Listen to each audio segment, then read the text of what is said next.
The TireRack.com Champ Car Endurance Series brings real affordable endurance road racing to you on North America's most prestigious road courses. With live flag-to-flag coverage of America's best grassroots motorsports racing, AutoZone presents ChampCar.Live.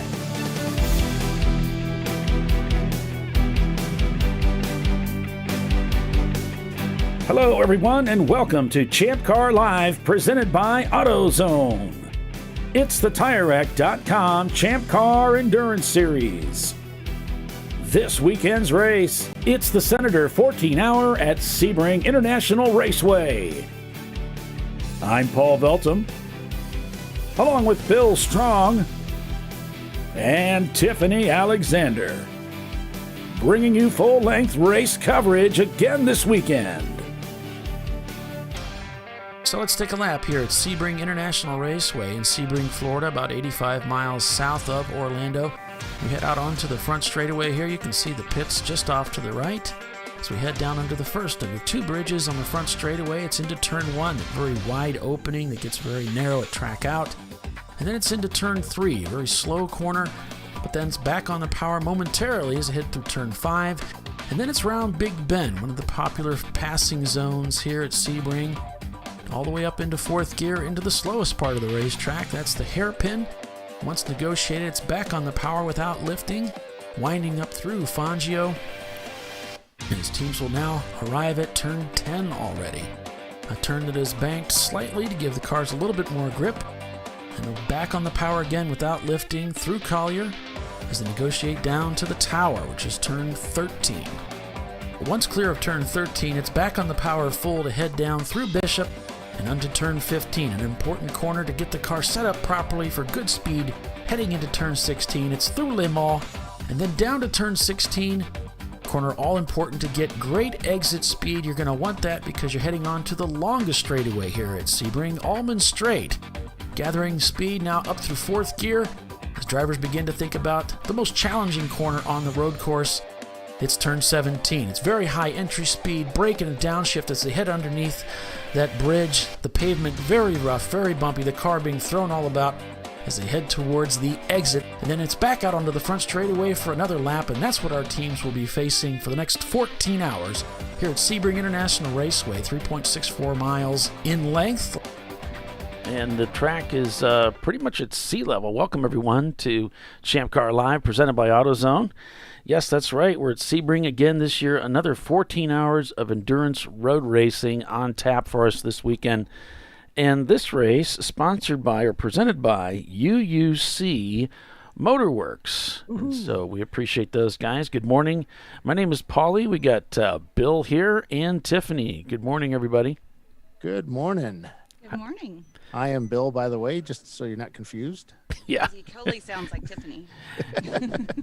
Yeah, he does. But weather today, I just wanted to bring that up first because it could play a factor in this race. Bill, what do we got on top? Yeah, it's well, it's obviously we're Sebring in the summer, so it's you could cook a turtle out there pretty Yeah, easily. it's bad. It's supposed to be 98 degrees. Right now, it's perfectly sunny, wispy clouds in the background, just wispy, not a real cloud to be seen, but the humidity is really high. It's supposed to rain, I think, somewhere around 5 p.m. There's what'd you say, Paul, 68% chance? Yeah, there's about a 68% chance of showers today, 40% chance of thunderstorms, which always plays a little bit of puts a bit of wrench in things. And obviously, if the lightning, and we can already see some lightning strikes there to the south in Florida, out in the water. If it gets within, what is it, Bill, 10 miles within the track? So if it gets within 10 miles of the track, we'll start getting the pace car out. At 8 miles, we go red flag. Yeah. So we don't stop for rain, but we do stop for lightning. Yeah, we have to protect the corner workers. More people die in Florida from lightning strikes than anywhere else in the world or something. And they have more lightning strikes than anywhere else in the world, supposedly. I saw that on Discovery once.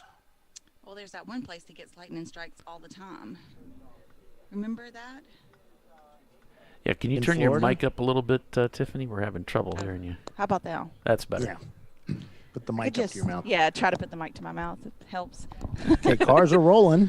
We've got a pace car going into turn 2 right now, which is not really a turn. It's more of a straightaway with a little kink. Got some new camera locations out there for Paulie today. Oh, it's fun. Just You guys are going to like it. It's Yeah. pretty cool. We got some neat shots of the track, some different vantage points than what we usually have, Bill.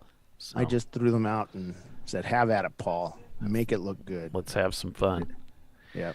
So should be So pretty that's- cool. So the cars should be coming in, not that corner, the previous one. They should be coming into that corner here in a second, yeah, we should see him coming into 3 which here. is right there. That's turn 3. Cars are just coming into that spot now. Let's see what our delay is. Well, we've got RVA graphics and wraps. We've got a camera in that car. And then we've also got a camera in the JB Bugs machine. And it looks like So JB 6-second Bugs. delay there, Paul. Okay, well, that's good.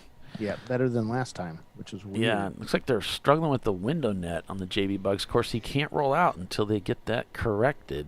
Yeah, There, looks like he's got it latched in there. That's just tight. yeah. So the VW heading back out.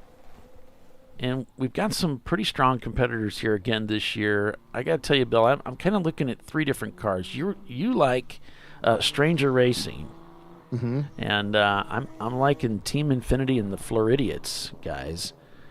Floridians, they've got a camera that they put in their car themselves, so we get to follow along with them. These guys, So Floridians, with been our doing great. RVA graphics and wraps, we just had that in car. That's Austin Dodge. Austin is one of the competitors in the new GR86 series with Toyota. It's a spec series like Spec Miata, all the same cars using the Toyota GR86. And he was doing pretty well. I think he's mid-pack in the standings right now. Yeah, Treasure Coast Miata but he's leads. starting the car. And then Treasure Coast, I forget who was starting. Yeah, that's Austin Dodge right there with the yellow suit. Well, lots of them have my number, so feel free to send me your driver order and who's in the Yep. car and what's going on. So I checked, Bill. Florida is the lightning capital of the U.S. Yeah, that's right. Venezuela is the lightning capital of the world. Ah, they have over okay. 1.6 million strikes per year. Oh.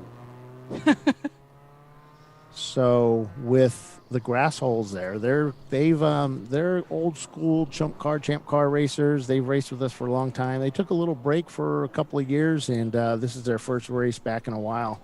You might have remembered them as they've had various names. Some of them we couldn't say on the air, but some of them were really fun to watch Doc Waldrop say because he didn't edit before he read sometimes. So it's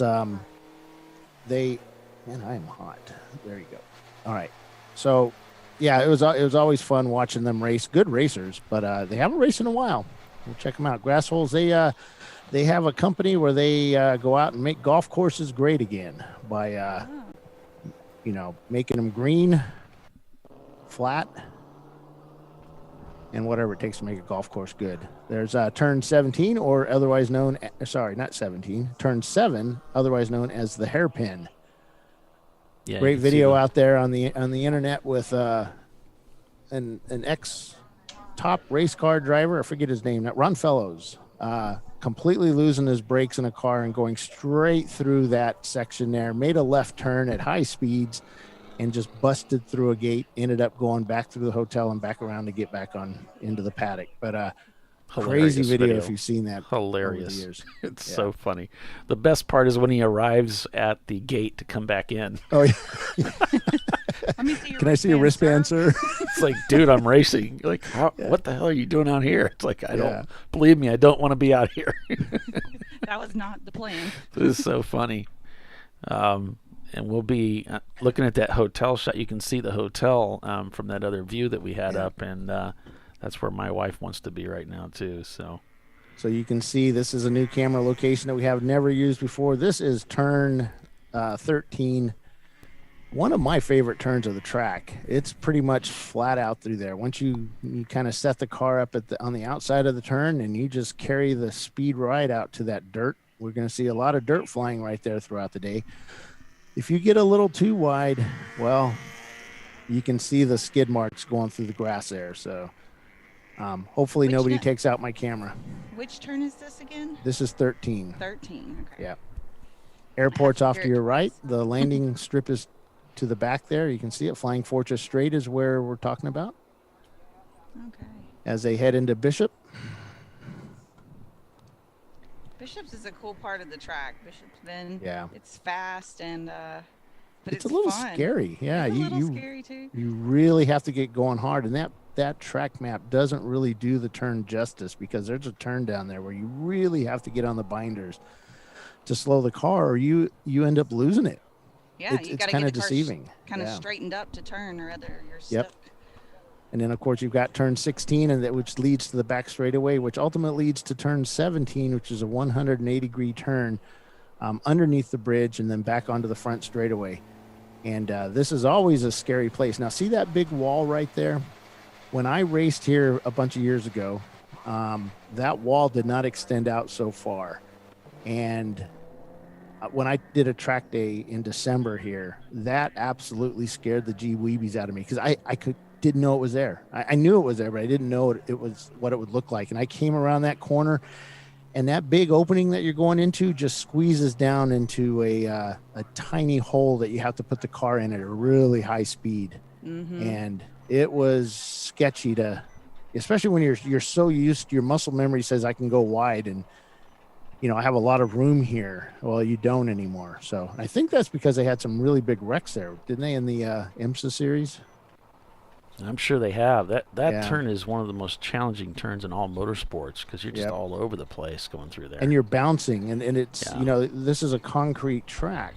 So it's got cracks everywhere and fissures and a lot of seam seal in the cracks, and the car just really bounces. You will test every bit of the Loctite you put in your car. Yeah. And your fillings. Filling in your teeth. It definitely has a great bit of character, I will say. Yes. Yeah.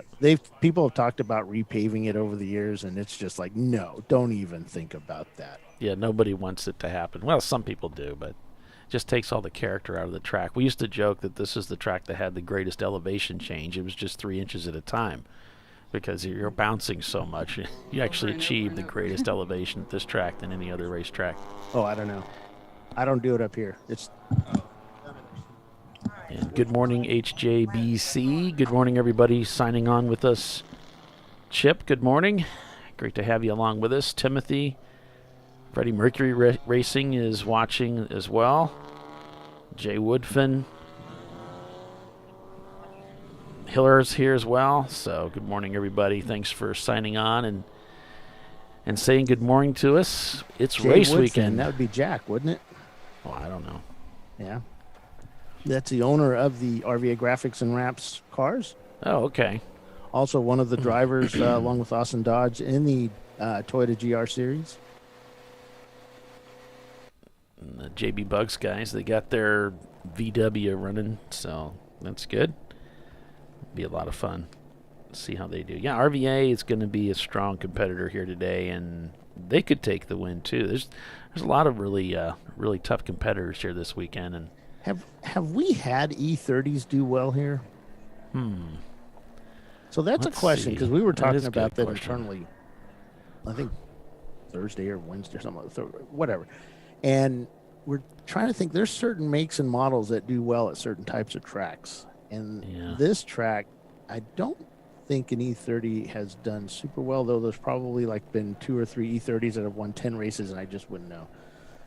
Yeah, I'm trying. I'm kind of on board with you on that. I'm thinking the Lexus, the Porsches. I'm not so sure about the E30. Yeah, the Lexus and the Nissan 300Zs, Kevin Smith, they've done really, really well. Mm-hmm. Yeah. But, of course, those cars aren't here this weekend. So. Right. All right, top of the hour. We should be getting ready to go green here, folks, as the cars come around.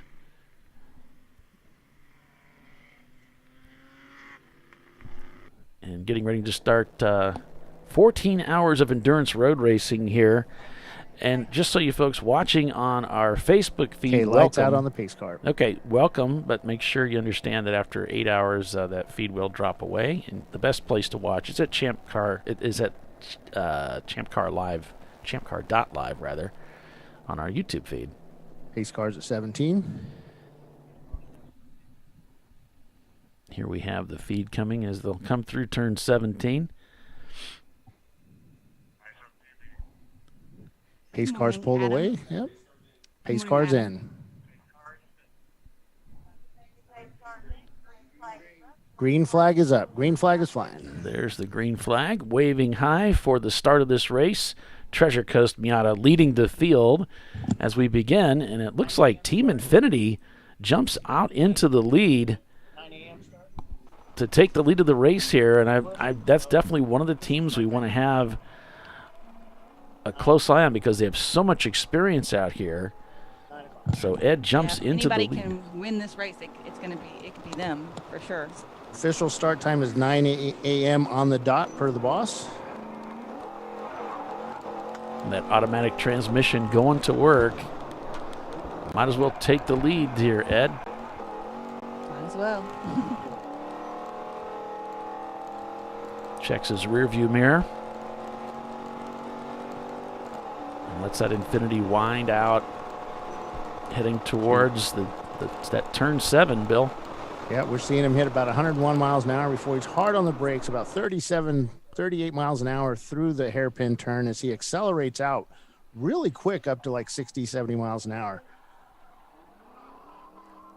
93 miles an hour. You can watch the speeds. I have the speeds turned on the Flagtronics unit on our YouTube channel. So if you have multiple monitors, go ahead and turn it on. 105 miles an hour reached, while the 965 is only doing about 100. So some big speeds by that Infinity as he pulls away from the 965. That automatic transmission working overtime right now. 19 all the way through 13, well ahead of the 965. Is that Ed driving? Yeah, I think so. Yeah, he's just doing some show off right now. He's killing 101 miles an hour going through Bishops as he heads towards turn 15. I mean, they know what it's like to win here, so Yeah. 61 through the, we have a little bit of a blank spot right there, which could be his GPS unit where it's mounted. But he's going through 65. Let's see what he does on that back straight. And what happens too is we don't get as much data back quickly as the cars get. So the cars have the priority. So 113 miles an hour as he gets on the brakes for the turn 17. A couple of cars there hitting about 114, which is pretty cool. Ed knows this track so well. He's so quick out here. He's I don't probably know had why more laps Hold than on. he even knows. Let me find out why this timing is. Probably thousands of laps out here at Sebring. If you want to follow timing and scoring, we should have Race Monitor up, Race Hero as well, so you can check it out there. yeah, Race Monitor is just now starting to populate. And our pylon will start to populate at the same time. And remember, these feeds that you get on the standings are not official. They're just pretend.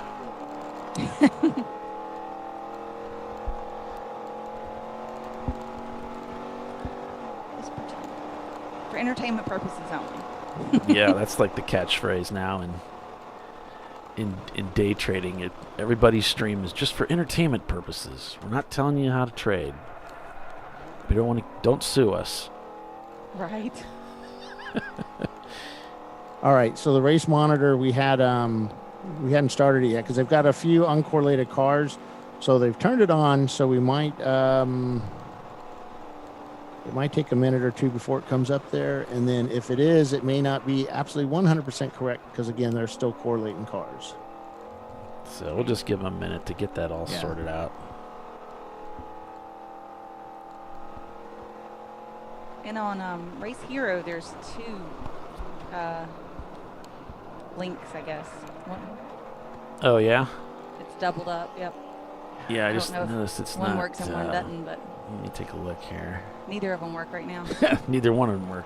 Yep. Well, because they're doing, like I said, Chris is over there madly correlating along with David, so they'll get it. Cool. Yeah, it should be up now.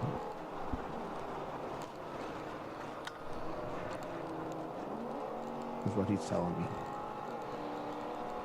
Yeah, give it a minute. I've got 3 Yeah. cars listed, so. It's the internet. Fast as light until you actually need it. Right? But it looks like Team Infinity's leading. I didn't see anybody pass him. So, looks like we're all set there. He's And got blue skies ahead of him in concrete. whoa, got a little crossed up there going through 17, but I guess that's kind of the way turn 17 is. Yeah. You're kind of It's, bouncing there's all so the way much through there. concrete. You know, it's just the car placement is so important. Here's another car I'm interested in keeping an eye on, Floridian Motorsports, because they too have so many laps out here, and they've started to really turn up the heat on their competitiveness.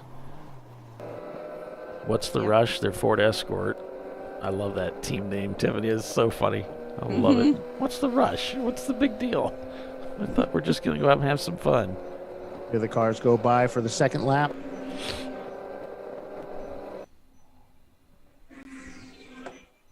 And carrying some good speed through there. Let me make sure.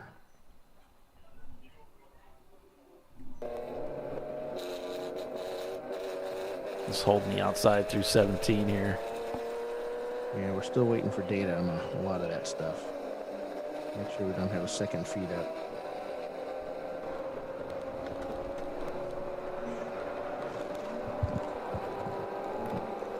So it looks like Team Infinity's leading the race here. And if you're just joining us, and I know many of you just have, you're watching the Senator 14 Hour at Sebring International, presented by UUC Motorworks. 14 hours of endurance road racing here at Sebring International. ChampCar.Live, presented by AutoZone. It's the TireRack.com Champ Car Endurance Series. And I'm Paul Veltum with Bill Strong. Tiffany Alexander's here again this weekend, calling the race. So it should be a lot of fun. Absolutely. So Race Hero is populating now. The one that has the little green thing out. There's 2 of them listed, but one of them's got a little green thing, so that's the right one. Yeah, it looks like it's Team Infinity over Glazed and Confused. Level 1 Racing, Marathon Motorsports, and F and Ranger. That's the top 5, according to that listing. And I'll check our pylon real quick and see how that's doing. Yeah, it should come. It should be live now. Yeah, there we See go. some stuff. Looking good. So car 59 is being watched for dumping fuel. That's the Senator and staff, Mazda Miata. Yeah, a lot of cars, they go out with a completely full tank of fuel, and so they might spill a little bit.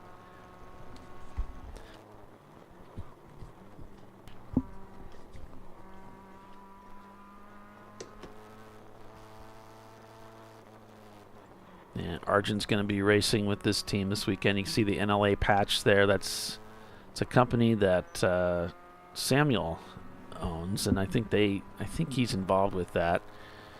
Arjun is. It's no longer available is what the NLA stands for. And there's the 411 of RBA Graphics and Wraps going by. Giving them the thumbs up as they come through. They both turn into 17 there. It's crazy. The car just wants to go left, and you're fighting to keep it going where you want it to go. It's so right cool. up against that wall there. Nice. Got so close one time there, I thought I wore the paint off my door handle. I think that's the line, isn't it? Yep.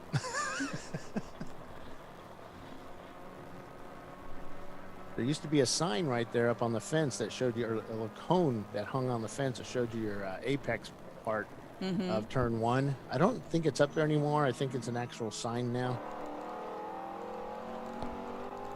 But Yeah, this is a fun part of the track. Hard on the brakes as you make that left turn. You set the car up for that left turn there and then head over. And if you get off a little too bit wide here, you end up off into that dirt.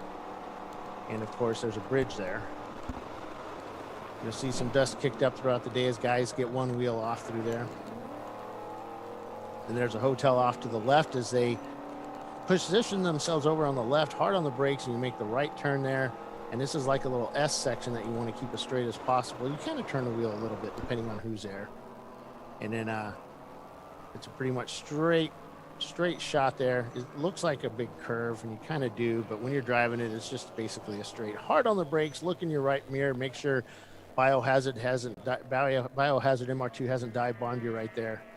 And they don't do that, do they? Oh yeah. Let me tell you that story. Those jerks. And then this is my favorite part of the track. It's so fun through here.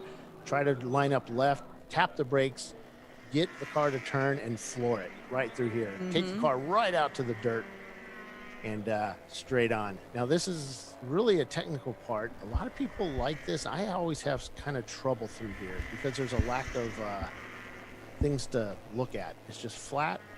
It's car placement. Right on the brakes here. I need landmarks. And then you turn right, left, kind of straighten the car back up, kind of go wide, and then right turn there for turn 16. Then basically hard as you can. Check your belts when you come through here. You have a lot of time. Check your gauges. Wipe your the sweat off your forehead. And now you're looking for your braking marks. Hard on the brake. Kind of move into the right-hand side of that flagger right there. I like to come up right on him. And then high five him through there. Ooh, you got out wide there. But yeah. You can do it. It's extra bumpy out there. Yep. You got to look for the cars that are kind of dive bombing you on the inside too. So you can see him checking his right mirror there, seeing where they are. Down the front straightaway, underneath the bridge, go out, turn, get to the right side of the track because you have a hard left there. See that? And you can see the apex sign right there. That's 0. Yep. And then on to another lap. Fun track, absolutely fun track. And it beats the hell out of you in your car, which is always a good test of how well you can build a car. Yeah, I love. We were out there last year, Tiffany, and behind the tower when you're walking out, they just had a giant pile of unclaimed exhaust parts, waiting for people to come pick them up. Broken wheels and all kinds of other hardware. Just all kinds of stuff and carnage from the race. Yes, yeah, exactly. And some of it is just it happens. You tend to get like the bounciness. You will test every part on your car, including yourself. See Austin sitting there wiping the sweat off his eyes, getting that helmet set up right. As hot as it is out there, you probably need like little windshield wipers on your eyeballs. Yeah. I kept the AC on in the truck, setting up the cameras. When I hopped back in the truck, everything would just instantly fog on my glasses. And it was 75 degrees out then. Now it's going to be over, almost 100 degrees today. So you can imagine it's going to be a scorcher. It's Florida heat in the summer. Well, I don't know if it extends down to Florida, but in Alabama, we're having a heat wave thing. We have some kind of bubble of pressure that's like locking in the heat, causing like a greenhouse effect or whatever. I don't know. The heat index was like 111 yesterday or something crazy. Marathon Motorsports. So they're talking about a car that's smoking. Yeah, car 5.3, smoking heavily. 5.3. Looks like you. You don't have a 5.3. No, I don't Looks have like that. you may have 17's waving. You got a lot of smoke over there. Let's see if we can catch them down the front straightaway. But when we say waving, it's kind of slang shorthand speak for a yellow flag that's waving at the corner station. Well, there's the car. They got oil on the track at 17. And there we have a car that's recovered. Now he's going again. But that's Marathon. That's the Marathon TLM car. that was so quick there. And now they've got a surface flag on 17. Yeah, there's Car number's 969 that did that. we got another car ending up wide, having trouble with that corner. 969 is the Fat Crack Racing, the Honda Accord. So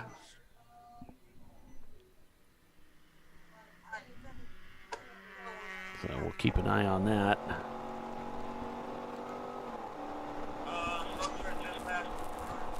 Team Infinity still leading here, 5 seconds out on Glazed and Confused on lap 6, Top Garage in 3rd, RVA Graphics and Wraps in 4th, and the Senator and staff in 5th, behind a couple of EC cars.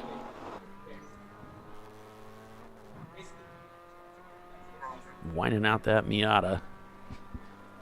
A-class leader there. B-class is being led by Treasure Coast Miata, who started the race in the lead. C-class by Top Garage, D-class by Team Infinity. And I'm running down the standings here. Okay, full course yellow.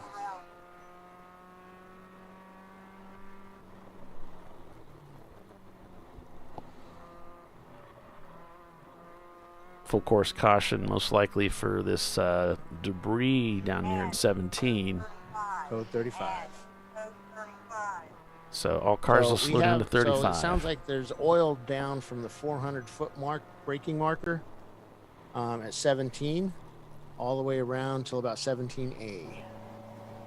Oh, fun. So 969 may have blown something because he seems to be the guy that put the oil down. That's the Fat Crack Racing Miata. I mean, I'm sorry, Honda Accord.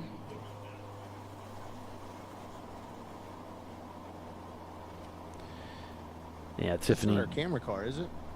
Fat Crack? No. So Tiffany, if you want to watch the that spreadsheet, Yeah, got it. Oh, you already got it. Okay. Got it up. Sweet. What's the rush? Their Ford Escort they're broadcasting today. So we got a camera in the JB Bugs machine. RBA Graphics and Wraps.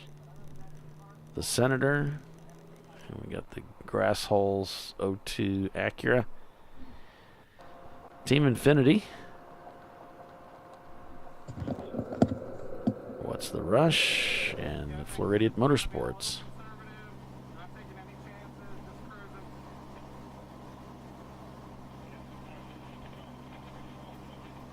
He said he's not taking any chances. He's just cruising. Yeah. I mean, it's a 14-hour race. We're on the first 30 minutes. Right. There's the marching ants, and I'll get that reset so we can get the better definition. It's at 360. There we go. We'll get that up to 1080. All right, we have the race log, the race control logs are up and live for those folks that monitor all that. They are on our website. You can go to forum.champcar.org, find the race event for this weekend, and all the links are located in there for our show, which you're already watching, the Flagtronics live link, and the race control logs.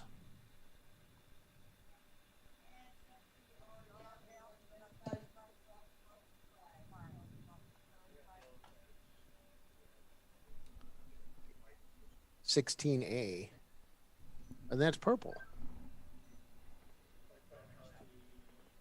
Yeah, we're under caution if you're just joining us for debris that was laid down over in turn 17, heading into the braking zone there, and it's due to the Fat Crack Racing team. I guess they put some oil down there. So that's why we're under caution. First caution of the day. And over 50 cars signed up with us for this weekend. So because I'm seeing like they're turning on yellow between 16 and 16. Team Infinity out with an early lead over Glazed and Confused. Top Garage Racing is third. RVA Graphics and Wraps shown in that's on fourth. 16A. There's nothing before Center that. and Staff in fifth At 16. overall. Checkers tonight at 11 p.m. It's going to be a long day. Expecting to see some rain there as the Floridian Motorsports Porsche comes by. Okay, we have a black flag already, car 5, 48 miles an hour, under code 35. No, that's the Grassholes team. They're going to be brought in. Yeah, he's got the Flagtronics unit there, and it's actually flashing. So that might be the BF there that's flashing at him. Yeah. Yep. So I'm signed up to race at Mid-Ohio with low percentage pass racing. Oh, yeah? Yeah, and I've never raced with Flagtronics before, so I have to get used to that. Oh, you'll like it. You just need to make sure it's, in your visual sight easily so you don't have to look at it. You know what I'm saying? Yeah, I kind of ignore everything, so I don't know how I'm going to see it. But Racers. We'll see how it goes. We'll see how it goes. That's have to learn to pay attention to it.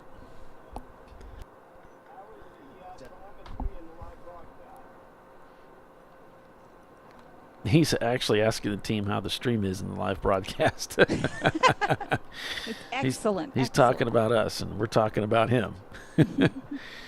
So, pace car picked up the field, even though they're at 35. So I'm not sure what that's all about, but just getting control of the field usually.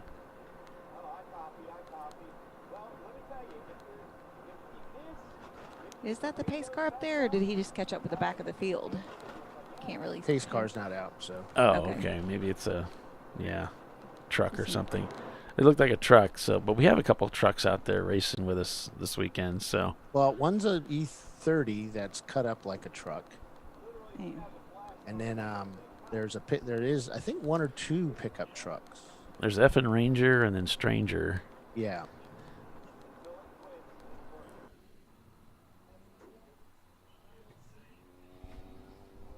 Corvette coming by there. Yeah, we got Porsche Boxsters, a Ford Contour, Mazda RX-7, Honda Accord, Nissan IBEX Racing has their car listed as a Nissan Miata. I don't know.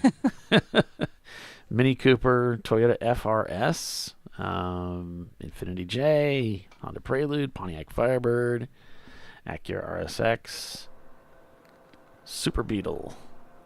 Nice complement of cars out here this weekend. Absolutely. Kimberly's asking, how's Avenue Garage doing? Well, we're just getting underway, but they're currently shown in 15th place. There may be an EC car mixed in there. I know there's one. Yeah. 1 and 2. So that'd be actually 13th place. So it looks like they just put the kitty litter down at turn 17 heading into the pits. No, that's always going to be good for your intake air filters. You can see the fog there as JB Bugs comes through. Ugh. And all this heat, too. It's nasty. Ugh. Just sticks to you. Yeah. Paul Ripa driving. HJBC says, start checking the Flagtronics like you check your mirrors. Polly. Yep. Oh, okay. Mirrors. Why you got to check your mirrors? Yeah. What They're slow? faster. But I think, like you said, Tiffany, if it's within the line of sight or nearby, your peripheral vision should pick it Mhm. up, right? Yeah, and it changes different colors depending on what it's telling you. So, I mean, like you see that color change, and that really clues your eyes in to pay attention. Uh-huh. But the placement is important. Right.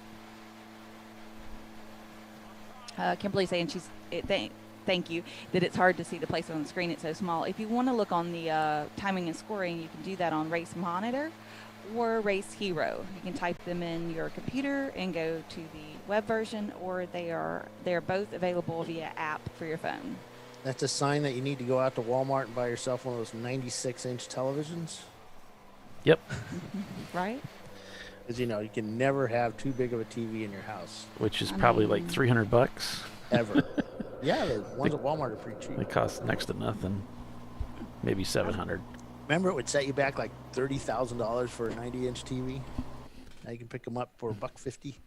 Yeah, the TV I bought. I got a 65-inch in the bedroom. Jeez, I'm not allowed to have a TV in the bedroom.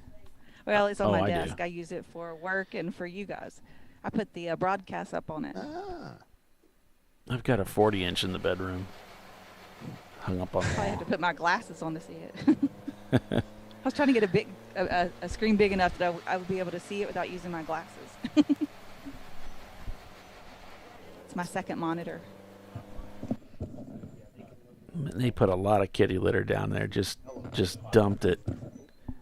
Looks like grass hole's coming back out. After they were served their penalty for speeding, got back out. So it's Team Infinity shown over Glazed and Confused, Top Garage, RVA Graphics and Wraps, The Senator and Staff, OVD Motorsports, Benover Racing, DVM Racing, Marathon Motorsports, Treasure Coast Miata, Atlanta Speedworks, Avenue Garage, IBEX Racing, Floridian Motorsports, Stupid Fast Racing, and then Level 1 is shown not turning laps, and they're getting past. So they must have come into the pits.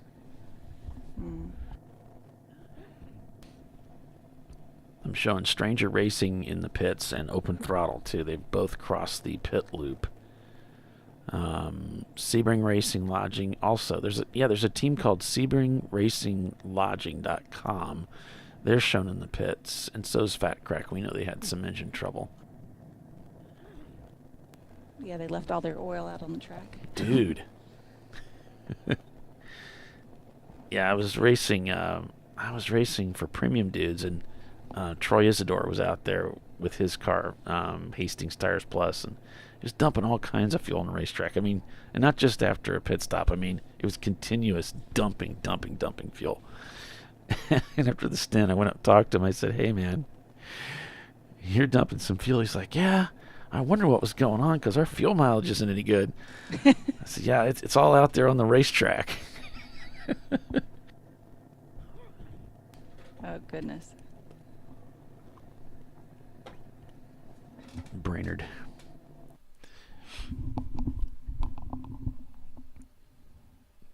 It always sucks to be behind that car that's dumping fuel, too. You're like, oh, my gosh, I got to get around this thing, you know?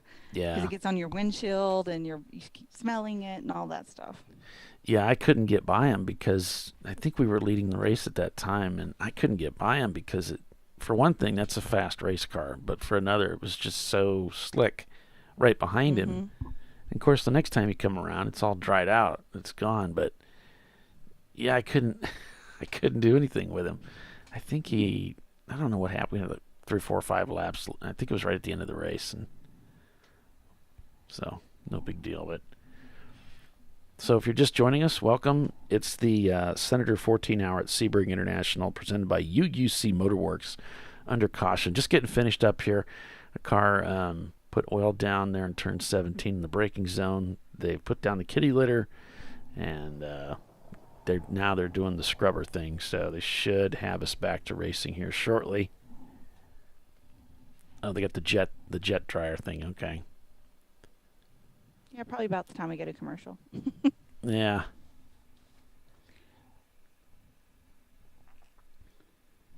They try to get that kitty litter to soak up all that oil and then get it off the track. The oil in the kitty litter. Then let the race cars kind of beat it in there. Kind of looks like JB Bugs is right behind Team Infinity. I'm just guessing it kind of looks like that. The back side of his car. Yeah, I think I see the fin there.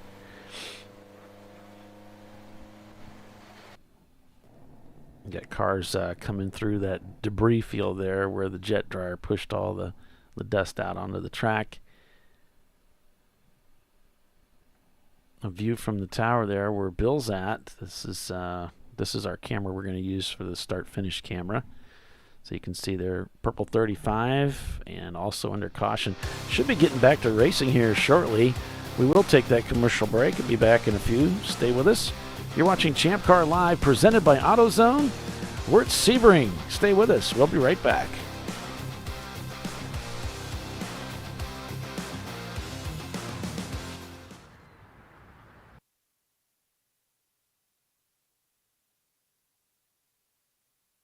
Tires. They could offer lots of tires We have so many tires. and help you find the right tire. It's called the Tire Decision Guide. Oh, and they could ship them to a nearby mechanic. We shipped over 7,000 independent recommended installers. This is an amazing idea. Sorry. TireRack.com, the way tire buying should be.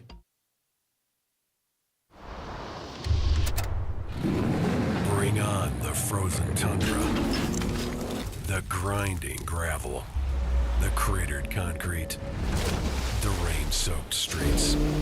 Come on, road. Do your worst. We'll be at our best. Reliable performance in unreliable conditions. Designed to meet or exceed original equipment performance. That's why more auto technicians choose Duralast parts. Exclusively at AutoZone.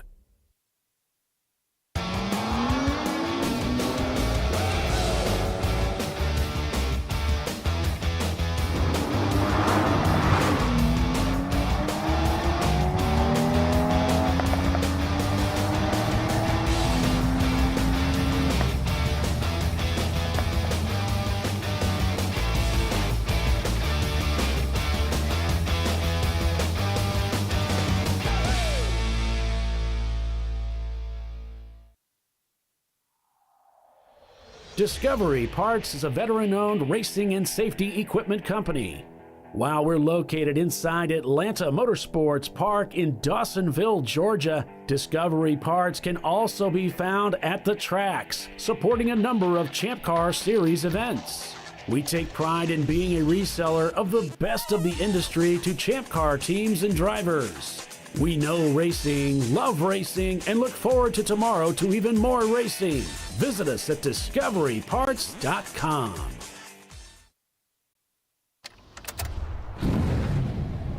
Come on, road. Do your worst. We'll be at our best. Stress tested to meet or exceed original equipment performance. Exclusively at AutoZone.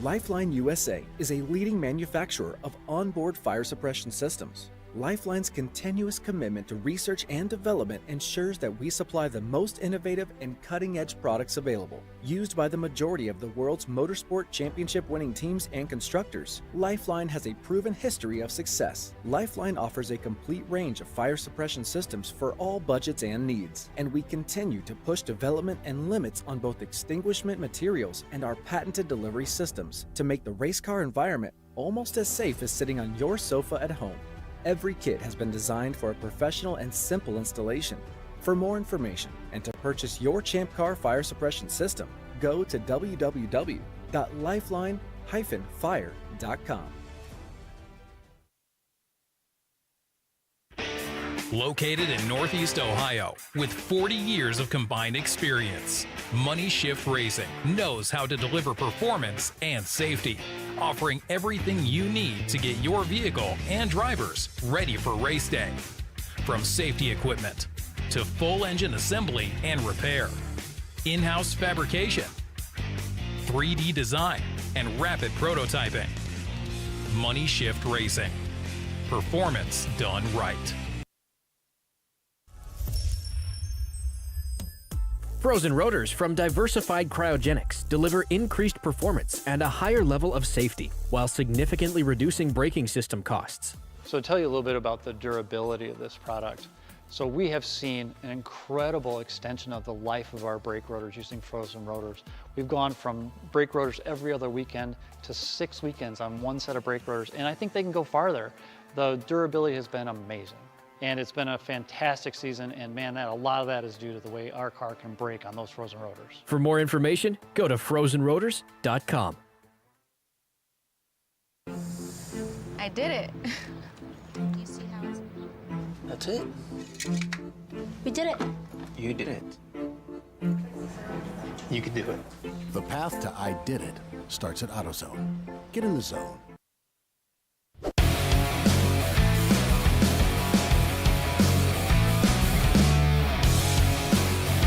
And we're back. Welcome back, everybody, to Champ Car Live, presented by AutoZone. It is the TireRack.com Champ Car Endurance Series race, the Senator 14 Hour at Sebring International, presented by UUC Motorworks. Still under caution here as officials are getting that track sorted out. But I'm thinking we're going to go green here pretty soon. And there it is. We are now green again here at Sebring. The flags have been pulled in. And Team Infinity gets that Infinity J30 spooled up. Just happens to be coming onto the front straightaway.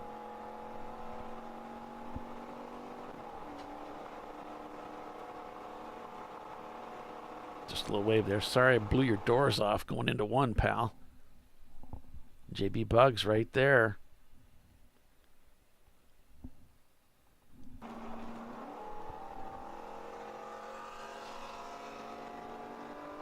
And there goes another competitor there. Probably an EC car. And you can see the traffic is thick in some parts of the racetrack.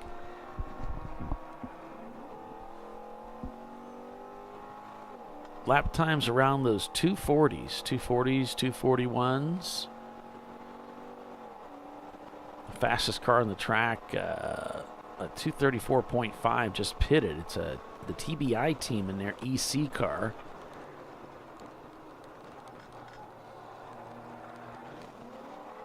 Eating some curb there at 7 around the hotel.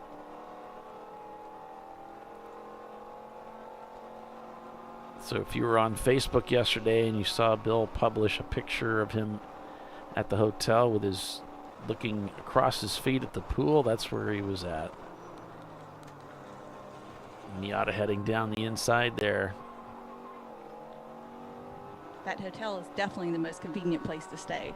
Oh yeah, it's great, isn't it? Just bounce right over to the track.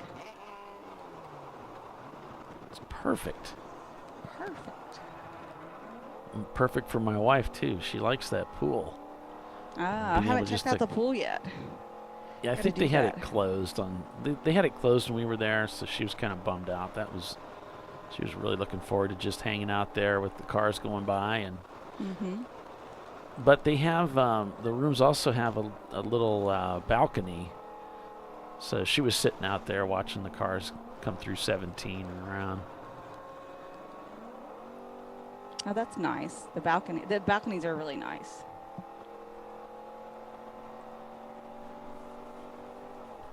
So Team Infinity over Glazed and Confused, Top Garage, RVA Graphics and Wraps, and the Senator, the top 5.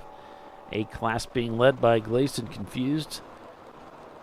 B class being led by Treasure Coast Miata. C class by Top Garage, and D class by Team Infinity. I'm only counting 4 EC cars, and one of them didn't even start the race, so I don't think there's enough EC cars here to trophy.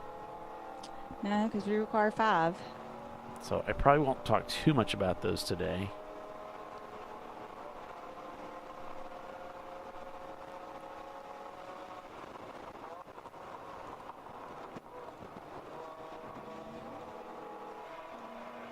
That's different because we usually have quite a few EC cars in our Florida races, but yeah, we didn't have too many at the last race either, Tiffany. It's starting to see a trend, and we kind of like that because we want to see, guys get their cars classed so they can be a part of the rest of the group. I see that the DVM racing is here. They were at CMP last week, so that's a pretty quick turnaround for that car and team. Get that right. 1 week. To get over CMP, and they race pretty much the whole weekend, I do believe. So now here, they were really fast at CMP and very competitive. I don't know if they've been here before, but I'm sure somebody will tell me.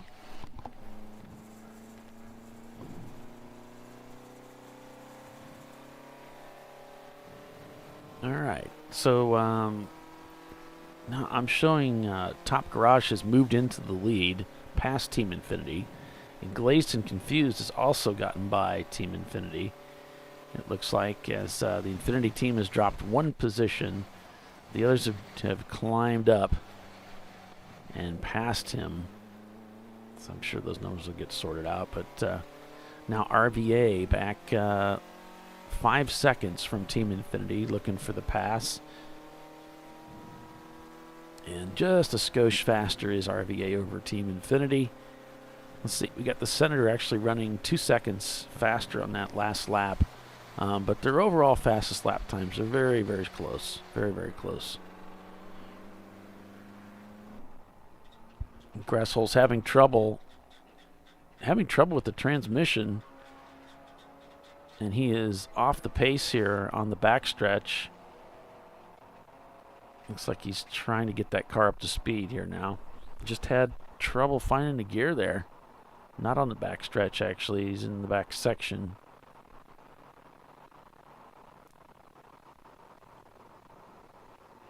So gives a point by.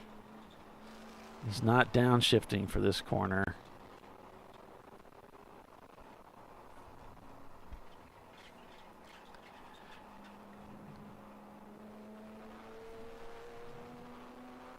Let's see if he'll make a good gear change here.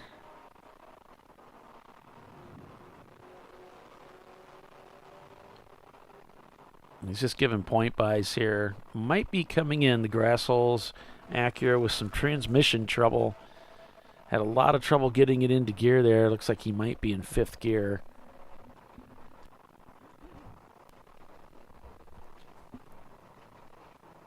Yeah, just giving everybody the point buy. There's Floridian Motorsports coming around them.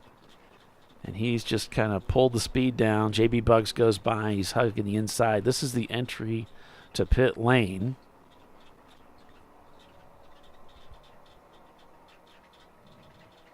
And he is going to bring that Acura into the pits. Fortunately, he was able to keep the car going long enough so we didn't have another caution. So that's good.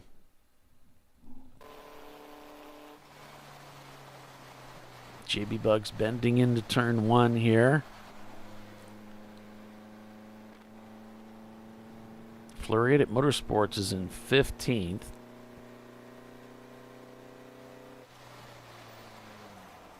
JB Bugs is 36th.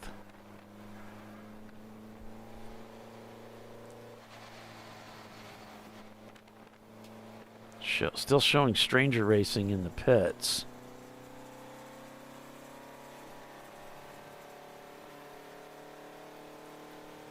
And Fat Crack Racing, of course, with some serious problems with their car. Everybody else is on track as we're working lap 12. The leader is now Glazed and Confused in their Miata. They have overtaken Top Garage for first place. And Team Infinity's in 3rd.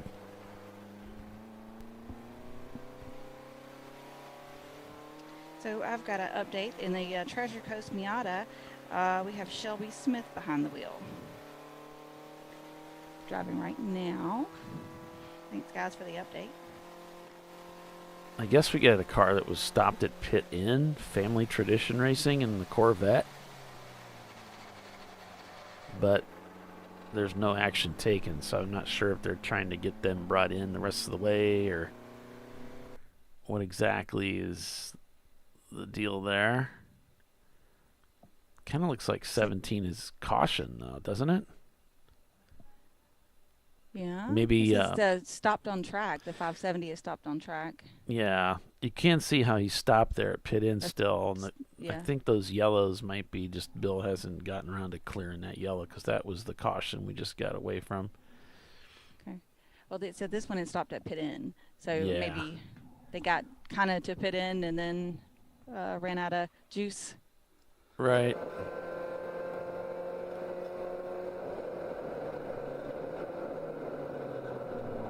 They're over there talking about like YouTube about I'm still recovering from CMP. I'm feel you. I went to the massage therapist yesterday and she's working out all the CMP soreness and right? it felt more like torture than a massage. Oh yeah.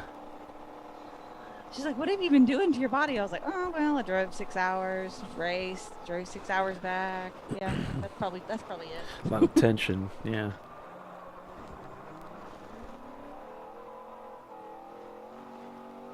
Now we're back to caution here, folks. Looks like corner 15. Corner 15 would be. Let's see. Okay. Before Le Mans. Before Le Mans. So that's the one you're going so fast and you have to kind of get the car straightened out to be able to brake a little bit, and it's interesting. Something's up. And Bernie says, I spent half the day looking for things I just put down. Yeah, and the other half of the day I spend trying to remember what I was just walking into this room to do. I walked in here to do something, and I don't remember what it was. Or I had that thing in my hand, and now it's gone. It's like he's saying he can't grab third gear. And Tiffany, we know of a guy that is really good at working on transmissions for Acuras, don't we? We could send him. Oh, yeah. We haven't tested ours yet, but... No, but he comes well He's the guy. Recommended. Yeah. What was his name? Or shop name? All right, update. It's been a pit couple in years. is closed. They're going to have to get a car that's stopped out there, so they've got to go counter to get him. We also got a car stopped out at turn between 15 and 16, drivers left. The rescue truck is out there now taking care of that. And that's the Infinite Loop Racing. I think it's 808. Okay. I think. That is a number that we have in the system. Oh, okay, cool. Perfect. Yeah. Infinite Well, yeah, Loop. because I typed that in. Doesn't mean it's right. So we're sorting out some Flagtronics issues up here. We know that folks are seeing something different in the car than what's being displayed. Please go with the safer option. If it's purple everywhere, you pretty much know it's purple everywhere. So we're working it out. So I'm going to go back offline and help the guys here with what the problems they're having. So go fix it, Bill. Well, yeah. Help is in quotation marks, right? It's our kind of help, which isn't necessarily the kind of help they want. Right. Yeah, I've learned that over the years. It's like, yeah. Sometimes the biggest help I can do is shut up and stay out of the way. Yeah. May not be the kind of help that they're really wanting. My husband tells me sometimes he's like, if you want to watch, you can watch, but like, can you just not talk while you're doing it? I'm like, oh, because he's trying to like work on the car and do things, and I've got 97 million questions. What's that? What does that do? Does that connect to that? He's like, no, you can watch, but you can't ask questions at the same time. He's trying to concentrate. Poor thing. They used to have the sign in the shop that says like, the hourly rate plus like the plus amount if you want to watch and plus amount if you want to ask questions. Yeah. Yeah. I've seen that in a lot of shops. It's funny. Right.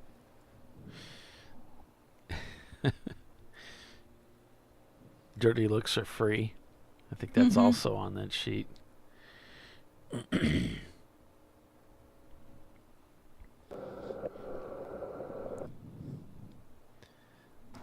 So Infinite Loop getting picked up.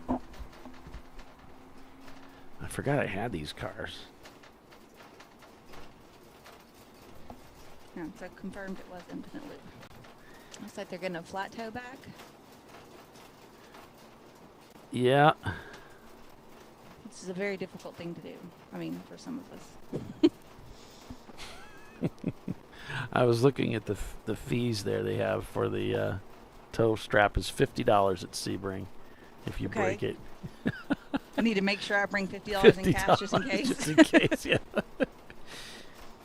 It's like I'm gonna pack my checkbook every time I go to a race now, just in case I gotta write somebody a check. Just don't cash it right away. That's all I ask. Give me a couple of Give me a days. couple of weeks to get some money in there, and then you'll be all set.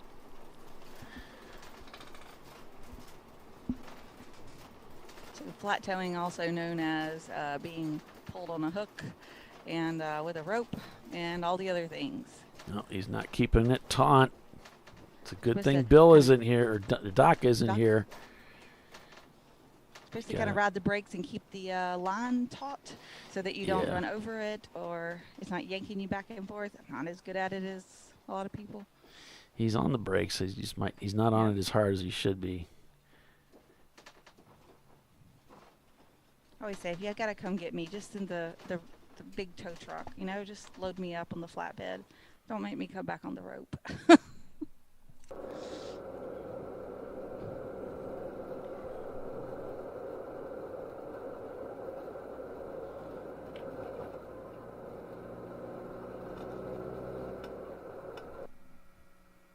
And they're looking at that transmission, not able to get into third gear.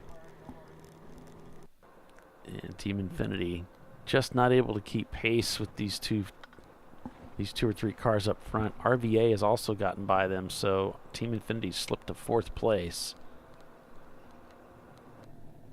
As RVA Graphics and Wraps have moved up. I mean, I think this is a home track for Glazed and Confused, right? Seems like that. Seems like they're always here and at Daytona and stuff, so I just assume they might be local-ish.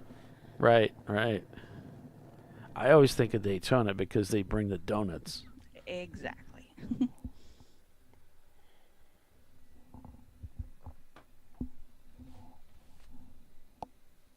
And there's a car on a flatbed there. So that might be the one that was at pit in.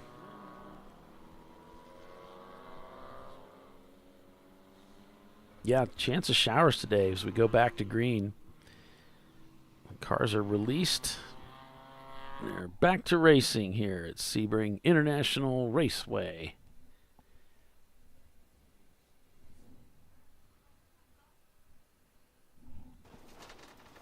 Yay. Yep, we don't need to look at that camera. RVA on the move. 7 seconds, 0.7 seconds, the gap from Top Garage to Glazed Confused, who leads.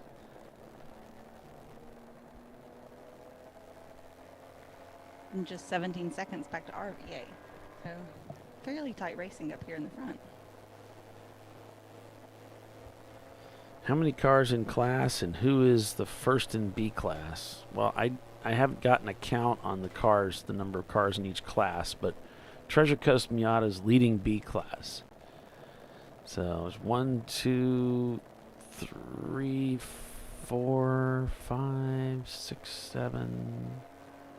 I count 8 B class cars and one that didn't start, which would have been the 9th one.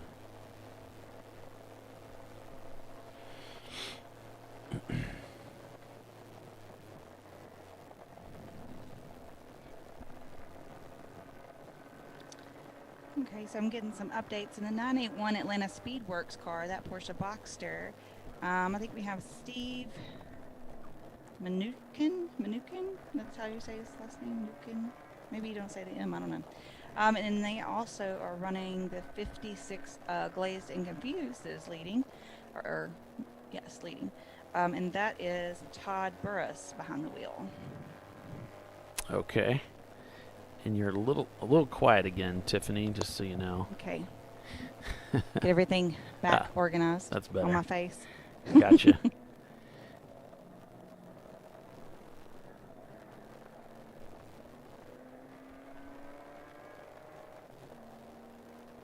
Yeah, just looking at the best lap times, 2:38s now, so that the cars are getting faster up at the front. Top 5, 4 of which have been under 2 minutes and 40 seconds. This track is pretty cool if you're ever in the area. There's a lot of areas you can watch from around the track. There's a road that goes around the majority of it, a public road, and you can see the racing from a lot of different angles. It's pretty cool. You can also watch from the hotel. And I think they've got stands in front of the tower there. I'm not sure. I've only been there once, so. I never really checked out much of the spectator viewing area. Every time I go to Sebring, I'm there to be behind the wheel. So the neat place, the pit lane is in like the middle of the track. It's kind of different than other places.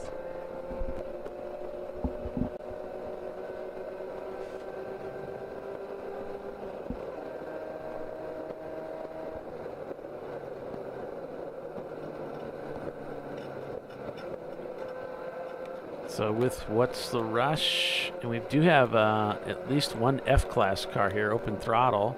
Stupid Fast Racing and Daddy-O Racing have both just come into the pits. They just crossed the pit loop. What's the Rush in 22nd right now. They're also an F-Class car. So we got two of those at least here.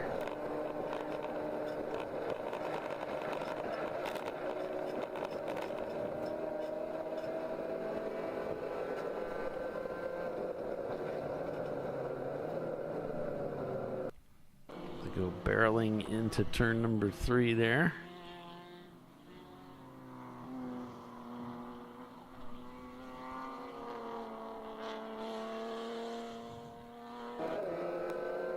Then they'll come through Big Bend heading towards turn 7. This is a very fast part of the track where it just kind of bends around to the right. What are some of your favorite parts about this track, Tiffany? I like the Bishop's Bend area. That's kind of fun. It's really fast. It's a little scary, but it's fun. So coming out of this section and going in through all of that. And then I also like turn 17. I mean, it kind of scares me every time I go through there. That's kind of how I know I'm doing it to the best of my ability, I guess. But it's a turn that's like, it's so hard to be consistent in that it's always challenging. And I guess I kind of like the challenge. The turn, I think it's like turn 5 that's not my friend. That one's a little challenging. I think I looped it at the last race and ended up backwards off in the sand. Oops. Lost a little concentration there, a little talent. But the whole track is fun. It just links together. It's technical. It's fast. It's I don't know. It's all the things. I always enjoy coming here.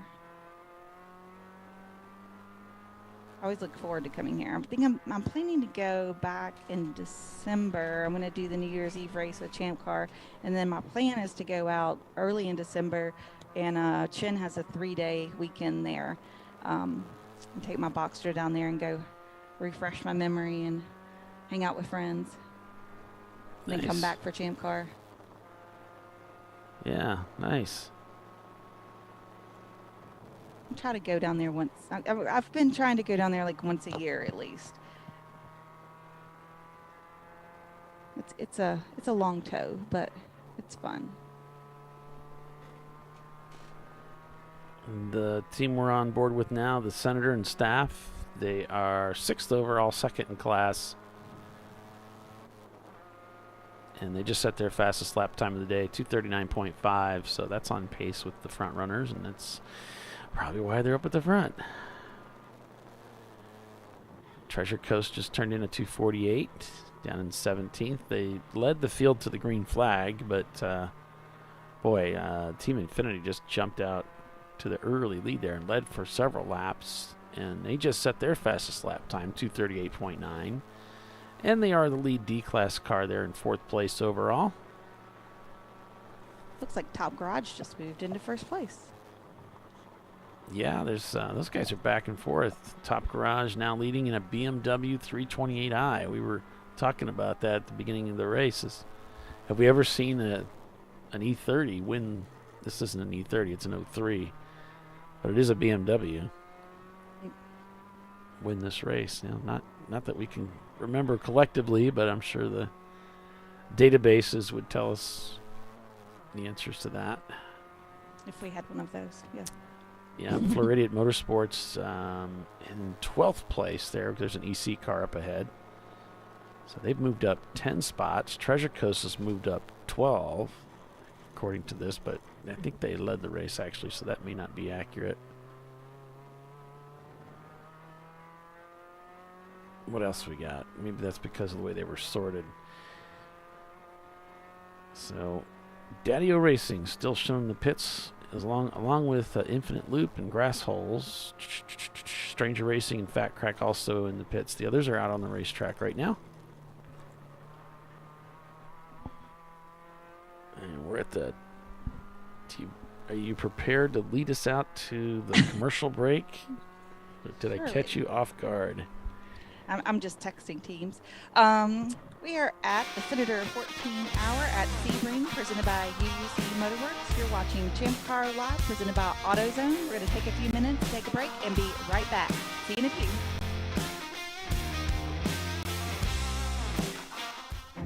An important decision to buy Tire Rack. Tire Rack is the leading online retailer of tires in North America and a repository of advice and expert reviews. And it's done!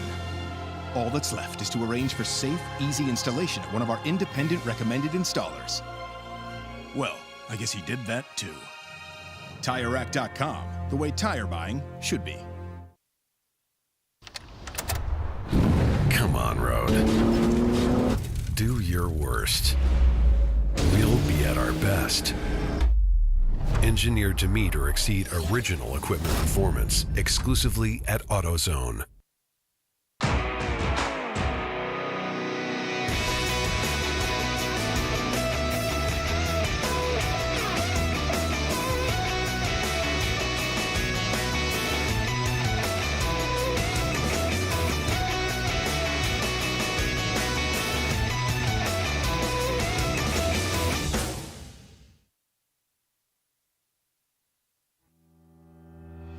Lifeline USA is a leading manufacturer of onboard fire suppression systems. Lifeline's continuous commitment to research and development ensures that we supply the most innovative and cutting-edge products available. Used by the majority of the world's motorsport championship-winning teams and constructors, Lifeline has a proven history of success. Lifeline offers a complete range of fire suppression systems for all budgets and needs, and we continue to push development and limits on both extinguishment materials and our patented delivery systems to make the race car environment almost as safe as sitting on your sofa at home.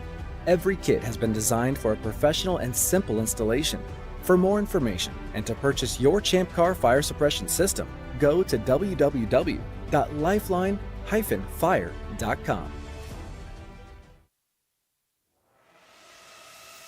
RVA Graphics and Wraps is a full-service design, signage, digital graphics, and wraps company located in Richmond, Virginia.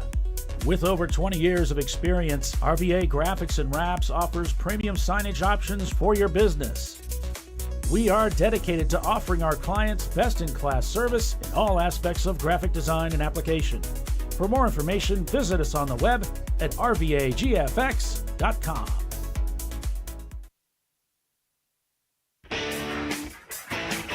Located in Northeast Ohio with 40 years of combined experience, Money Shift Racing knows how to deliver performance and safety, offering everything you need to get your vehicle and drivers ready for race day. From safety equipment to full engine assembly and repair, in-house fabrication, 3D design, and rapid prototyping. Money Shift Racing. Performance done right.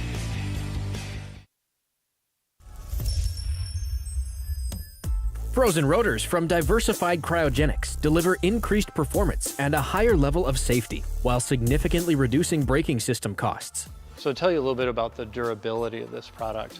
So we have seen an incredible extension of the life of our brake rotors using frozen rotors. We've gone from brake rotors every other weekend to 6 weekends on one set of brake rotors, and I think they can go farther. The durability has been amazing. And it's been a fantastic season, and man, a lot of that is due to the way our car can brake on those frozen rotors. For more information, go to frozenrotors.com. Nice. Yeah, I heard about this. So I would actually go with the full synthetic. Ceramic pads for the Duralast rotors. I did it. You see how it's...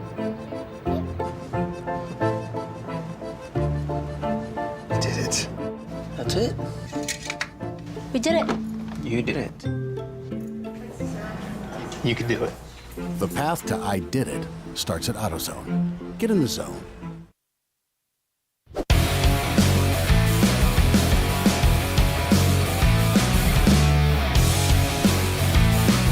Okay, welcome back everybody to Champ Car Live, presented by AutoZone.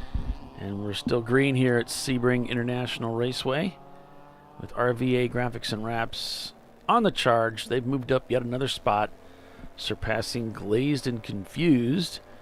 And so they're in second place now, eyeing Top Garage, who just set their fastest lap time of the day. But RVA back about 9.8 seconds. And actually, Top Garage bested them on that last lap by a second. So they've got some work to do to catch up with the BMW. But they are on the move today, for sure. They've passed, according to this, 13 positions, 13 cars to get up into second place. So they're looking for the Top Garage 2003 BMW 328i.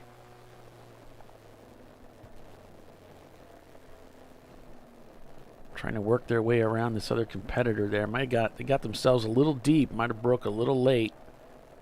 And RVA sweeps by around the inside, heading down that front straightaway now.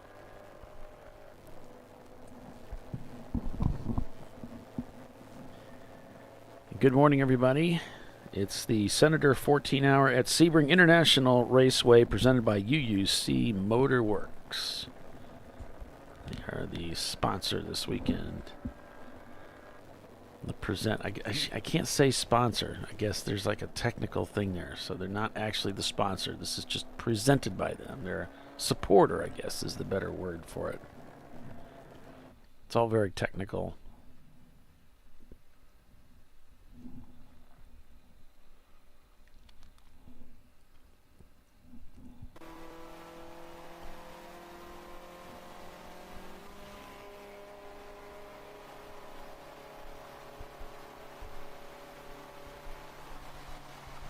Paul Rippett at the wheel of the Super Beetle. I'm just checking his mirrors as he dives in. One of the Rangers up ahead there. Camaro off to his right.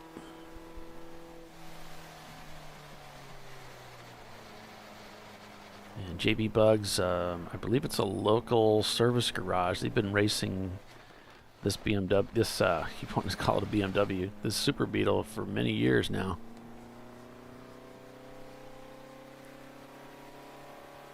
So you got the caddy ready to go and ready for Gingerman. Cool. Good morning, Fred. Good to see you on the show with us. Fred Wolf, the track manager of Nelson Ledges, Garrettsville, Ohio. The legendary Nelson Ledges.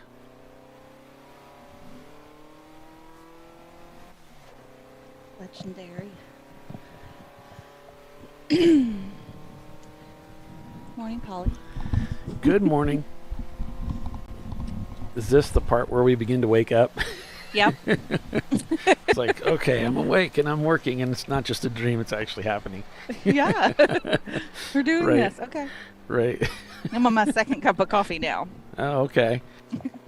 The first one is just, there to nurse me through.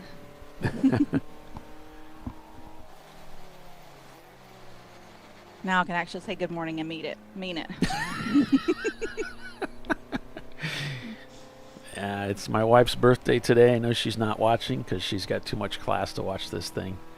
But because, I came up with something a couple days ago. It's really funny. I don't know if it's probably been said before, but I was talking, I was with my daughter, and she was in visiting, and we were talking about, how you put the fun in, I don't know, whatever, insert it into whatever word has the word fun in it. And I said, we put the fun in dysfunctional.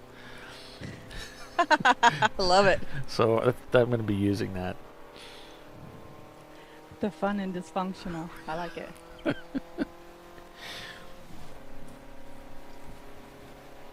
Yeah, that's a keeper. You can use that.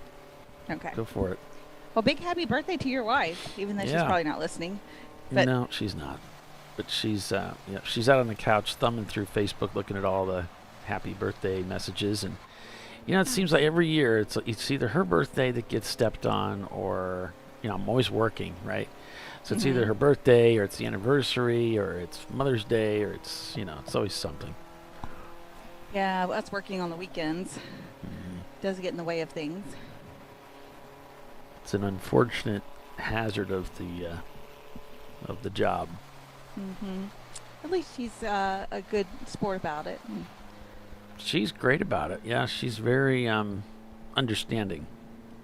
I guess Awesome. she's always been very understanding. That doesn't mean it doesn't hurt. It just means she's understanding, right? She doesn't give you too much crap about it.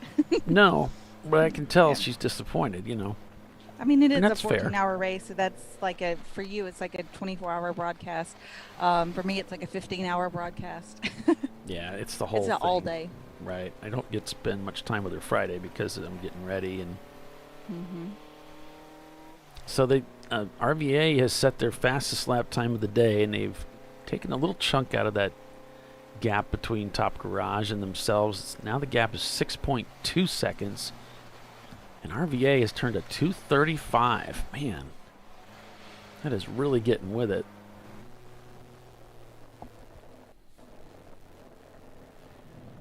So I've got some updates on the Atlanta Speedworks group and the Glazed and Confused.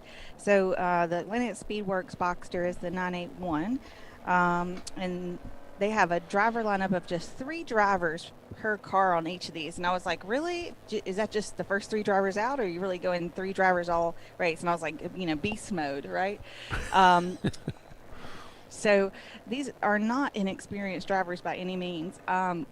Calum and Francis, who are driving in the 981 car, they flew out to Cali to do Sebring as a bucket list track.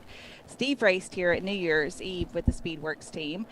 In the 56, Burris, that's Todd Burris and Todd Lamb, both have won Spec Miata national championships. And Rob Hines, the other driver with Glazed and Confused, races SCCA and Spec Miata as well. So they're very, the Glazed and Confused team is put together a stellar lineup of Spec Miata racers and winners to run that Glazed and Confused car. And so that explains a lot of why they're in the top 3 right now. Got a good car and a stellar lineup. Woo, that was a last minute avoiding of the other car in this RVA car. Not sure if the car was stopped or just that slow, because he had to dodge left to get around the car. I'm seeing that they're keeping an eye on the Glazed and Confused car. I guess they exceeded the track limits here at the top of the hour. They didn't flag him or anything, but they did make a note of it. And car 153 was brought in, black flagged for driver counseling. That's 153 is the DVM racing team. I guess they first were reported as smoking, and then they were brought in at the same time for counseling. I don't know if that means it was a meatball. I don't think so. I think Arjun at the wheel here just floating that car around the track.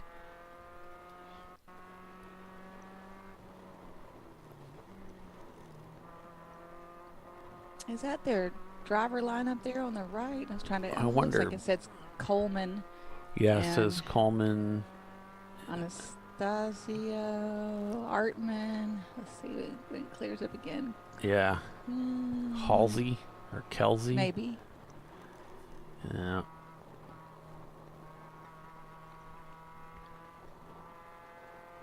Yeah, so. Oh, Kikak. Is that David? I can't say his last name. Yep. That may be. Could be. That's a lot of people, though. But, there's a lot of people you need to drive, right? You got, it's at a Campbell, and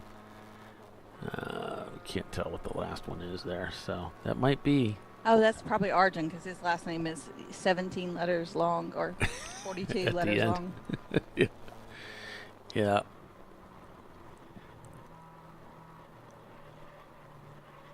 Just listen to that car hopping and grinding through the corner there.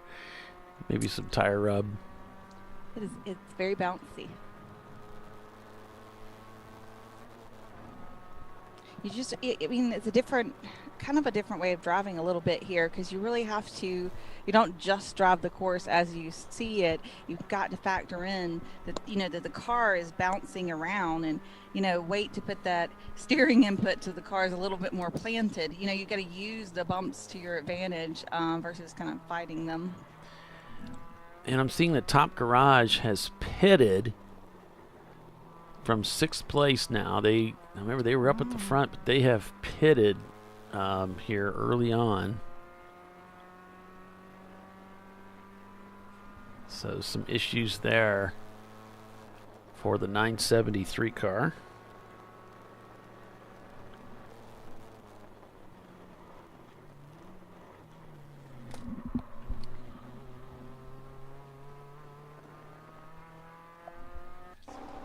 And Team Infinity trying to hang on here. In the Floridians car, the number 51, that 944, we've got Jason Hickman behind the wheel for the first stint. Go, Jason. Yeah. They've been, quite competitive Floridians here in the past. They're currently shown in 12th place right now, and with one EC car in the mix, so that would be 11th place.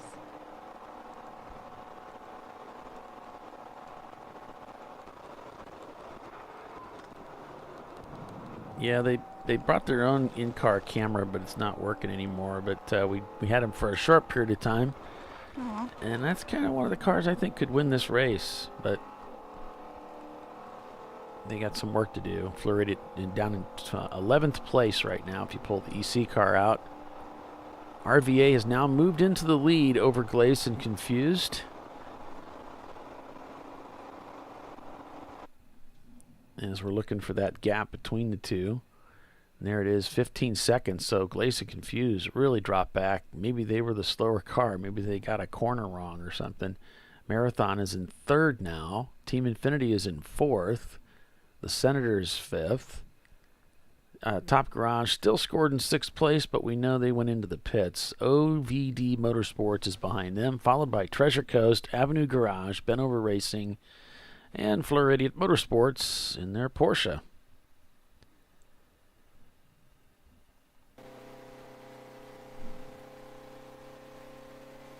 Everything seems to be going well for the JB Bugs Super Beetle.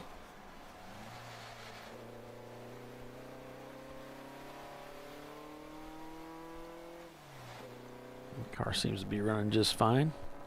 RVA now takes the lead of the race here at 15 minutes after 10 o'clock.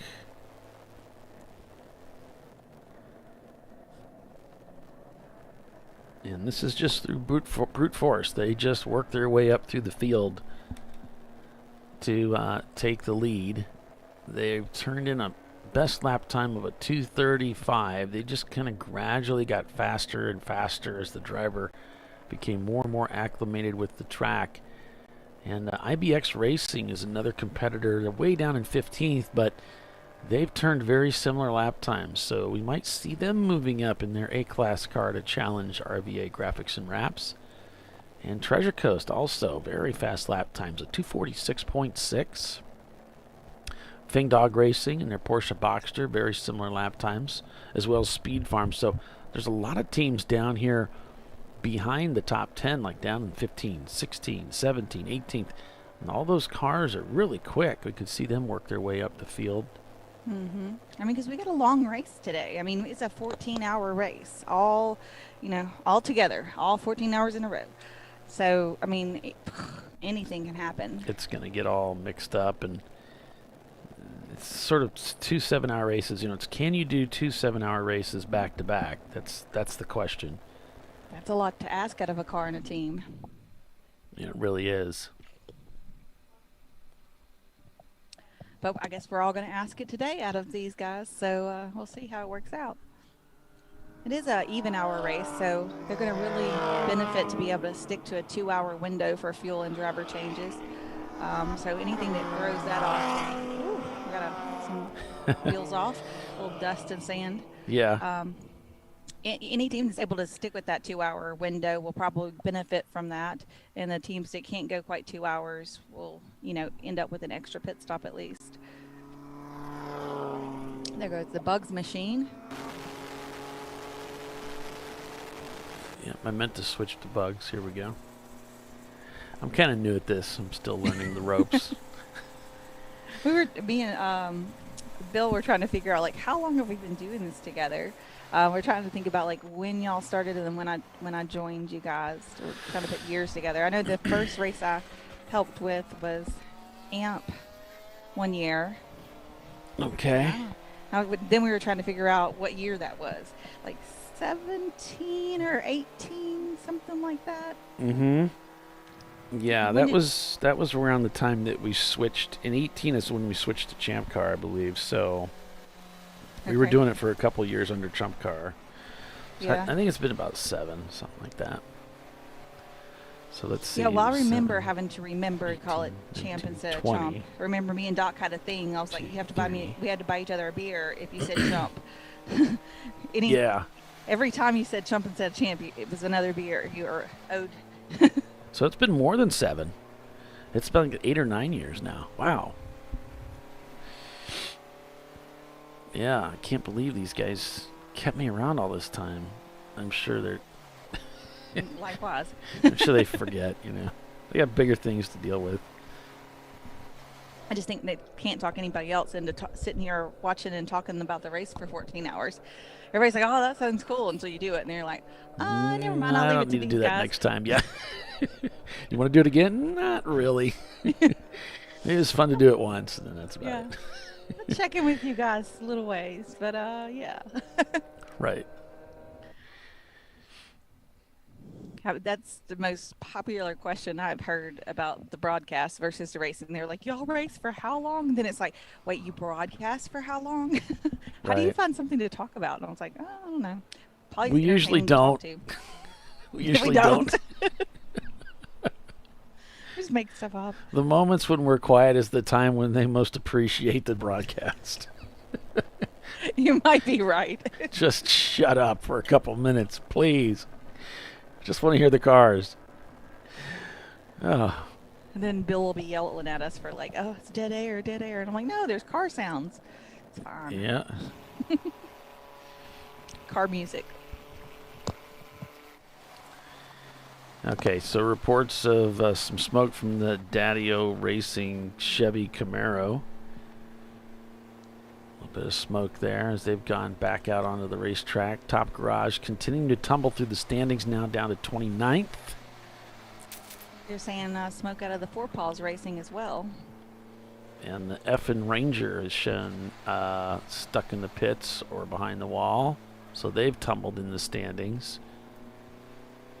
So cars not turning laps: Effin' Ranger, DVM Racing, Family Tradition, Stranger Racing, Fat Cracker, Assholes. Man, this track is beating people up today. Avenue Garage and the Mini Cooper in 16th also shown not turning laps, as well as, get this, Marathon Motorsports. I mean, they nearly led this race. They were in second place, and that's the David Twatty team. Mm-hmm.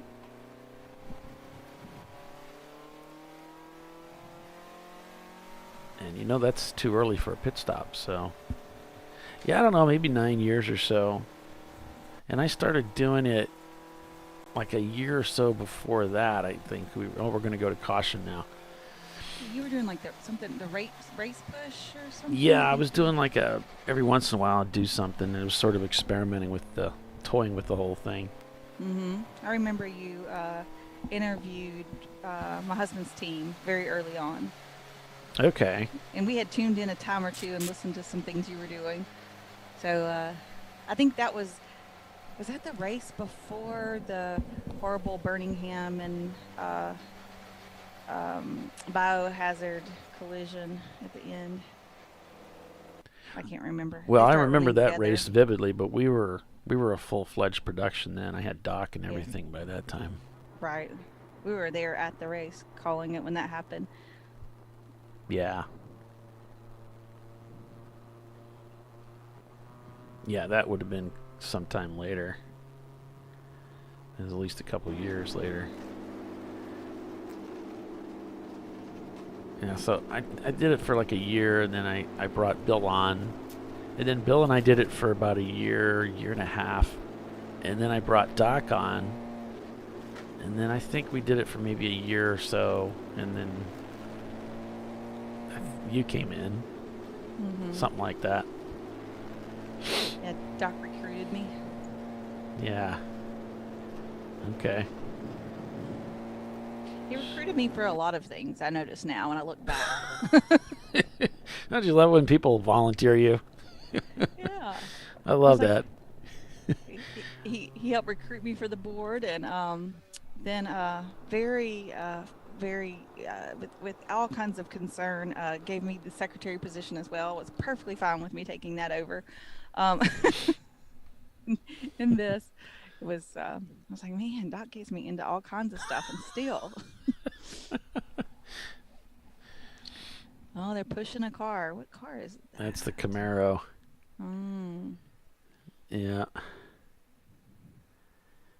It's probably the Daddy-O team. Oh, yeah. They got an 88 Camaro. This is the one they were reporting having some problems. Smoking and overheating, I think. Yeah. Unfortunately. Full course caution here. Might be going purple 35. It looks like this is Flagtronics, but it's all secondhand. It's not. It relies on Bill to sit down and type in if something's wrong or whatever. So, but it looks like there's a car stopped. What is that? Turn 13, 14 back there on the right. Yeah. It says stopped. So I don't know. Usually you get. It says there's a truck over there, but usually you get an actual car number or something if somebody's stranded. We're not seeing that. Turn 15. Maybe there's just some cleanup going on. If maybe that car the Camaro that limped in maybe put something down on the course. I don't know. We shall find out, I guess, maybe. Yeah. Now that camera was stuck. Those cars are actually driving through there. All right, well, since we're under caution, we can go ahead and take a quick break for commercial and be back in a few. Stay with us. You're watching Champ Car Live, presented by AutoZone. We're live at Sebring International Raceway. RVA Graphics and Wraps is your leader. We'll be right back.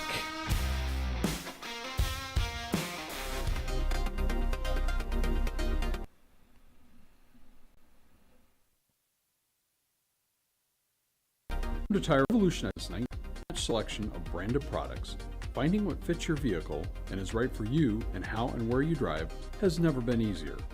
Through helpful online shopping tools that include our professional hands-on reviews done at the introduction of a tire and consumer reviews that give real-world feedback over the life of the tire, you can make the right tire choice and find exactly what you need. And if you prefer to talk to someone, our tire testers, our sales team, are available on the phone.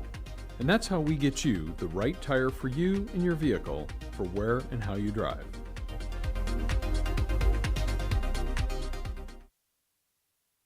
At AutoZone, you get what you need when you need it.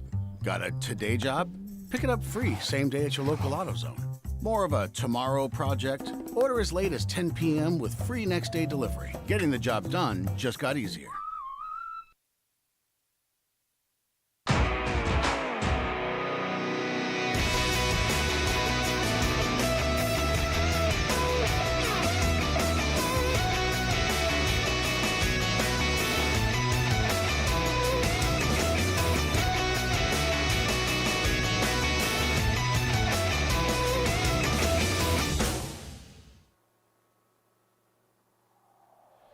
Discovery Parts is a veteran-owned racing and safety equipment company. While we're located inside Atlanta Motorsports Park in Dawsonville, Georgia, Discovery Parts can also be found at the tracks, supporting a number of Champ Car Series events. We take pride in being a reseller of the best of the industry to Champ Car teams and drivers. We know racing, love racing, and look forward to tomorrow to even more racing. Visit us at discoveryparts.com.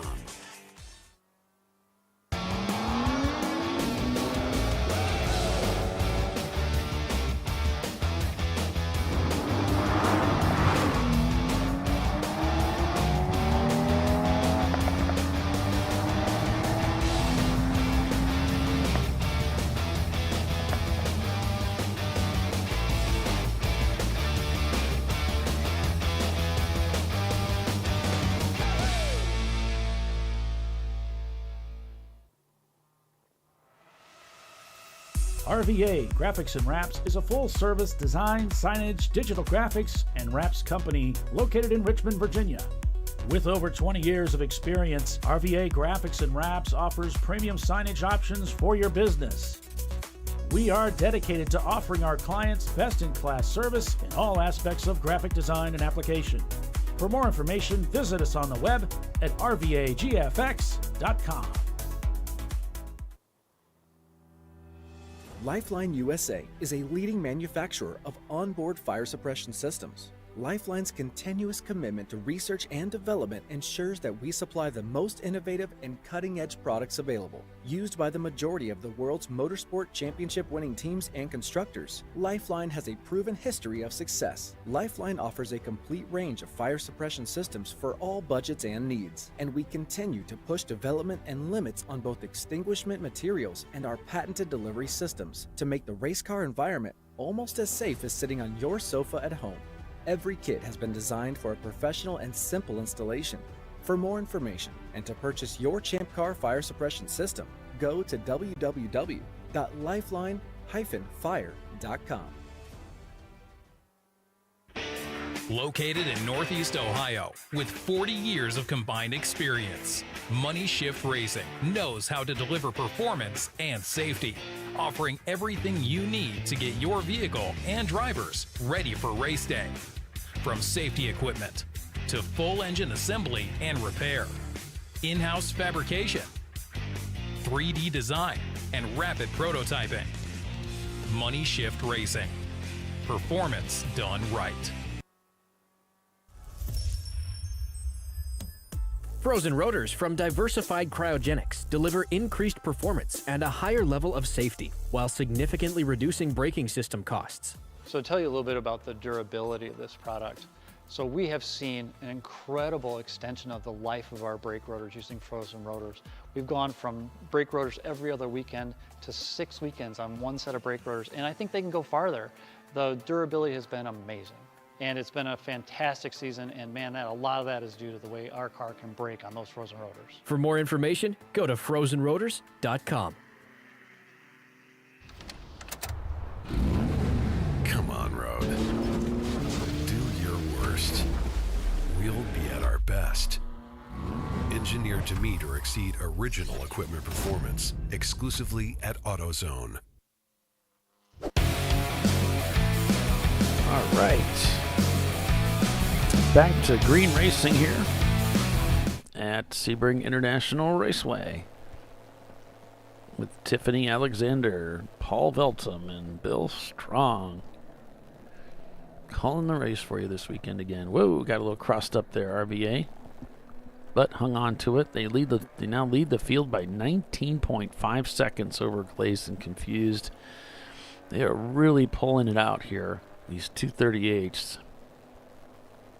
Treasure Coast, the lead B-class car, also has a 238 in their bag. So does the Senator and staff in the Miata that we were watching during the break. Treasure Coast just set their fastest lap time of the day at 237.7. 237.7. Wow, they're getting it done. They really are leaning on that thing. They're 6 seconds behind the Senator and staff, who's 0.3 seconds behind an EC car they want to get by. That's Shelby Smith behind the wheel of the Treasure Coast car. Oh, okay.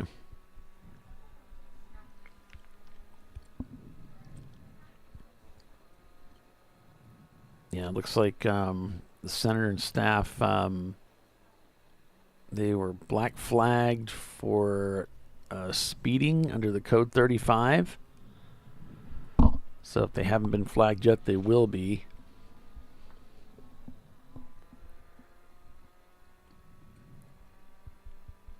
Oops. I don't know. It seems like I was thinking about that again this morning, that cruise control idea. And it was yesterday I was driving. It's like, man, I use my cruise a lot. Just to keep myself from speeding through areas where I've been stopped before. Because it's so easy, those areas where I've been caught by the cops. It's like those are areas that are really easy to speed for me. So I'll just set it like 10 over instead of 25. Instead of 15, yeah. Maybe it would work in a race car. I don't know. Can you set a particular number and then like when you tap a button where it's that? Because normally in a car, you get to a speed and then you tap the thing and it keeps that speed, but you'd have to get to the right speed. Maybe. That would be something that have to be tied in to get the actual speed of the car, probably. Mm-hmm. Because the way that the cruise control actually works, it's kind of an odd contraption, but it just looks at the throttle position and it just kind of matches it. So it used to be, and I imagine these others are aftermarket ones are the same way. They work off of engine vacuum. So that's how they could kind of detect whether or not you were on an incline and they would accelerate. Or if you're on a decline, it would kind of release pressure from the throttle. And you had this adjustment that you had to hit. Otherwise, when you turned it on, it would accelerate beyond where you have your foot at.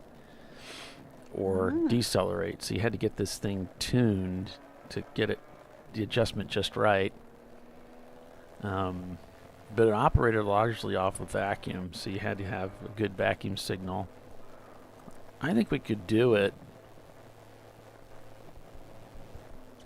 I think if anybody's wondering what we're talking about, could we use a cruise control, an aftermarket cruise control, to set a 35 mile an hour speed, so we could have a button in the race car that kept us from speeding. Yeah, the old I was watching a Jay Leno's Garage thing. I think it's the Lincoln from the 60s that has a cruise control, has a dial. You set the speed on the dial and then it gets to that speed. Now, I don't know how they had that whole thing working. Of course, those were automatic transmissions, so they knew what gear they were going to be in and all that. But that would be perfect, though. Yeah, to have a dial or a button you could hit, and it would just take you there and leave you there till you hit the brakes or something.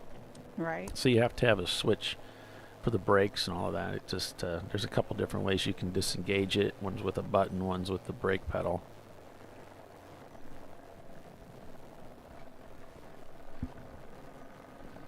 All right, I believe we got the Flagtronics issues sorted. It was all locally, so it wasn't anything major. So if you guys had wrong information being passed on, that has been fixed. Okay. Well, we were looking at it, and under the last caution, we weren't sure what was going on, but yeah. Yep. All righty. I was wondering what the trucks and the tools were out there. Yeah, what's You like that? Yeah, we put Flagtronics units in the tool trucks.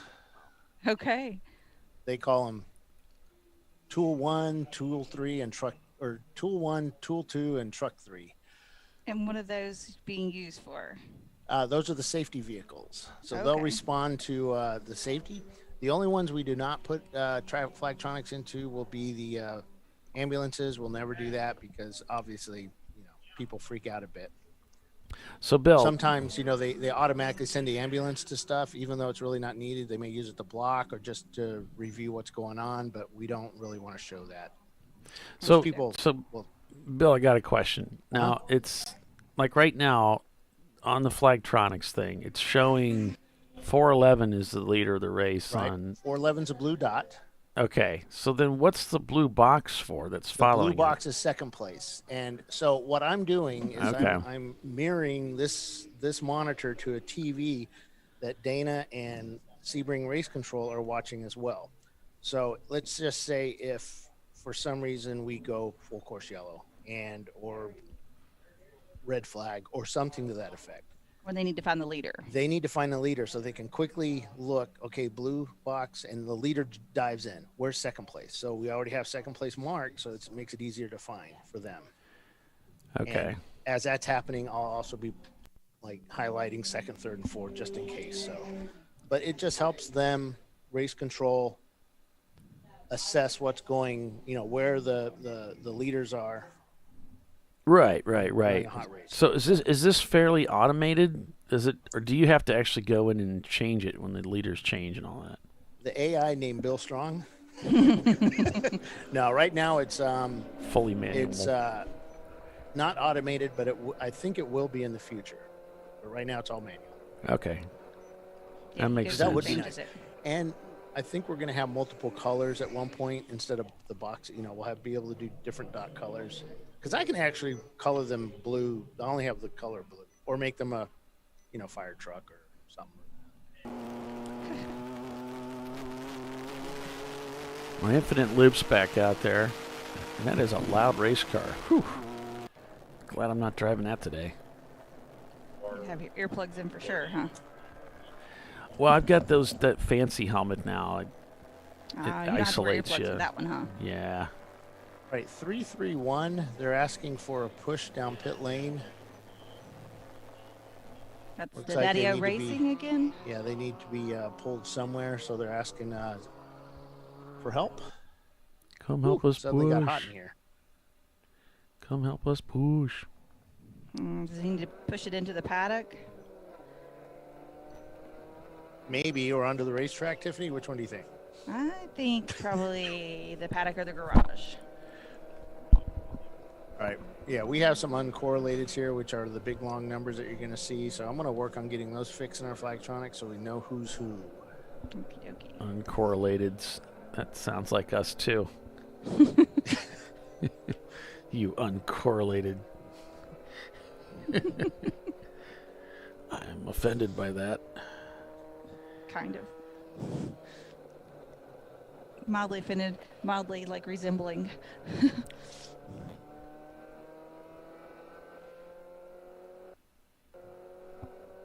Oh, look at that.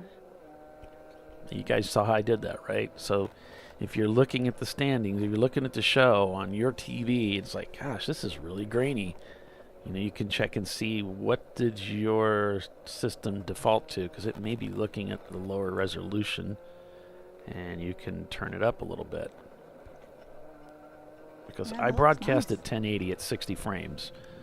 So it should be a pretty decent picture when you're looking at the standings. That should be pretty crisp. That looks great to me. Yeah. If that looks fuzzy to you, then your overall feed your res is too low. You can bump that up. You should be able to run at 1080.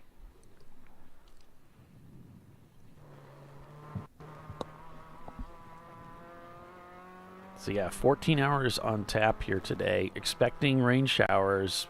It's a high possibility, about 68% Impact chance turn of rain. 16. Car 16. So I was talking, Bill. Sorry. You stepped all over me. He just loves to wait till How somebody rude. starts talking. No, he just puts his headphones on and starts talking. He's not even listening to. Mm-hmm. That's hurtful. It hurts my heart. Well, first he said turn 16, then he said car 16. So car 16 is We Gone Motorsports. Could be both. Could be both. 16 and 16. So you can see the caution coming up there on the Flagtronics.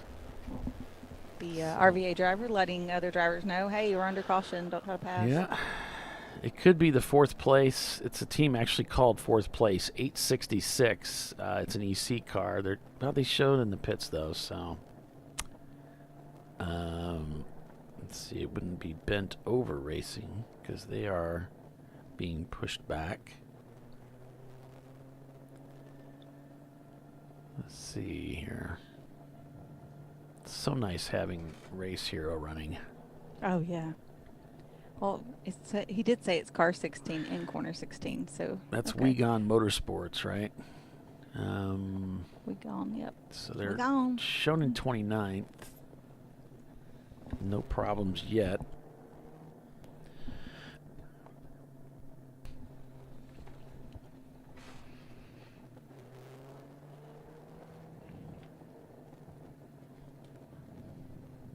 That's how my family, we're in the South. That's how we say we're leaving.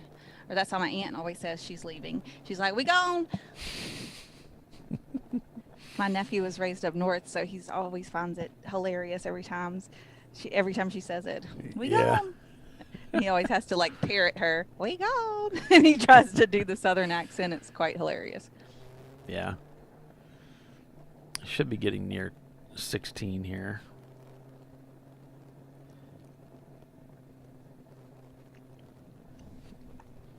That's a strange place to end up in the fence. Don't I control the mute button? Yeah. There is a way I could mute it. But we never know when he's going to pop in. You don't know. Yeah. I could mute it, yeah. But then he can unmute on his end. Uh-huh. Mm-hmm. Yeah.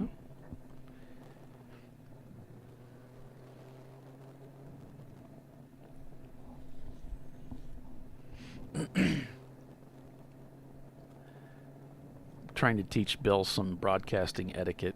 It's not easy. It's been this way since the beginning, so. At least he's consistent. Yeah.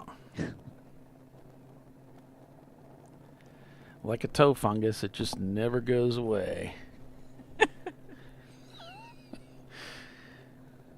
So under caution here, apparently,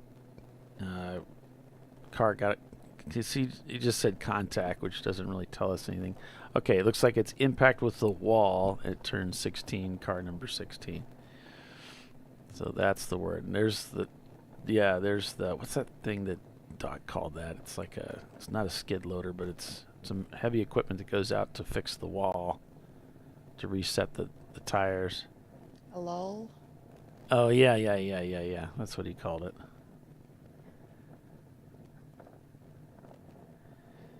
And he just backed it in, it looks like. Yeah, he's kind of turned around, backed in to the tires. Oops. He's like, come on, guys.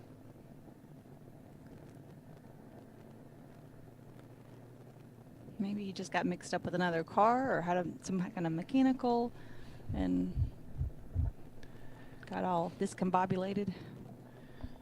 See, this is another downside here where at some point in the future, we're supposed to get the actual miles per hour in the flag trailing so that we'll know when a guy is going 20, he doesn't know. He just knows he's close to 35. It's like, no, you can and need to speed up because this situation, RVA is getting caught, because he's not at the threshold of 35. So the guys behind him are pulling closer. Yeah, I noticed that when I was out there at the CMP race, like, there'd be cars like catching up with me, and I'm like, if I go any faster, it's blinking at me slow. So how are y'all catching me? Doesn't seem to compute. Or I might be catching the car in front of me. I'm like, they're going a little under, obviously, the 35. So RVA put a fist up. I think they're going to go ahead and make a pit stop here, Tiffany.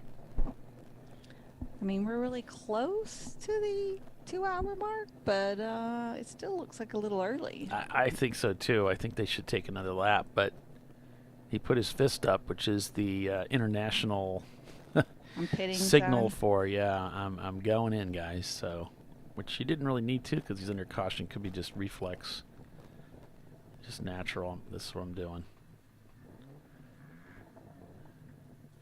Maybe his team is watching the feed, so to let them know I'm coming. Yeah, hopefully they would be in the know. You never want to show up at the pits at your tent and there's nobody there. Yeah, I've done that. Well, I have shown up when I showed up once at Gingerman. There was one guy in the pits, and he was like almost asleep. He was laying down. Like, what are you doing here? It's like, I have to come in. I radioed, but they didn't hear me because they aren't listening. Yeah. You don't have somebody assigned to listen all the time? It was a brand new team. This was their first race, and I was racing with them, and so there was no assignments for anything. It was very just kind of getting started. Gotcha. So it looks like got a new driver going in. They're going to do the whole thing here, Tiffany. Leader is in the pits. Fuel, driver, the whole thing. Yep.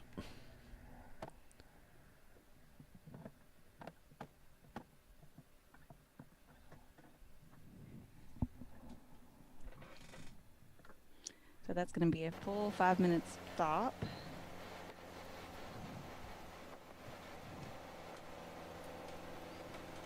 I guess they're anticipating more cautions and maybe making up their extra stop during one of those other cautions, maybe trying to play that one.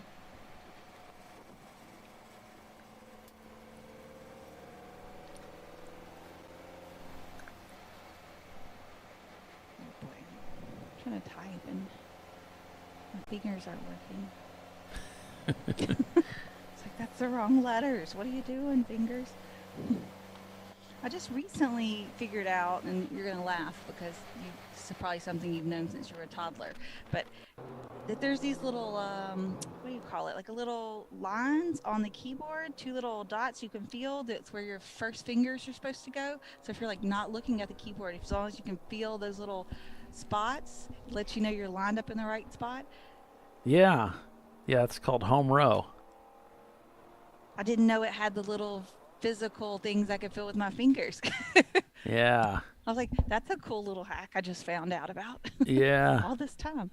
Yeah. I think that goes back to the typewriter days. They had that because I remember when I was in middle school, they were teaching us. They had a typing class, and I took typing in high school. It's maybe the it was only high class school. I ever High failed. school? I don't remember. I don't think it was high school, but maybe it was. It's been so long. But yeah, I remember that. Yeah, my keyboard's got them too. I could never. I took the class, but it helped, but I couldn't get to the point where I could use all my fingers to type with. But I used most of them. Yeah, I didn't do so well. They covered up the keyboard so you couldn't see the letters a little too early on for me.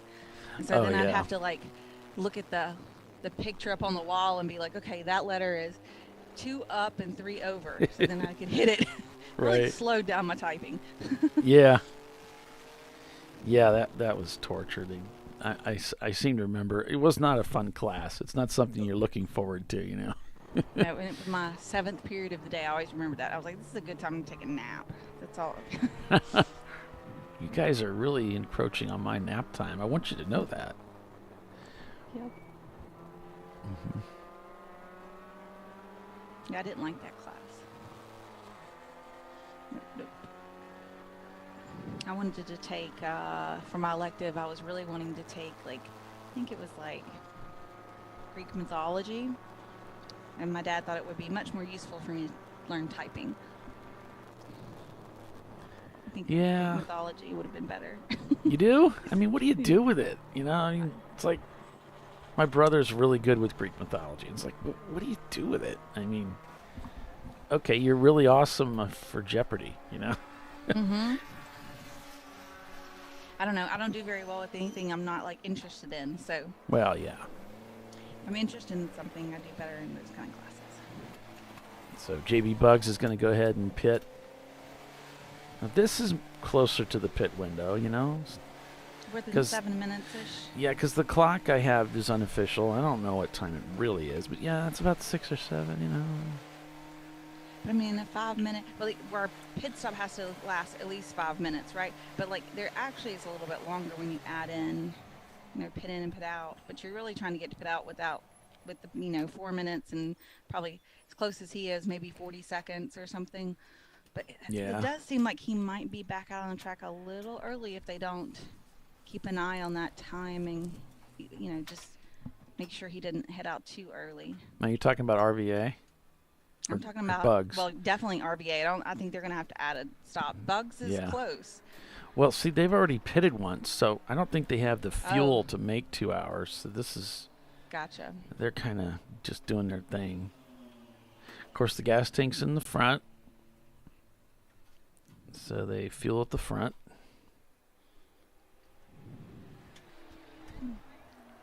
He's got the same helmet as I do and the same little pulls. I mean, that looks just like mine, except it doesn't have the Cheshire Cat on the back of it. Yeah. Got the same little orange pulls on the side that stick to the front of the helmet. I thought that would make it easier to get the helmet off if I needed to to take the Hans off to get out of the car or whatever. But I don't know. I still have to put it on where I can see it. Now, did you get your new helmet? got it when they first came out, right about the time that you did. Oh, on the okay. First round of pre-orders. Because I thought that Ron told me that those pull type releases are kind of out of date now. Those he said were popular for like a year, and then they moved from that to the new setup. Right. So I pulled. No, I think I left the old ones on my old helmet. I think I just put another set of the same. Oh. Or I Gotcha. could go back and forth between helmets if I wanted to. Hey guys. Right. Hi. Sorry to interrupt. At least you didn't just put your headset on and blurt it out while we're talking. But so what's up? I'm sorry. There was a lot going on at the time. We have a team down at the end of pit out. They are storing their fuel under the garages. What's the first rule at a racetrack? Always fuel inside the garage.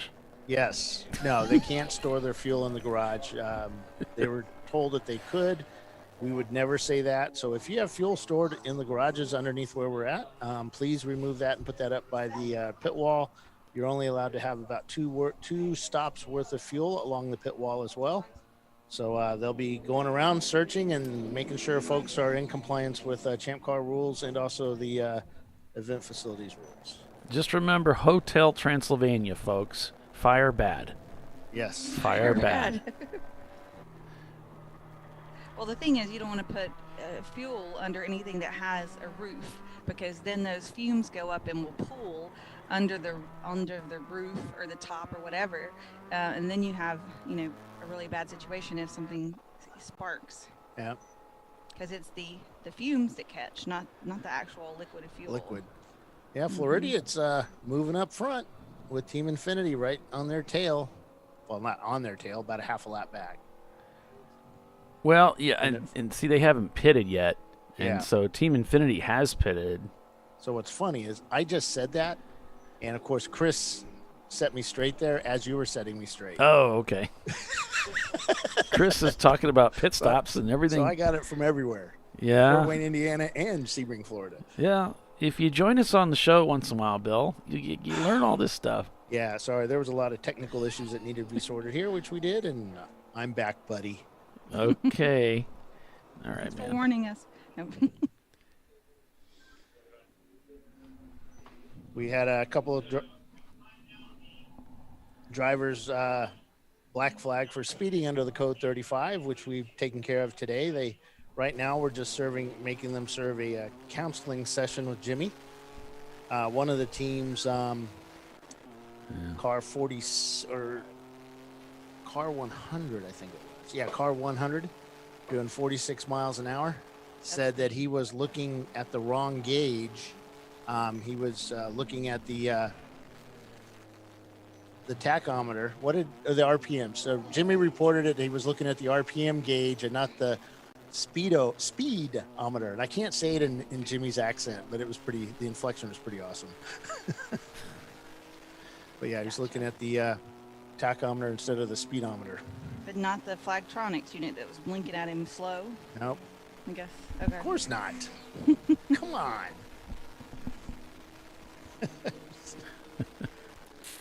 We had a new drivers meeting yesterday, and we had a lot of folks up here. So many folks the AC was overwhelmed. Yeah. It was pretty hot up here. Yeah. But that's good. We want lots of drivers and crew up here. Remember that every race that we do a new to Champ Car driver and crew meeting somewhere on track around 5-ish o'clock, sometimes 6, sometimes 4, depends on the track.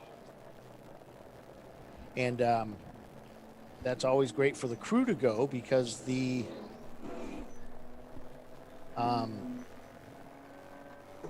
it's good to know, the crew to know what's going on as well. Even if they're not driving. Yeah. Sorry, it's a lot.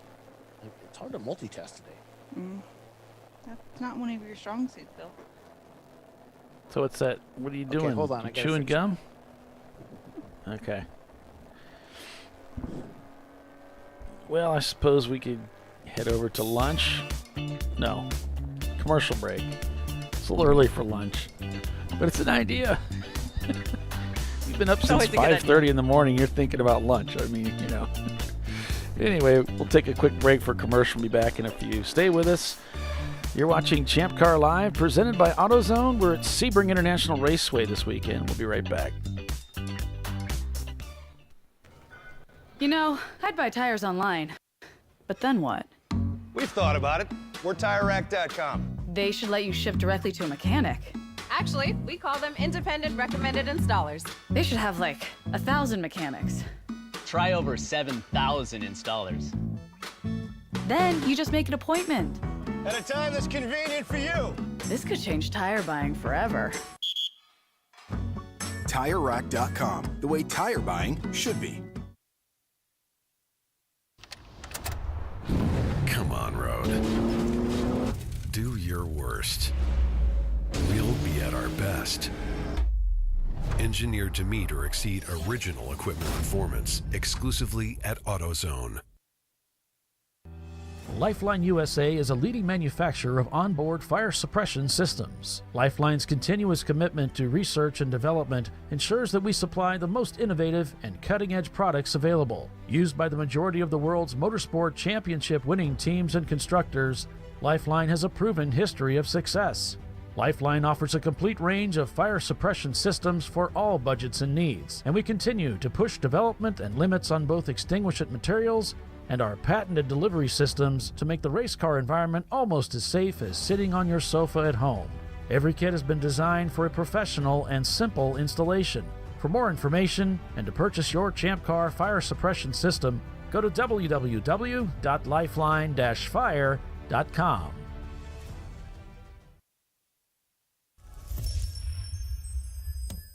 Frozen rotors from Diversified Cryogenics deliver increased performance and a higher level of safety, while significantly reducing braking system costs. So to tell you a little bit about the durability of this product.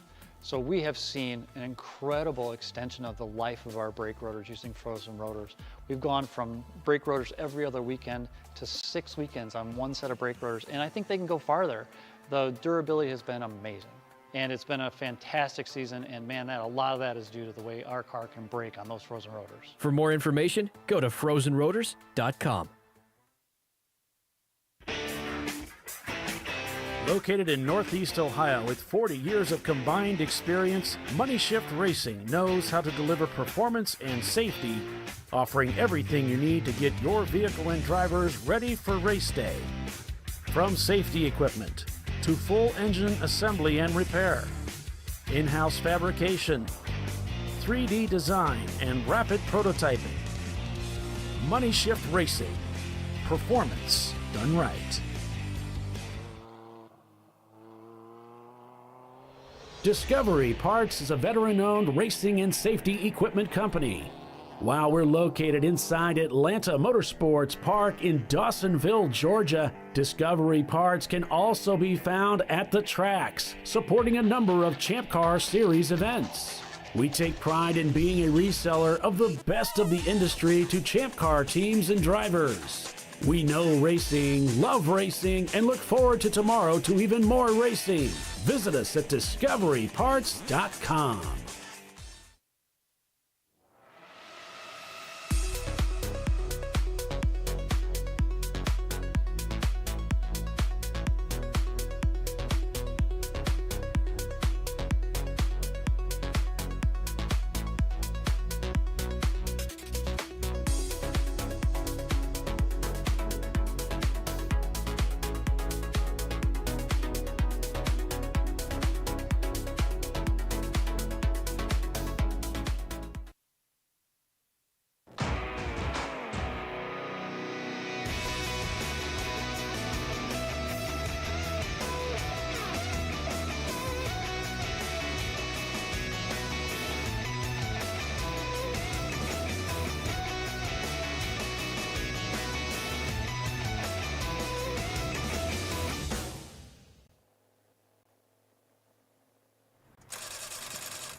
No. Seriously?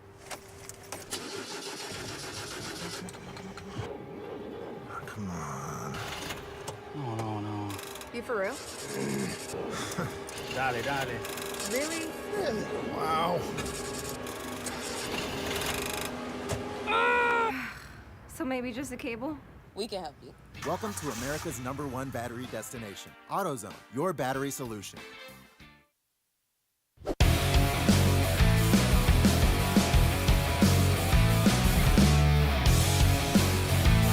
Welcome back, everybody. Looks like Floridian Motorsports has ducked into the pits out of the lead, and that maintains that. Then the Senator staff is going to take over the lead of the race. So Senator and staff. So this will be the first time they had an opportunity to lead today. But welcome to ChampCar.Live, presented by AutoZone.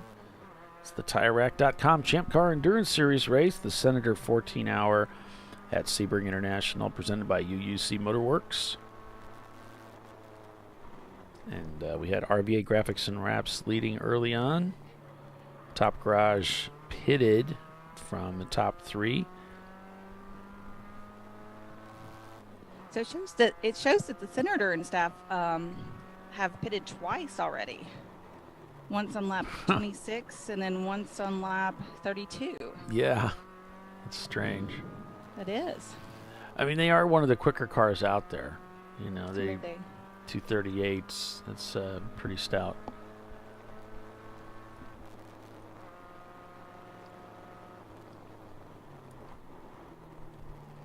So, I mean, I guess if that information we're receiving is true, then they've obviously made up for. It looks like the first one would have been a really short stop. And it was under caution. Maybe they just needed to look at something in the car and they sent them right back out. Maybe that's why they didn't lose any time for real. So if it was under caution and they just, because it was only 4:47, so it was a short stop. Ran in, looked at something, and got back out, and kind of got back in their same spot. Then maybe no harm, no foul.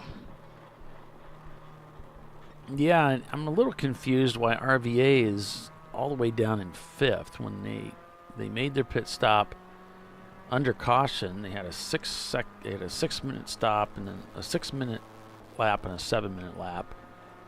But Glazed and Confused had a 9 and a 3. Team Infinity had a 7 and a 4.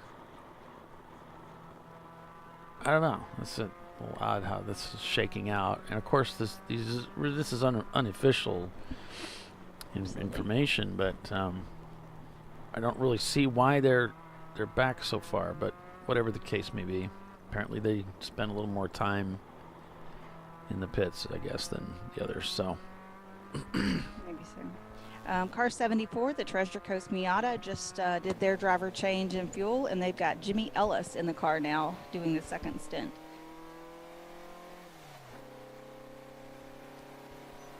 So car 600 did a spin over at turn 13. Oops. Ended up counter, came to a stop. He was able to get it going.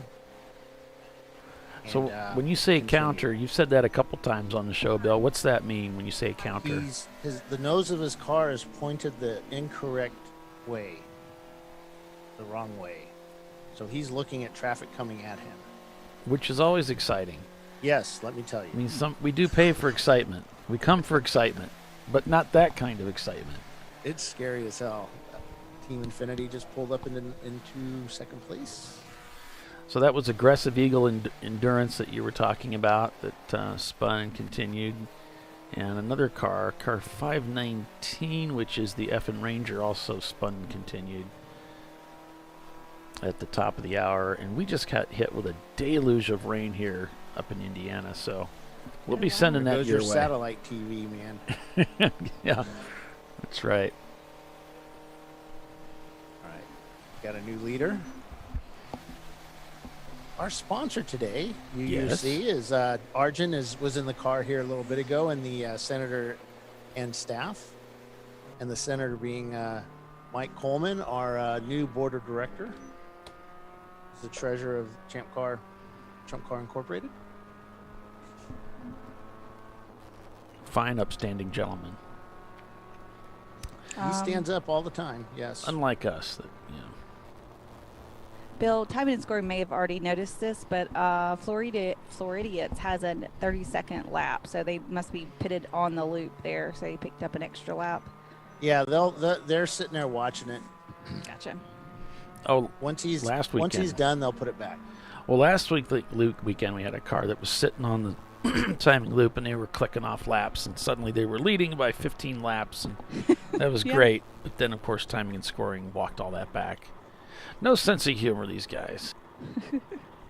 I was enjoying it. I thought it was pretty funny, but How do you expect Floridians to win this race? Yeah. Well, I want A to see little him drive cheating. it right to the front. That's what I want. He will as soon as he pulls forward. And backwards again. And backwards again. Keep doing it. Keep doing it. I lost a race like that one time, but I Well, don't show any hate for that. And Brew Crew they have the fastest, they have the lap record here at Sebring. That I disagree with. It was reported, Bill. I know. So the funny story about that, I went back through and I looked at that one day, and I was like, oh, yeah, I was at one point in that race, we did have FTD, but later on it got broke by another car. So we didn't hold the FTD until Doc did it. Yeah. Sitting on the loop. What? Yep. That's your story. That was his first race, wasn't it? I don't know. I think it was. If it was his It first. was one of his first races because he got written up in the Sports Car Illustrated magazine for that super fast lap. GTP fast lap. Yeah, like wow, Brew Crew Racing. For those killing of you it. that think jump cars are slow, this Brew Crew Racing was able to do just a few seconds off the fastest GTP lap record here. Yeah. So put that in your pipe and smoke it. Yeah.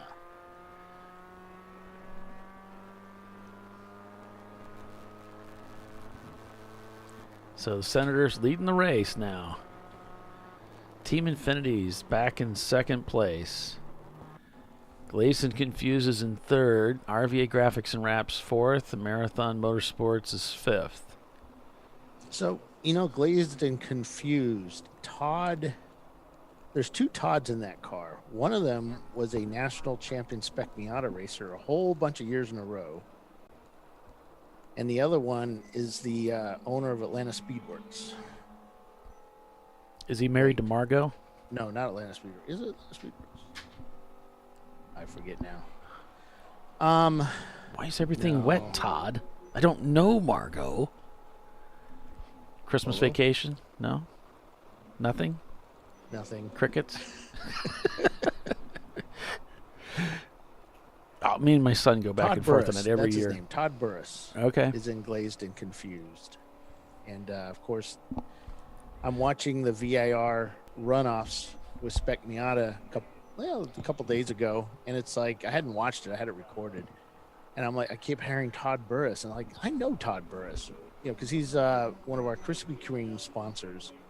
Mhm. And I see him up in the top 2, 3, and then he gets spun out, and they were talking about how he's national champion so many times in a row, and yeah, I was like, wow, did not know that. That's some skill level there, which explains why that car is always so quick.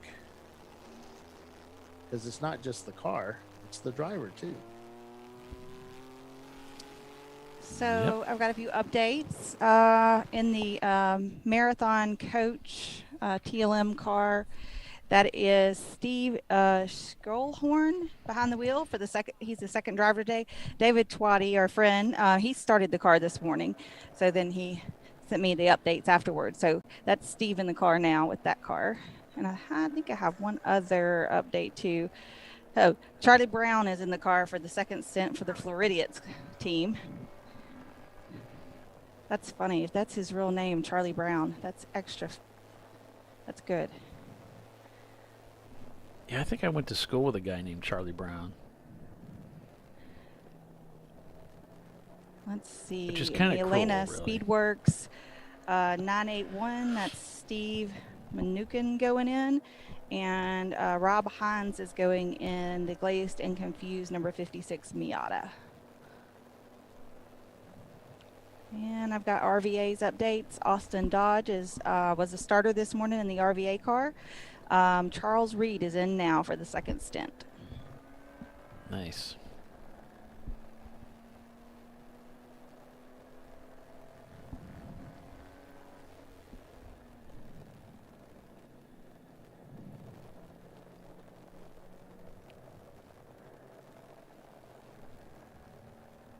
always nice to know who's in the car, you know? Yeah.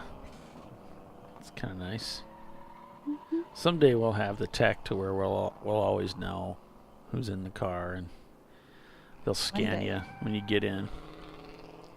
That's why they do it in one of the, it's like an IMSA series or something, where the driver has the transponder, so when they get in and they plug in, the transponder activates. They know which driver's in the car.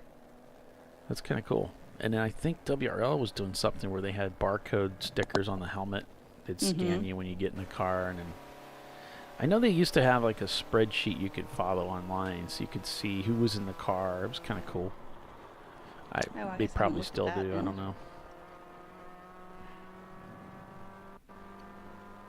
It is, you know, it's interesting the tech that, you know, some of the bigger series and some of, like, you know, us that we've come up with that makes this a better experience for the drivers, the teams, and for the, you know, their friends and family at home.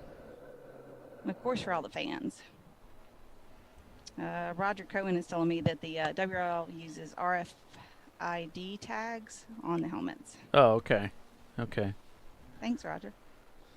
Roger's supposed to be on vacation. He's supposed to be going to Honduras. This is vacation. This is awesome. This is what racers do. They watch racing, and, you know, 4th time in a row that Sergio Perez is languishing down in the field after qualifying. It's just like, what is happening to Sergio Perez? I don't know. If I were him, I'd be looking over my shoulder, though. There's a large smiling man looking for that seat. So he better get his act together quick. I don't know. And what happened to Fernando Alonso in qualifying? Jeez. 7th? I think it was. I don't know what happened there. I haven't caught up with what's going on. I'm unbelievably behind. That's okay. I don't know how many races I am behind right now. I'm not supposed to talk about that because, according to my colleague, Bob Varsha, I'm not supposed to talk about the teams that aren't here at the race. It's like a commentator's. It's like, I don't know if it's written anywhere, but it's the code, part of the code. Really? Yeah. So I'm not supposed to talk about Salins who aren't here this weekend and all that kind of stuff. Got a whole list of all the things we're not going to talk about that we're going to talk about. I guess. I look back at, well, what's all the stuff I used to do? Well, I'd talk about what happened last year, and, you know. So, Rotary Rocketeers and Salins not here right now, so I'm not supposed to talk about them, so I'm not going to talk about that. I'm not even going to mention it.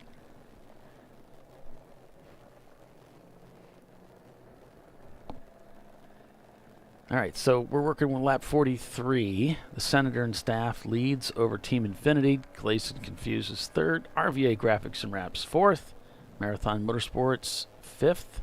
Treasure Coast Miata is in 6th as he checks the time. IBEX Racing 7th. Floridian Motorsports is shown in 8th. 9th would be Benover Racing, and 10th would be Treasure Coast Miata again. So they've got 2 cars. They've got a 965 car, 94 Miata, and the other one's another 94 Miata, number 74, which isn't confusing for me when it comes time to keep the points straight at all. Not at all. Piece of cake, no problem.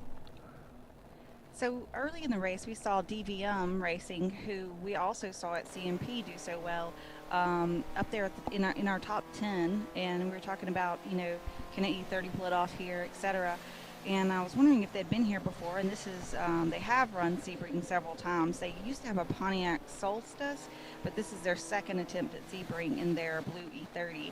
And we saw that car at CMP be very fast. Yeah, they were so quick. They were so quick. And so this morning they fell down into the standings, so I was reaching out to the team to see what was going on, and they said they blew a valve cover gasket about 15 laps in the race, but they were able to replace it and get back on track. So, you know, good luck to them. We know they're a competitive team. This is a long race, so, you know, you never know how it's going to work out. Yeah.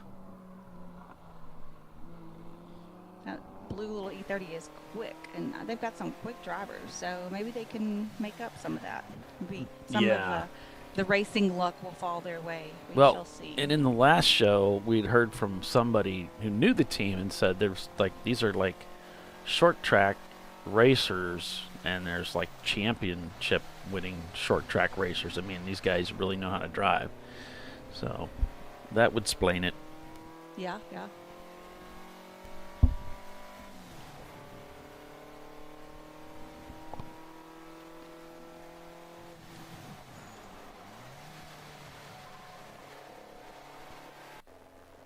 So RVA getting by JB Bugs, and they're still in fourth, 14 seconds back from Team Infinity. I just thought of another thing we're not supposed to talk about. Oh, okay, what is it? Roger's able to clue me in, the MR2s. Oh, that's right. Which is downright comical because Bill loves these cars, and he's definitely not fun size to fit into these things, you know. It's just hilarious to me. Here's a guy that really shouldn't be driving MR2s, and he surrounds himself by them. And Opals, it's like the perfectly wrong car for you to buy. Why would you want that? And that's what he goes to. Are you suggesting that he might need a shoehorn to get in that car? I'm saying he's not built like a little, Asian guy. He's a gigantic American guy. He shouldn't be in that car. Anyway, that's all right. That's how we get those wonderful dismounts. Yeah. That was the 944 he fell out of, right? Yeah. Oh, it's funny. Okay, Reeves Racing has a live feed now. I'll pass that over to you. Let me send it to you via Messenger. Yeah, sure. That'll work. I'm gonna do that now. All right. Thanks for joining us, everybody, on the feed. It's great having everybody along. Yeah, we just got absolutely drilled with rain here. It was crazy, and I'm still waiting for my lawn care guy to come out and fix my yard. We had this gigantic patio put in, and of course they tore up the yard, so it needs to be seeded. And he keeps trying to come out, but there's always like rain or some terrible storm coming through when he's going to do it. We have had a very active season for storms, have we not? Like, yeah, here lately, especially. We're not caught up in that heat wave that you guys are caught up in, but oh, it's kind of sucks. Yeah, it's really bad. It's so hot. You just go outside and you start melting. You have to come back in. I'm putting frozen water bottles in the waters for my chickens to try to keep the water cool enough that they'll actually drink it. Yeah. If it gets too hot, they won't drink it. They'll just sit out there and cook. It's boiling in the sun. Yeah. I'm like, no, you're supposed to be here for eggs, not for eating. So come out, they're already cooked. I'm like, eh. Good morning, Kevin.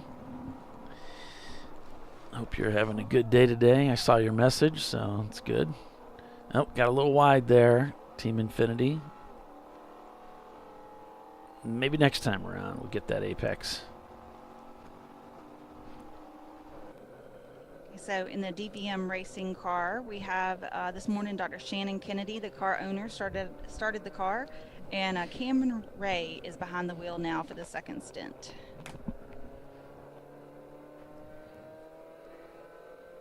Yeah, the Senator guy is doing pretty good. Really, really good. Turned a 2:43. Well, that's not a good lap time, but he's coming into the pits. But yeah. So they've dropped to third now, and let's see here. It's kind of odd that this would be a third pit stop for them. It's a little early for that. Yeah. Let's see what they're going to do here. They've got their little flaggy thing out. It doesn't look like he's getting out. So the hood's going to go up. He's just checking his belts. So just as I was saying, they were doing good. Commentator curse. Is that the commentator's curse? Do I have the power? Some people think you may. I don't think so.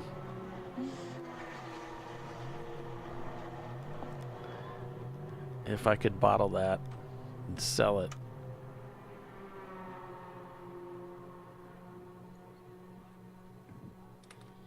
Did you get that link I sent you? They had him kill the engine there, so unfortunately the Senator dropping. You sent it by messenger, did you? I did. Okay, I'll take a look here.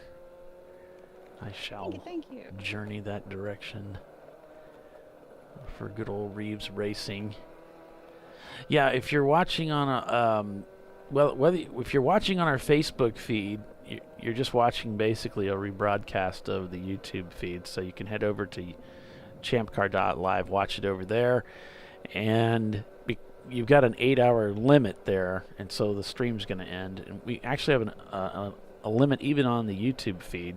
So there will be a part 2 that I'll have to publish to the website because I don't want to break the stream. I want it for those of you that have gone to the trouble to find the stream and log in and sign into it or just click on it. I don't like making people, go find another stream when it gets cut. Mm-hmm. So I just publish the recorded part of part 2, call it a part 2, to the web later. But yeah, it's like an 11-hour and 55-minute limit. It's a strange number, but that's what YouTube puts on their feeds. Don't they know how endurance racing works? Goodness gracious. Yeah. Maybe so someday. Level 1 has taken 2 pit stops already as well.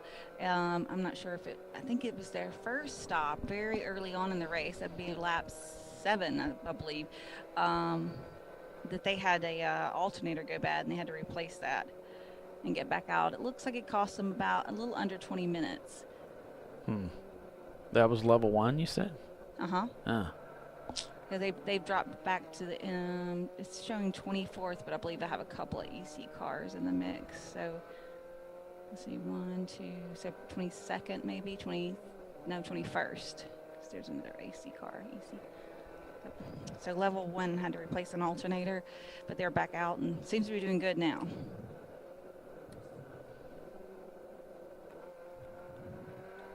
I'm going through all my contacts and bugging people. I guess if it's bugging them too much, they could just not respond, but Oh yeah, I'm sure they like hearing from us, don't you? Sure, I think so. right? I just want to make sure that we can include everybody's information. I guess if they want to be included in the broadcast, so we can give, good information out there, and also speak about lots of the teams, not just the few that we're friends with or that sort of thing. So just try to have quality coverage. Yeah, spread the love. Sure. Yeah. Plus, we have 14 hours. I need something to talk about. That is true. Timothy is asking, are we doing a broadcast from Gingerman?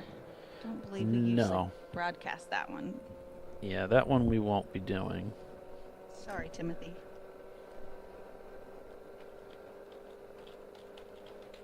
The next one we're gonna be doing for sure would be VIR, and it's probably gonna be, we'll skip MSR, and High Plains is kind of up in the air. I actually have something going on that day, so if something gets done, it'll be very bare bones. And then we would skip Gingerman, but then we'll do Thompson next month too. We're going to cover Thompson. Okay. Where's my schedule? Everything's a little tentative with this show, but that's the plan. All the stars have to align, Yeah. Yeah, that's true. We've got, because sometimes we think, oh, we'll do this, and then realize, oh, but the data hasn't reset on the hotspot, so we really can't. That kind of stuff happens. Mm-hmm. You gotta think. You gotta consider all these things. So there's Reeves Racing for you Pontiac Firebird fans.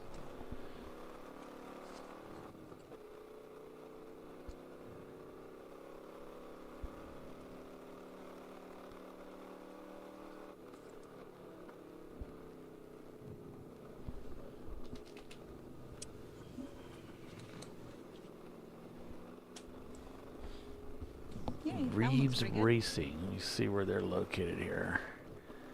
How are they doing? So the Senator in the pits.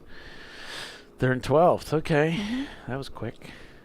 With Good 2 job. EC cars, so they're actually in 10th place. They're in our top 10.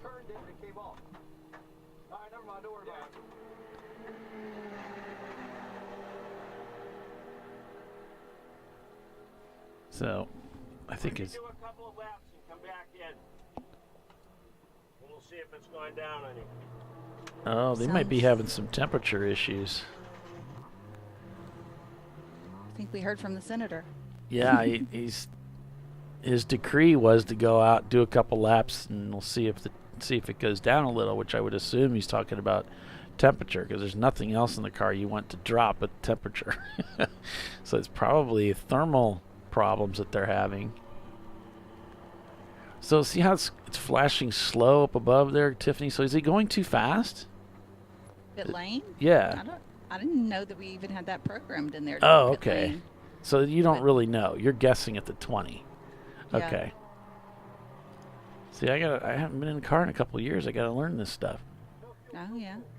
I haven't seen it do that, but I mean, like, I think that's within the capabilities of it. I didn't know that.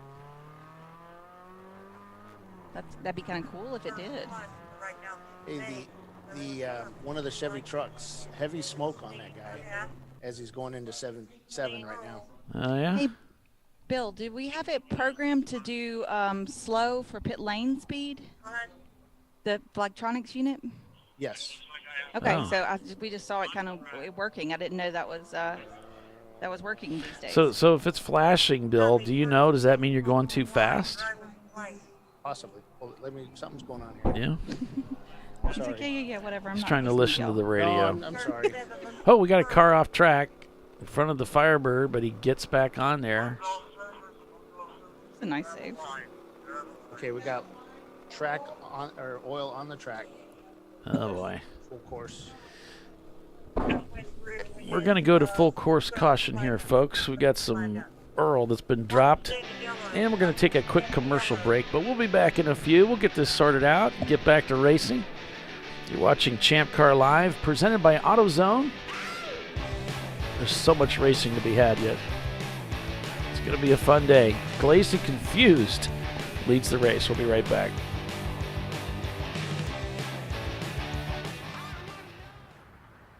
I probably need new tires. You do. What if they sold tires online? We do. We're TireRack.com. They could offer lots of tires We have so many tires. and help you find the right tire. It's called the Tire Decision Guide. Oh, and they could ship them to a nearby mechanic. We shipped to over 7,000 independent recommended installers. This is an amazing idea. Sorry. TireRack.com, the way tire buying should be.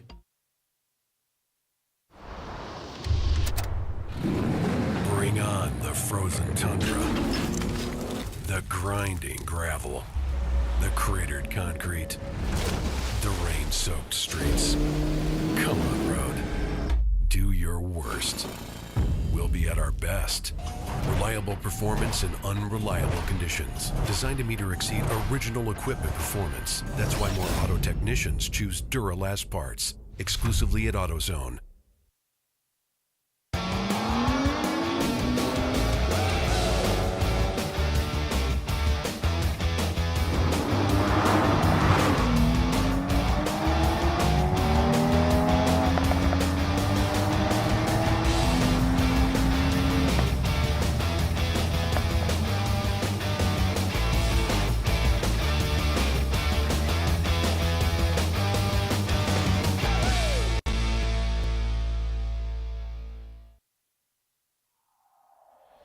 Discovery Parts is a veteran-owned racing and safety equipment company. While we're located inside Atlanta Motorsports Park in Dawsonville, Georgia, Discovery Parts can also be found at the tracks, supporting a number of Champ Car Series events. We take pride in being a reseller of the best of the industry to Champ Car teams and drivers. We know racing, love racing, and look forward to tomorrow to even more racing. Visit us at discoveryparts.com. Come on, road. your worst. We'll be at our best. Stress tested to meet or exceed original equipment performance. Exclusively at AutoZone.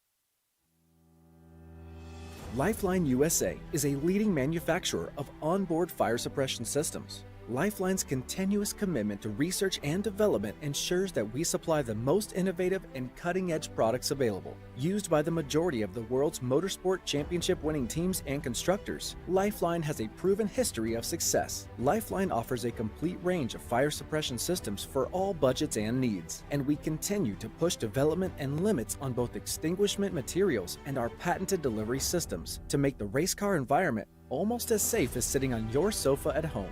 Every kit has been designed for a professional and simple installation. For more information and to purchase your ChampCar fire suppression system, go to www.lifeline-fire.com. Located in Northeast Ohio, with 40 years of combined experience, Money Shift Racing knows how to deliver performance and safety, offering everything you need to get your vehicle and drivers ready for race day. From safety equipment to full engine assembly and repair, in-house fabrication, 3D design, and rapid prototyping. Money Shift Racing. Performance done right. Frozen rotors from Diversified Cryogenics deliver increased performance and a higher level of safety, while significantly reducing braking system costs. So to tell you a little bit about the durability of this product. So we have seen an incredible extension of the life of our brake rotors using frozen rotors. We've gone from brake rotors every other weekend to 6 weekends on one set of brake rotors, and I think they can go farther. The durability has been amazing. And it's been a fantastic season, and man, a lot of that is due to the way our car can brake on those frozen rotors. For more information, go to frozenrotors.com. I did it. You see how it's... That's it. We did it. You did it. You can do it. The path to I did it starts at AutoZone. Get in the zone.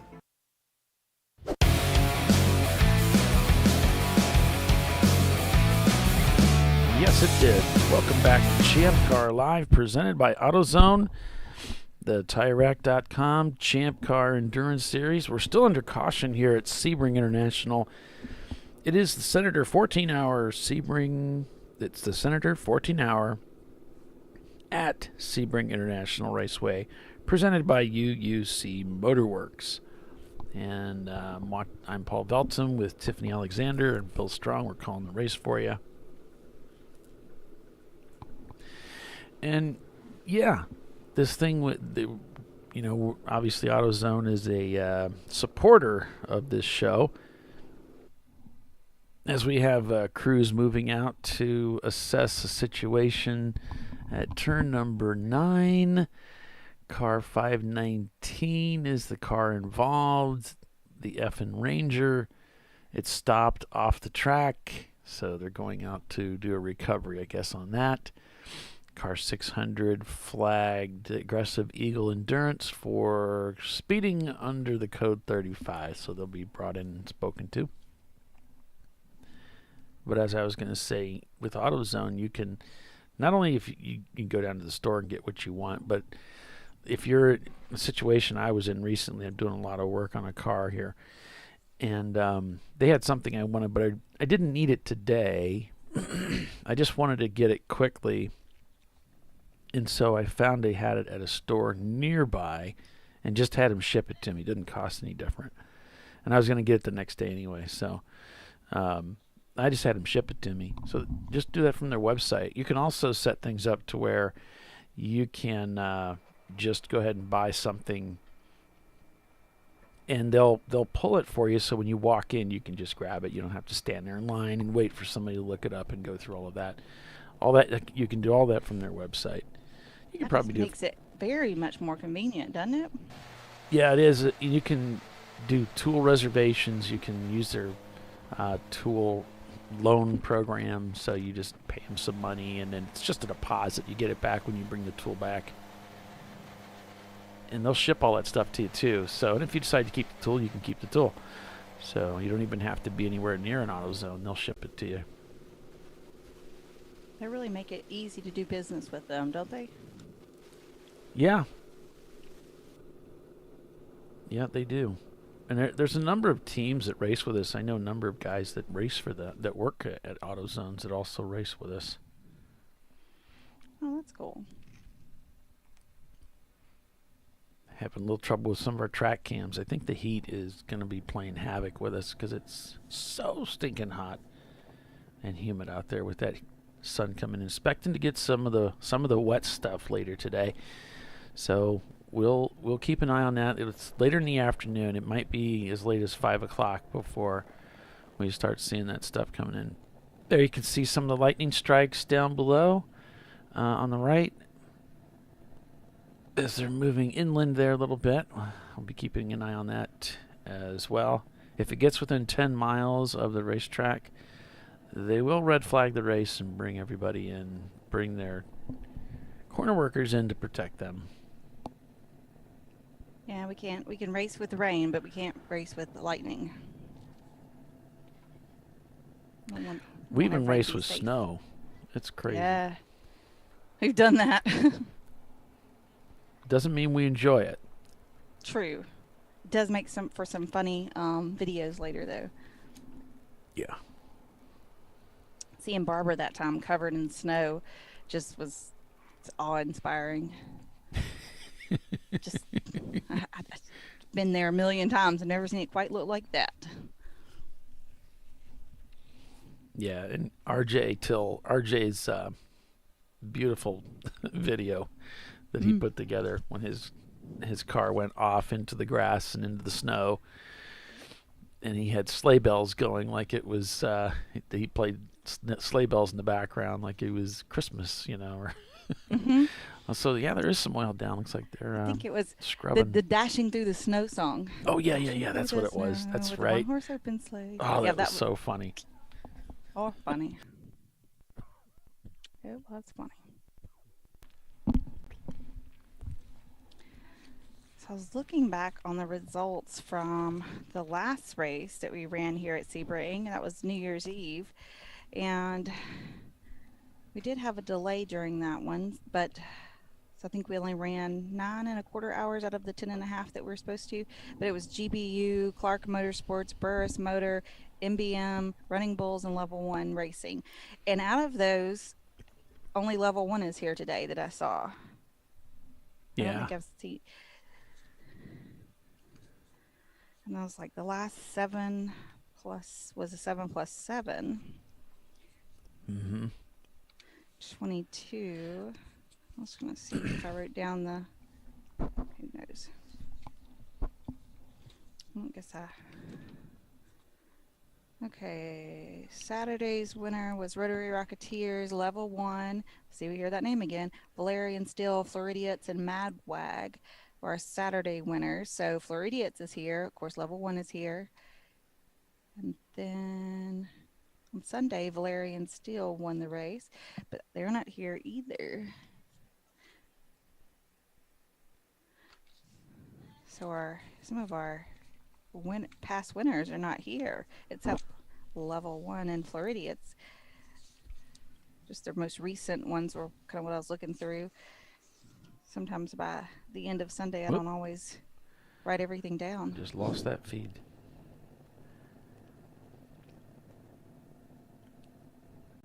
Yeah, that turn 3 camera keeps going up and down. Sorry about that, folks. I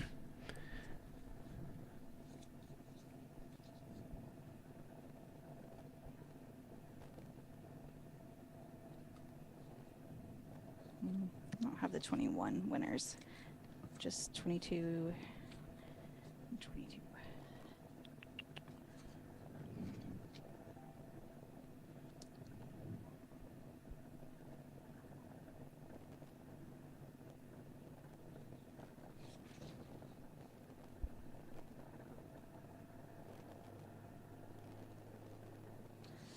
looking forward to doing that New Year's Eve race.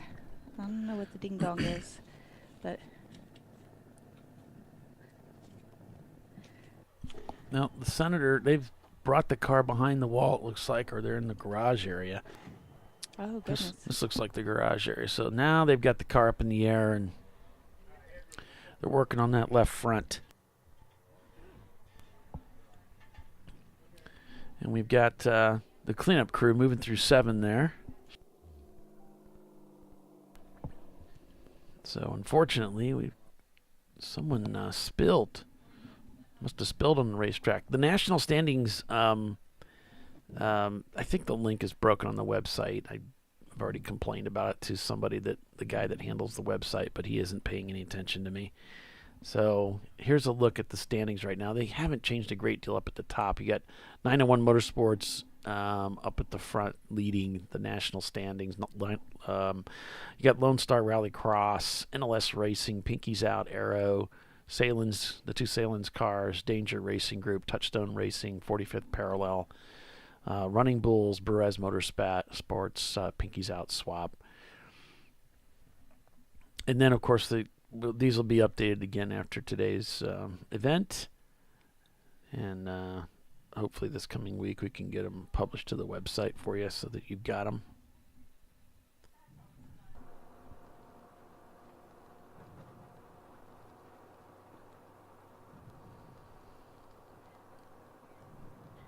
Now we're using the top 2 best finishes. Mm-hmm. Okay. Top 2 between 2 events. We events. went to 3, but then at one point in time, and then the pandemic hit, and everybody wasn't able to always get to the races they wanted to at that point in time. I think we dropped back down to 2.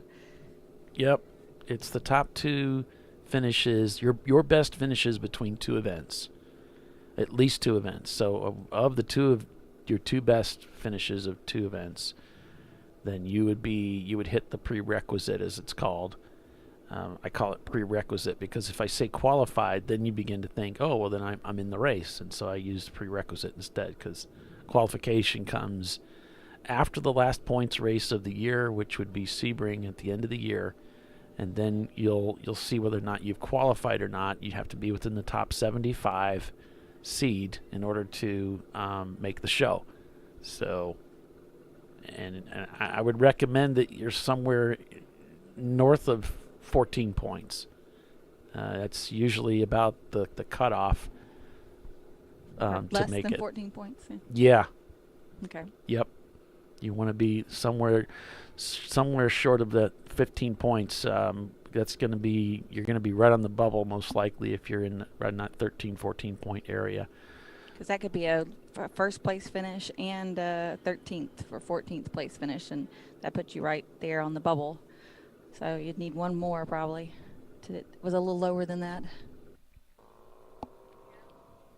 Yeah, and then we're doing a little more sorting too, based upon number of races that you started. So I should say finished, because when you start a race, you technically once you get a lap in, you can stop right there and you're considered finished. So number of races that you finish does play into sorting for ties. Gotcha.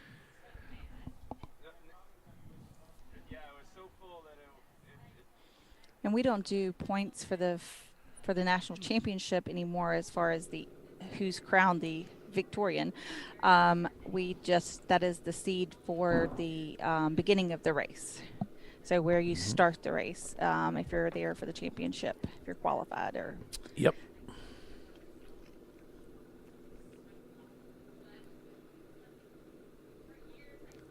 Oh, Fred's put out an invitation that if you're not at Sebring and happen to be in northeastern Ohio area, you are cordially invited to attend their annual fireworks presentation at Nelson Ledges.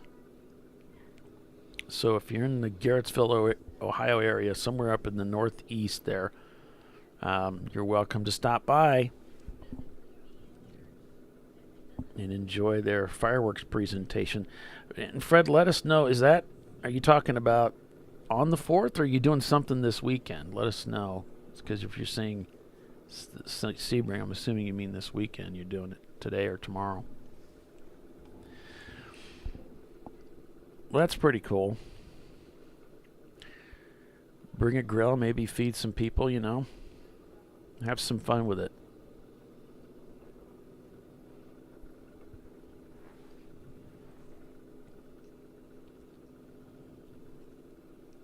I was at Gingerman one year, and Andrew's dad was passing out margaritas after the race. He was making them. Heck yeah. Yeah, he was making them there for people, so that's pretty cool.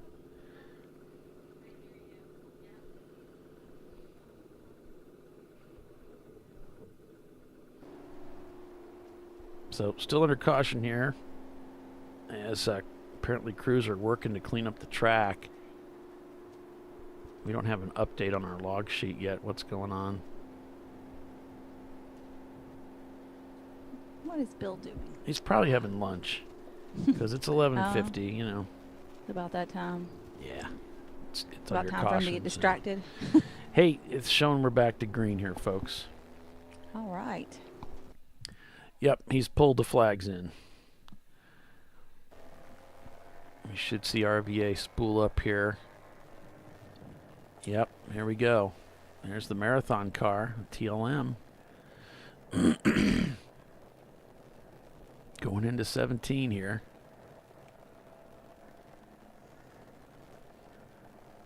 I think this would be the worst place to go back to green. It's right over heading into 17, because it's like, no, terrible, because you want to get going, and then you get the most challenging corner in motorsports. Let's find something a little bit easier, like, I don't know, front straightaway, back straightaway, something fun. Yeah. Glaze At least is there's a lot of room in 17. Yeah, there is, isn't there? Yeah, so it's very spacious. I mean, not all that room should be used. You'd be quite offline in some of those places. Is that a skid pad over there? Is that what that's all about? I've never seen it be used, but I guess you can't use it while the track's hot, so. You could, but you'd get in trouble. Yeah.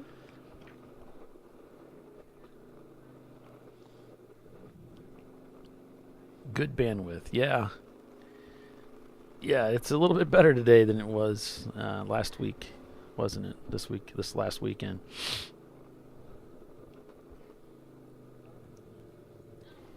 So much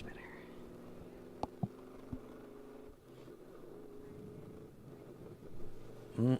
Sounds like the Pontiac's not running too good.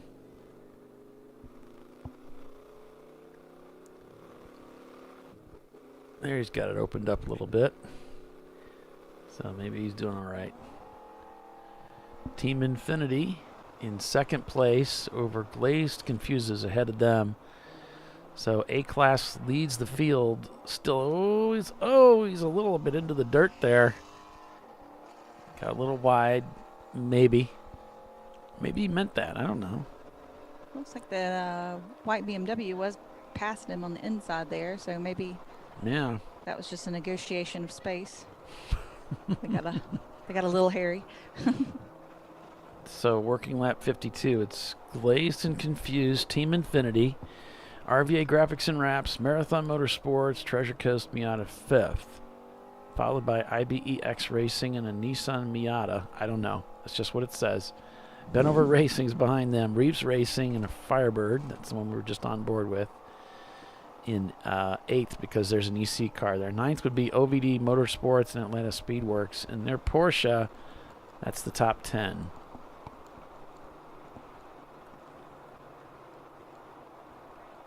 They do drifting on T17.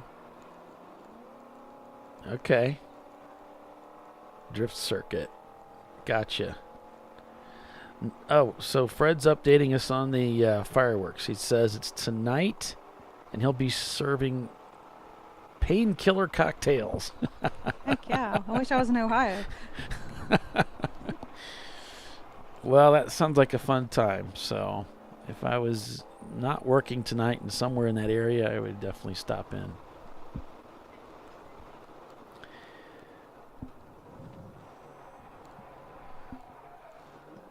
I want to know what goes into a painkiller cocktail. The good stuff, right? Okay. We just whatever it takes. The Hubs just found a new cocktail mix, and it's like, and it's not as sweet as it sounds, but it's got Malibu rum and the rum chata, the little liqueur thing, with some like soda water and lime juice. It makes it real light. It's really good.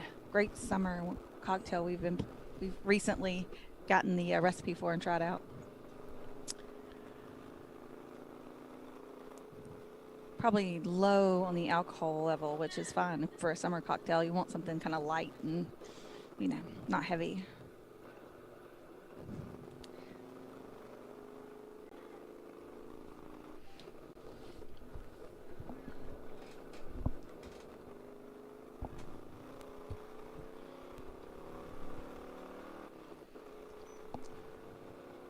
I'm back.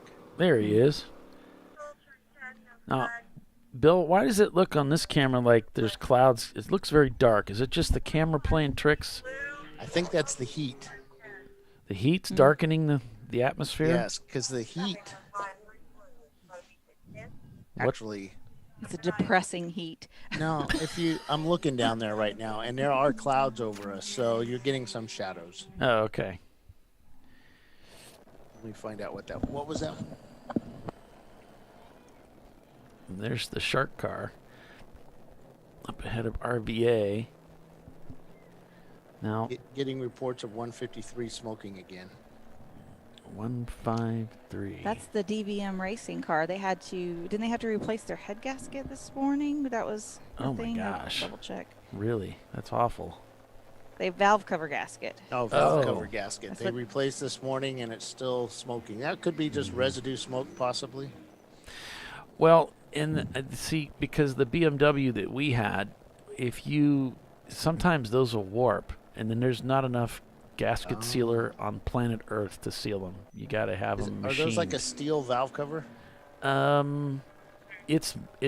I think it was more like aluminum, but it warped. So I think the accusation is that if you overheat it, it's a paperweight, because then all this stuff goes wrong like that.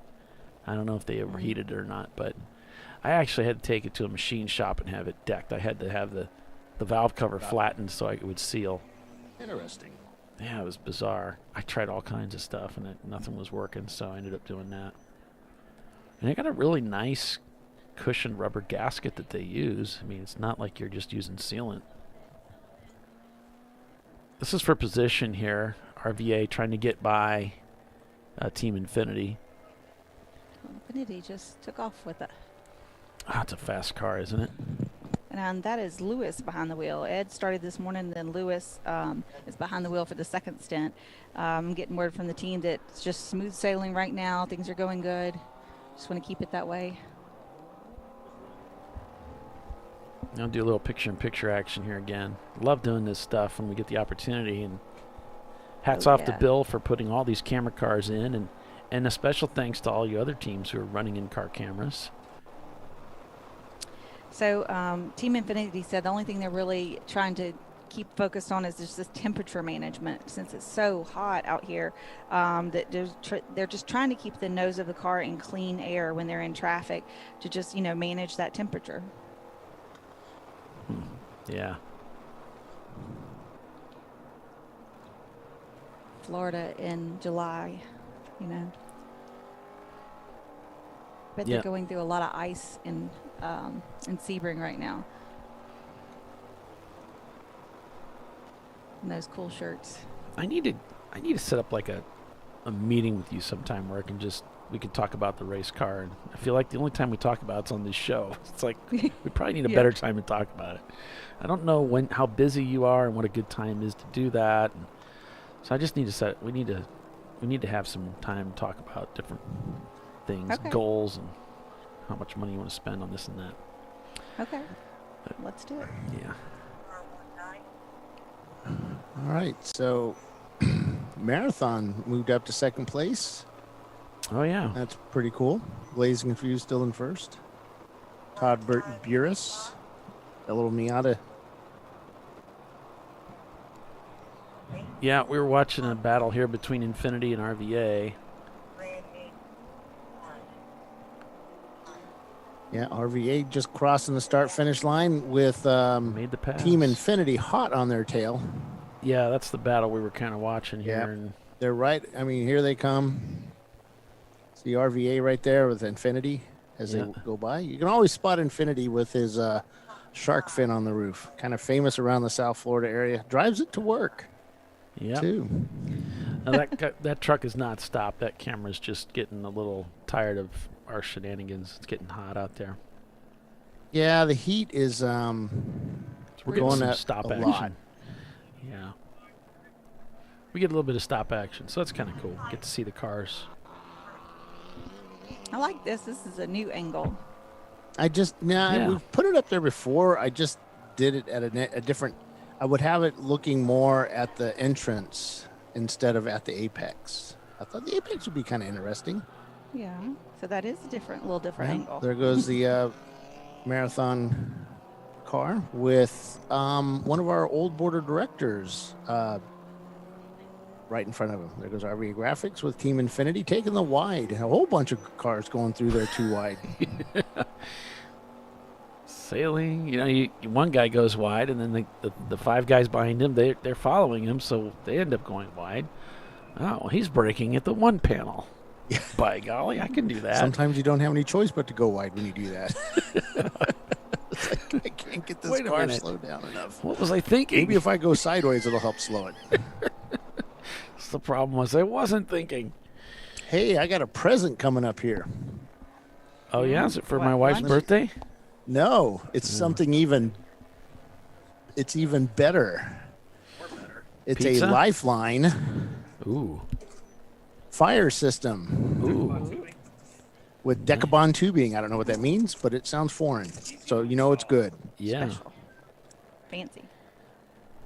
Thank you, Ron, from Discovery Parts. I just purchased a Lifeline fire system from him for my Opel GT for December. Oh, I thought you were giving it away. You thought I was giving it away? No. Oh, man. Thank you, sir. Oh, that's cool. Because we need one. Yeah. With your what kind of tubing is it? I don't know. It's this tubing. Oh. He used big words knowing I couldn't understand it. Jerk. It's got a couple of pull tabs on it. Don't pull those pull tabs. Well, wait a minute. It depends. You can now, and there's a big cylinder thing at the bottom. Yeah.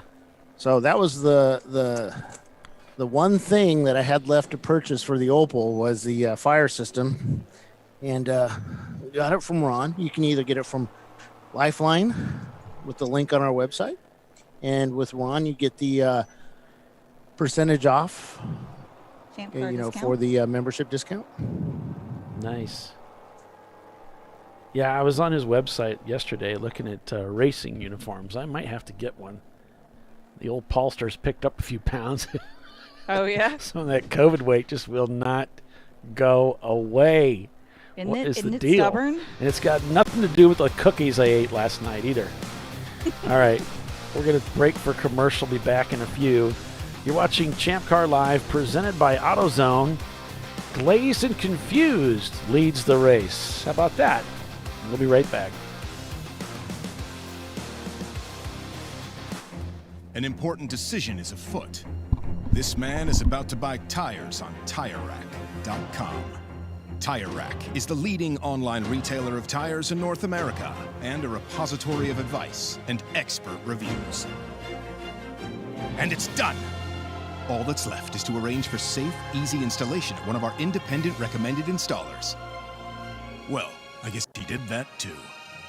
TireRack.com, the way tire buying should be. Come on, Road. Do your worst. We'll be at our best.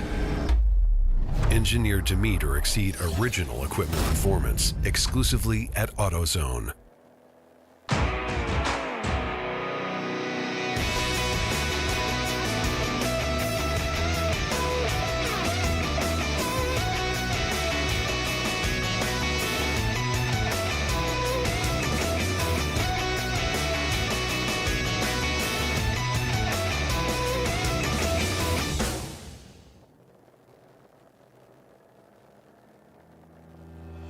Lifeline USA is a leading manufacturer of onboard fire suppression systems. Lifeline's continuous commitment to research and development ensures that we supply the most innovative and cutting-edge products available. Used by the majority of the world's motorsport championship-winning teams and constructors, Lifeline has a proven history of success. Lifeline offers a complete range of fire suppression systems for all budgets and needs, and we continue to push development and limits on both extinguishment materials and our patented delivery systems to make the race car environment almost as safe as sitting on your sofa at home. Every kit has been designed for a professional and simple installation. For more information and to purchase your ChampCar fire suppression system, go to www.lifeline-fire.com. RVA Graphics and Wraps is a full-service design, signage, digital graphics, and wraps company located in Richmond, Virginia. With over 20 years of experience, RVA Graphics and Wraps offers premium signage options for your business. We are dedicated to offering our clients best-in-class service in all aspects of graphic design and application. For more information, visit us on the web at rvagfx.com.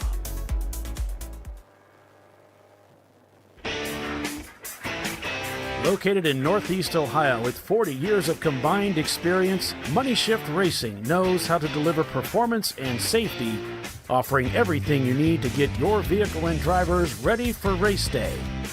From safety equipment to full engine assembly and repair, in-house fabrication, 3D design, and rapid prototyping. Money Shift Racing. Performance done right.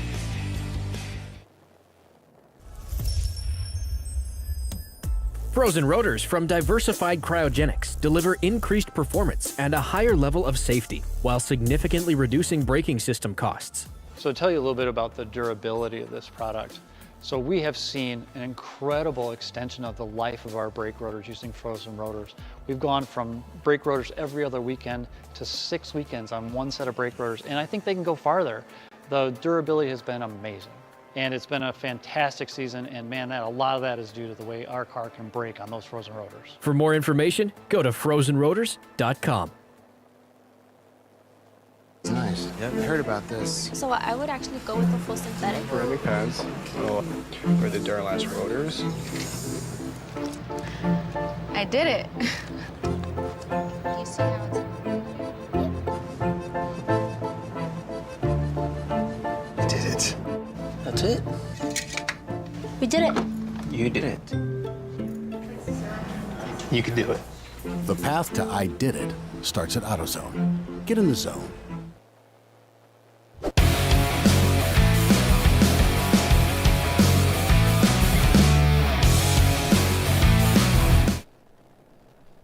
Back at Sebring International Raceway, the Senator 14-hour at Sebring International, presented by UUC Motorworks. It stands for Underground Upgrade Club. So when you have to go like sneak and get parts to make your car faster without the wife knowing, that's kind of how they started their name. Underground Upgrade. Yep. For those automotive enthusiasts who have significant others who do not understand the desire and need to enhance the performance of a vehicle, welcome to the club. Narrow-minded people. Yeah, my wife was gone for 3 days this week, and I polished off an entire bag of Oreo cookies in that period of time. And when she got back, I said, listen, you are no longer permitted to buy the lemon-flavored Oreo cookies. She says, why? I said, because I ate them all gone. And they're dangerous in this house. You can't get those. I will never lose this weight if you keep buying those. And then she started laughing and said, well, we'll find a way to secure them so you can't get to them so easily. So, yeah, that happened. Yeah, we have some things that, you know, I try to say are not allowed in the house. Chocolate chip cookies of any shape, form, or fashion. I like the chewy ones. I like the crunchy ones. I like the soft bake ones. I don't know. I've never met a chocolate chip cookie I didn't like. Yeah. So, like, just please don't bring them. And if somebody brings them in my house, you're taking them with you as you leave. Like, you're not, those are not allowed to spend the night here. Right. That's so funny. He'll wake me up in the middle of the night calling from the kitchen.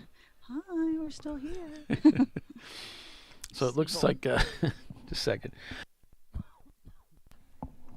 Oh, excuse me. Marathon Motorsports shown in the pits. So is Top Garage Racing. So Marathon slipped to 11th now, as they're shown in the pits. Let me see. This looks like the gap is about right. 25. Lap 25 is when they pitted last. Now they're at lap 55 they've pitted. So there's kind of a gap from when they started to when they're pitting. So this could be driver changes or whatever. We start at 9 o'clock, so it's definitely not making the next 2-hour mark. No, they're pitting more frequently. Let's see, they should have pitted at 11, and then they pitted again. So I don't know what's going on there, but they are currently shown in the pits. So Glazed leads over Treasure Coast, and then this is the number 74 car of Treasure Coast. Remember, they brought 2 cars here. We got RVA Graphics and Wraps, the 411 in third. Then it's the Team Infinity car, Benover Racing, IBX Racing, Reeves Racing, Atlanta Speedworks, and their Porsche, Floridian Motorsports, and Marathon Motorsports. They've just left the pit loop, so they're back out there. 1600cc Sports Racer says, IMSA has Shay, and we have Tiffany, smiley face. Aw. Yep. Sweet. You're the best for sure. The only one that puts up with y'all, right? What? Yeah, well, that's adds to the charm, doesn't it? Yeah, y'all have to put up with me too. So. Well, that's no problem. Does anybody know? Like when I started up the stream today, I watched the YouTube chat feed, and there's right next to where the last entry is, there's a little emoji thing. There's a heart, and if I hover over it, I get the 100%, and there's a couple different emojis that pop up. Does anybody know how to move or get rid of that bar?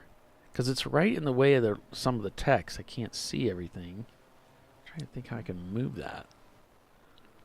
I tried some different things, but what's this up here? Pop out chat. Maybe I could use pop out. I don't know.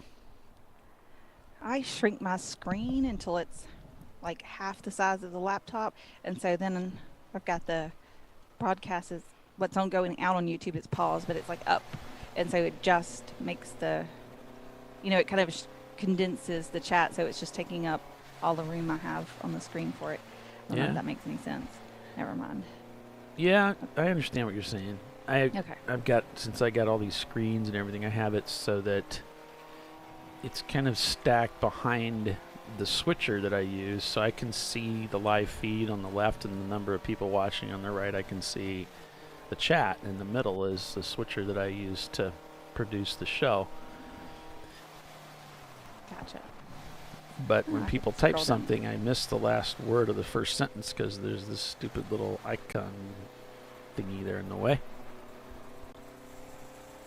And it wasn't like that last weekend. Something changed. So anyway, enough about me. If you're not subscribed to the channel, go ahead and subscribe now. You'll get text updates when we go live in the future, and also once you're subscribed for 24 hours or more, you'll be able to chat with us in the live chat. Don't you want to get a notification every time we're working? This doesn't really feel like work, but... So at 12:07, they were showing a car stopped on track in turn 7. That was the Volkswagen Jetta of MS2 Racing. But we're full on racing. I don't see no cautions on Flagtronics. So obviously they must have cleared that up. The Mustang going by, the turn 7. Oh yeah, they continued on their own. They stopped, but then were able to continue. Oh, I see that. Maybe now. they were able to come in on their own. Got it. Another team that seems to turn things around and get back out there quickly is Open Throttle. They're like a staple. They're like at every race. It seems like Kermit, Specs, Frankenstein, and Reddy. It seems like they're at every track. They were at CMP last weekend, weren't they? It's crazy, isn't it? How did they get a car fixed and turned around that fast? Not just one, but several.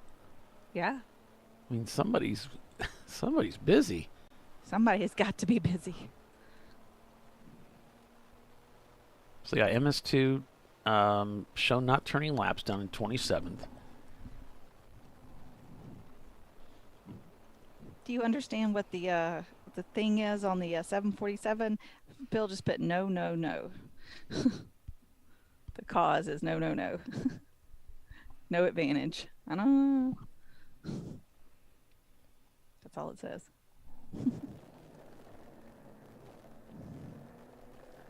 Where are you reading this at? One line up from the last line on the race log. Oh. Just no, no, no. The no, no, no. Yeah, I think that's when that's the same nomenclature. There's all this slang and they use to speed things up. That's the same type of nomenclature they use for when someone blows a bus stop. And it's like, no, they didn't make the bus stop. No, they didn't pass anybody, and no, there was no advantage or something like that. Like if anything is a yes, like if they gained an advantage, then they would flag them in or something like that.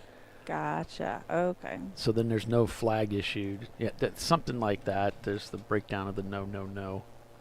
I thought Bill was just trying to be funny. No, it's actually means it's a thing. now. Yeah, he needs to have, because there is a lot of slang used, and he really should have like a key somewhere that explains what the no, no, no is, and the counter and the waving and all that stuff, so that when people look at this, they know what they're talking about. Most of these, most of these I can read and understand, but that was the only one I Yeah. was like, huh? Yeah, just kind of sometimes, the layman may not Yeah. know.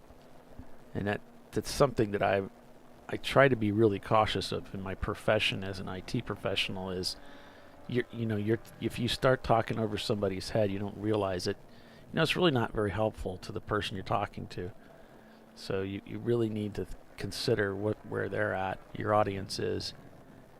I feel like in the IT world, you could easily do that with most people. Yeah, and it's just not, it's not helpful. And the last thing you want is to create this division between yourself and your customer. You're trying to make what you're explaining to them relatable. Right. I remember forever ago, I was on the phone with somebody, customer service, with something, trying to fix something on my computer. I don't remember what it was. And this particular IT professional told me to hit the start button. And I was like, thought he meant the power on and off. I'm like, that's the only real button on there. Not thinking that, calling a button the little icon, Yeah, for some reason, Microsoft calls that the start button. That's actually what they call it, even though it's not. I mean, it is, but it's a graphic one. It's in the screen. I pushed that button right there to start the computer, so that must be what he's talking about, which turn the computer off, of course. Right. Easy to confuse us non-IT people. It looks like Reeves has come in. So they're heading down pit lane. And they put the camera up on the bar there. The dash bar, it looks like. So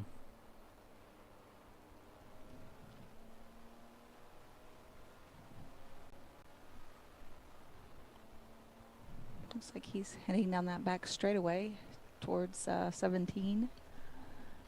Some very high rate speed achieved there. Yep, just pedaling as hard as he can. Yeah, you can see him switching into fifth gear. And that is the line right up there next to the corner worker. And then hold on to all of your things as you go through this bumpy business. Yep. Now see, Tiffany, that shifter he has, that's a solid mount shifter. You see how it's got a plate that mounts to the tunnel. It's bolted in there. That's what a solid mount shifter looks like on a BMW. And it has an unusually long shaft there for the shifter lever. It's really high. I mean, you feel like you're driving a semi because you got to get used to that. That's nice, though. You don't have to look for the shifter out of the corner of your eye. You can probably always find it pretty easy that way. Yeah. Especially if you're new to the car. My 986 Boxster has a elevated shifter, but it's not the whole bar there. It's just the under the shifter is elevated like, I don't know, 6-8 inches. It's a bracket that sets it up higher and is right in your visual, makes it easier to get to the shifter and then get back to the wheel. Gotcha. Now he's on the outside going into 7 here. So this will be a little tricky. See if it looks like he almost took the whole corner there. Yeah, you can see him in the rear view there, so it looks like he's got that corner. He made that work. Yep. And you asked me about the shifter in the BMW that I was driving, and I never really paid attention to it. Then it was probably a standard shifter. I mean, this is something that it immediately pops out. It's like, wow, this is weird. It takes some getting used to. So if you didn't notice it, it was probably just a standard shifter.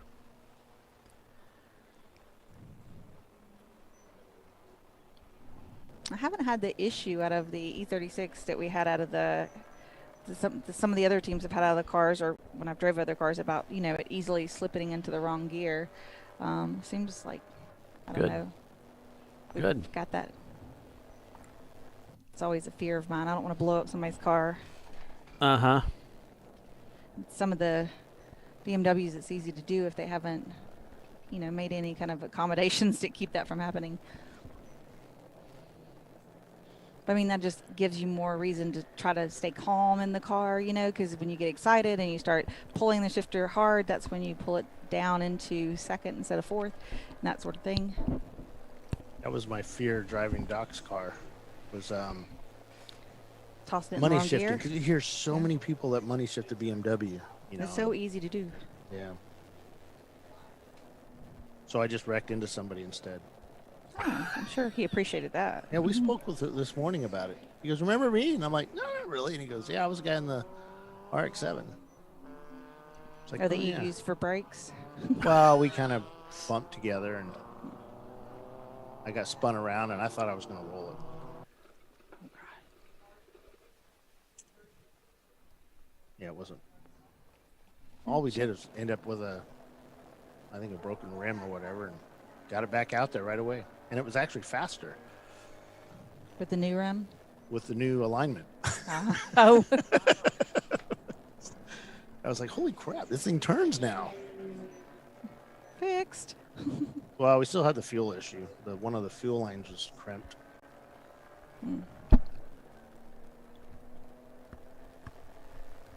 Race cars, they always have some kind of issue.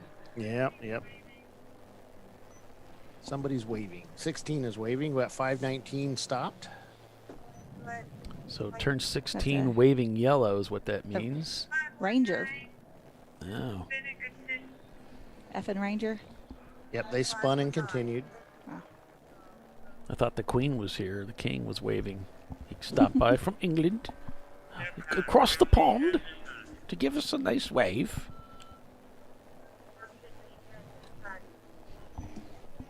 $15 has an impact.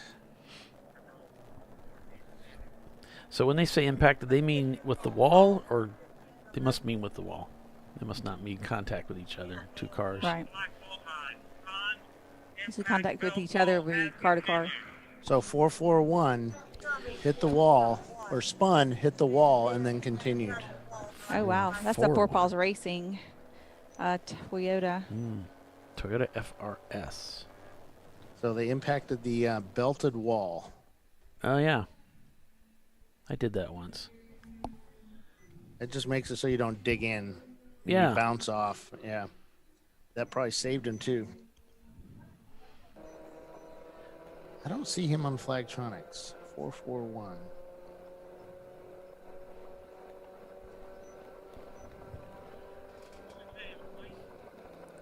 He's rogue. 6A has a slow-moving vehicle.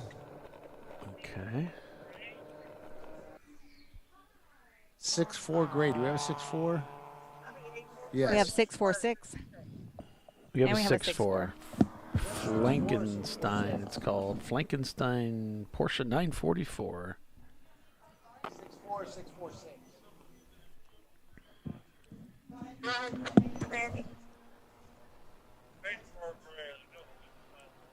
Yeah, it's 6'4". Looks like he went off on the runoff. That's a 944. Looks like we have 84 out there, too. Yeah. 84 is the Pontiac Firebird of Speedway Creations. 84 or 64? Speedway Creations Racing. Okay. So 84 is at the runoff and 64 is slow. All kinds of stuff.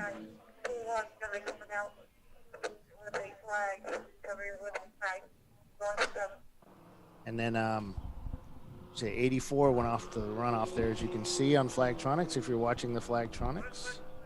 We can see it on the screen. We've got a camera over he's there. He's gone off at 64 there. Oh, there you go. That's on a different part of the desk. Sorry. That's the Firebird there sitting off there. Yeah. And he has come to a stop. Stopped off track, not on track, Bill. Speedway Creations, huh?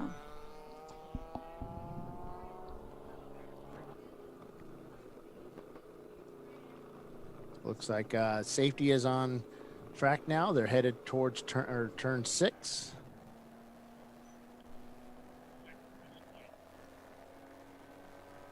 As we got a safety vehicle on track. They call it Tool 1.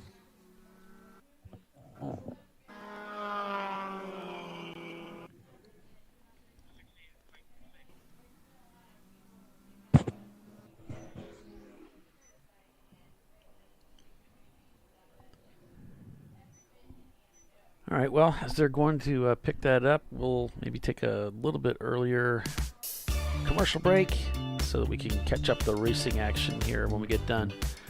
You're watching Champ Car Live, presented by AutoZone. We're at Sebring this weekend. Working lap 64, Glazed and Confused leads. We'll be right back.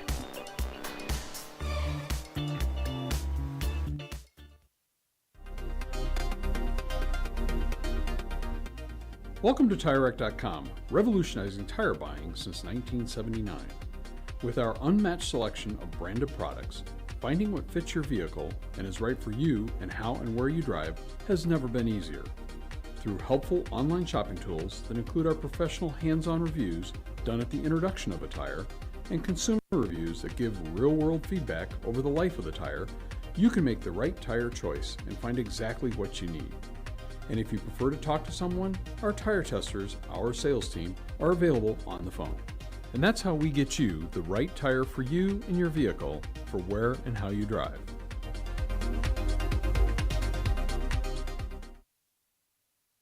At AutoZone, you get what you need when you need it. Got a today job? Pick it up free same day at your local AutoZone. More of a tomorrow project? Order as late as 10 p.m. with free next day delivery. Getting the job done just got easier.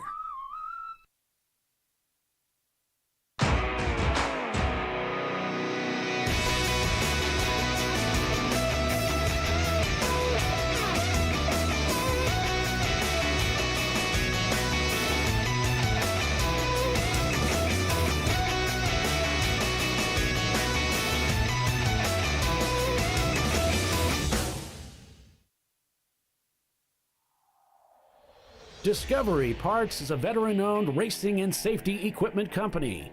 While we're located inside Atlanta Motorsports Park in Dawsonville, Georgia, Discovery Parts can also be found at the tracks, supporting a number of Champ Car Series events.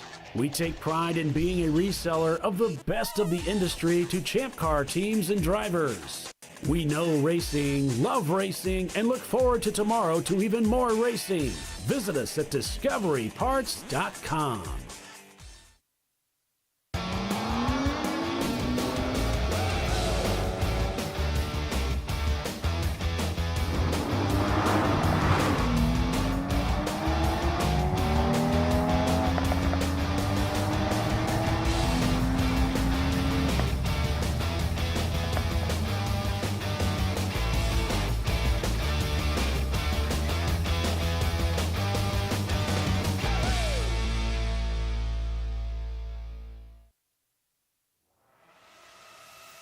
RVA Graphics and Wraps is a full-service design, signage, digital graphics, and wraps company located in Richmond, Virginia. With over 20 years of experience, RVA Graphics and Wraps offers premium signage options for your business. We are dedicated to offering our clients best-in-class service in all aspects of graphic design and application. For more information, visit us on the web at rvagfx.com. Lifeline USA is a leading manufacturer of onboard fire suppression systems. Lifeline's continuous commitment to research and development ensures that we supply the most innovative and cutting-edge products available. Used by the majority of the world's motorsport championship-winning teams and constructors, Lifeline has a proven history of success. Lifeline offers a complete range of fire suppression systems for all budgets and needs, and we continue to push development and limits on both extinguishment materials and our patented delivery systems to make the race car environment almost as safe as sitting on your sofa at home. Every kit has been designed for a professional and simple installation. For more information and to purchase your ChampCar fire suppression system, go to www.lifeline-fire.com.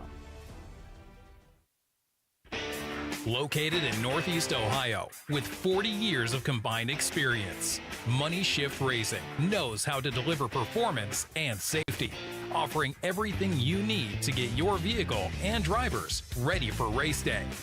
From safety equipment to full engine assembly and repair, in-house fabrication, 3D design, and rapid prototyping. Money Shift Racing. Performance done right. Frozen rotors from Diversified Cryogenics deliver increased performance and a higher level of safety, while significantly reducing braking system costs. So to tell you a little bit about the durability of this product. So we have seen an incredible extension of the life of our brake rotors using frozen rotors. We've gone from brake rotors every other weekend to 6 weekends on one set of brake rotors, and I think they can go farther. The durability has been amazing. And it's been a fantastic season, and man, a lot of that is due to the way our car can brake on those frozen rotors. For more information, go to frozenrotors.com. Come on, road. Do your worst. We'll be at our best. Engineered to meet or exceed original equipment performance, exclusively at AutoZone.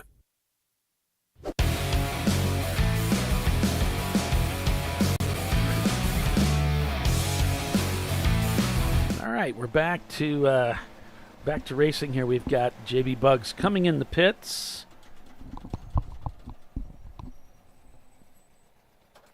Let's see what's going on. They were in not too long ago.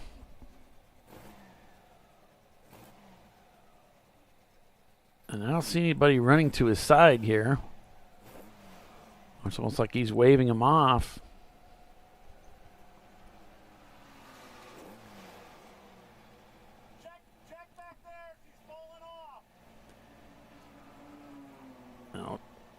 Might be something falling off the race car. They've got him checking it out. Let me check on the race log, see if anything was reported.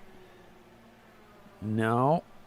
I am seeing for car 645 open throttle racing, the specs car being black flagged 2 minutes. Looks like they spun at 6 and they had an unsafe re-entry. Then they passed a couple cars at 6A under yellow.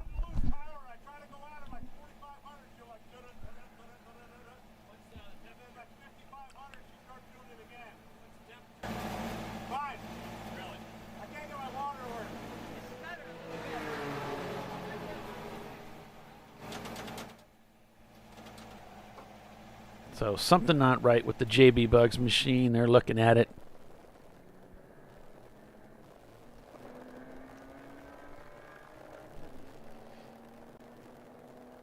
Glazed and Confused still leads. Treasure Coast, the number 74, has come into the pits out of 4th place. I think they were in 3rd earlier. So now we've got RVA in 2nd.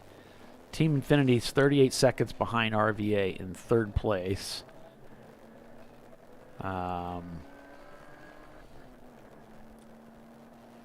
Down in 12th place, we've got a 6-second gap from Treasure Coast to Floridian Motorsports. Some of the closer battles there. Floridian with that 239. I look to see them moving up the field. They've just been in the pits quite a few times. They pitted twice on lap 36 and then lap 37. Then they pitted again on 45. They just pitted at 60. So maybe they finally got whatever issues they were having worked out, and we could see them start to move up the field. They just popped up to 9th place over the EC car that's not turning laps, 4 paws. So they are now in the top 10 is Floridian Motorsports. A class is being led by Glazed and Confused, B class by Treasure Coast, C class by RVA Graphics and Wraps, D class by Team Infinity, and F class is being led by Where's the Rush? Excellent team name. Yeah, they're coming into the pits. So, Tiffany, last night I took my wife to go see the Indiana Jones movie. Oh, there's a new one? Yeah. Ooh. Yeah, and we really enjoyed it. We really liked it. Yeah, it was great. Awesome. You know, I saw some things on YouTube by different people reviewing it with negative title, you know. But we really enjoyed it. We had a great time, so. Who's playing Indy now? It's this new guy. His name's Harrison Ford. He's still playing himself? Yeah. Yeah, he's still doing it. That's awesome. I love those movies. Yeah, it was great. We'll still go back and watch some of the older ones every once in a while. Well, my son is this movie file. I mean, he's like really into movies, right? So what he does is whenever he goes to watch something that's like something that has a history, what am I looking at? Franchise. He'll go back and watch all the previous movies before he'll go to that one. Yeah, be properly prepared for this, the sequel. So some of the stuff he does, it's crazy because if it's like Star Wars, I mean, you're watching a lot of movies, right? Uh-huh. So yeah, he watched all the Indiana Jones movies before we went. And then what I do is then we'll get together, we picked him up, and then my wife, because it's her birthday coming up, and my sister. And we drove out there, and what I always do is I'll find the soundtrack from the previous movie or something and play that while we're on our way to the theater, just to kind of get everybody in the mood, you know? Yeah. And I found this mashup mix thing that somebody had done of the different movies. So that was fun. We had a good time last night. Sounds like a good way to celebrate and get everybody in the mood for, the movie. Yeah, it was a good time. We have one of those drive-ins not far from our house, like it's super close. Oh, so yeah? if we go see a movie, a lot of times that's where we go. I'm not very good at sitting still through a whole movie, so that's not required at the drive-through. I can walk around and walk to the bathroom and, not really bother anybody in the car. Right. I really didn't think I'd be able to sit there for 2.5 hours. I thought I'm going to be getting up. I'm going to sit close to the aisle. Mm-hmm. But, because usually I get uncomfortable. But the one we went to, they have these really soft seats and they're reclining and all that. So there's tons of room and everything. I actually stayed comfortable. Nice. Okay, cool. I bought a whole bunch of candy. Oh, you should have been there. It was embarrassing. I thought I'd need a lot to keep me from. I don't want to die. I got to munch on stuff. Yeah. So, yeah. I just What's finishing your up favorite candy to munch on, like movie candy? Well, yeah. See, some of my I had some left over from the theater. I was eating it during the break. It's these Sour Patch Kids. Oh, I love Sour Patch Kids. Yeah. So those are good. I found this other thing was just little bites of Nutter Butters. Mm-hmm. That was a ripoff, but they're good. And then the malted milk balls, the chocolate-covered malted milk balls, those are pretty good. Yeah. Yeah, my wife always gets me those for, I don't know, Christmas. She'll put them in my stocking. She thinks I like them. I like them. Yeah, I like. They're good malted. as long as they're not stale. They get stale, and the inside the malted milk ball part gets, I don't know, mushy. Yeah. I read you. Yeah, that's not so much fun. Yeah, much better when they're fresh. So we're working lap 70 here. Treasure Coast They're in the number 74. They're in 4th place. Still showing the pits. They could have left the pits by now. IBEX Racing is also shown crossing the pit loop. So in 9th place, they're shown not turning laps because of that. And the sister car to the other Treasure Coast car, that's also shown in the pits. And What's the Rush is now leaving the pits. And the JB Bugs car is back out, so whether they're trying to sort out a problem or they've resolved it, not sure, but they've got the Super Beetle back on the racetrack. All right. The 1600cc Sports Racer says, I'll be building a first-gen Toyota MR2. Mm-hmm. An A-class car. Yeah. I'm going to do an engine swap. 1800cc. Hope to be under 500 points. Look into it before you do all the things. Make sure you're getting into where you want to be with it. Yeah, I think Bill said that the problem with those cars, although they can be fun to drive, that just they don't have much of a fuel tank, and so that's kind of a thing. But hey, if anybody can make it work, you can. Yeah, we do allow fuel cells, but fuel cell has to be within 2-gallon max of what the car would hold, so you can't go above that. There's your limitation.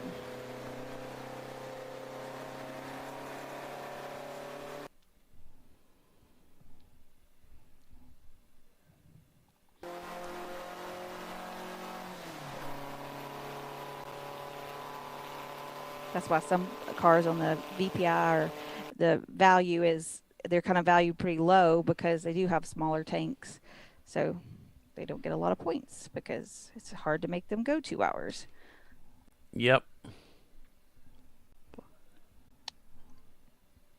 Trying to catch up with the Super Beetle. I think he's right there. Yep, there he is. Coming through turn number 3. Looks like teams are getting ready for their second pit stop of the day. Who's that?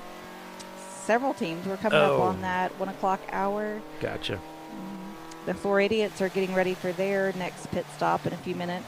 And Brian Moody is going in the car. And I'm getting word from the team that they're having some cooling issues. That heat out there is just brutal. Oh, and the Super Beetle's slowing down. Something's wrong here. He's trying to wave people off. He might be going to that same escape road, Tiffany. The Super Beetle has pulled off. The car's still running, but he's trying to find an exit. They're loading up the Speedway Creation car, huh? See, he's still driving. Yeah. Is he going to the hotel? May need ice cream. I don't know what he's doing. He's coming back. See if we can check hear on it. them. Well, he's worried about oil pressure, Tiffany.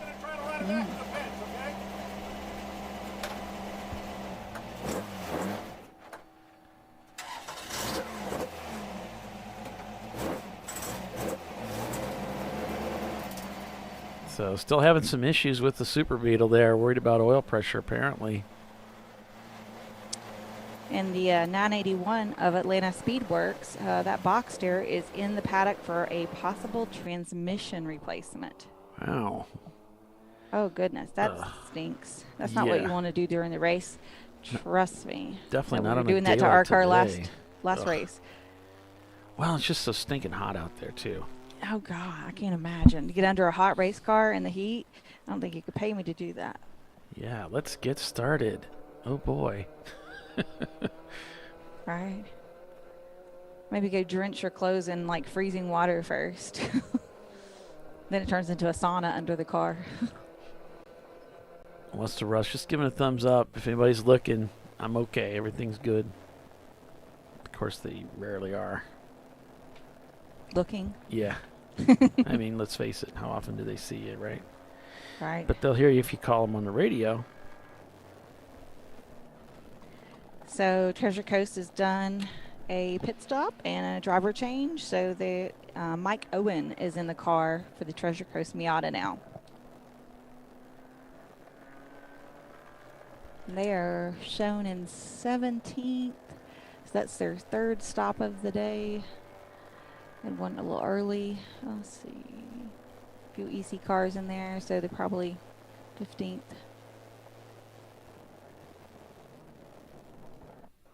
Looks like they're still in the pits. They haven't quite left yet. Or hadn't cleared the loop yet.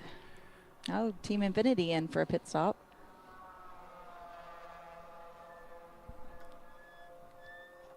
Seems a little early for them too.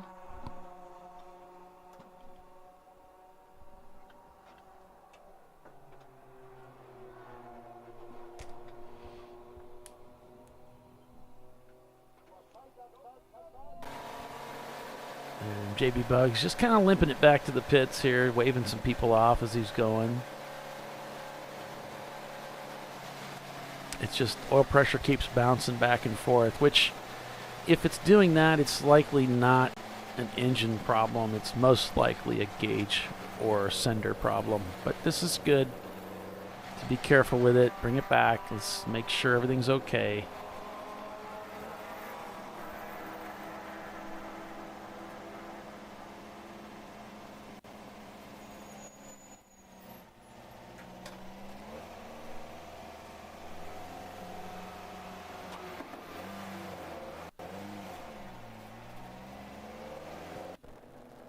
They'll get it figured out.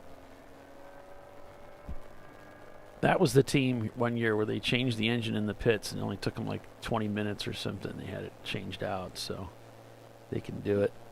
Yeah, incredibly quick. The senator and staff, they're still working on that machine.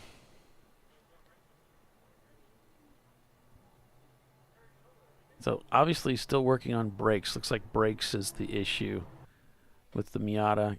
The Grass Holes team, they parked it back at their trailer, and I don't see anybody around it.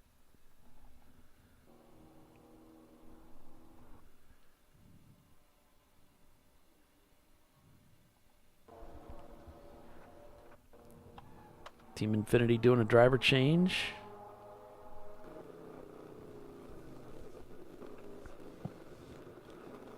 So another team I'm shown not turning laps is the BR Racing team. Now that is our lead B-class car. That gives the Treasure Coast a chance to get by them. They're only a couple spots back. And then they would be the B-class leader. Covey Racing is leading F-class right now. They're 8th overall when you pull the EC car out. And RVA is leading C-class. I should say RVA Graphics and Wraps. Excuse me. They are leading C-class. Glazed and Confused leads A-class. Team Infinity leads D-class as they're getting that pit stop done.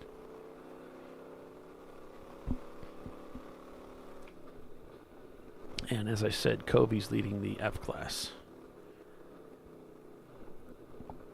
JB Bugs has brought their Super Beetle behind the wall, so they are in the paddock right now.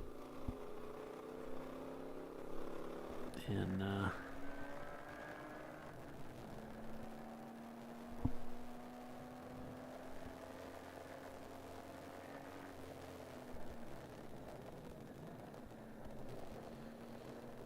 Okay, your leader's in the pit too. oh yeah. It's a little early again. We're 10 minutes till the top of the hour. I wonder if people are just using a little bit more fuel than they intended. Anyway, so the 56 is in. They're doing a driver change, fuel, the whole 9, I'm sure. And Todd Lamb is going in.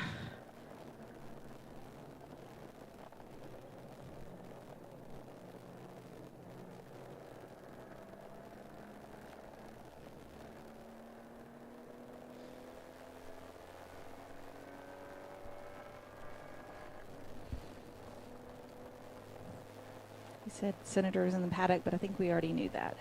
Well, I'm letting Bill know that Oh, gotcha. where our camera cars are at. I thought that was him sending that. My bad. No, that was me, yeah. Gotcha.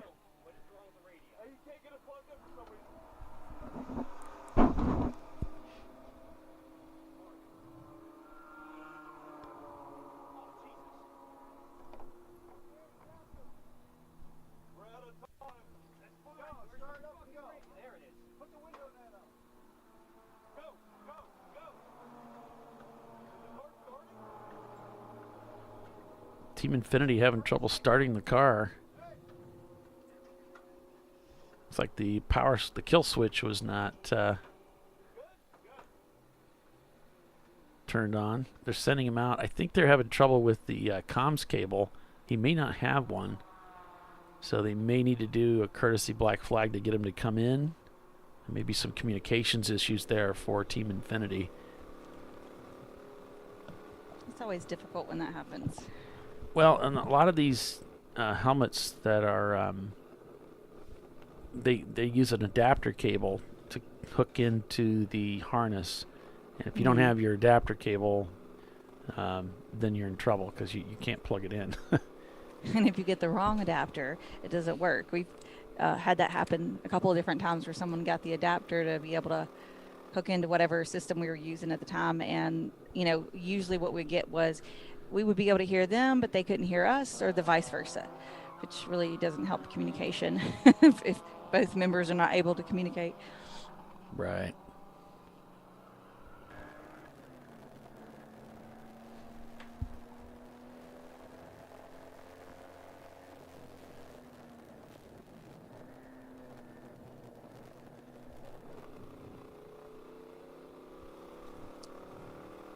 But before your driver goes over a stint limit, you know, we can always courtesy black flag the driver in.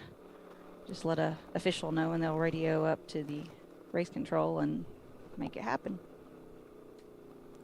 So with Glazed and Confused making that pit stop, that puts RVA Graphics and Wraps back into the lead. So looking at their pit stops, they last stopped at lap 33 for a pit stop. That was their first, and if you remember, they were a little early on that pit stop as far as 2 hours, if I remember right. It could be getting the cars confused, but so they may need to stop here again. I'm thinking they'll need to stop pretty soon. Pretty quick, yeah. They would risk going over on their little stint.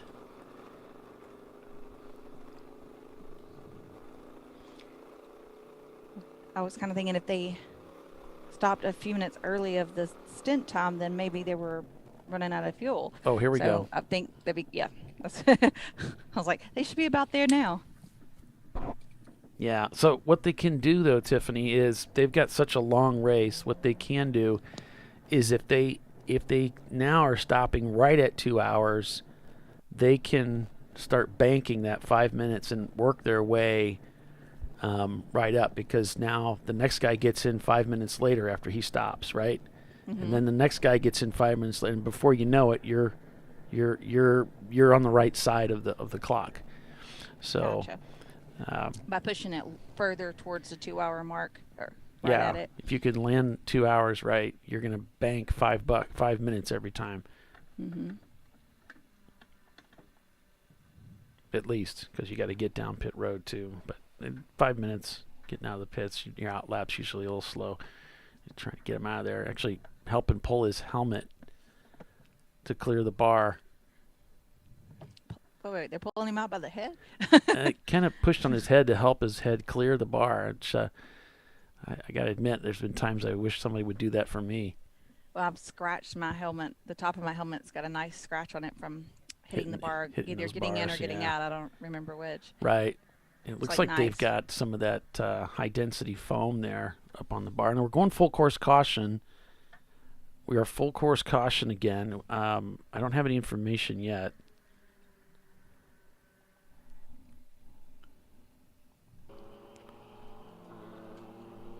And we're going to go all the way into code 35. Just checking the track cams that I have that are up. And I don't see anything, but we're watching the race control log too to see if something comes up. I don't see anything there either. Oh, maybe Infinite loop. Getting a driver out. Maybe we can ride around with bent over. Maybe we can see something. JB Bugs has pulled their Beetle into the garage.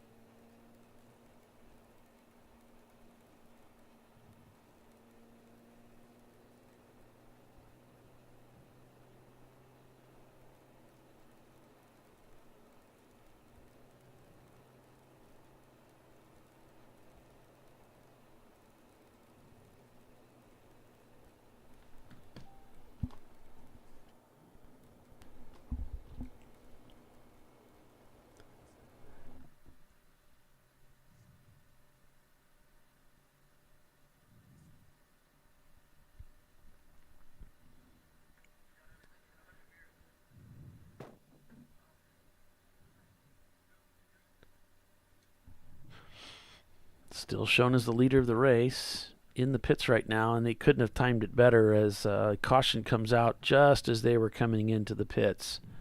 An emergency vehicle heading down and now crossing the screen here. This shot that shows the front straightaway. For those teams who were able to stay out until it went purple 35 or had just went into the pits during the purple 35, that's going to help them a lot. To the ones who had to stop earlier, that's kind of going to penalize them. Oh, getting reports of between 6 and 6A, we have a lot of oil down and car parts sprinkled throughout the track. On between 6 and 6A. Parts that are supposed to be inside the engine are on the outside of the engine, maybe. Yeah. Or differential or transmission. Nope.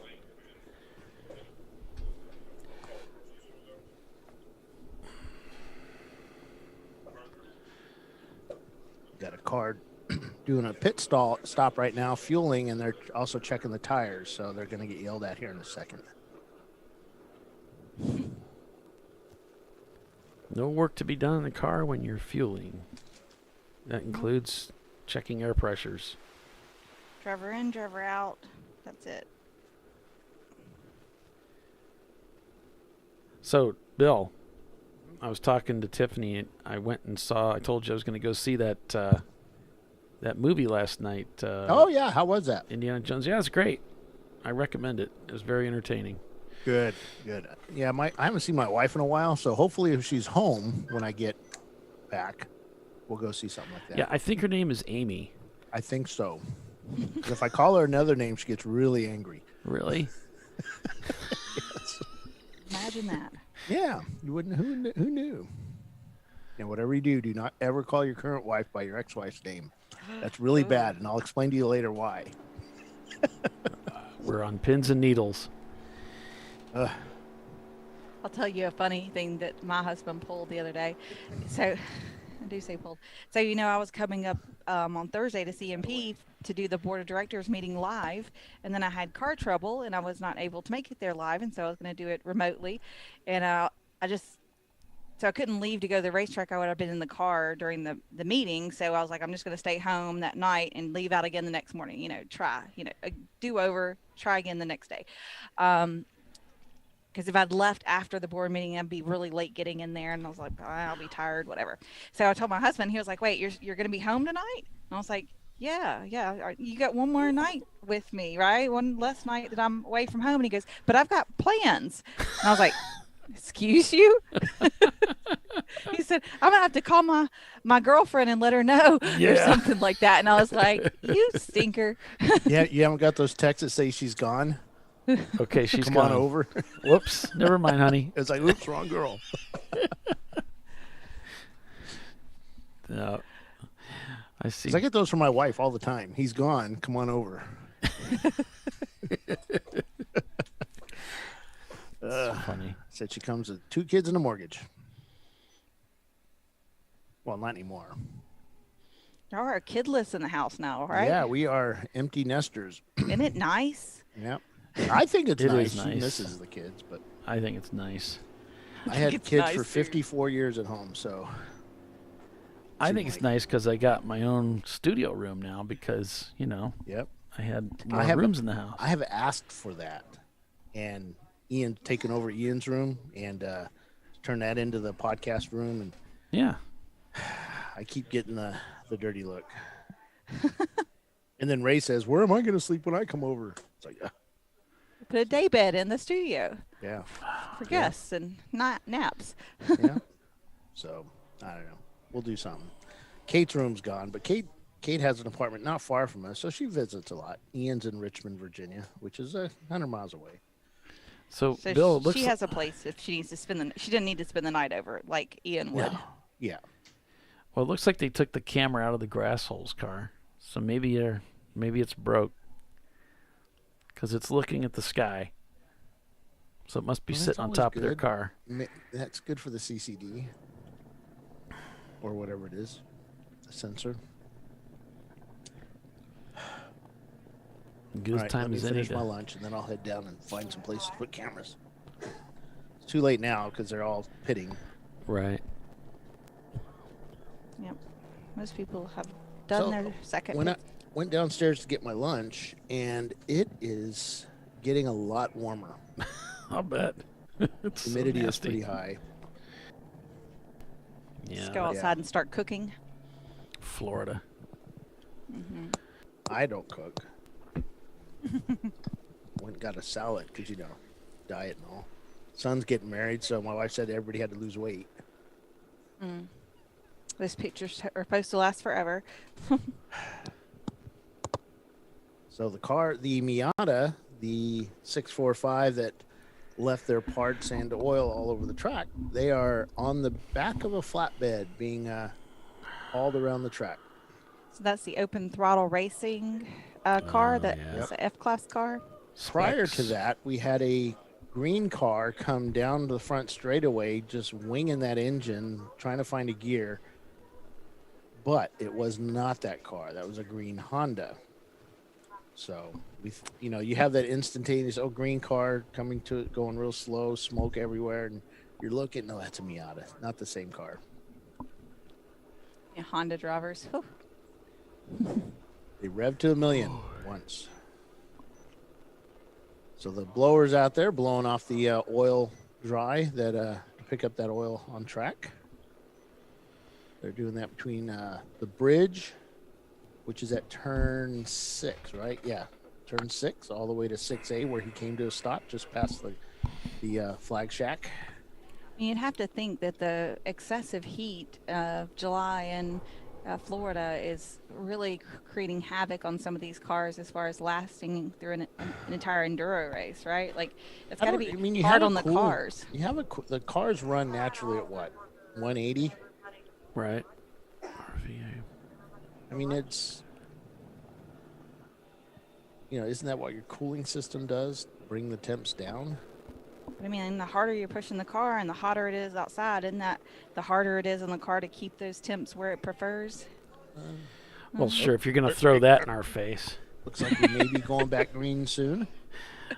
And with that, we'll just go to commercial. So there we go. And when we come back, we'll be back at Green Flag Racing, hopefully. Most likely. So get your groove on. We'll be right back. Champ Car Live. Gleason Confused is your leader. We'll be back.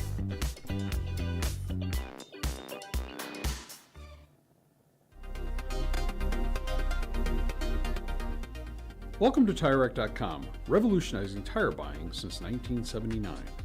With our unmatched selection of branded products, finding what fits your vehicle and is right for you and how and where you drive has never been easier.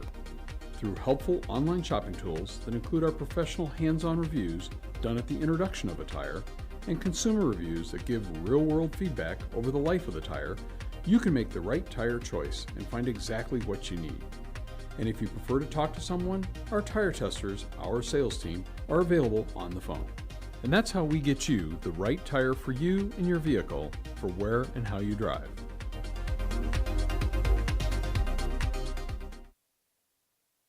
At AutoZone, you get what you need when you need it. Got a today job? Pick it up free same day at your local AutoZone.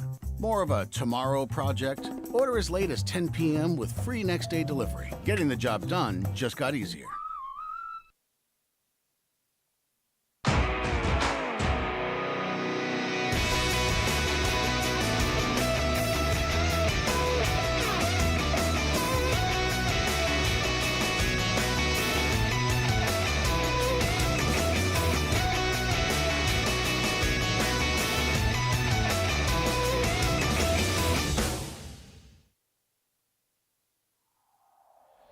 Discovery Parts is a veteran-owned racing and safety equipment company.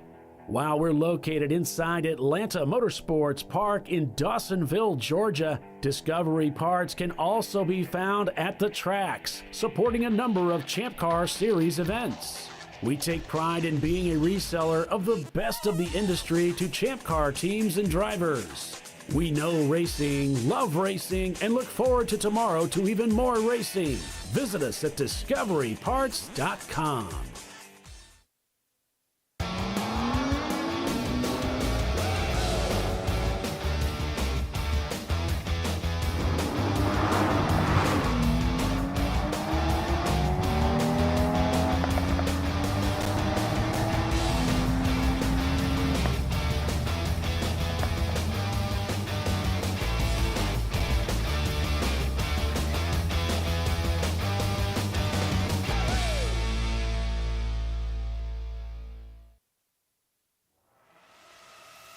RVA Graphics and Wraps is a full-service design, signage, digital graphics, and wraps company located in Richmond, Virginia. With over 20 years of experience, RVA Graphics and Wraps offers premium signage options for your business. We are dedicated to offering our clients best-in-class service in all aspects of graphic design and application. For more information, visit us on the web at rvagfx.com. Lifeline USA is a leading manufacturer of onboard fire suppression systems. Lifeline's continuous commitment to research and development ensures that we supply the most innovative and cutting-edge products available. Used by the majority of the world's motorsport championship-winning teams and constructors, Lifeline has a proven history of success. Lifeline offers a complete range of fire suppression systems for all budgets and needs, and we continue to push development and limits on both extinguishment materials and our patented delivery systems to make the race car environment almost as safe as sitting on your sofa at home. Every kit has been designed for a professional and simple installation. For more information and to purchase your ChampCar fire suppression system, go to www.lifeline-fire.com. Located in Northeast Ohio, with 40 years of combined experience, Money Shift Racing knows how to deliver performance and safety, offering everything you need to get your vehicle and drivers ready for race day. From safety equipment to full engine assembly and repair, in-house fabrication, 3D design, and rapid prototyping. Money Shift Racing. Performance done right. Frozen rotors from Diversified Cryogenics deliver increased performance and a higher level of safety, while significantly reducing braking system costs. So to tell you a little bit about the durability of this product. So we have seen an incredible extension of the life of our brake rotors using frozen rotors. We've gone from brake rotors every other weekend to 6 weekends on one set of brake rotors, and I think they can go farther. The durability has been amazing, and it's been a fantastic season, and man, a lot of that is due to the way our car can brake on those frozen rotors. For more information, go to frozenrotors.com. Come on, road. Do your worst. We'll be at our best. Engineered to meet or exceed original equipment performance, exclusively at AutoZone.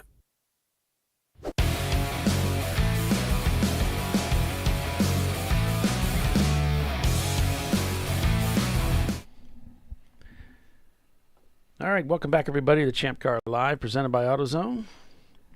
It is the TireRack.com Champ Car Endurance Series race at Sebring International Raceway. I'm Paul Velton with Tiffany Alexander and Bill Strong calling the race for you. So the Kobe Racing, now I'm trying to remember what car that is. I had it in my head. The Acura Integra. I was like, hard to say Honda, but I'm not going to do that because that's what Bill does. Calling something a Honda. So they just You're did better their than stop. that, Tiffany. Yeah. And Justin Devine just went in the car. Okay. So good luck, Justin. Let's see what's going on here with my buttons. Something's not right. Uh-oh. Bye. It's a great day for a motor race. It is. It is a great day for a motor race. Yeah, I was trying to get it to work. And it's working. So there. Perfection. So looks like Bent Over Racing also having some trouble with their car. Attrition's the name of the game. They've got the left front up in the air. They got the hood up. So they're checking that out. As I mentioned, JB Bugs back in the garage, as well as the senator and staff. Grass Holes is taking their camera out of the car. That's right. Just because it's brand new doesn't mean it's good. Oh, man, we ran into that at Brainerd. I'll never forget because it's just kind of highlights that here Nathan had gotten to the trouble to change the clutch master cylinder, put a new one in, had an old one in there, get to the track and immediately start having trouble with it. Had to change it out, put the old one back in because the new one was not working right. Isn't that crazy? We had the same issue like when we went to the Ozarks. My husband was trying to do some maintenance on the RV before he went, since it was such a long haul. Went ahead and he's like, this alternator is several years old, so let's go ahead and swap that out and put a fresh one in. And then he's like, I'm going to turn it in for the core money. No, I'm going to take it with us as a backup. Sure enough, the brand new alternator didn't last 3 days, and we ended up having to put the old one back on. That's a good idea. Hanging on to that core just in case. Yeah. You know it's good. Right. It was working when we took it out. So sometimes you try to replace stuff as wear items, and the replacement isn't up to snuff, as you might say. I remember we ran a race, I think it was Daytona, and the alternator was on the way out, just about done. So we had, I think the what was that company that had the battery company that used to come to our races? Ultima. Maybe, yeah, okay. So we got another battery from them. So we were every time we stopped, we were swapping the battery for a charged one back in the car. Oh, jeez. Fill the car, then swap the battery, and then put that one on charge, and then that's how we finished. AutoZone has an Ultima equivalent. It's the Platinum battery. Yeah, the Platinum battery is a gel battery, and you can store it on its side or whatever you need to do. So yeah, it's the same technology. So yeah. Oh, okay. There was a guy that worked at the AutoZone up the street here from me, and he was just like an aficionado of AutoZone products. He just loved it. I wish the guy still worked there. He was originally an auto mechanic, and then he went to work there. And he worked there for quite a while, but he just loved digging into the details and the tech of the stuff that they sold. I always loved going over there talking to him because he had all that information in his head. Kind of like talking to Ron from Discovery Parts about things. Yeah, he was kind of like, exactly. He was just a mountain of information and just excited about sharing it with you. He was great. Well, she was still there too. We could have him on for an interview. You know, you're right. I should have asked him if he wanted to come on sometime. I have thought about it. I've talked to them. You know, when I see somebody that's been there for a long time, sometimes I've mentioned to them, it's like, hey, I do a show. And AutoZone, supports the show. They advertise with us, and so they usually just draw a blank stare, but. They're like, are you one of those weird YouTube people who is like YouTube famous? It's like, yeah, we're not even YouTube famous, but we'd still like to interview you. This is the camera that was in the Grassholes car, and the guys are just kind of walking around with it.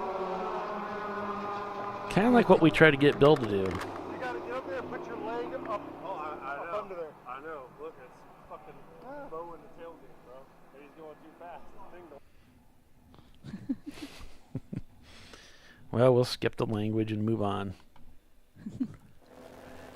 Back to the race. Glazed and Confused leads, and they're working lap 78. RVA Graphics and Wraps here on board with them. They're in second place.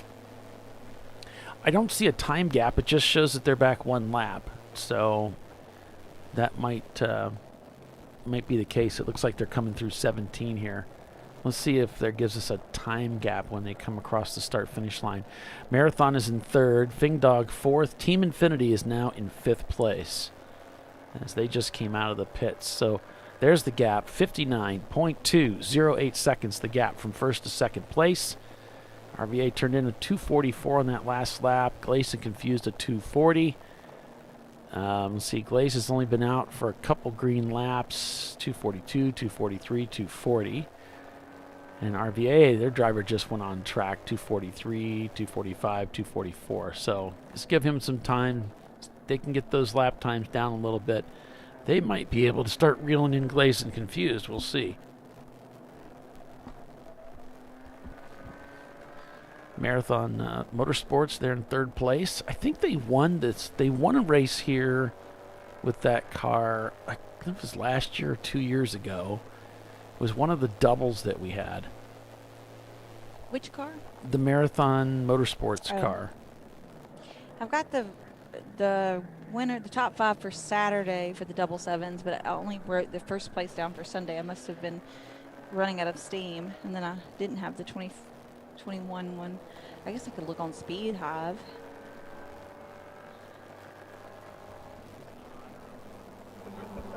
I don't remember if this computer I'm playing with today is logged into that. I guess we shall see there. I bet David could tell us, though. He probably keeps up with them when they win.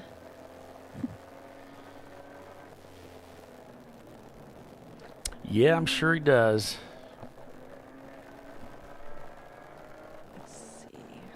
So let's see. Yeah, we got both of these cars, Glazed and Confused and RVA, pitted pretty much together.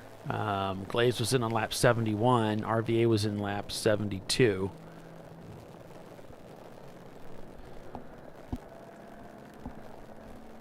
So Glazed is looking pretty good out there. Nice size gap. And it looks like Glazed is starting to stretch that lead out in this last lap. They picked up another 3 seconds. Marathon with a 2:41. They matched the leader's lap time. So 47 seconds the gap from Marathon to RVA. And if RVA doesn't pick up the pace, Marathon's going to reel them in. Let's see how they do coming across this time. They turn into 2:45, even a little bit slower this time. Now, the fastest lap time for the car is a 2:35. So a full 10 seconds. Okay. From the last double sevens, okay, well, I did 22 already. So 21 was GBU, followed by Level 1 Racing. Third place was Rotary Rocketeers. Fourth was Stranger Racing in the Ford Ranger. And fifth was Team Infinity on Saturday. And then give me 1 second. I'll pull up Sunday. Unless I accidentally clicked on Sunday to start with. Maybe that was Sunday. Never mind. Okay. Scratch that. That was Sunday. I'll pull up Saturday.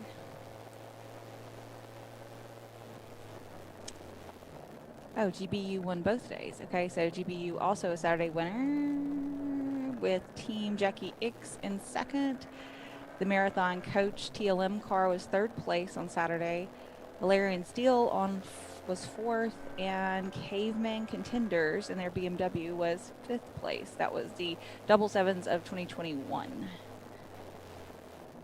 And then I think I had the results for 22, but on Saturday, but I didn't have them for Sunday. So let's see, overall results for Saturday. Let's double check, see if I wrote them down wrong. Okay, 22 double sevens. Saturday was Rotary Rocketeers, Level 1 Racing. Keep hearing about Level 1 Racing. Third place was Valerian Steel. Fourth place was Floor Idiots, who are here today. Fifth place was Clark Motorsports in their Miata. That was Saturday of 22. I'm going to go back one more and I'll pull up Sunday's results. Sunday in 22 for the double sevens was Valerian Still as a winner. Second place was Level 1 Racing. Third place, Floor Idiots, who's here today. Fourth place, Marathon Motorsports, TLM. And fifth place was Fing Dog Racing in their Boxster. Yeah, Fing Dong, it's dog. Fing Dog. In fourth place right now. So, see how those heavy hitters from other years before are back here again. We know how to win here at Sebring. Yep. So Tony, we got 4 different Hondas here this weekend. I include the Acuras.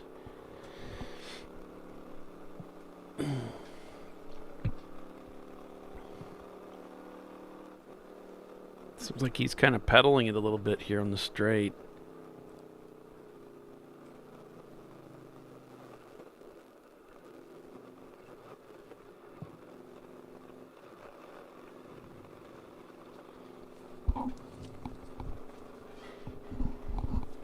Still in ninth place, though. Second in D class, Reeves Racing.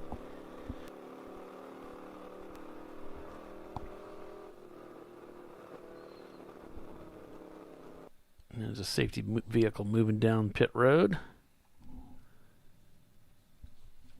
And there's a marathon coach coming through in third place. 36 seconds the gap, so they are cutting down the gap there to RVA. RVA a 2:46 on that last lap. Marathon a 2:41. So, man, 5 seconds a lap. That is a huge difference.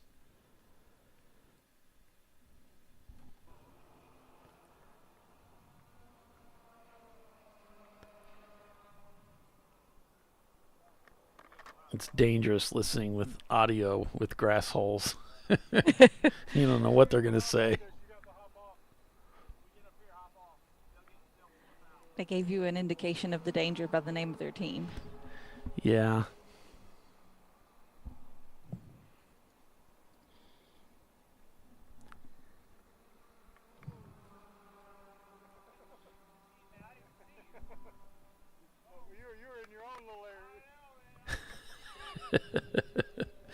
What's the rush in the pits?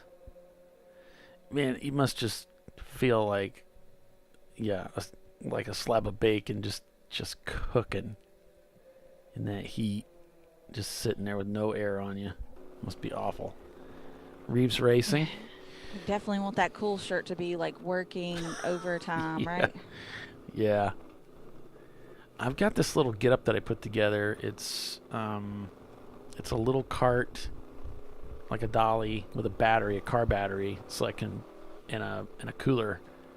So it's actually the cool shirt box that I made for the car, the BMW that we had, and I can put all that on the cart and just wheel it out to the pit stall, so I can plug my suit in if I want, plug my shirt in, and just kind of chill. These really hot days, like to get, to pre-chill your shirt and everything and yourself before you get in the car, that's nice. There's DVM getting a move on the Firebird. Let's see if the Firebird lets it happen. I'm not sure this audio is synced up properly, but there's DVM pulling out ahead.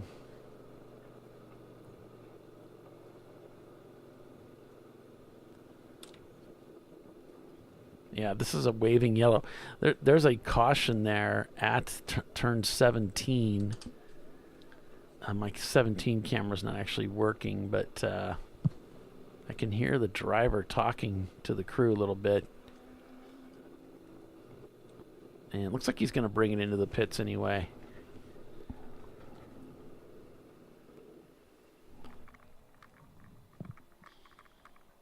Yeah, these Grasshole guys they're doing kind of what Bill used to do. They're walking around the paddock looking at guys working on their cars and stuff. It's kind of cool. Talking smack.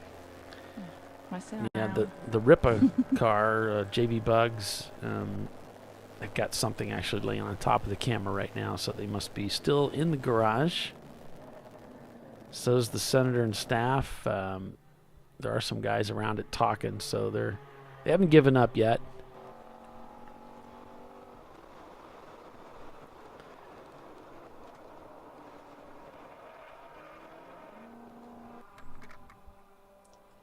And since I did all those other race results from Sebring, I'll go ahead and do the New Year's Eve 10.5-hour race results too, just while we're talking about it, since I have it pulled up.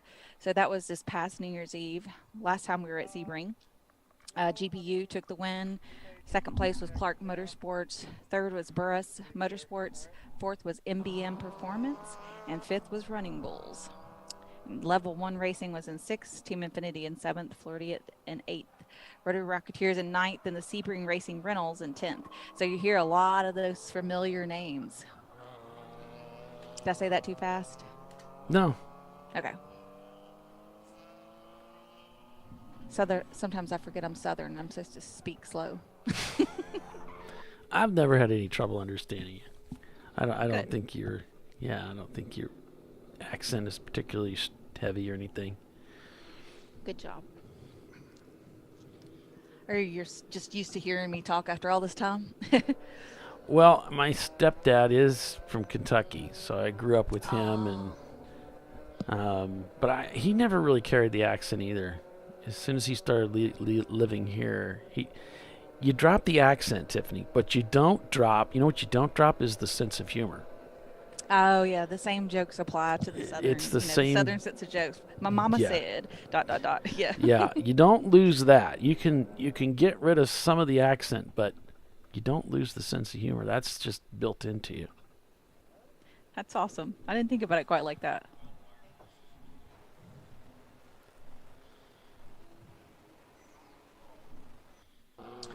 Well, Looks another like thing Reeves they Racing tend- may have gone behind the wall. Oh, okay. No. All right. Well, I think that's what Jimmy said. Well, we saw him come into the pits. Came from behind the wall. Oh. No. Maybe it was somebody Headed else. back out. Sorry. I was watching the Reeves Racing there, and Jimmy said they went behind the wall or came from behind. Let me find out what. No, because they just come back. I think it's who's moving. Well, I'll ask them, and then. Oh, 519. Who's that? 519 is F. Oh, that's Ranger. Yeah. So they're out from behind the wall. Yeah, They were the ones that stopped on track at 16A earlier. Driver, they were able to collect him at the cutout down by 16A. 15 is standing.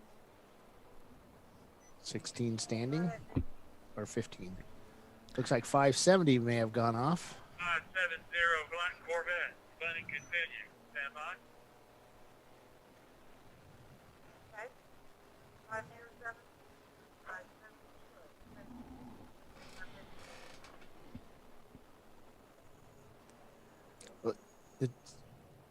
Yep, there it goes.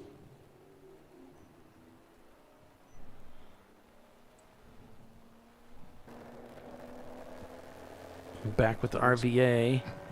And they've really brought their lap sorry. times down now. 241 on that last some newer lap. drivers in too, which is maybe part of the reason we're getting so many spins out there the last few laps. Oh, yeah. Guys pushing the limit. You can only find that limit when you go over the limit, right? Yep. I found it. Okay. Don't do it again. Yeah, Right. don't do that any Right don't over do it there that I again. just passed. There it goes. This was the limit. Oh, there it goes. I just passed it. Sorry. So Gleason confused over RVA, and now RVA's got those lap times down a little bit. Turned to 241, then a 243. Marathon, though, turns a 240 on that last lap. So I suspect as they come by the start-finish line, we're still going to see a reduction in the gap there from third to second place. Treasure Coast Miata hits the pit loop. That's car 74. Car 54, where are you? So set with the RVA graphics and wraps drivers last night, their team, and I don't think I've laughed so hard in a long time. We just had a good time at my son's expense, who works for the main company, Woodfin, and had a good time. All right. So the Reeves Racing was behind the wall to get a. They were having braking issues. I guess the pedal was feeling a little mushy, so they just checked the brake fluid, and it was full. So maybe they just kind of overheated it, and they may need to bleed them or something. I don't know. So this is a track where you don't want that kind of Right. issue, because those walls come up really, really fast. You definitely want to keep an eye out for, like, if you do have a brake issue, where can you go safely without hitting anything, right? There's a couple of places that have real nice runoff areas, right? As long as you get the car stopped before it's done. Well, let me tell you, let's see, 17, I spun once one time, and I just remember, when you're going through there, it looks so far away until you're spinning, then it's right there. Because you're spinning at 130 miles an hour? I was going a little slower than that, but it comes up quick. I'll bet. And 7 is, I think in Troy's car, I braked a little I was trying to late brake, and I broke just a little too. It goes the finding the limits thing. I broke a little too late, and I went down that escape the old hairpin, and went just a little bit too far down there. And it came up really quick because it's kind of sandy. And that's another thing, too, is the sand collects everywhere and you get the rubber. Yeah, the sand gets everywhere. You go off track. And there's no traction in sand, so. Worse than grass. So Tony Kart Racer is asking, what are the rules for this event, though? Will my K-Swap Civic be able to run in this series? Yeah, depending on what else you've done with it. Just go to ChampCar.org. That's our website. And you can kind of get the VPI on your car, depending on what year Civic it is. And then you'll go to the swap values and input all those numbers. And then if you've done anything to upgrade the car, like swap the radiator or put coilovers on it or whatever, all those things have a point, and you can't go over 500 points. Well, you can go over 500 points. You just get laps for all the points you go over. You can either take a lap for every 5 or 10 points it is, depending on the track, I guess, or you can run EC if you're way over the points. But and there's also the forum. You can go in there and start talking to the other Civic guys and that sort of thing, and kind of see what other people are doing and ask questions. There's lots of people who give you lots of answers. They may not all be the same, but there's some characters. But yeah, there's a lot of information on our website, and if you're a member, you can use all the member stuff for the forum and stuff. There's also a Facebook, Champ Car Garage. It's for members. Lots of chatter goes on that page and talking about races and cars and things. So lots of ways to get in touch and find out what's going on. And yeah, it where really you can depends show on up your to race. on your K-Swap too. And how new everything is. And we do have a 15-year rule. Nothing newer than 15 to be classed. You can run an EC class. Unless it's already on the list. Yep. Yeah, unless it's already on the list. But yeah, Kate, you know, I know a lot of guys want to throw in their 400 horsepower K-swapped engine into whatever, but you're limited on fuel within our series too. So the more you stop, the less chance you have of winning. That's, if you notice, the D-class cars were up front early, weren't they, Paul? The V8 cars? Yeah, well, it was Team Infinity was up there real quick, yeah. And then they kind of fall back as time goes through. You can't hold more than 2 gallons more than the stock tank holds for the car. So, but still, it's those big engines use a lot of fuel, and big horsepower uses a lot of fuel. So, yeah, you're limited. You'll be really fast at the beginning. We'll talk about you for the first 2 fuel stints, and then after that, you kind of disappear. So Money Shift is saying that they run a K-Swap Civic. Yep. And they've been helping us with our Civic too. But it depends on what all you've done. They'll determine. So why don't you get with those guys? They know exactly what they're doing. The Money Shift guys, they can help you out. Bernie's wife is in Maine. I wish I was in Maine right now. Well, maybe after the race. But you know they don't have AC up there, so when it gets really hot in Maine, everybody it's really bad. Our hotel in Maine, when we were in Maine, the hotel had AC, but maybe every little cabin doesn't. I loved Maine. I wish it was closer, but then it'd be hot, and I probably wouldn't love it. Never mind. All right, so I guess we'll go ahead and break for a commercial here. So let's do this. You're watching Champ Car Live, presented by AutoZone. Now we're supposed to be a commercial. Doc's going to do it. Doc, since you're so insistent, you want to take us out to commercial? Sure. You're watching Champ Car Live, presented by AutoZone. We will be right back with the TireRack.com Champ Car Endurance Series, folks. Hang with us. All right, now we're supposed to be. You know, I'd buy tires online, but then what? We've thought about it. We're TireRack.com. They should let you ship directly to a mechanic. Actually, we call them independent recommended installers. They should have like 1,000 mechanics. Try over 7,000 installers. Then you just make an appointment. At a time that's convenient for you. This could change tire buying forever. TireRack.com, the way tire buying should be. Come on, Road. Do your worst. We'll be at our best. engineered to meet or exceed original equipment performance, exclusively at AutoZone. Lifeline USA is a leading manufacturer of onboard fire suppression systems. Lifeline's continuous commitment to research and development ensures that we supply the most innovative and cutting-edge products available. Used by the majority of the world's motorsport championship-winning teams and constructors, Lifeline has a proven history of success. Lifeline offers a complete range of fire suppression systems for all budgets and needs, and we continue to push development and limits on both extinguishant materials and our patented delivery systems to make the race car environment almost as safe as sitting on your sofa at home. Every kit has been designed for a professional and simple installation. For more information and to purchase your Champ Car fire suppression system, go to www.lifeline-fire.com.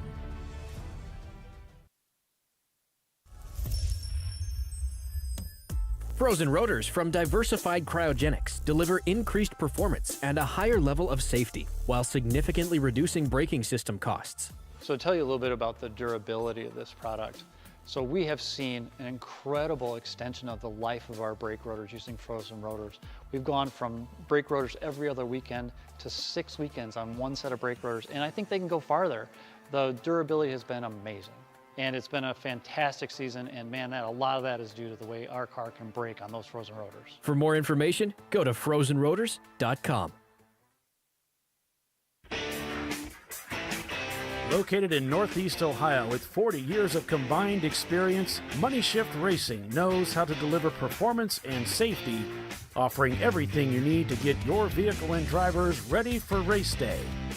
From safety equipment to full engine assembly and repair, in-house fabrication, 3D design, and rapid prototyping. Money Shift Racing. Performance done right. Discovery Parts is a veteran-owned racing and safety equipment company. While we're located inside Atlanta Motorsports Park in Dawsonville, Georgia, Discovery Parts can also be found at the tracks, supporting a number of Champ Car Series events. We take pride in being a reseller of the best of the industry to Champ Car teams and drivers. We know racing, love racing, and look forward to tomorrow to even more racing. Visit us at discoveryparts.com.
No. Seriously?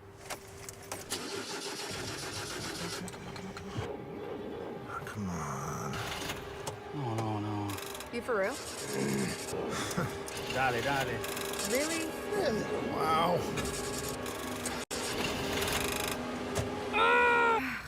So maybe just a cable? We can help you. Welcome to America's #1 battery destination, AutoZone, your battery solution.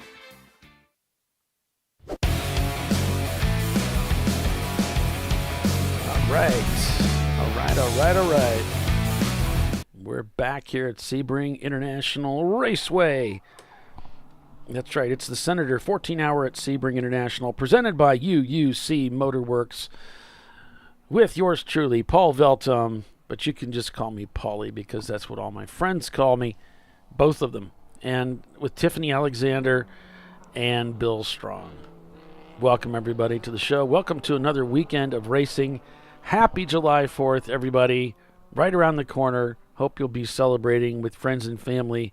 But please, if you live in a neighborhood, don't use those big, huge, loud, banger type fireworks. Respect the animals, because, man, they hate that.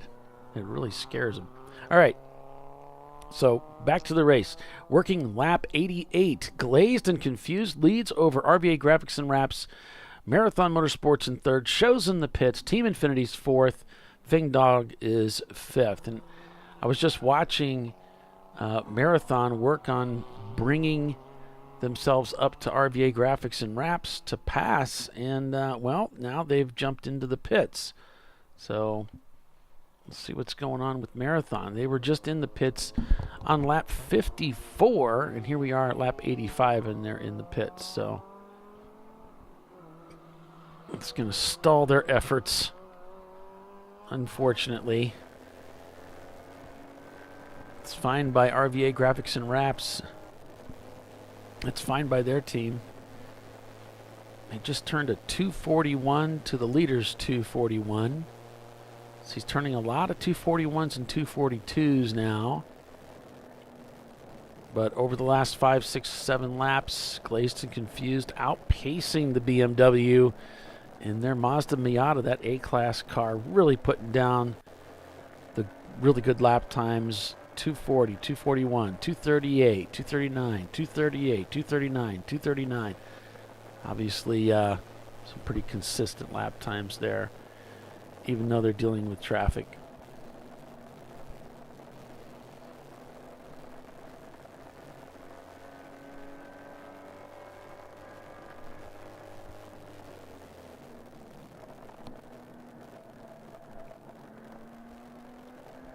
Looks like the OVD Motorsports and Top Garage Racing are both not turning laps right now in 21st and 22nd, respectively. Treasure, you may want to take that camera off. All right.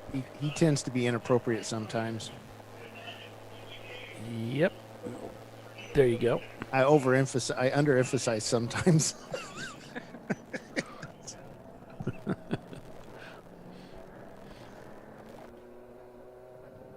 He's way at the other end too. Told him to bring it down here to registration. They'll let me know. He's been driving all over the place with it. He's having a good old time. Oh yeah. Yeah, I don't care. Just be aware. I took the audio out. So. Oh yeah, you got to do that. Well, I didn't know, and then I found out, so then I took it off. Yeah. He's a trip, man. That's Nathan Florian. Well, I just thought it was interesting because he's walking around the paddock and get to see the cars. Oh, yeah. He's running on pits. And kept driving down pit road. It's like, well. Yeah, he's got a little golf cart. The cold pits. Because, they work on golf cars. Or golf courses. Golf courses, right. Been over racing now. They got their car back. It's like they're under the hood of that thing again, so maybe back in the garage area. They were just out a minute ago. So, yeah, Treasure Coast shown on the pits. Been over racing, as we just saw there behind the wall, or in the pits, maybe in the garage area, because the garages are butted up right to the pits, the cold pits. So old school. Yeah, it's cool. Yeah, like old school. You got the old concrete sort of garages. They're not enclosed garages. They're just open, sort of like Watkins Glen used to be back in the day. But they still don't want you fueling back there. No. Nope. Fire bad. So is this the part of the race, Bill, where everything settles down and you don't have as much to do? Just had to say that, didn't you? And then a car breaks. Because everything's really busy at the beginning of the race, isn't it? Those are the ones where you as a worker in the tower, you tend to go broke on because there's like a swear jar. There's certain things you don't say in the tower. That would be one of them, Paul. Oh, that things are kind of quieted down now and not much going on. Or we haven't had a yellow in a while. Yeah, you say that one and then... You just see everybody turn and just give you the eagle eye. Yeah, that's not a good one. Oh, so Bernie's saying the cabin is in Harrington. That's a north end of Maine on top of that. That's probably a fantastic place to That's exactly where we need to be, yep. Mm-hmm. So, I just received a text message from somebody, and is there something going on? concerning, look for folks looking to work with Champ Car. And we're always looking for volunteers. Of course, that you don't just come into Champ Car and take over the top seat, but we want folks working on pit lane, see how you work with our crew, see how you work, and kind of go from there. So it's always good. Volunteer with Champ Car. There's a place on our website to do that for a race near you. Come out and work with us, see how we operate, see if it's a good fit, and kind of go from there. Yeah, it's always some That's cool how people to pretty hang much out all with. of us started, yeah. Volunteering, and Then we'll rope you into more interesting things and time-consuming things. Just to look at the website here, that it's ChampCar.org. You can go out there and find all kinds of information. Bill's got it all loaded up with. There's the volunteer link. So some information. You can fill out your information, where you want to be volunteering at. You get paid. I just updated that the other day. Had some older races on it, took those off, and put the newer races on. I forgot to do it at the beginning of the year for some reason. You have quite a few things on your to-do list, though. So Tony Kart Racer is saying, so this is just like the Chump Car, right? But with a little more soft-free sports. We are the series formerly known as Chump Car. we upped our game. It's the same thing. No, I think it's the same. It's the same. The cars are just better prepped now, and Just better. we got something sticking out of the hood somewhere. And smoke's coming out of that right front hood when they accelerate.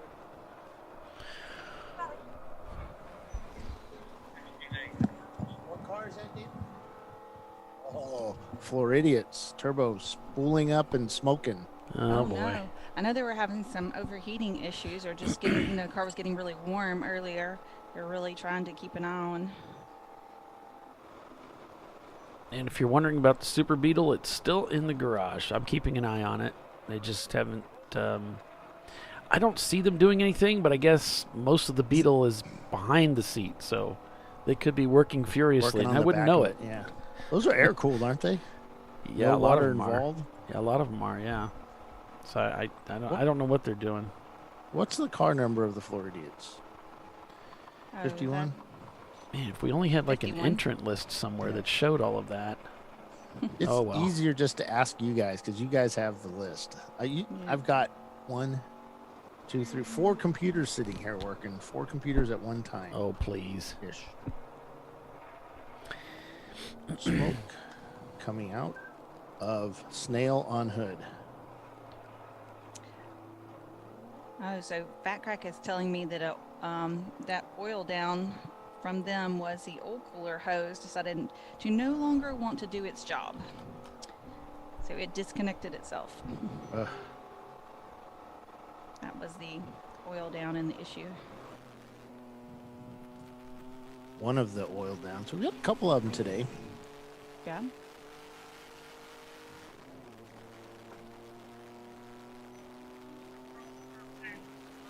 And they set their fastest time of the day so far. Just 646 green front splitters dragging. I love Kevin's suggestion over here on our chat, talking about how much does it cost to go racing. What's the cost may vary per team, but he says the number one rule in racing is never do the math. Never. Never count it up. You don't want to know. probably don't want to know. So, one of the, we as a working for the organization, we get to talk to other organizations and see how much their stuff costs to do. And tell you what, Champ Car is one of the lower side of the cost of racing, but it's still not cheap. Right. But when you consider what it costed to run an IMSA or the lower classes in IMSA, even what's the showroom stock stuff called now? I don't know. Doesn't IMSA have more of a stock class? I don't follow it, so I really don't know. And a lot of it, that's one of the beauties of like the F class. You don't have to spend a lot of money to go racing. But some guys feel they have to be competitive. They want to be up at the front of the pack, and that's going to get expensive. But you don't have to race that way at all. Yeah, if your car's under 300 points, you can register an F class. And inside Champ Car this past week, we spoke with Bliss Racing guys, and they took their F class, which is basically a 300-point car, mostly stock, to a win on Saturday at CMP, Carolina Motorsports Park, and did it by just staying out there. And I think they ended up 40 some odd laps down to a team that they had an extra part on their car they forgot to take off, and it cost them that win in F class. So Bliss took it.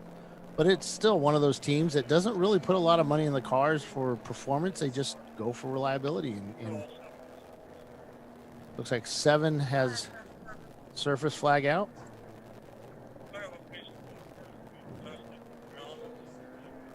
Looks like they have plastic on the track, a piece of a car.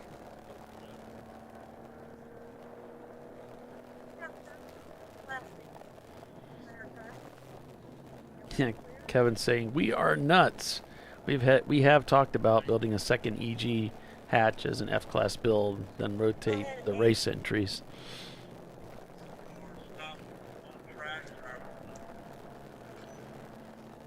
We got, looks like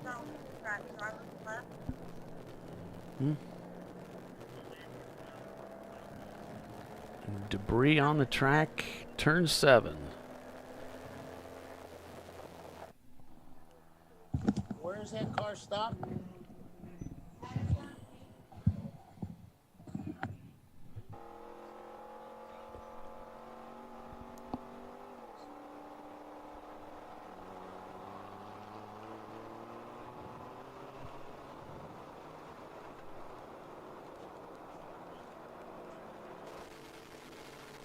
Somewhere down here, turn 7.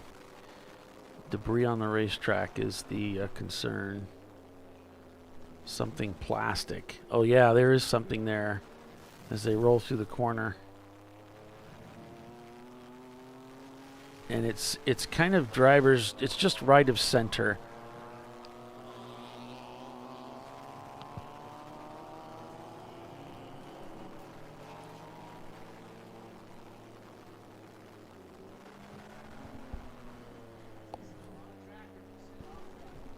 I don't see it in the second camera view you have up Yeah, there. I think it just passed it. It's kind of a round looking thing sticking up. Like more towards track Now that out. Mustang looked like it was going, well, no, I mean, yeah, it's past the view there towards track out, but it's on the right side a little bit. It's not quite track center. It's kind of just to the right a little. Gotcha.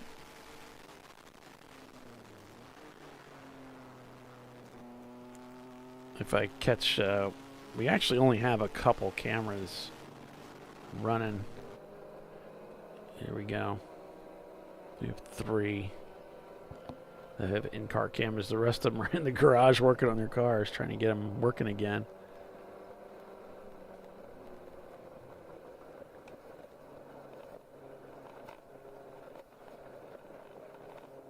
So Bill is telling us that the 441 Four Paws Racing has parts falling off. Gotcha.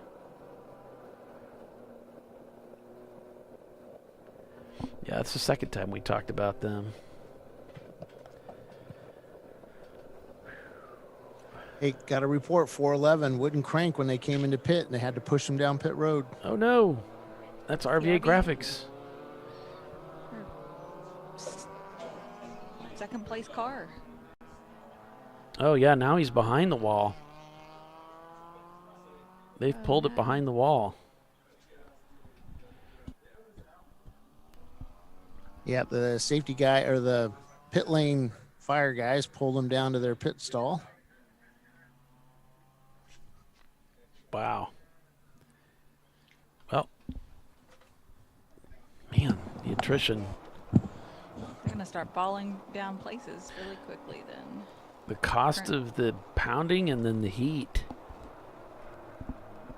taking its toll out here.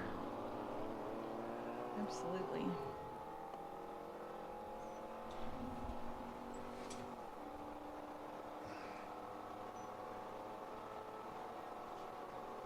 You know, and Ed has said, we've got this transmission thing figured out. And it seems that he does. And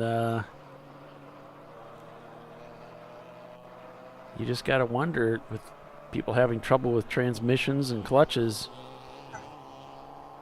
And we got safety still out by 7. They've got that car hooked up. Looks like they're pulling him away. Oh, there's a car over there. At turn 9. Oh, at turn 9. Okay. Yeah, turn 9 has car 27 on the being flat towed right now. Car 27. MS2 Racing Volkswagen Jetta. Yep. All right. That's Bob Mink's car. Bob used to be board of director president, or a board of director chair, I should say, for ChampCar when we first started up the membership part. It's kind of the same thing. After the founder left or retired. Or whatever. So Team Infinity now moves into second place, shown back 2 laps from Glazed and Confused, and Fing Dog Racing moves into third.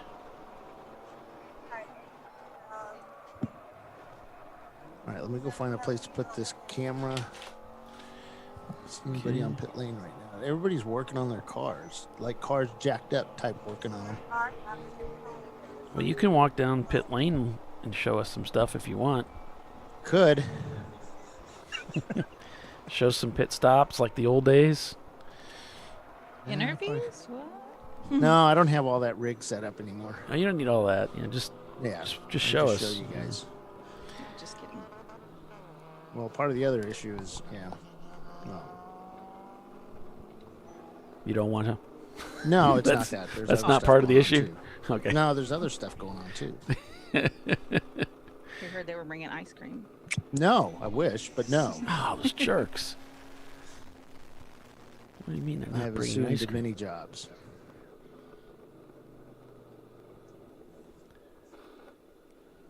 Oh.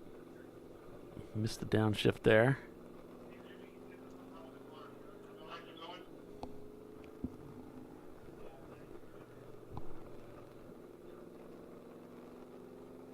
Yeah, he's not hitting the apexes. He's under speed.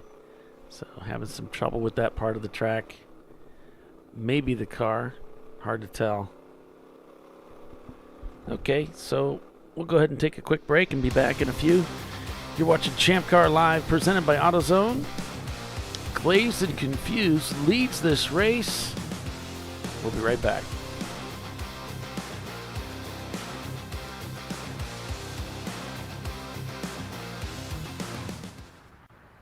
I probably need new tires. You do. What if I sold tires online? We do. We're TireRack.com. They could offer lots of tires We have so many tires. and help you find the right tire. It's called the Tire Decision Guide. Oh, and they could ship them to a nearby mechanic. We shipped over 7,000 independent recommended installers. This is an amazing idea. Sorry.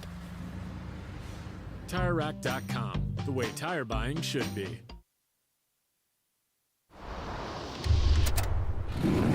Bring on the frozen tundra, the grinding gravel, the cratered concrete, the rain-soaked streets. Come on, road.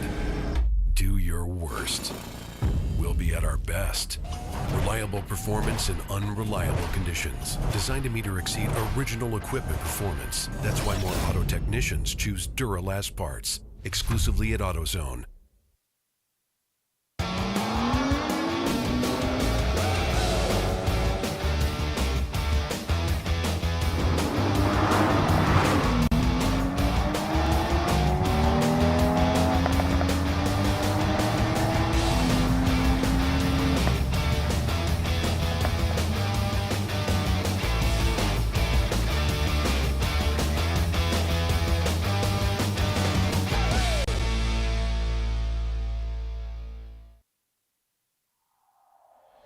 Discovery Parts is a veteran-owned racing and safety equipment company. While we're located inside Atlanta Motorsports Park in Dawsonville, Georgia, Discovery Parts can also be found at the tracks, supporting a number of Champ Car Series events. We take pride in being a reseller of the best of the industry to Champ Car teams and drivers. We know racing, love racing, and look forward to tomorrow to even more racing. Visit us at discoveryparts.com. Come on, Road. Do your worst. We'll be at our best. Stress tested to meet or exceed original equipment performance. Exclusively at AutoZone.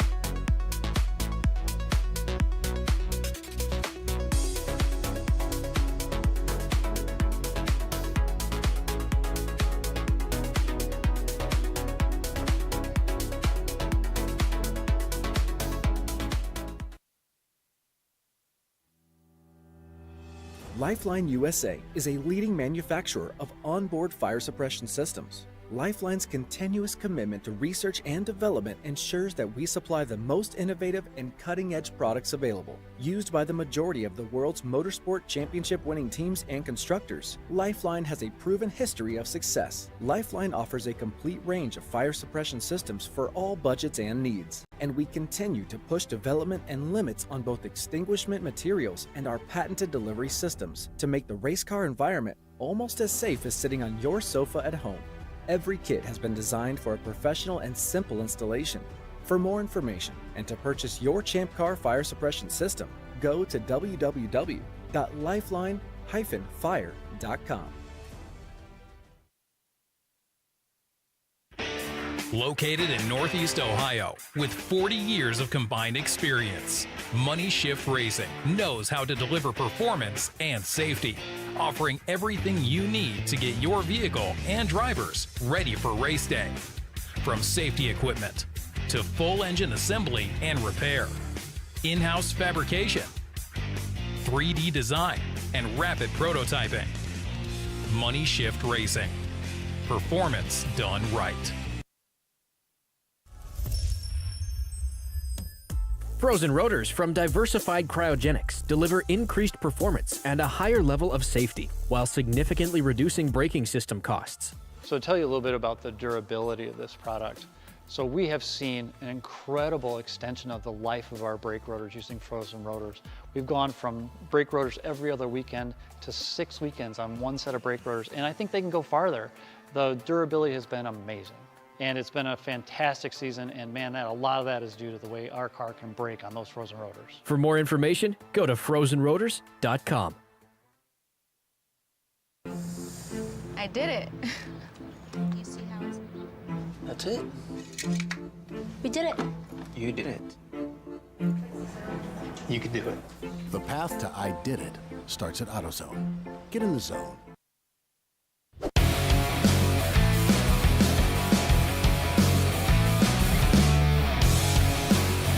All right, you too can do it with AutoZone. Welcome back, everyone, to the Senator 14-hour Sebring at Sebring International, presented by UUC Motorworks.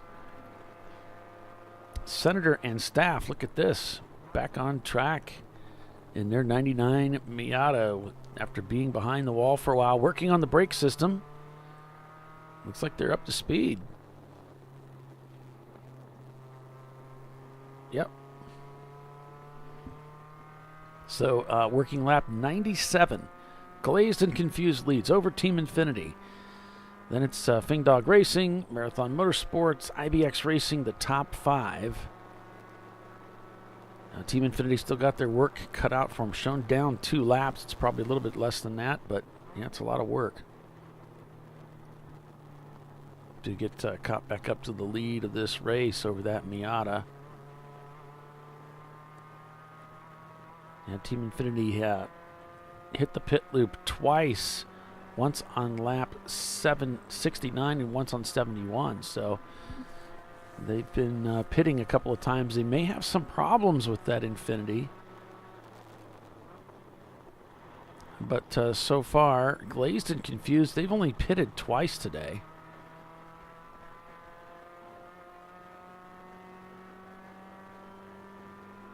And Fing Dong also in their Porsche Boxster. Just 2 pit stops, keeping it clean, staying out there. Marathon's had 3. The IBEX team, they've had 2 pit stops. And Level 1 Racing has had 3. They stopped after the 6th lap, and they were in the pits for about 19 minutes there.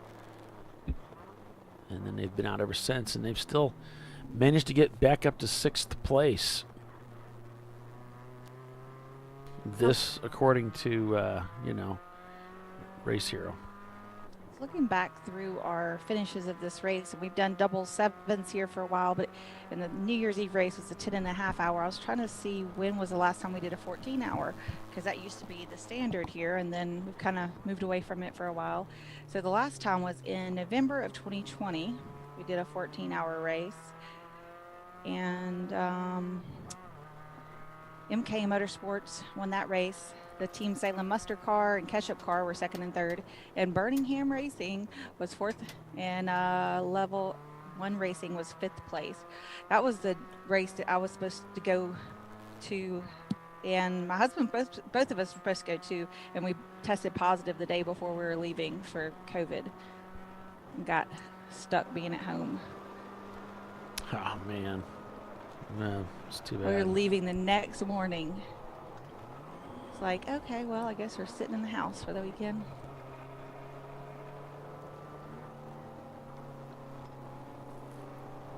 Tony's over here. Without us. We have several people chiming in, helping Tony out here understand a little bit about the series and how it works, and talking about the point structure and how there's different classes that race all together. And, of course, there's the overall standings, which is what we primarily talk about, but there's also a lot of class racing happening at the same time. Glazed and Confused leads overall, but they also lead A class, B class being led by BR Racing, C class by Fing Dog, C class by Team Infinity, and F class is being led by Covey Racing, who's shown in the pits right now.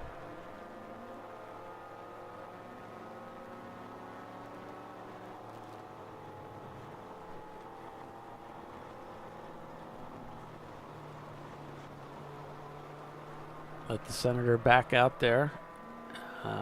Yeah, they spent quite a bit of time behind the wall working on those brakes. It's good to see they got back out there. And as you saw in the picture-in-picture, I'm not sure what's going on with the JB Bugs. They've taken it from the garage area back to the trailer area, the paddock area.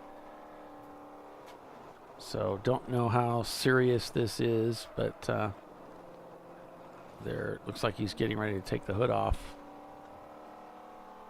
Of course, there's nothing there except braking system, maybe some electrical, and the fuel cell. Looks like he's opening up the fuel cell.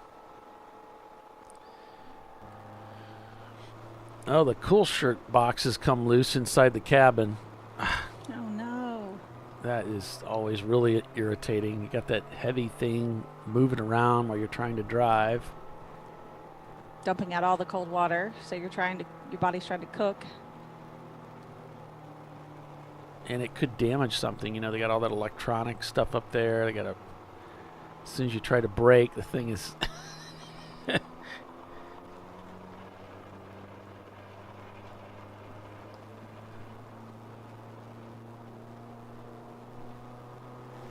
so they get to deal with that. Obviously, coming into the pits, he'll get that strapped down. But until his time to pit, he's not going to be getting any cool shirt action, which is going to really suck in this heat. Chris is going to be cooked. Or were we in a different car? We swapped that fast. Yeah, we swapped that quick. Okay. Well, because see. the popularity, I could be correct. He was bent over. Let's see. Where were we here? It was the senator, wasn't it? Yeah.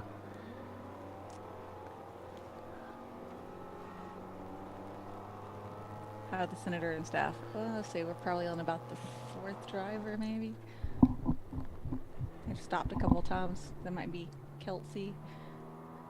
Last name in the car, maybe. I'm just guessing. Could be.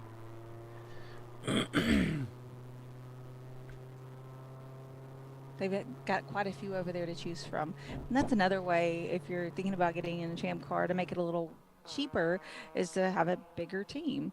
The more people to contribute to the cause.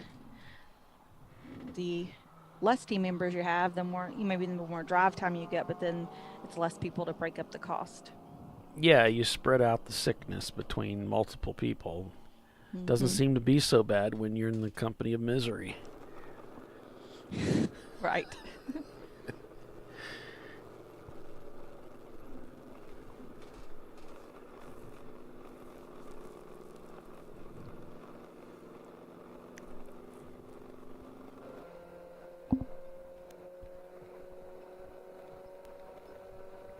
What's the rush? Shown in 18th in the Ford Escort on the charge. Here we go. Through turn 1, sketch.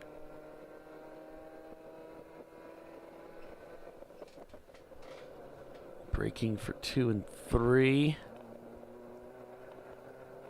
And he whistles through here. Pretty sure my Yorkie just did something bad. Uh-oh. You better go check on it. See what other... I heard my husband go, "Hey!" And then go running out, and she ran in here and got under the bed. Yeah, that sounds like something. It's even worse than just having to buy something. Now, got your husband She probably upset stole too. his lunch. Oh, jeez. Really? She's sneaky like that. Stinker. Mm-hmm. She works through the house like an obstacle course. She'll hop up on a chair, and then on a table, and then on the countertop and get a hold of stuff. Like, you have to make sure you push the chairs in at the table, or she can get to a lot of things. Being so little, you wouldn't think she would be so able to get into so much stuff, but it's like part mountain goat, a little mini mountain goat. I would imagine Ray is there, but I don't really know. Charles, I have no idea.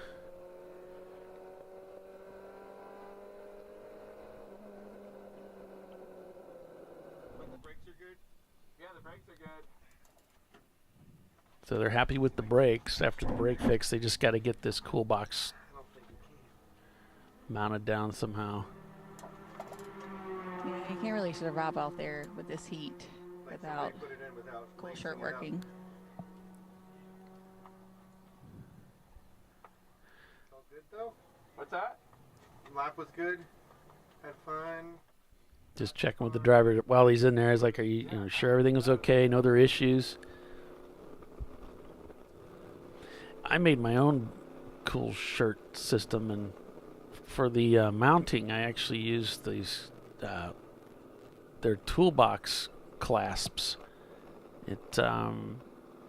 So I have basically, you can imagine, sort of a loop hook that I mounted to the floor, and then you put the box down on it, and then these clasps reach down on either side of the toolbox into those loops, and then you spin them 180 degrees, and they're locked in, and it's not going anywhere. And it's quick. So no straps. You can get to the lid very easily. And, yeah. That worked real well. Yeah. Okay.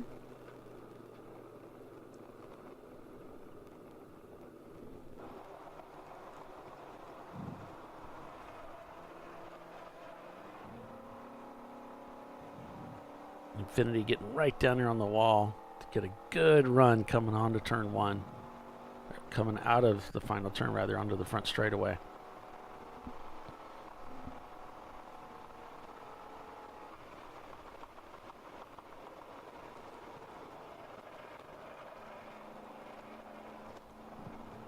I mean, they definitely know their way around this track. Probably could drive it in their sleep.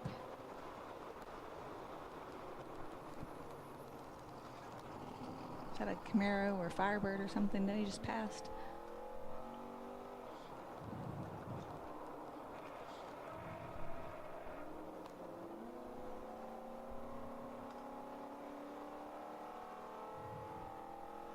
It's definitely getting it around this course.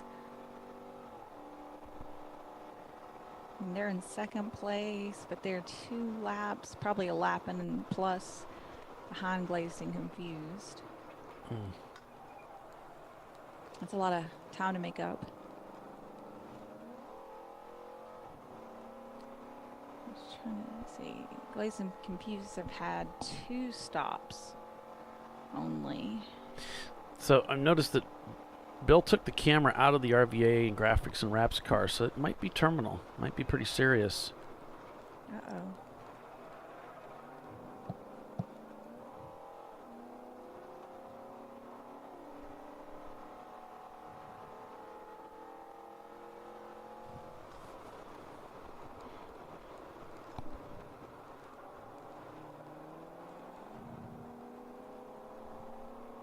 So Team Infinity turned a 241. They're turning a lot of these low 240s. And same lap times for the leader here, so lately. So they're very similar lap times. So it's a game of attrition here, a game of endurance. Who can outlast the other one? We've got just under 9 hours to go. It's really a long time. And it looks like Bill's put the RVA graphics and wraps camera on the back of a pickup truck facing rearward. So this ought to be pretty cool.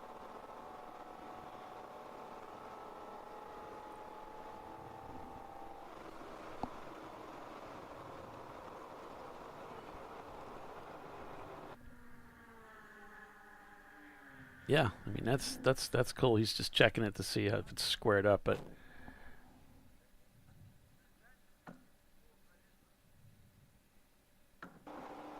that'd be cool.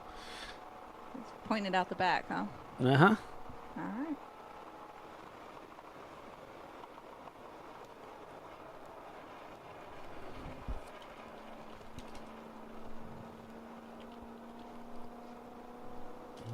Let's see if I can figure out who that is.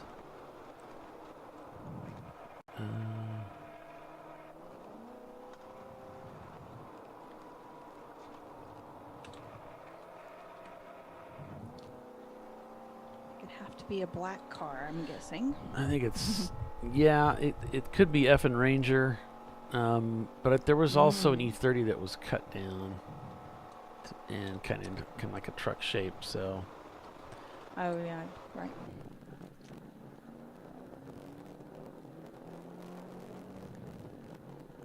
Yeah, it doesn't sound like a BMW, so it's probably the F and Ranger team.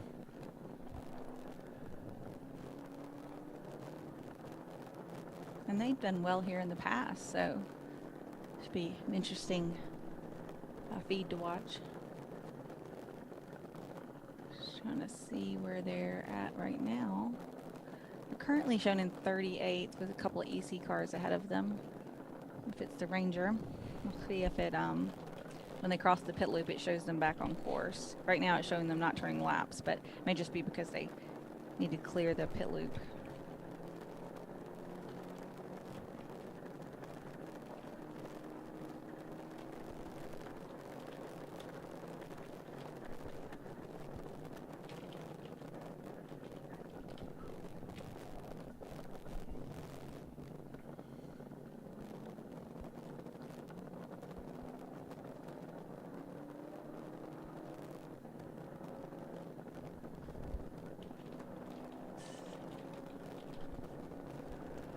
It's kind of fun to watch the cars come up behind them.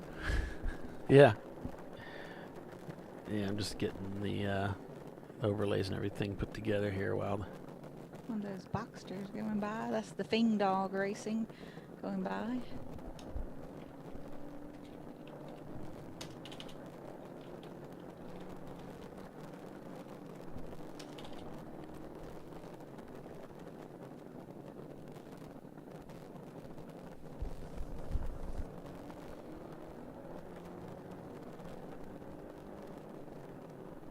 once they come back around, we'll see them clear.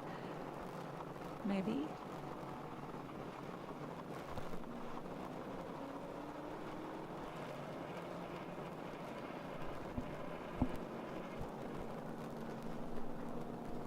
Yeah, I'm showing Glazed and Confused leads over Team Infinity, followed by Fing Dog.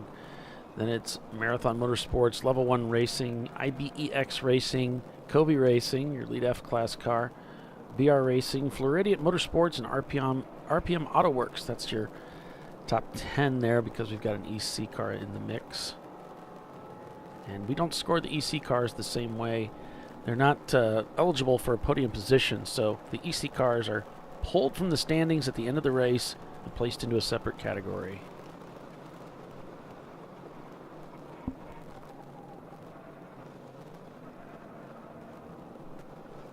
They're just simply called EC because they don't meet the full rules. Either they're over points typically significantly, or for whatever reason. Sometimes if they're only a little over points, they can choose whether they want to take a few penalty laps and then be classed, or they can just do EC and start. That's the 866, by the way. Okay, thanks, Bill. And I'm waiting for Marathon. That'll get the other camera. Okay. They'll be coming in a few, so. Okay. Go ahead, Tiffany. You were just finishing up on that thought? I lost it. Oh. Well, we were just talking a little bit about EC and the way that it's structured. It stands for the exception class, and as Tiffany was talking about, if they're over 500 points, then they can either run an EC class or they can take laps, right? Right. So you get laps added to your start. But then you're on the official race. Yeah, then you'd be classed with one of a C class or whatever your engine displacement, wherever you line up in the rules. It looks like Race Hero is calling for a full course caution right now. And we see pointing by Team Infinity down below, but I'm not sure if he knows that we've gone caution here. And JB Bugs, it might be Team Infinity that's the problem. Oh no. It's looking that way.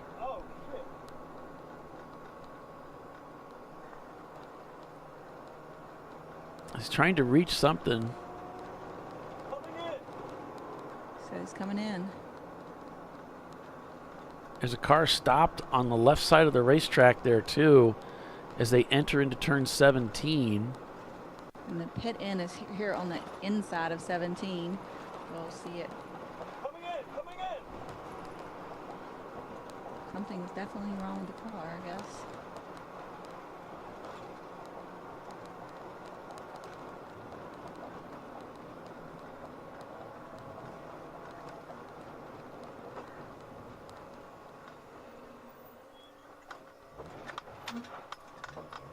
Looked like he almost forgot to stop and get a timer.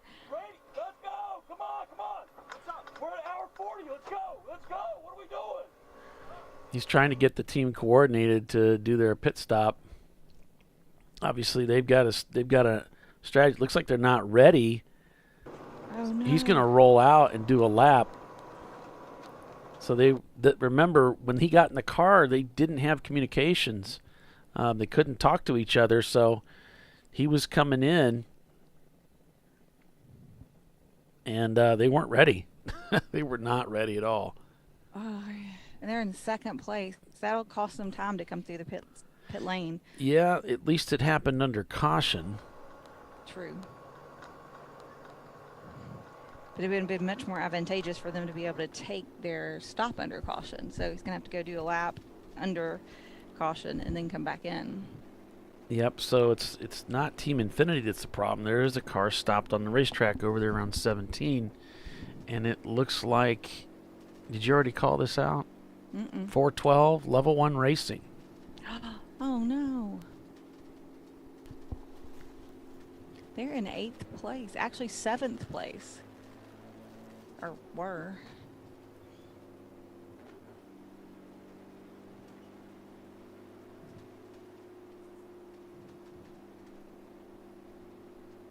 Okay, the number of 56 of Glazed and Confused are leading car right now is in the pits for a driver change. Todd Burris is getting in the car. So good luck to Todd and the rest of the gang down there.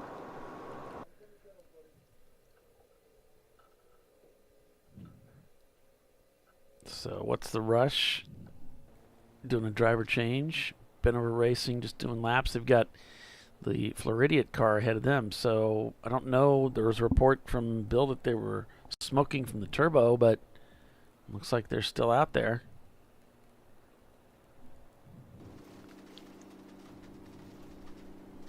They might be looking forward to rain in the forecast to cool things down if they're having heating issues. Yeah. Yeah, I was looking at things. It's already in the 90s now. Temperature 92 degrees. Feels like it's, get this, 109 right now. Oh, yeah. It is really nasty out there. Here's what the weather looks like with moving over the area. And we'll keep an eye on this. You can see more and more lightning moving inland now, encircling the Miami area. A lot of lightning strikes reported down there. As the weather continues to move in, we're expecting to see it hit the Sebring area somewhere around 5 o'clock. No guarantees are going to get rain, but it's possible. As we go back to green here.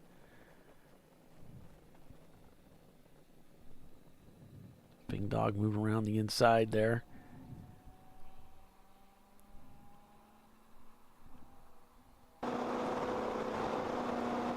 Expecting to see Infinity come back in and do that pit stop.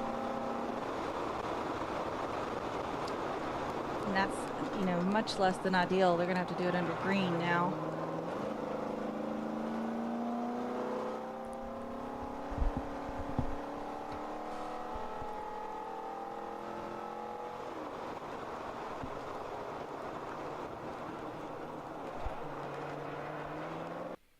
It looks like he's going to take another lap.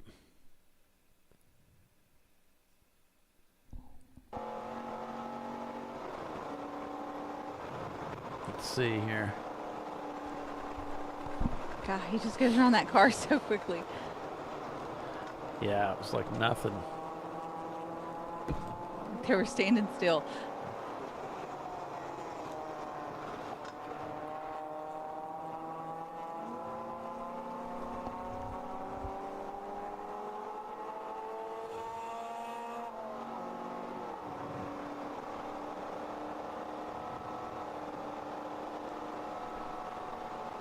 So we'll see if he comes in here. It's like he's signaling, but I'm not sure that We can't hear. he's signaling. And I can't. He can't hear. He's coming full speed here, so I don't see him stopping on this lap. No. Nope. I think he was trying to get that pit stop done under caution, and now that it's gone back to green, he probably doesn't really want to do the pit stop. It could be. They may try to stretch it out as long as he can.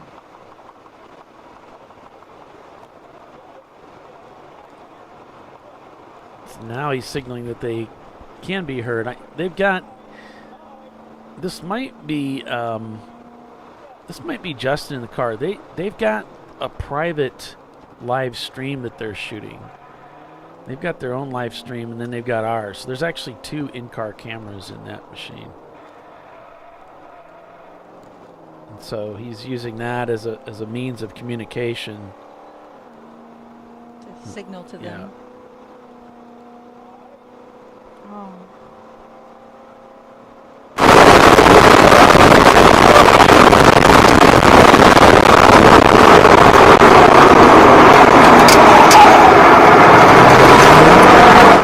Yeah. Yeah, he's actually in the pits right now, but yeah, he was back out.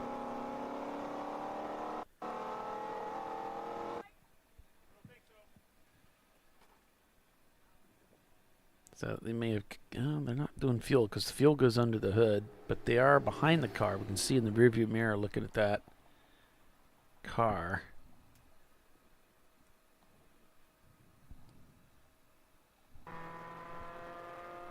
So Team Infinity just trying to get their logistics worked out here.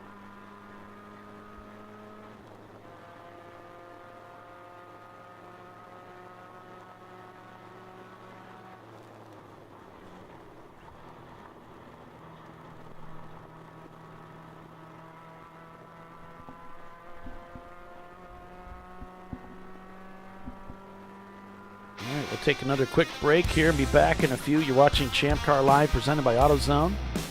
The TireRack.com Champ Car Endurance Series. Glazed and confused, your leader has pitted. Stay with us. We'll be right back.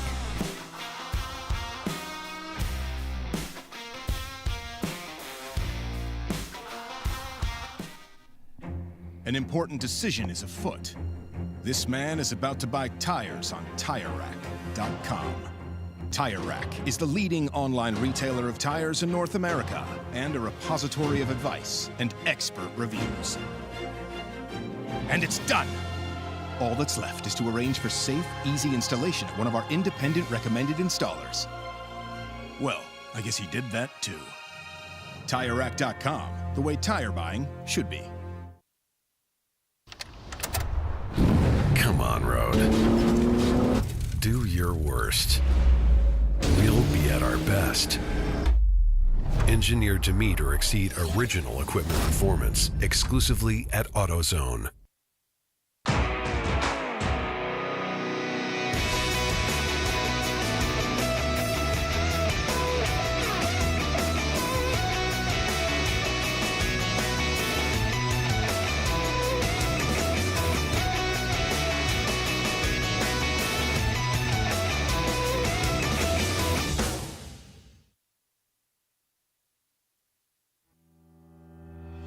Lifeline USA is a leading manufacturer of onboard fire suppression systems. Lifeline's continuous commitment to research and development ensures that we supply the most innovative and cutting-edge products available. Used by the majority of the world's motorsport championship-winning teams and constructors, Lifeline has a proven history of success. Lifeline offers a complete range of fire suppression systems for all budgets and needs, and we continue to push development and limits on both extinguishment materials and our patented delivery systems to make the race car environment almost as safe as sitting on your sofa at home. Every kit has been designed for a professional and simple installation. For more information and to purchase your Champ Car fire suppression system, go to www.lifeline-fire.com. RVA Graphics and Wraps is a full-service design, signage, digital graphics, and wraps company located in Richmond, Virginia. With over 20 years of experience, RVA Graphics and Wraps offers premium signage options for your business. We are dedicated to offering our clients best-in-class service in all aspects of graphic design and application. For more information, visit us on the web at rvagfx.com.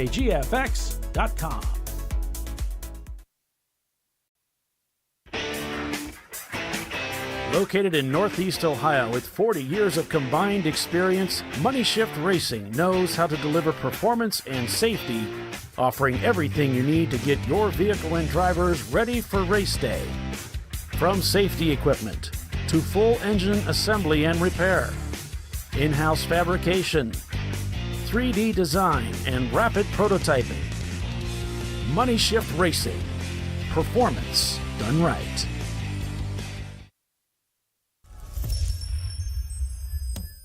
Frozen rotors from Diversified Cryogenics deliver increased performance and a higher level of safety, while significantly reducing braking system costs. So to tell you a little bit about the durability of this product.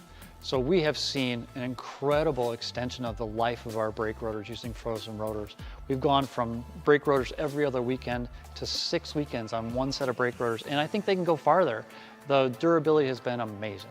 And it's been a fantastic season, and man, a lot of that is due to the way our car can brake on those frozen rotors. For more information, go to frozenrotors.com.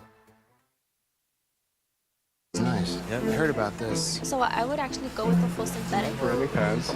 Oh, for the Duralast rotors. I did it. You see how it's... I did it. That's it? We did it. You did it. You can do it. The path to I did it starts at AutoZone. Get in the zone.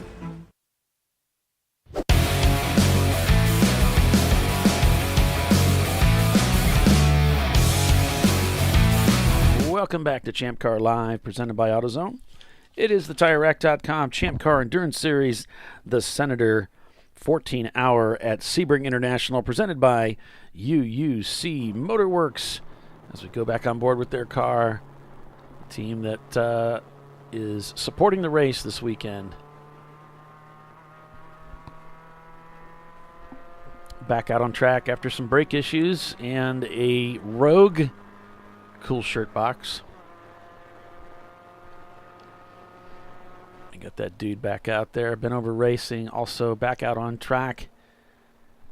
We're waiting to see when Team Infinity is going to come in. They might be waiting, like Tiffany said, for another caution before they roll back in. I noticed earlier as the cars were rolling through turn 7, they decided to leave that piece of debris out there.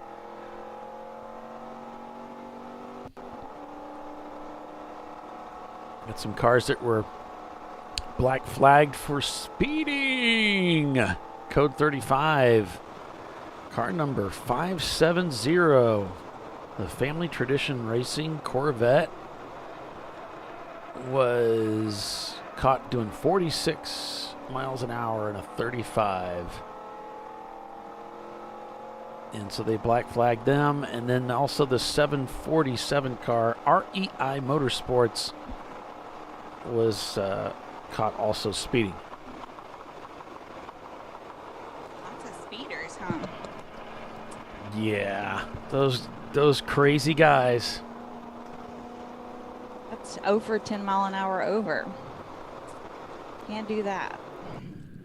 Maybe that's an indicator that the Flagtronics unit is not in the line of sight of the driver, or they're not looking. Yeah. It should be flashing at you if you're. And I will say, I was just at CMP, and we don't have a speedometer in our car either, and 35 is right between 2 RPMs. I think it's like 2,500 and 3,000, right between that and third. So it's kind of hard to keep it between, a little harder than like right on a number. But every time mine would blink slow, I would immediately let off the gas, let it go till it stopped blinking, and then go again. Right. Kind of did the whole thing like that for the most part, and I did not get a speeding. So like, it's going to be flashing. It should be flashing at you for, some time if you're not adjusting to that, I guess. So just make sure you've got that where it's getting good. The Flagtronics unit's getting good visual to the sky, and your drivers can see it, where it's like kind of hard to miss. So the 441. Four Paws Racing is now dragging their exhaust. When you come to Sebring, you always want to do something to improve your exhaust, because this is a place that will claim some exhaust parts. It never fails. At the end of the race, there'll be a pile of exhaust parts somewhere. Yep, just weld up some chain it up, so that it can't fall out of there, can't drag.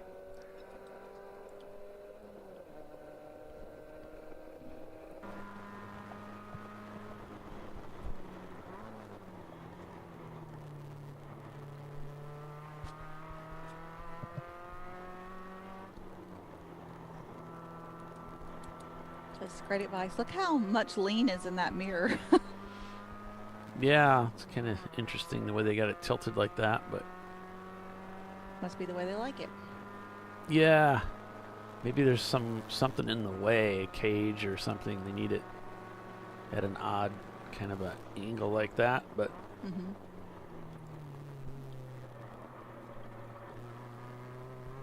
I'm sure there's a reason.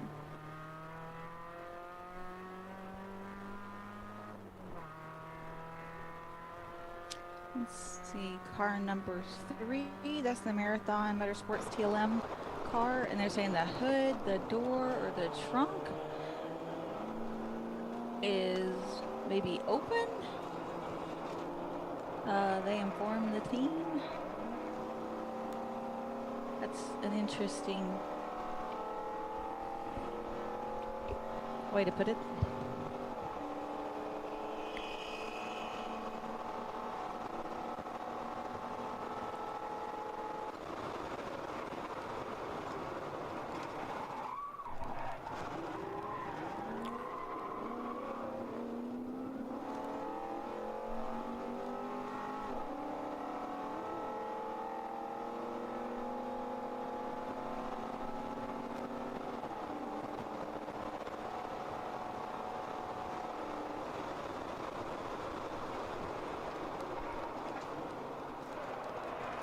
So did Team Infinity ever come back in for fuel? Just gonna look in there. I don't think it so. Looks like no. Because it's the same driver, you know. Yep. So it looks like Fing Dog is in the pits, as well as Floridians.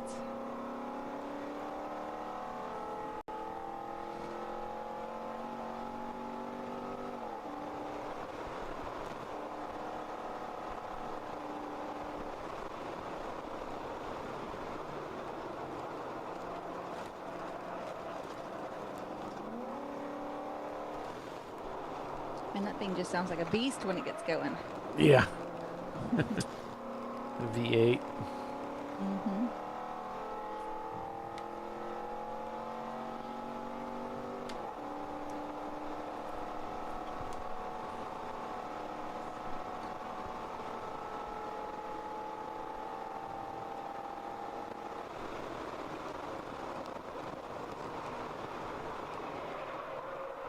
No.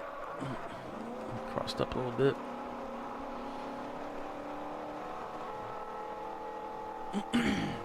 I think that's Justin at the wheel with Average Joe's. He's really good with a loose car. He's trying to help me a little bit with driving a car that's real loose. But I don't know. I think I would need to actually get out there and do it, get the experience of it. Yeah. It's not my specialty either. I much prefer them hooked up.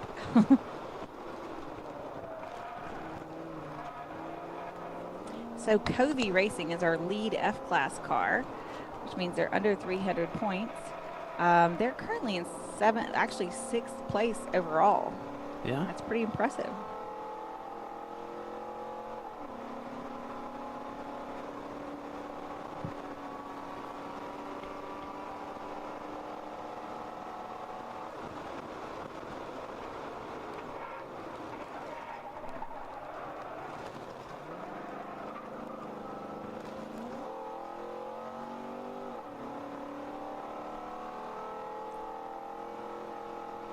Okay, it looks like Marathon is ducked into the pits as well.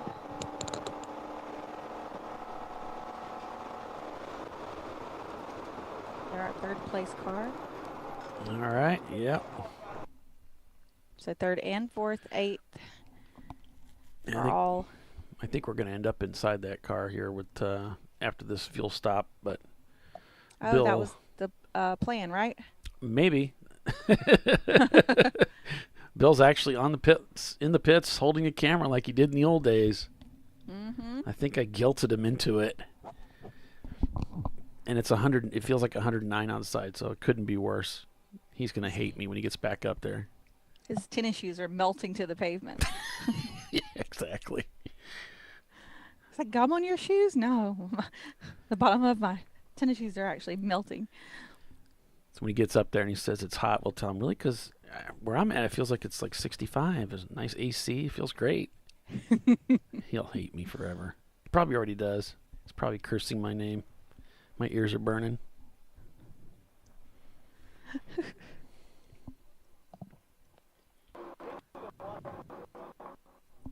So this, I was trying to see how many pit stops they've had.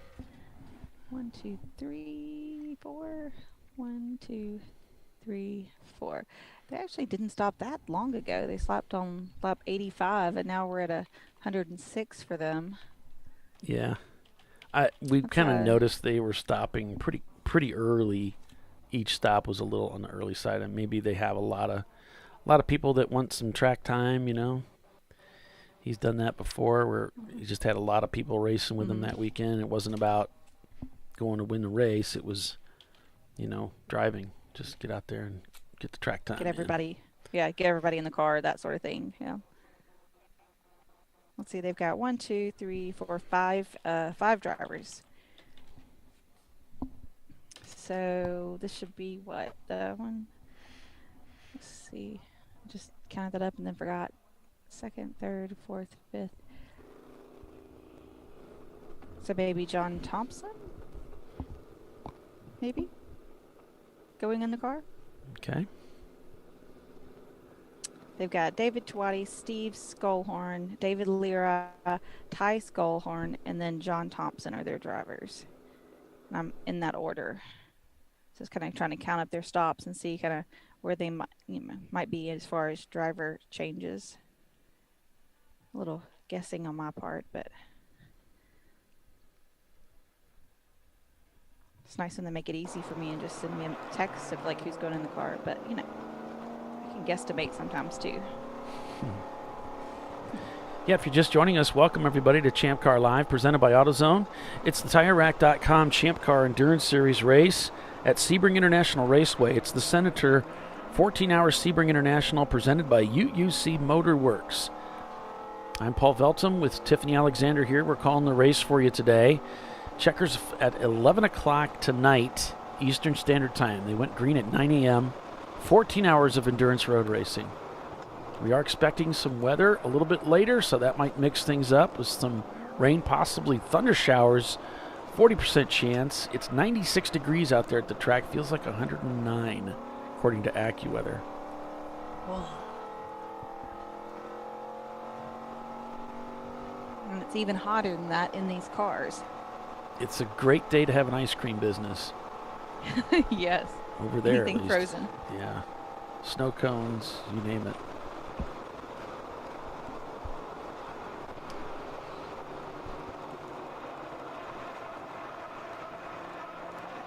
Team Infinity looks like they're just waiting either till they absolutely have to pit, or he's giving them one to go. He's signaling his crew through the window. If you guys are watching this feed, hoping they're watching. He's signaling you one to go. He's coming in on this lap. Please be ready. That's what he's saying. Oh, we got a car slow on the racetrack. Reeves Racing. This is going to really play into the hands of Team Infinity wanting to pit here. Reeves Racing slow on the racetrack, and looks like he's tempted to move into the grass there. Yeah, he's going to let it roll slowly into the grass. His cars are coming by. So it's car number 6. Tiffany, do you have any idea where he is on the track? Can you tell from that image? Yet not a lot of our track cameras are really working. It's kind of blue and white and flat and grass. Yeah, right. I could guess, but that could be the tower turn. Because the number 10, there's the hotel off to the left, right? So the next one. Yeah, so it can't be 7. Right. 10. Yeah, it's not 7, not 10. The other ones have a bunch of concrete off to the left. So I'm going to go. Do we have one on 13? Don't we have a 13 camera? Or did that one go down? It's up and down. Let's see right now. Here's 13. So it could be. Yeah, because of the signs. See the 3 signs? Up at the top, and then when we flip to his camera, they're over there on the left. So, so he's just right before the turn in. Yeah. Good call there. Thank you. So turn 13. Yeah, they've got him stopped up there. Yep.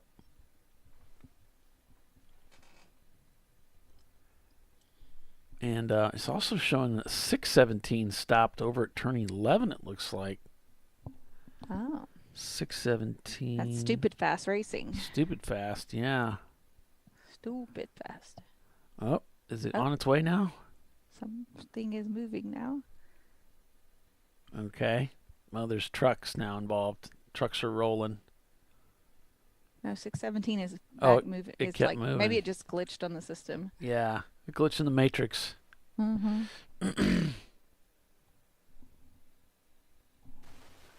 Yeah, Reeves Racing's out there. I'm good. It just won't restart. I've got a tow hook in the front.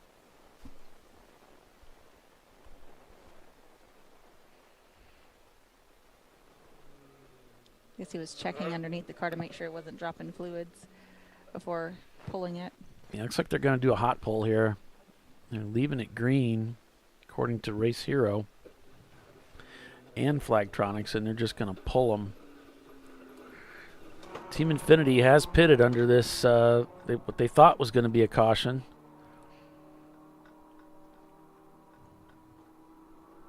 I'm not sure they even noticed that he just gave him the one to go when he came around. The driver stepping into the hot cockpit of this race car, shown in second place, leading D class. He's got an NHRA patch on the back of his suit. He's in the wrong sport.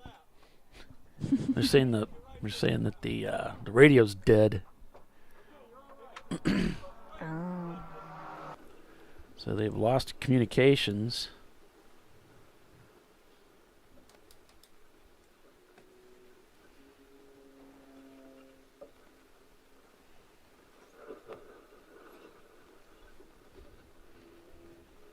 Reeves Racing is starting to fall through the running order. That sucks for them. And that's never the way you want your race to be going on a hook. Yep, that's true. The JB Bugs Super Beetle is back out on track.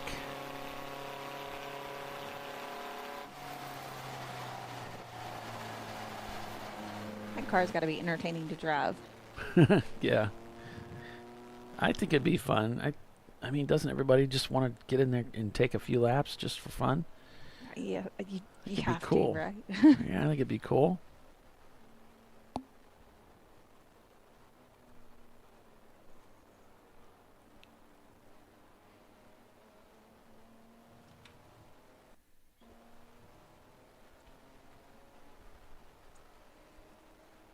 So just a little over 8 hours to go.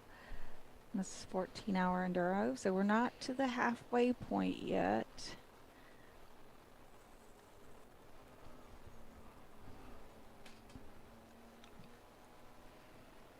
Which is kind of crazy, as long as we've been racing already. Yeah.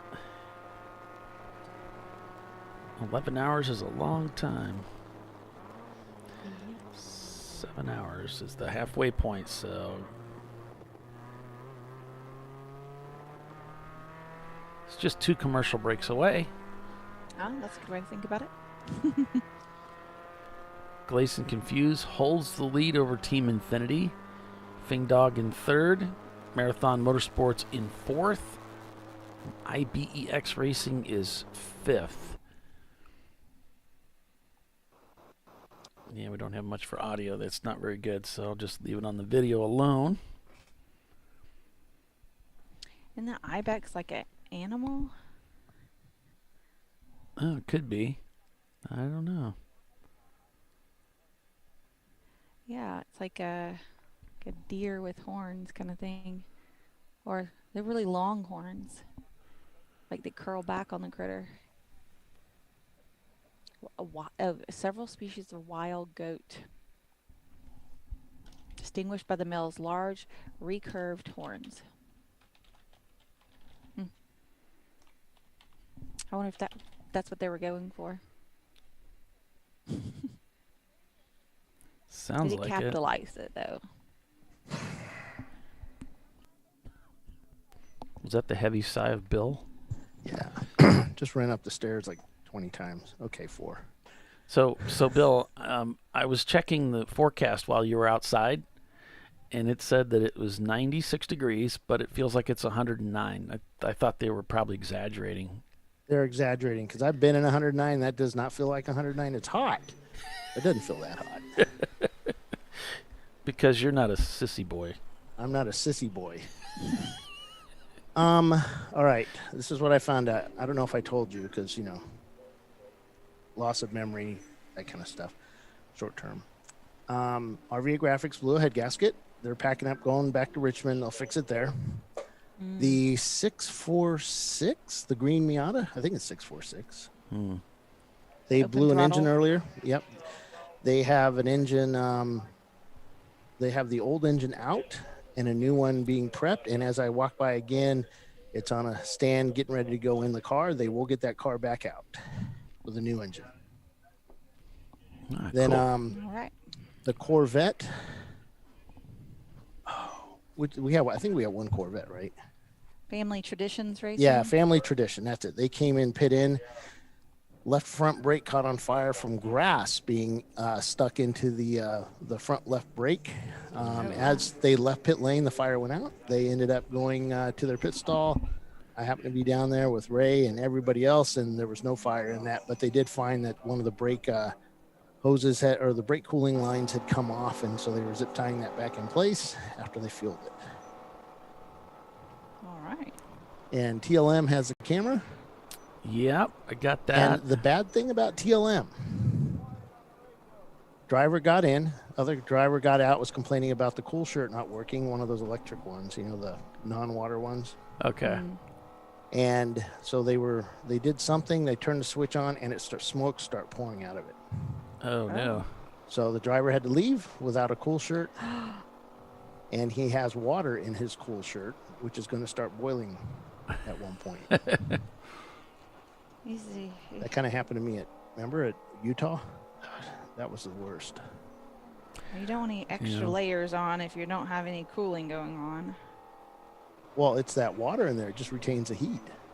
And it just gets higher and higher and higher. I had that happen to me at Gingerman a couple of years ago. A cool shirt wasn't working, and my drink bottle, the hose was too far away. I couldn't get to it. So I was in that heat. Gingerman's always broiling hot. That's just, you got to be well hydrated. I got through it okay, but wasn't very comfortable. I think they said there were about 30 cars on track right now. So there's been a lot of attrition. Yeah. So stinking hot. And we're seeing some guys, though, getting back out there, though, Bill. We see they're coming out from behind the wall and going back out. Yep. And we started with 48 cars. The Senator got their car fixed. What was wrong with that one? Brakes. Oh. That would do it.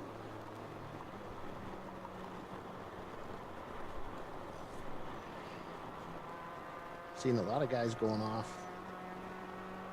Like spinning. Yeah, did you hear about the grass holes? Did you find out anything on them? Nope, I could not find them at all. Oh, okay. And Reeves Racing just pulled their car off. We actually did a hot pull while you were gone. They did a hot pull on Reeves Racing, who pulled off the side of the track and stopped around turn 13. Yep, didn't even just followed them with the yellow. Didn't even purple 35 or nothing. So. Yep, they were able to get off at an exit there, and then they were talking about that up here where they just towed it back. Just got it done. Yeah. And Team Infinity's having trouble with communications, Bill. I guess the radio's dead, so they're having little trouble communicating. In fact, they had a driver come in on the clock, and no one was ready. And it was under caution, so he had to leave and wait till the next caution to come in, which he did under that Reeves breakdown. So well, Ray Vega's in it now, as you can see by the name on the dash. That's always a cool thing to put on your dashboard. Put your name of the driver in. Helps us out. Yep. So we know who to make fun of for those spins.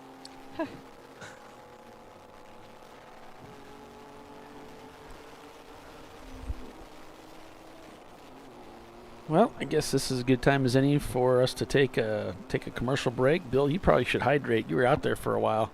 But we'll take a quick break and be back in a few. Stay with us. You're watching Champ Car Live, presented by AutoZone. 8 hours of racing continue. We'll be right back.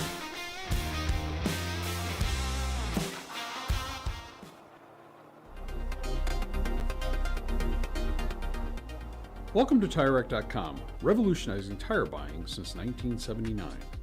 With our unmatched selection of branded products, finding what fits your vehicle and is right for you and how and where you drive has never been easier.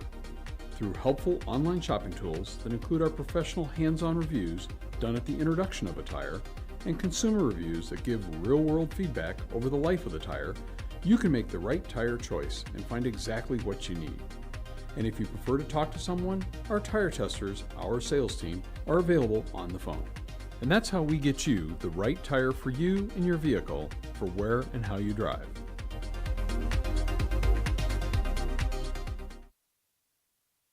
At AutoZone, you get what you need when you need it. Got a today job? Pick it up free same day at your local AutoZone.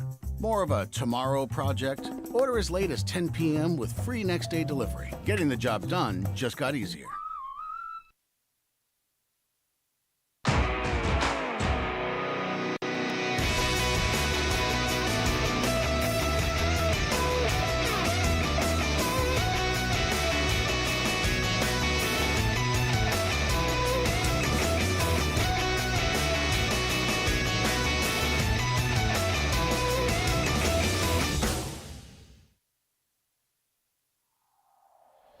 Discovery Parts is a veteran-owned racing and safety equipment company. While we're located inside Atlanta Motorsports Park in Dawsonville, Georgia, Discovery Parts can also be found at the tracks, supporting a number of Champ Car Series events. We take pride in being a reseller of the best of the industry to Champ Car teams and drivers. We know racing, love racing, and look forward to tomorrow to even more racing. Visit us at discoveryparts.com.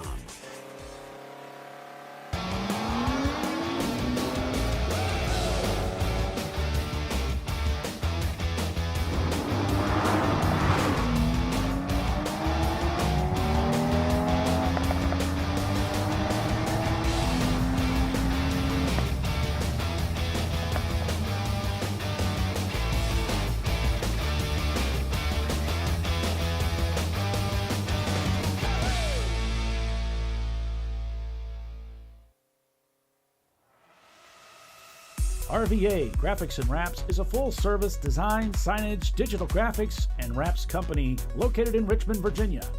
With over 20 years of experience, RVA Graphics and Wraps offers premium signage options for your business.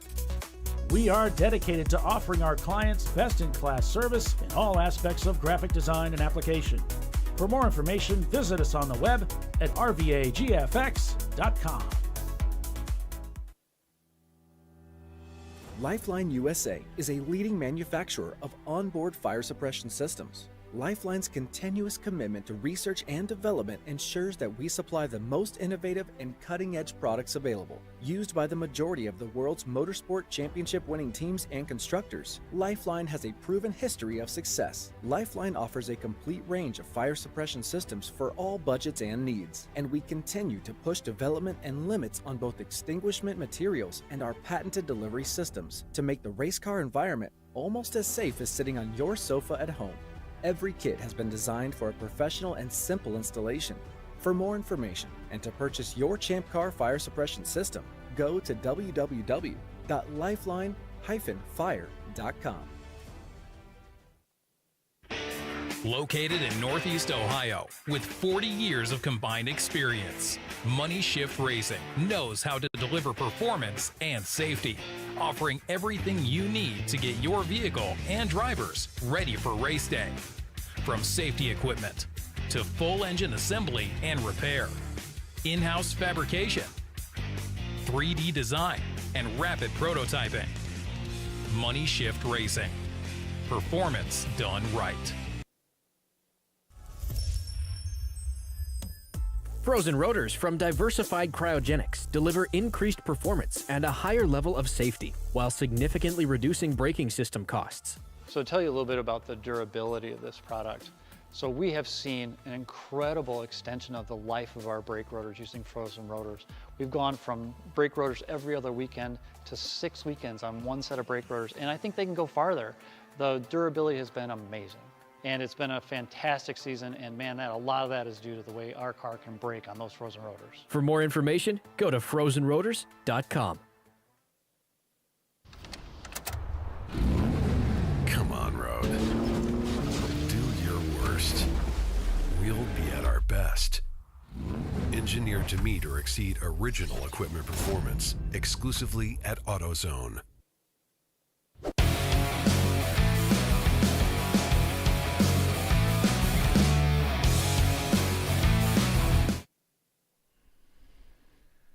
Okay, back at Sebring International. Still under green here.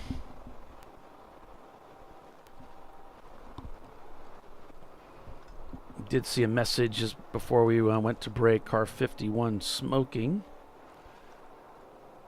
The Floridian Motorsports Porsche, again, a report on that machine. And Reeves Racing, they've got it back in the paddock. Hood up, they're taking a look at that.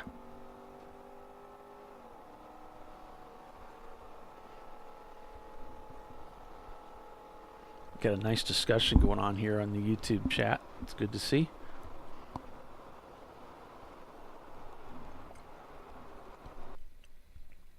Everything looks quiet out there for the moment, so that's good for them. So the standings, working lap 117. Glazed and Confused still leading this race, shown up about 2 laps over the lead D-Class car. Second place overall, Team Infinity and their 94 J30. In third place, it's the lead C-Class car, Fing Dog Racing and their Porsche Boxster, followed by Marathon Motorsports, Ibex Racing, the lead A. This is not the lead A-Class car. That's Ibex Racing. They're in second place in A-Class. Fifth place overall. Then you have RPM AutoWorks, who's the lead D-Class car, and then the lead F-Class car right behind them, Covey Racing in seventh. And then the EC car right behind them is called fourth place. So it's kind of interesting. You've got the top 8 cars also encompass all of the classes. So there's something to be said for the parity of Champ Car right there. Exactly.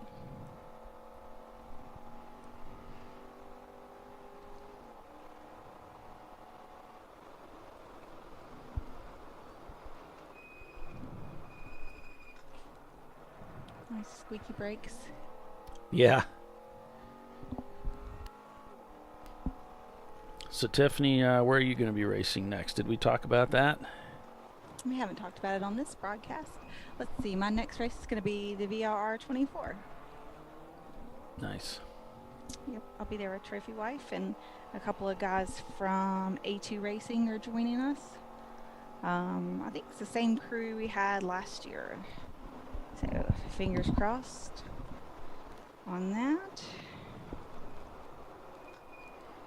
And then I think from there we're going to do pit race, and then Sebring is our plan.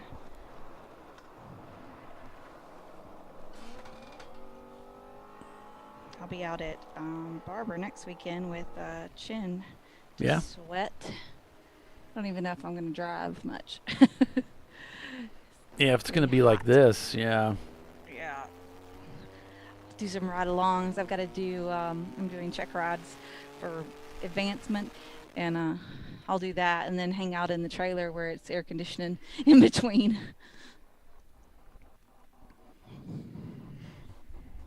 I got the hubs to come with me. First time he's done a Chin event in a while, so we're handling all the check rides, so that'll be fun. Who's that? The hubs. Oh, okay. Talked him into going with me.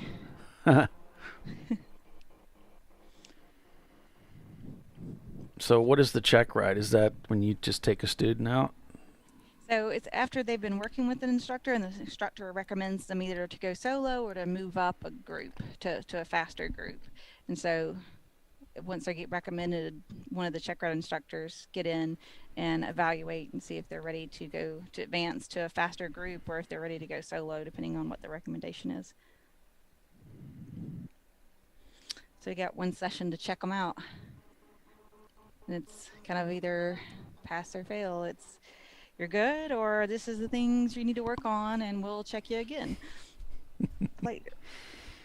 Hang on just a second. My daughter's leaving. I need to give her a hug. Be right back. Yeah, Sorry. Absolutely.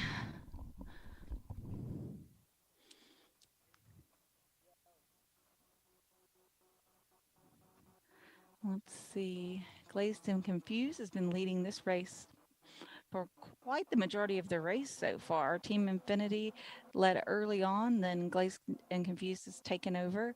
So they kind of stayed somewhat in touch with each other, but there is a 3-lap difference between the two. Team Infinity had a couple of more stops than Glazed and Confused, so and then Glazed and Confused is a little faster, so that's really kind of what the split looks like, with Ving Dog in 3rd, Marathon TLM in 4th, and then the Ibex, which I don't know if that's IBEX or Ibex like the animal, in 5th place with their Nissan Miata. I wonder if it's a Miata with like a Nissan motor. Could be. Maybe somebody will explain that shenanigans there. Well, they're both eligible for contingency, but I think they need to be virgins. I mean, you can't have a mixture there. You either got to have it as a Nissan or as a Mazda. So I think they got disqualified themselves by doing that. Silly racers. Now, my daughter's in from South Bend, Indiana, which is about a 2-hour drive from here. Just to go out with my wife. It's her birthday today and spend some time with her, and so I had to give her a hug as she was heading out. But yeah, absolutely necessary. Yeah, 118 laps turned so far. Can you say your family put the fun in dysfunctional? Well, that's right. We do put the fun in dysfunctional. We're pretty functional, but we're also dysfunctional.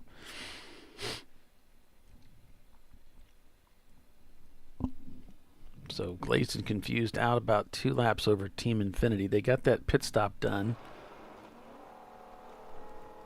And so far, so good. They've got that next driver out there. Turned some 244s, 242, 243s. So pretty much on pace with where the other drivers were at. Kobe Racing, looks like they're coming out of the pits. Floridian Motorsports also. And there were some concerns, again, about smoking from their turbo. So, we'll see. We'll see what happens there. Now we still got a lot of racing to do with over 7 hours still left in this 14-hour enduro. Not quite to the halfway point yet.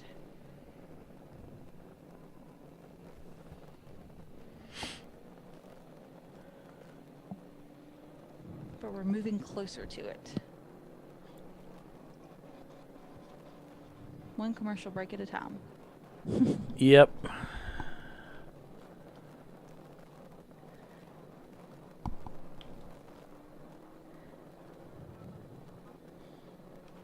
It's funny the team named the 4th place. Currently in 7th. Yeah. But they're not eligible for the overall win because they're an EC car, so they would be right now placed first in EC class. Although there's not 5 EC cars, so we won't be given an award for that, or a trophy necessarily for that. Right. Just get all the bragging rights. Mm-hmm. Bent Over Racing in the pits right now doing a driver change. Driver looking for a handhold to get out. Throws his drink bottle in there.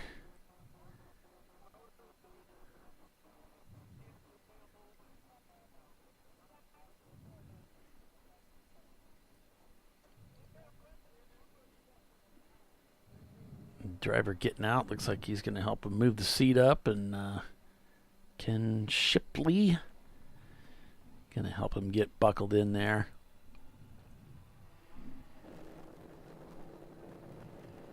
As the Ranger works its way down the front straightaway and into a very fast turn number 1 with a faster car coming alongside. That's RPM going by.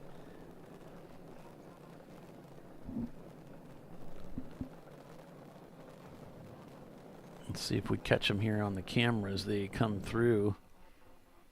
I don't know if you mentioned this already, but Bill said the Floridians are back on the pit lane cooling the turbo. Oh, okay. No, didn't mention that. Didn't know that. Well, the word on the street is. The word on the street. This is what's going on.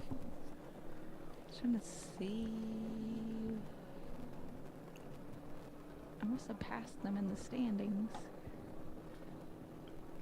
think Bill took my advice seriously. He didn't come back after the commercial.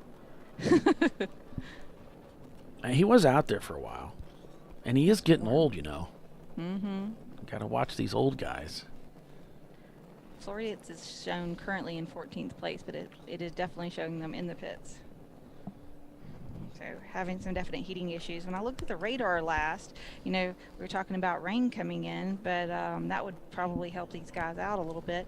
But I didn't see any. It looks like it's all around Florida, but didn't see any hitting the Sebring area anytime soon. So Yeah. thinking my radar goes up to around, I think, 7 or so. Yeah, so 8 o'clock shows it clear around Sebring. So maybe that weather pattern has changed a bit. Yeah. So there's a lot of weather to the south and to the east, but it looks like it's like just staying in those places. Yeah. As we Wish went it to that rained little here. graphic that I had, you could see every time I go to that graphic about the weather, the lightning bolts move further north and further north and further north. So it could be a problem. Yeah, because I think a little rain might cool things down, hopefully. Or turn it Maybe. into a full-on sauna. As humid as it is out there, it probably wouldn't hurt. Like, it can't make it worse, you know. Well, good afternoon, Dylan. He said, good afternoon from lovely but cloudy northeast Ohio. Oh, okay. Well, I just so would you take know, clouds. Dylan, you just so you know that tonight there's a fireworks thing going on over at Nelson Ledges, and Fred Wolf, the track manager, is going to be making what he calls Painkiller cocktails? Yeah, pain reliever cocktail, something like that. Yeah. So, yeah, you might want to head over there since you're in that area. Maybe you already knew about it.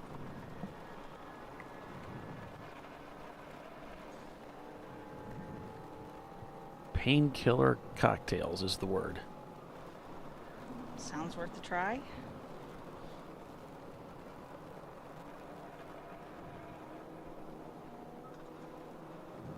Can you use stock? Yeah, you can use a stock gas tank.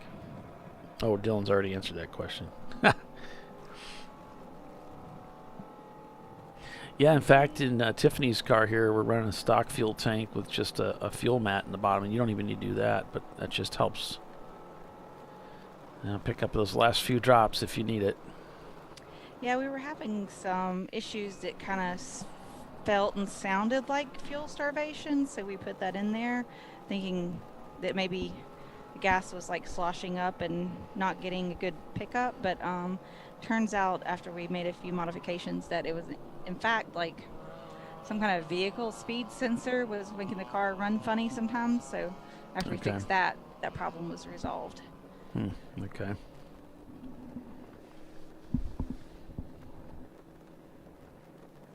But you can run it down. It's got that like, yeah, it's a mat or phone kind of thing or whatever it is that's on there. You can suck it out to the last drop with one of those in there.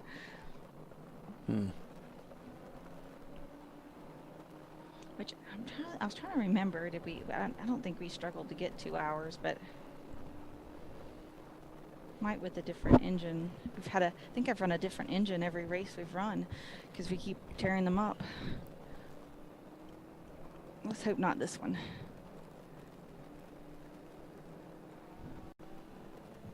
Yeah, hopefully we got the magic bullet here. Exactly. I'm gonna ride on the hood. Did you put oil in it? Oh, really? That was one of the races. Yeah, nobody checked the oil. Oh, no. That was the last engine. Yeah. Oh, that's awful. Yeah. Me and one other girl were doing the majority of the driving, so I was buckling her in, and then she was buckling me in, and vice versa. So our only other teammate was kind of in charge of the car, and it just never occurred to him, I guess. So yeah, that motor got cooked. And then when they first started having issues, I don't know if that would have been savable at that point in time, but instead of bring it in, she did several more laps while it was down on power. And then the mechanic on the team then took it out after that and did several laps on it. So, I mean, you know, I think that kind of finished her off. Yeah, sounds like it was already hurt. Mm-hmm. Oop, lots of brake lock up for Ray Vega there in the Ford Contour. He keeps, it's the second time he's overshot the corner on this lap. Trying to get everything out of that car, huh?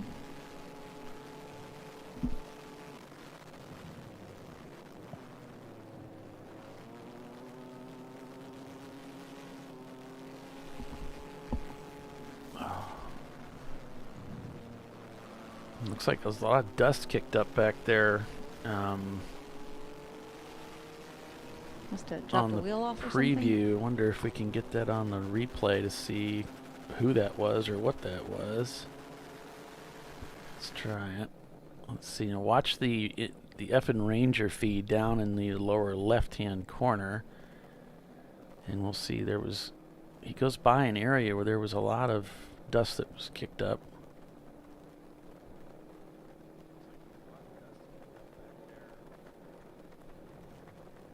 Well, I think I missed it.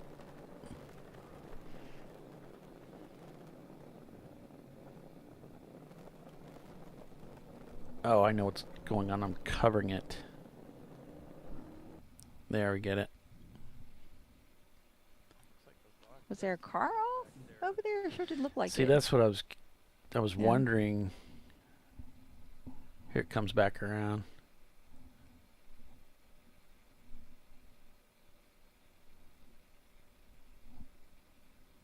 Right here.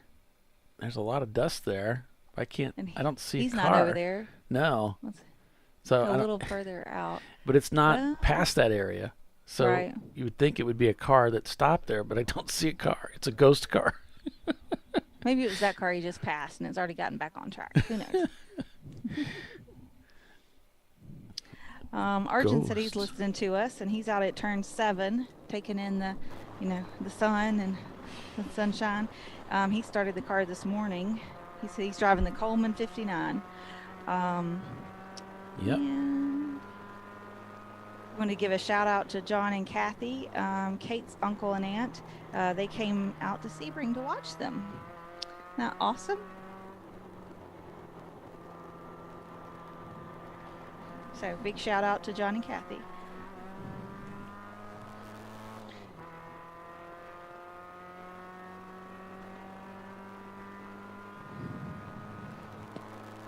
Yeah, Tony, there's not a whole lot that is crucial in this series. I mean, that's what the F class is all about. It's basically put the safety gear in it, a good set of brakes, and go for it.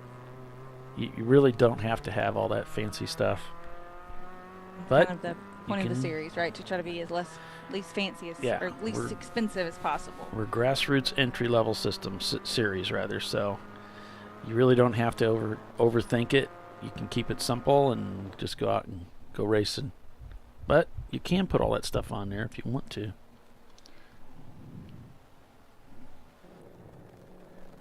Try to be as budget conscious as possible.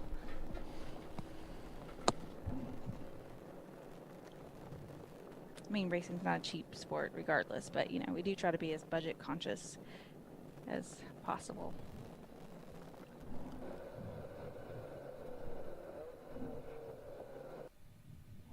Oh, that's right. The fluoridate camera's down.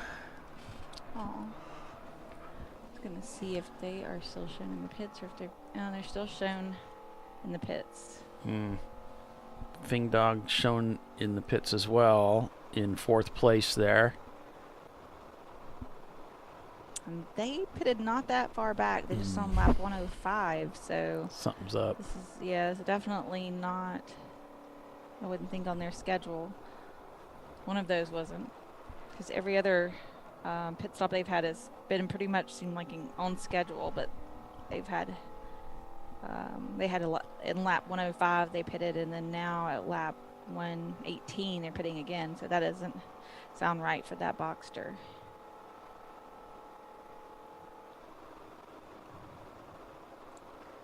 was trying to see if I had any contact with that team, but I don't think I do. Nope.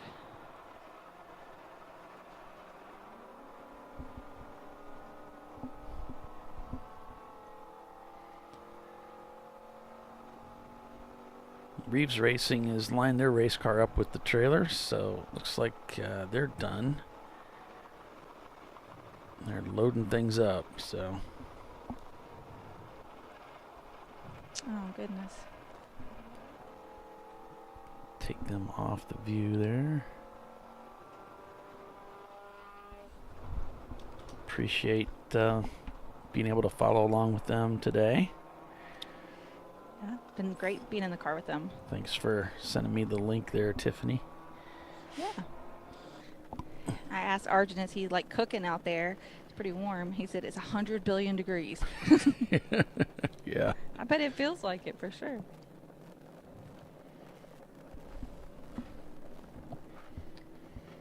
Hopefully it's Florida and there's a breeze. That's one thing you can usually hope for. He said it feels like Madras, India, or Madras, or however you say that one. He's Indian curry hot. Yeah, he's got the background. He's got that, what do you call it, the nationality. Mm-hmm.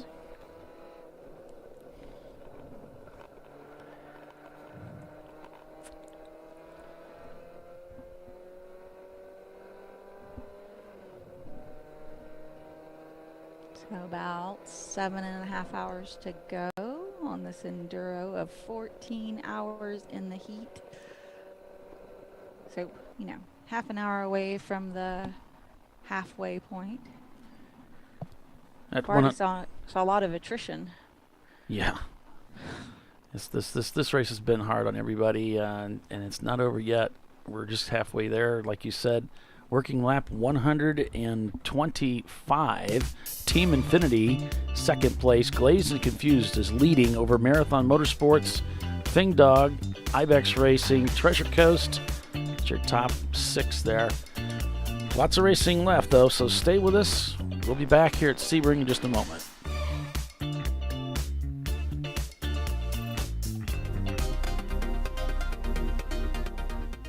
Welcome to TireRack.com, revolutionizing tire buying since 1979.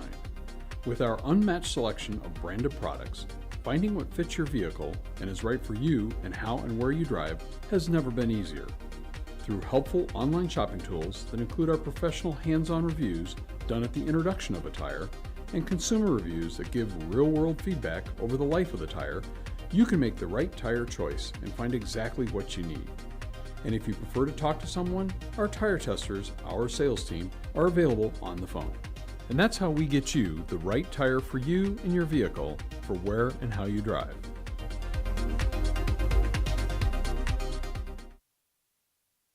At AutoZone, you get what you need when you need it.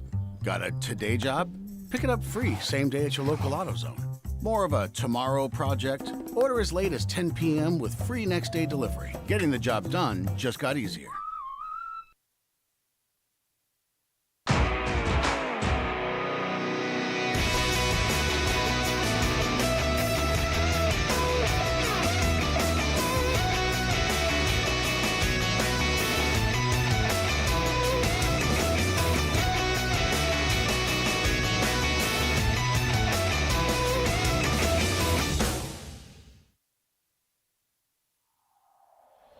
Discovery Parts is a veteran-owned racing and safety equipment company. While we're located inside Atlanta Motorsports Park in Dawsonville, Georgia, Discovery Parts can also be found at the tracks, supporting a number of Champ Car Series events. We take pride in being a reseller of the best of the industry to Champ Car teams and drivers. We know racing, love racing, and look forward to tomorrow to even more racing. Visit us at discoveryparts.com.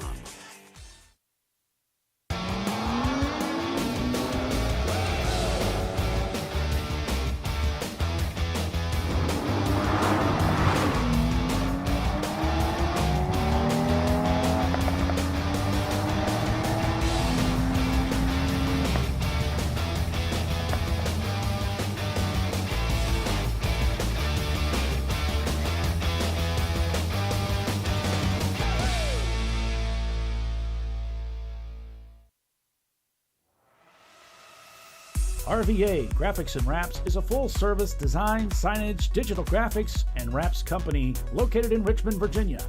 With over 20 years of experience, RVA Graphics and Wraps offers premium signage options for your business. We are dedicated to offering our clients best-in-class service in all aspects of graphic design and application. For more information, visit us on the web at rvagfx.com. Lifeline USA is a leading manufacturer of onboard fire suppression systems. Lifeline's continuous commitment to research and development ensures that we supply the most innovative and cutting-edge products available. Used by the majority of the world's motorsport championship-winning teams and constructors, Lifeline has a proven history of success. Lifeline offers a complete range of fire suppression systems for all budgets and needs, and we continue to push development and limits on both extinguishment materials and our patented delivery systems to make the race car environment almost as safe as sitting on your sofa at home. Every kit has been designed for a professional and simple installation.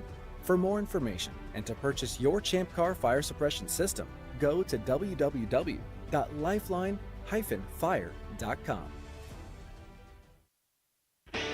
Located in Northeast Ohio, with 40 years of combined experience, Money Shift Racing knows how to deliver performance and safety, offering everything you need to get your vehicle and drivers ready for race day. From safety equipment to full engine assembly and repair, in-house fabrication, 3D design, and rapid prototyping. Money Shift Racing. Performance done right. Frozen rotors from Diversified Cryogenics deliver increased performance and a higher level of safety, while significantly reducing braking system costs. So to tell you a little bit about the durability of this product. So we have seen an incredible extension of the life of our brake rotors using frozen rotors. We've gone from brake rotors every other weekend to 6 weekends on one set of brake rotors, and I think they can go farther. The durability has been amazing, and it's been a fantastic season, and man, a lot of that is due to the way our car can brake on those frozen rotors. For more information, go to frozenrotors.com. Come on, road. Do your worst. We'll be at our best. Engineered to meet or exceed original equipment performance, exclusively at AutoZone.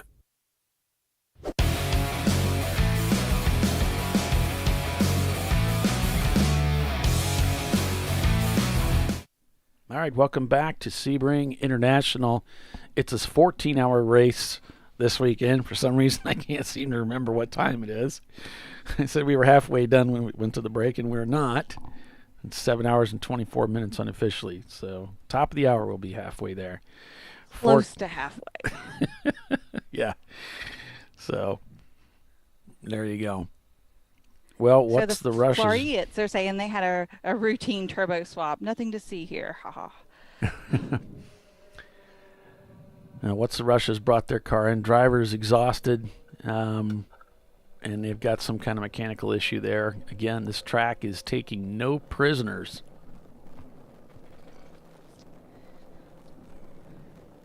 Fing Dog, Treasure Coast, and what's the rush shown across the pit loop? Of course, we know what's the rush is actually behind the wall right now, working on that Escort. So our 12th place car, the number 74 Treasure Coast Miata, they've just done a driver change fuel, the standard pit stop, and Dennis Gundersdorf is going into the car. Gundersdorf? I'm going with that. Easy for you to say.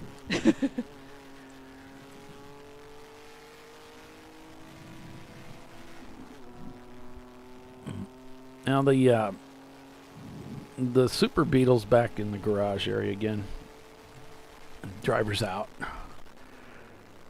So don't know the whole story there, but hey, we'll see what we get here. Got a 4 off and continue on 647. That would be Open Throttle Racing, the Ready car. We know they were having some serious problems with the Specs car and the Frankenstein car we were having some problems with, so they brought 4 cars to the event. So if they can keep at least a couple of them out there. Yeah, they got 2 or 3 running. Yeah. I think one of them's done. Or sounded like it earlier. Oh, Yeah. that's looking. Yeah, the open throttle, the 645, looks like it hasn't turned laps in quite some time. That was their F-Class car. I think the other open throttle cars are A-Class cars. Yeah, all A-Class except the 645.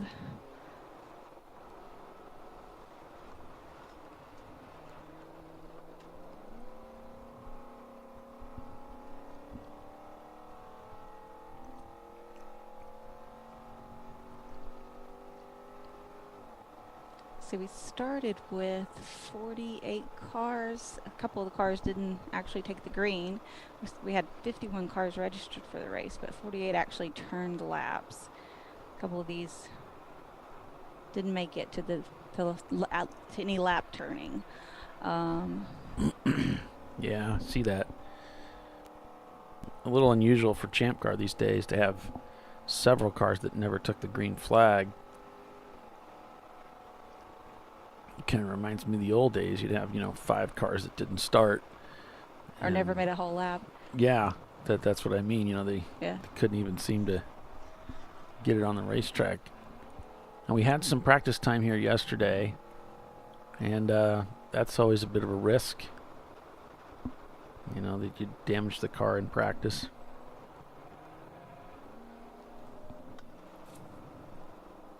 But It looks like 7 cars are not turning laps, but I think it's a few more. I think some of these, maybe the Daddy-O Racing, I don't know that they've gotten back out there anytime recently, but it shows them in the pits, not orange or salmon or pink or whatever it is. Shows JB Bugs back in the pits.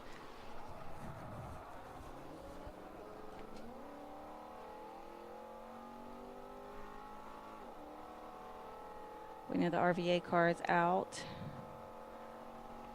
Reeves Racing, we think they're done too, right? Yeah. Level 1 Racing, not turning laps.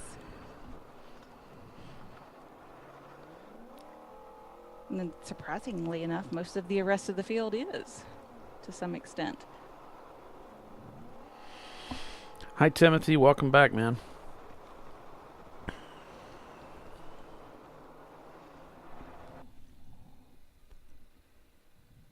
Look at turn 3. You can see there's a few clouds up there, but not a lot.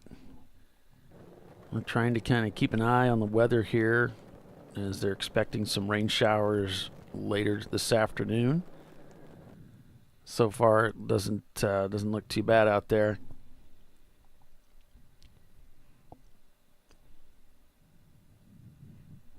Nope. Last time I looked at the radar, it seemed like we were going to see less thunderstorm, cloudy things than we had thought earlier. So if anybody was holding out for rain, they may not see that. At least not in the next several hours. Who knows what sunset holds, but that happens pretty late here this time of year. TLM Racing Marathon Motorsports, a 2000 BMW 328i.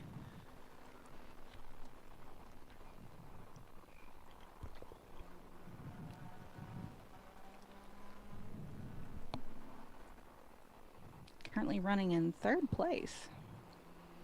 Pretty good for the extra pit stops. Seems like there's so many teams making the extra pit stops, including the 2nd place team, that it's all evened out, right? I mean, it's... Yeah. Marathon has taken 4 pit stops so far. Being the last one was as close to the previous as any other before. Team Infinity has taken quite a few as well. Right. Let's see, 2, 3, 4, 5. Showing 5, but 2 are on on lap 69 and then 71. Well, and they both have time to, so they must have come through the pits again twice.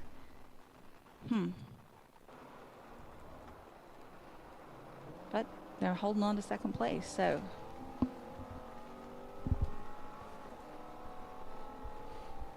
still want to know if the ibex is about an animal or if that's like an acronym for something, like for somebody's last name. They have not taken extra pit stops. There are 1, 2, 3 pit stops. That's it, with quite a span in between those. So looks like they're going to the 2-hour mark, or close to it at least. So extra stops, it doesn't look like.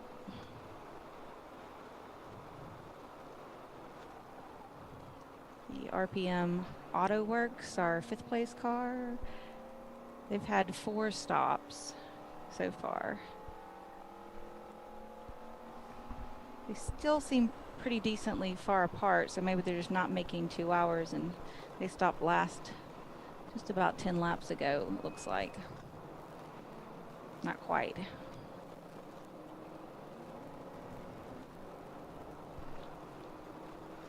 Covey Racing, our 6th place car, has had quite a few stops. There are 1, 2, 3, 4, 5, say 5 stops, 2 of them within 5 laps of each other. So obviously an extra stop in there. That's our lead F place car.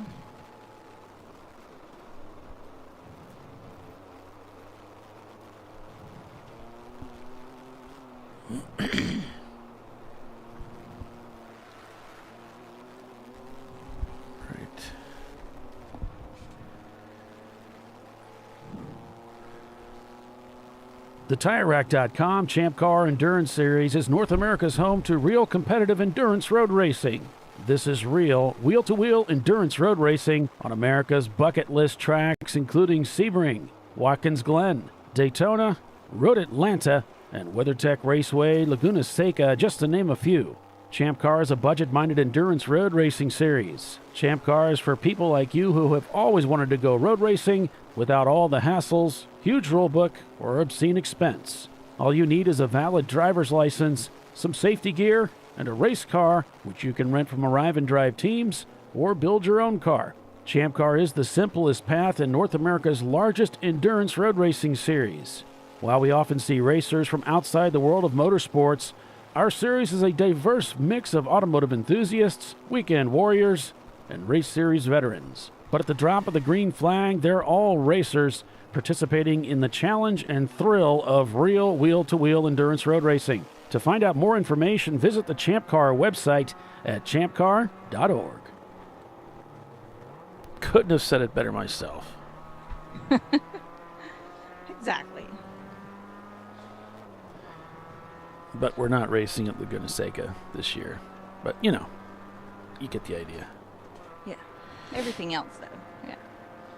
So the Senator and staff, we're in car with them, which is also the Senator 14-hour at Sebring, presented by UC Motorworks, our sponsor for this race. Yep. And I've been told that we're referencing our newest board member, Michael Coleman, as the Senator. He definitely sounds like he's in charge sometimes. So I'm guessing that's where that comes from. That's what we're going with presently. Yep.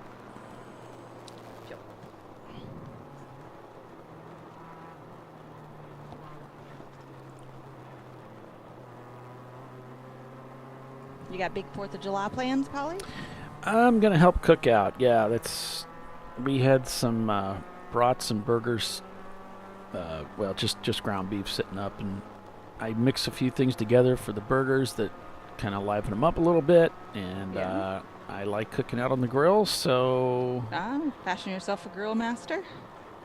I'm pretty good. I don't really want to cook steaks. I think that's the most challenging thing to cook, but I'll cook the other stuff.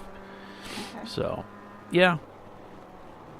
We, they run some specials on meat on the holidays, so we found some ribeyes that looked rather delicious at Winn-Dixie the other day, and we smoked them. Okay. So indirect heat, and man, they're so good smoked. It's unbelievable how tender. We did crab legs, snow crab legs, and ribeyes last night. It was delicious. Yeah, last time I went to Tyler's, he's got one of those pellet smokers that use Yeah. the wood chips. I'm thinking about getting something like that. Yeah, that's pretty cool. That's some high tech.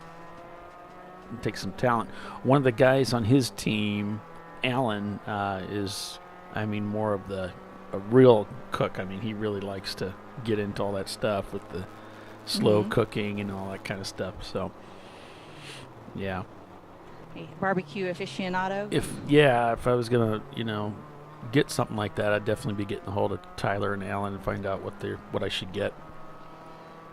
Gotcha. Well, we've been watching this show on Netflix called it's like Barbecue Championship or something like that. Yeah. And I wouldn't have thought it would be something that would be interesting or entertaining to me, but it's quite interesting. So we picked up a few tips and, actually a lot of tips, and a few things we wanted to try out. So we broke out the smoker the other day. Yeah. And try some things out. Never smoked seafood before, and that was one of their challenges. So it was smoked crab legs are really quite good. They don't take very long. You can smoke them right from frozen. Just throw them right on the grill and just brush them down with like a butter sauce while they're cooking. And they're very pretty afterwards. Well, that's important. Presentation is... You eat with your eyes first, right? That's right. I guess you do. I never thought of it that way. We made a basil infused butter to dip the crab leg meat in. It was tasty. I was like, this might be the best meal I've had in a while. I like cooking corn on the cob still in the husk. You wrap it in a little bit of foil, soak it in water, and then stick it on there. And some of the those little strands of whatever it is in the husk will burn. The silk. Yeah, it's like a kind of a burnt grass smell. It smells so good. I don't even put mine in foil. I just soak them, husk and all, and Just then put 'em on the husk, put 'em close on the there. husk back up over them, so the husk kind of steams them. Yep. And just let them rock and roll. Sometimes when we pull them back, we'll salt them and then pull some of the silks out and then wrap the outside, the green part back around it to protect it while it's cooking. Yeah. And it doesn't take very long to cook that way. So That's the best tasting corn on the cob ever. it's great. So you pull the husk down, salt it, and then close it back up and then cook it. Mm-hmm. We soak them for a while before that so that the husks are real saturated, so they don't Yeah. catch fire. Yeah. Yep, then a little prep work. I think my husband puts, when I just put the salt on it. I'm not a huge butter fan, so I know that's weird. But so sometimes he puts butter on some of them, and then I prefer some without the butter. But I just like the salt. Gotcha. Well, salt's kind of the direct play for butter. It really is. Butter is kind of it gives it that salty taste, Mm-hmm. Well, and the butter helps the salt hang on too, I guess. But yeah, the salt's actually the main show. yeah, you put the seasoned salt or some of that. There's this barbecue company has all these seasonings that I like. It's called Dirty South Barbecue, and it's all dry rubs and stuff. Ooh, they have some good stuff. So I'll put that on everything. I make deviled eggs with it's got a spicy rub that I put on my deviled eggs. We call them Dirty Devil eggs. Oh, okay. Because it's Dirty South, And they're spicy. I put jalapenos in the eggs instead of pickles. I put the pickled jalapenos. So they've got kick and a little cayenne pepper.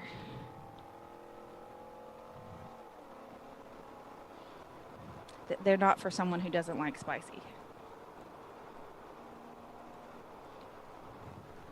Not at all.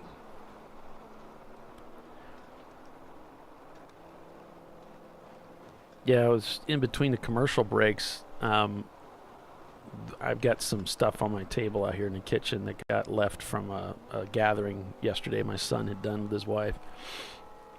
And they brought these chips, and they're dipping chips. I can't remember what they're made out of, but they're called naked chips. They kind of taste like cardboard, but they're strangely addicting. I like them. And then they had some hummus, which is, I'm not a millennial, but I tried it. And I've eaten hummus before. It's like a chickpea, I think it's really what it is. So I'm having some of that. Do you? Oh, yeah. Yeah, I'm having some of that during breaks. And it's good, like, if you want to do a really healthy snack, you can do I mean, that chips sound like they're pretty healthy, but, like, you can do carrots in them. And you get the crunch in the hummus. I like the hummus, especially like a garlic hummus or something. You make it yourself pretty easy, actually. Just put chickpeas, or you can put canned chickpeas and some olive oil, salt and pepper, seasonings, whatever you want in the food processor, and a few minutes later, hummus. Ibex Racing and their Nissan Miata. I don't know. Not turning laps right now, so they might be in the pits. Not sure. About time for them to go to the pits, but they didn't trigger the pit loop. They may be, their spot may be prior to it. Yeah. So A class being led by Glazed and Confused. B class, Treasure Coast is leading B class, I suppose. It's unofficial, of course. C class, Marathon Motorsports. D class by Team Infinity. And Kobe still holding down F class there in 6th overall. Doing pretty good in that F class car. The Acura Integras are tough. Man, they're quick.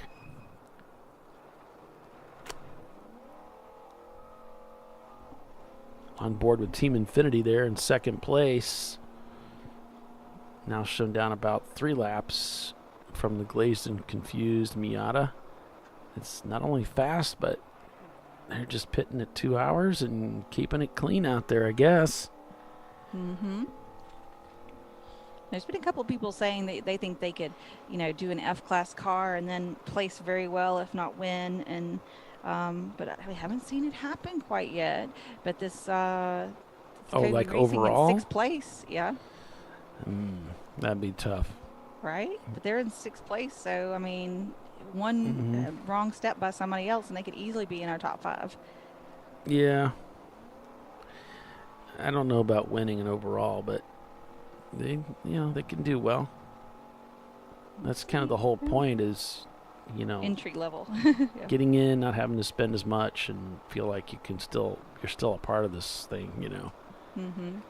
But a 6th place finish would be incredible in an F-class car. That would be great. I would be pretty happy with that. Yeah. Totally take it.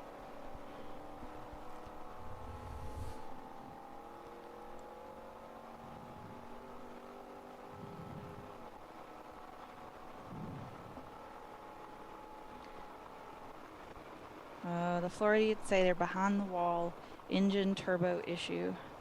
So I guess just swapping out the turbo didn't quite fix what they were doing, or they couldn't get it done on pit lane.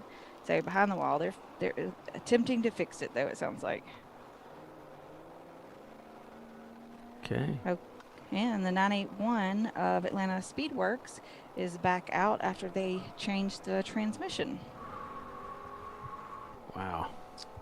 That's Tyler Pedersen kind of stuff where they don't care. They just get it done, And as hot as it is to do that, just incredible. Intuitiveness is, yeah. Calum Fletcher is driving in that Boxster right now, in the Atlanta Speedworks Boxster.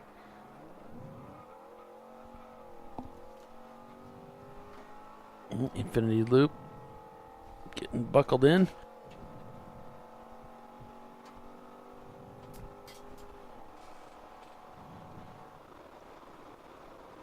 Sky's still looking pretty good out here at Sebring, as we are moving into genuinely the halfway point as the TLM motor, what is it called? I'm starting to get tired. TLM Marathon Coach. There we go. TLM. Yep. Help you out there wherever I can. Thank you. I didn't really get a lot of sleep last night, so I knew that that's what's going to happen. I start losing the names and the language, and everything starts to slip away. I guess in the morning I start off a little like half asleep. This it isn't pulled good. off. The effing Ranger pulled off to a stop on next to the racetrack. Let's see what this has to say. Oh, it's like got zoomed in somehow. So it's stopped at 16, I think that is. Yeah. It looks like 16 over there. Rats. They're the 519. And it's one of our camera cars. With such a clear camera. Yeah. Oh. So the Reeves Racing, the issue they had was their steering column broke. Oh, okay. I mean, I guess that's important. Yeah. Wow.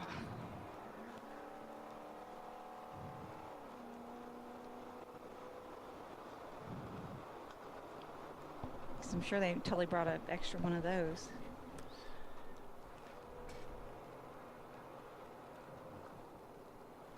So it looks like Ibex is back out and they've cleared the pit loop. So that's kind of looking like it's probably a standard, you know, fuel and driver change kind of stop.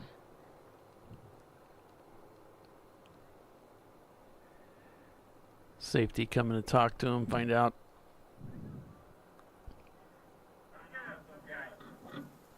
Oh, I think he says he's up. Bring me to the hot piece, please. Yeah, that's where I take you to half. Yeah. Huh?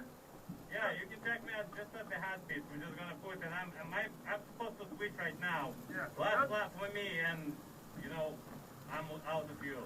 Yeah, they'll take you to the pits. Yeah, thank you. So he's just out of fuel is all. Just ran it out. He was on his last lap. He was on his in lap, and it ran out of fuel. Oh, no. So. Makes the lap extra long. Yeah. You're welcome, Timothy. Hey, Paul. Yeah. That is 866 is that car number, not the Ranger. Oh, it's a okay. BMW of some sort. Oh, okay, okay. It made to look like a pickup truck. All is right. that the fourth place? Yep. Oh, okay. That's currently running in 7th, but it's EC car. Yeah, it's EC car. Okay. Sorry, it was the only one on pit lane I could put a camera in. Gotcha. And I thought it'd be kind of cool to see the cars behind it. It has been cool to see the cars behind it. Well, not that one, though. Alan Jay's getting a lot of screen time.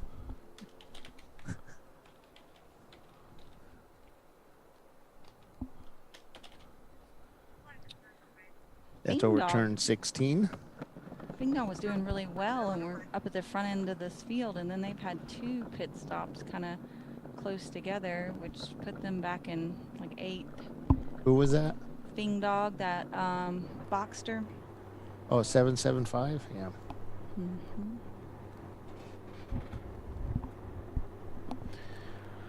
I think that's the one that TLM is running today, isn't it? Or is that the only Boxster? No, there's that Boxster and the Atlanta Speedworks as Boxster. They just got the trans fixed and they're back out. Okay. And I was And TLM is, I think, managing that car this weekend. Oh. The Fing Dog? Yeah. Gotcha. I think. Not 100%, but. I know that Atlanta Speedworks is managing the Blazed and Confused car. We have a bunch of cars getting ready to go into that corner, Paul, but it's going to be a minute. They're coming into 6A now. Well, we're at commercial break time, so I guess we can go ahead and take advantage of that and be back in a few, so stay with us. Under caution here at Sebring International. We'll get things sorted out here and get back to racing shortly. You're watching Champ Car Live, presented by AutoZone. Glazed and Confused is your leader. We'll be right back. You know, I'd buy tires online, but then what? We've thought about it. We're TireRack.com. They should let you ship directly to a mechanic. Actually, we call them independent recommended installers. They should have like 1,000 mechanics. Try over 7,000 installers. Then you just make an appointment. At a time that's convenient for you. This could change tire buying forever. TireRack.com, the way tire buying should be. Come on, road. Do your worst. We'll be at our best. Engineered to meet or exceed original equipment performance, exclusively at AutoZone. Lifeline USA is a leading manufacturer of onboard fire suppression systems. Lifeline's continuous commitment to research and development ensures that we supply the most innovative and cutting-edge products available. Used by the majority of the world's motorsport championship-winning teams and constructors, Lifeline has a proven history of success. Lifeline offers a complete range of fire suppression systems for all budgets and needs, and we continue to push development and limits on both extinguishant materials and our patented delivery systems to make the race car environment almost as safe as sitting on your sofa at home. Every kit has been designed for a professional and simple installation. For more information and to purchase your ChampCar fire suppression system, go to www.lifeline-fire.com.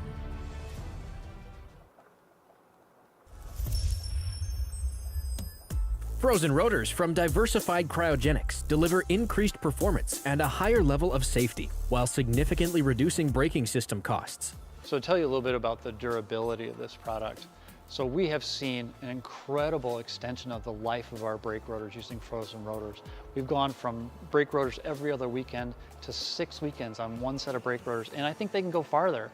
The durability has been amazing. And it's been a fantastic season, and man, a lot of that is due to the way our car can brake on those frozen rotors. For more information, go to frozenrotors.com. Located in Northeast Ohio with 40 years of combined experience, Money Shift Racing knows how to deliver performance and safety, offering everything you need to get your vehicle and drivers ready for race day.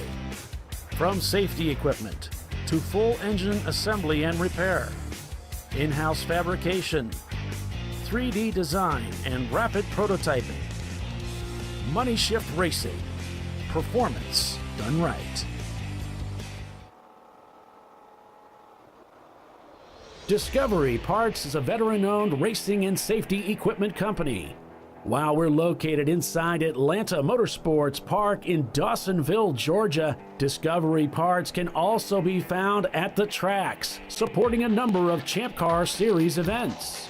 We take pride in being a reseller of the best of the industry to Champ Car teams and drivers. We know racing, love racing, and look forward to tomorrow to even more racing.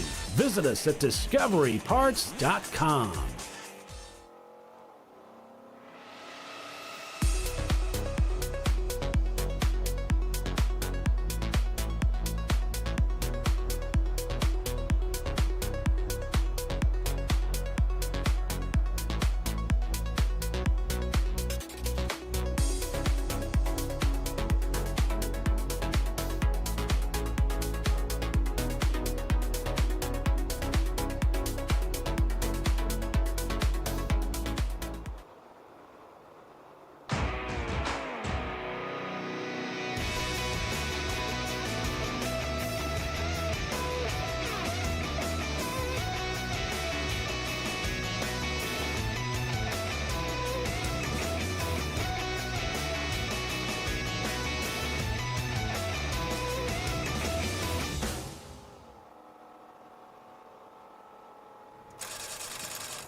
No. Seriously?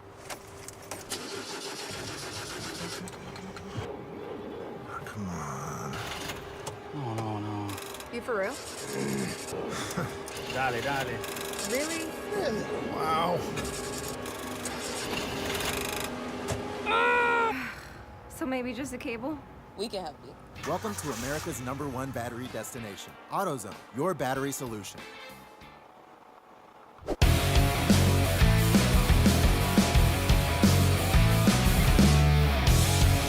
All right, back to green here. Back to green. The Senator 14-hour Sebring International presented by UUC Motorworks. Check them out online. Lots of great parts available there. Doc and I used to get our BMW parts through UUC, and I found out about UUC through Doc, and so when I was working on a BMW for the Team Dragon, the Green Dragon, started buying all my stuff from them, and it's because they know what they're doing. They get you the right stuff, and it's good parts. So UUC Motorworks, check them out. Got a car stopped. Looks like it pit in. Car 27, MS2 Racing, or did they get going? I guess they got going. Yeah, we had an impact at 17 Bridge, which is before the bridge. Car hit the wall there and continued. Ooh. Car number 570. Oh, boy. Okay. 570 is a family traditions car. Did they get it back out? Don't know. They just continued. Just long enough to smack the wall. And Oh, no. Yeah, it tells you how tough those Corvettes are.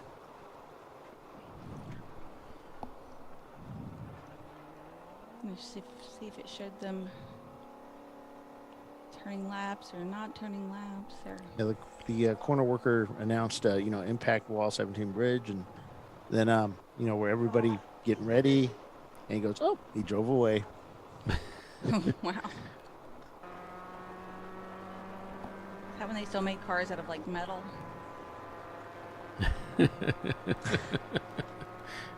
Right. Via the plastic ones we have these days. The plastic ones just keep going. Look at the NASCAR cars, man. They go a whole race without being all bent up. No more bent sheet metal. Yeah, if it hits anything, it just Bounces. disintegrates. Sort of more I was thinking. Oh, no, they just bounce. I mean, the races I've watched, which isn't many this year, they just bounce like off all each other. cars are like plastic these days. Oh. They even have internal components in the engine that are plastic. I'm like, Nylon. it just blows my mind.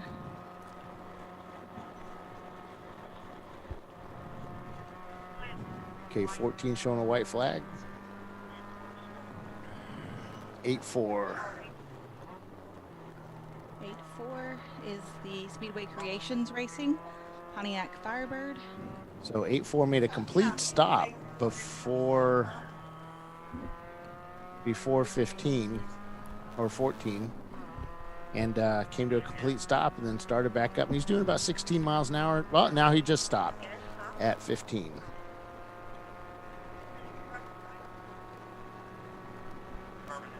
Okay, he's sitting driver's right at turn 15, right before 15. Yeah. So the Glazed and Confused team, the number 56 that's leading this race, just pitted for fuel, and Rob Hines is in. They seem to be just having a stellar race of it. Oh no, wait a second. Impact wall was 570. And 84 is another Corvette, isn't it? It's 84 a Pontiac. is a Firebird. Oh, Firebird. That's it, yeah.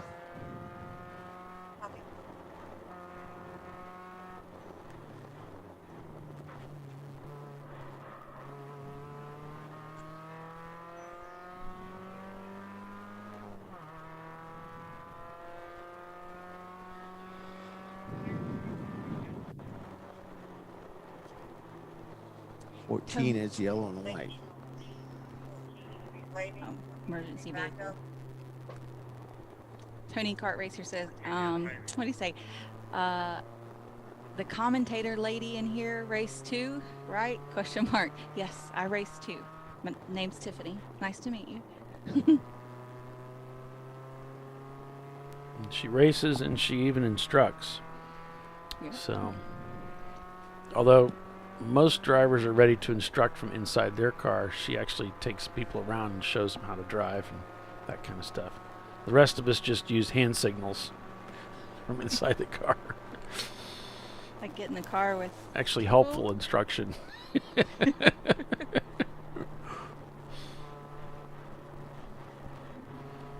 I just raced last weekend. Yes, you did. I Did a fine job, too. I held my own. I was a little frustrated when I got out of the car because I just felt like the car should be a little faster than that because it was definitely faster than that the day before. But I really didn't feel like I was major off, like personally, and it just wasn't coming together for me. And then it finally revealed what was going on. We had a wheel bearing going out, and it was probably close to toast towards the end of my stint. I kept hearing a noise that didn't sound real confidence inspiring, and the handling was somewhat irrational. Yeah. So Right. I was just kind of doing all I could till I could get it back to the pits. 84 was out of fuel. It shows it's still Interesting. stopped on Flagtronics, but it's behind a tow truck for some reason. It's not. Usually I can call a wheel bearing pretty quickly. I can usually tell you which side of the car it's on, but usually they make that droning noise. Yeah. This one didn't do that. It made almost like a flat tire noise, but not all the time, obviously. It was on the front of the car though, so it was different sounding. But it made sense via what I was feeling in the car after we found out that was what was wrong.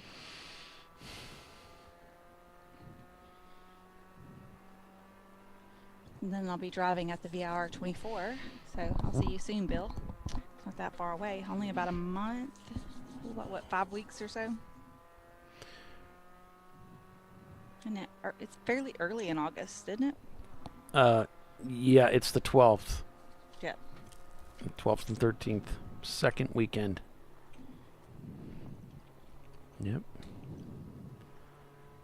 And we got Kevin with Money Shift Racing watching the show today. And so I'm going to ask you a technical question. What's the schedule that I should be using for wheel bearing changes on Tiffany's Honda?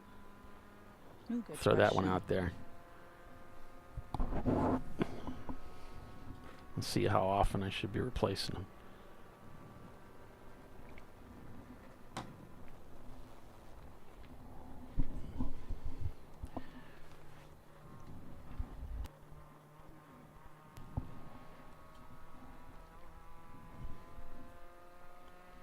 On board with the Senator and Staff 99 Mazda Miata, car number 59.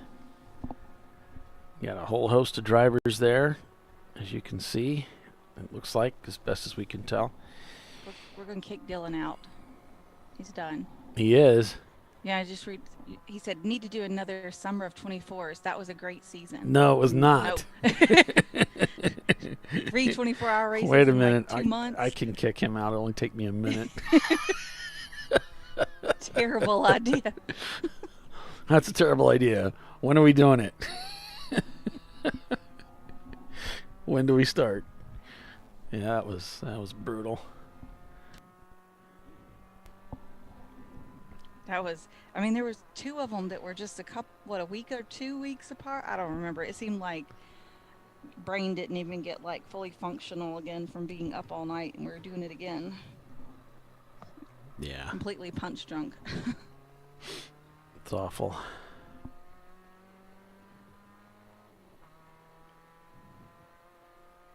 It's like middle of the night in Utah where you can't hardly see anything, and there's like 12 cars circling the track. Jeez.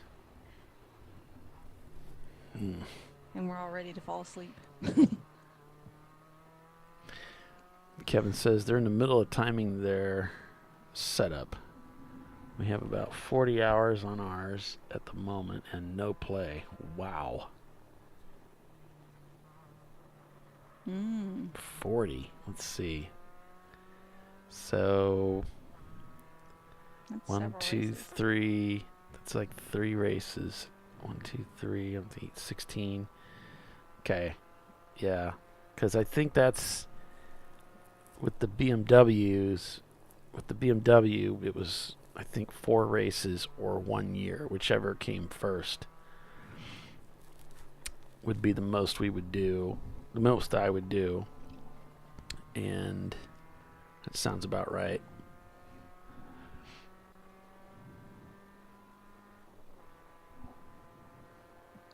So kind of like every year, probably, if you're doing like 4 races a year. Yeah, 3 to 4 races. 180 tread wear. Oh, he's talking about tires now. Okay. Yeah, that's kind of what I was thinking. See, because like on the Miata, they have wheel bearing issues up at the front, so we would actually repack them and inspect them every race. We had them apart every time, and that was just the nature. Especially if it rained, you had a problem. So that was Justin, though. He was an engineer, so he was really hyper on that stuff, which is fine. I mean, I'd rather do it than end up with a problem, and he did most of them anyway, so he was doing the work on that stuff.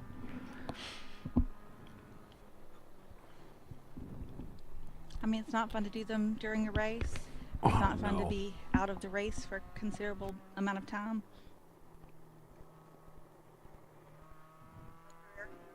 Hey. Hey. Hey. 1-9 being reported for smoking left rear. That's the Team Infinity. That's our second place car. Yeah. Oh, no. And that was 17 that reported that. So it could be tire rub or something. Hopefully something simple. But you think they'd be rubbed down to clearance level by now. The cost of the wheel bearings burning, I think the fronts were a little on the pricey side, if I remember right, but nothing too ridiculous. Maybe $125, and the rears were reasonable. It had an M3 suspension, so they were bigger than the normal bearings. I think they were maybe $60. I was using Tilton bearings. I mean, that's not that bad. Not compared to all the other stuff. Consider a headache you'd have if they broke down at the track. And you know, those BMW, the rear wheel bearings are an incredible bear to replace, especially the M3 with the larger. You got to use tools to do it. Threaded, hardened rod, and you just about destroy it whenever you do a set because they're so tight.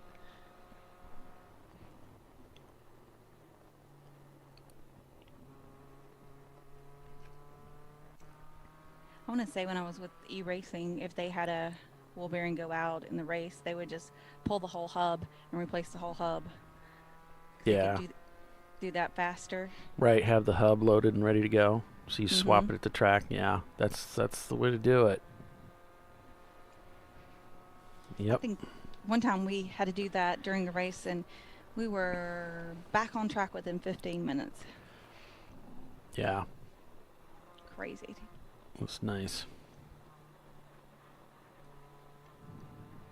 The fronts aren't as bad. The problem is the rear. That's the one that's really terrible, and you can't just swap a hub. It doesn't work like that. If I remember right.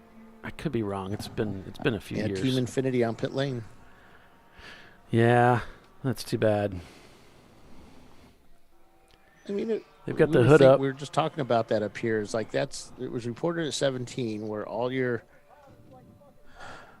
G-forces are on the left side of the car. That right side, maybe if a tire was going down or whatever, starts spinning, and hopefully it's just a tire issue. Yeah, they're leaving the driver in there, Bill. So. Yeah. Giving him a Slurpee. They're giving him a Slurpee and changing the ice out.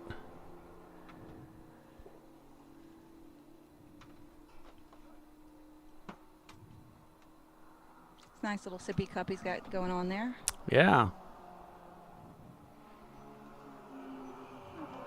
We do have those, nice cooler cups that Ron sells at Discovery that have these long tubes and just rides in the car with you. But they have these sippy cups and then a cup holder there on the left side. I guess that works too. Harder to use during the race though.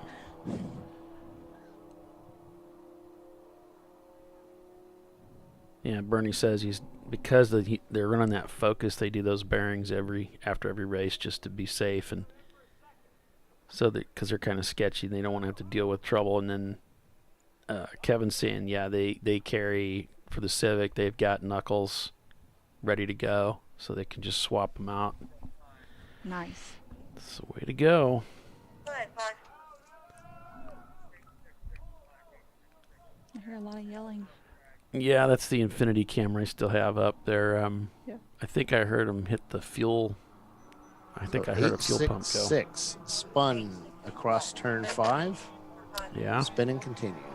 That's the 4th place. We have a camera in that car. 866. So it spun right across the track.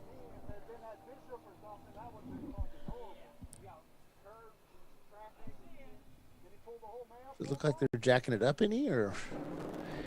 Yeah, I don't know what they're... I can't tell if the left front is up a little bit. let me call pit in. I'll bring them back up on the... there we go. The in view. Okay, that black truck, which is 866, is saying the right front wheel is smoking.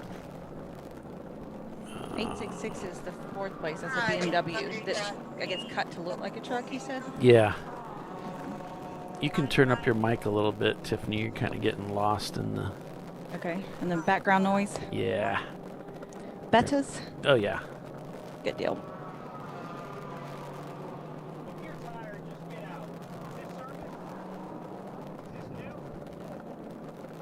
Not some. We need to fill it all up. We're going to do a pit stop and the return line's broken.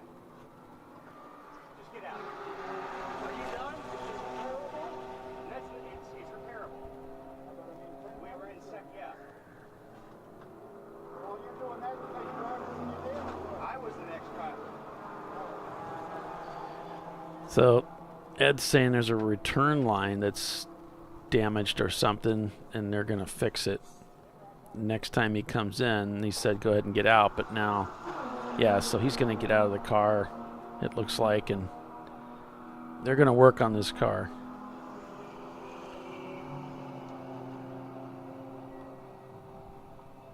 And the 4th place BMW is in the pits. They're pulling in too.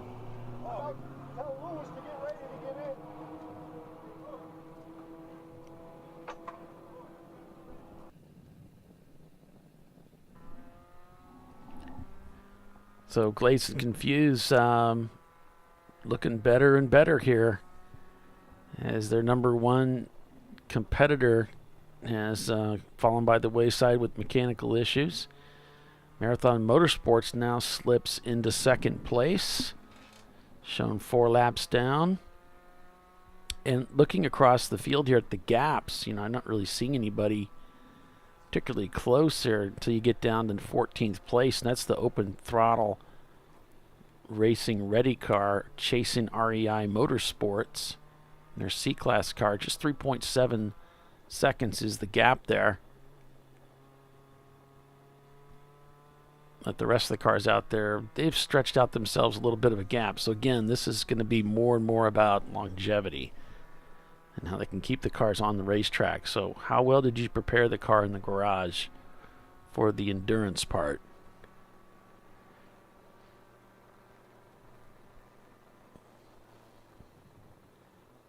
Because the car and the drivers have to, and the crew have to be all ready for the endurance part of this. All right. I just called Jimmy on the radio because he's right down with the shark car. Said that they were all crawling underneath the car looking for it. There's no oil on the ground, but it was still smoking. So they're taking a look at what's smoking. Okay.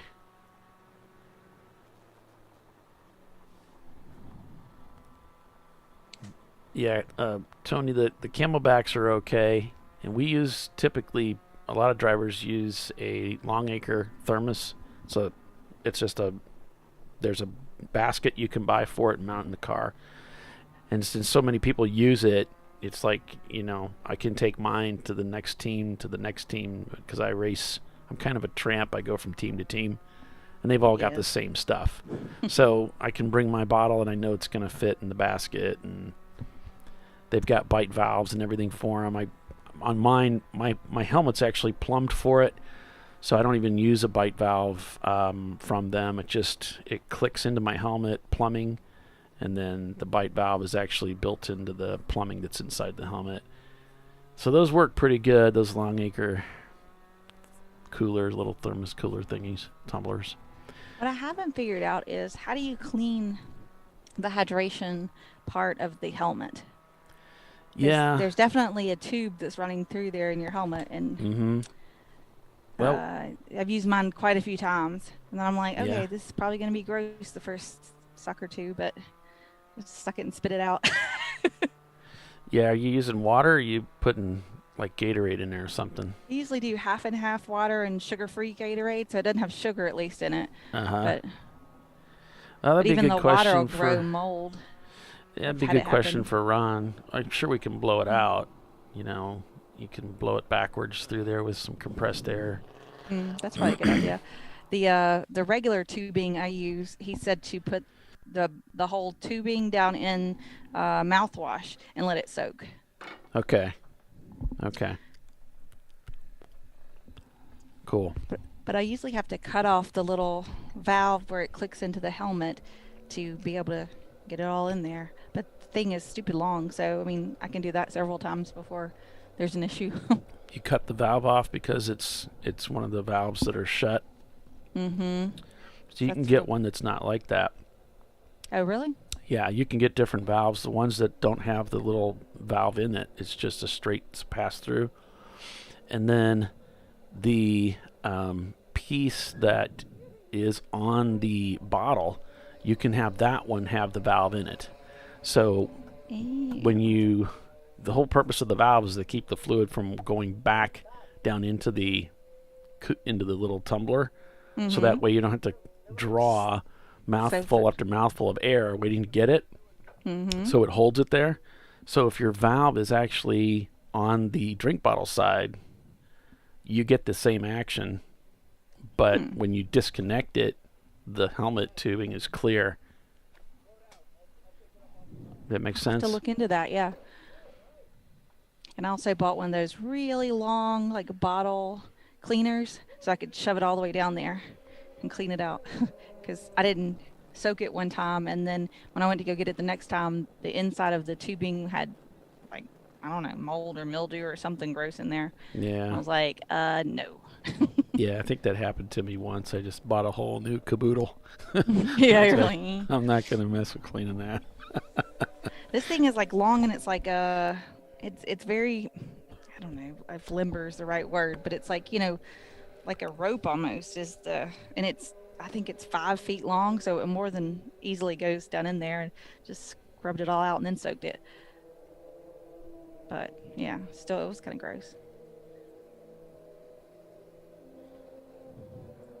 I was trying to get a way that it doesn't grow things in there every time I use it, so I don't have to buy a new one each time. Yeah, we got to just figure out to clean it out. Because I was using Gatorade in it. That was the one that got messed up. It just had a lot of orange in it. It's like, well, I'm never going to get this clean. So, mouthwash. Okay. Yeah. I guess the alcohol in it kills everything and then dries fairly. Yeah, I had to stretch it out completely and hang it for several days till it dried completely out, but it didn't have icky in it after that.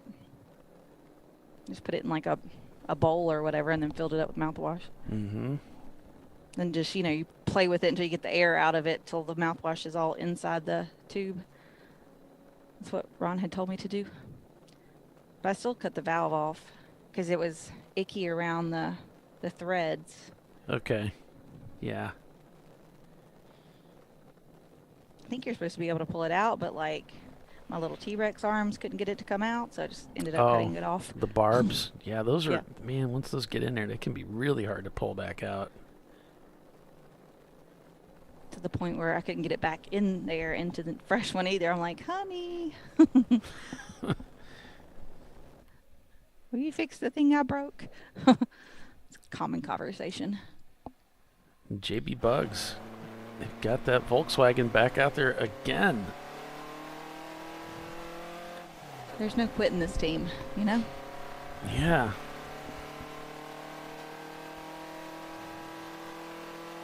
Drive it, break it, fix it, drive it, break it, fix it, repeat, you know.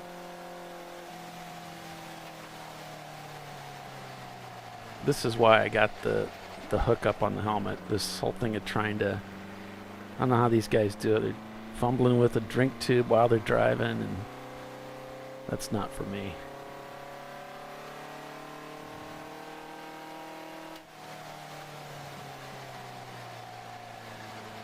Yeah, it's not exactly ideal.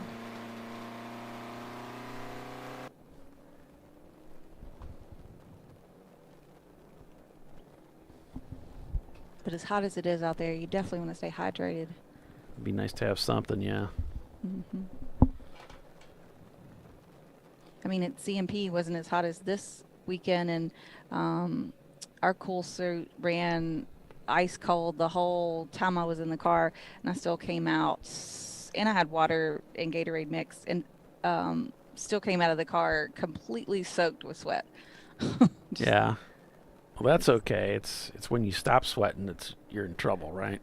Oh yeah, well, there's that. Yeah. That's when they say, okay, you are now officially sick because your body's depleted. Right. If you got to get back in the car the next day or even that day, like that's going to be it's not going to work.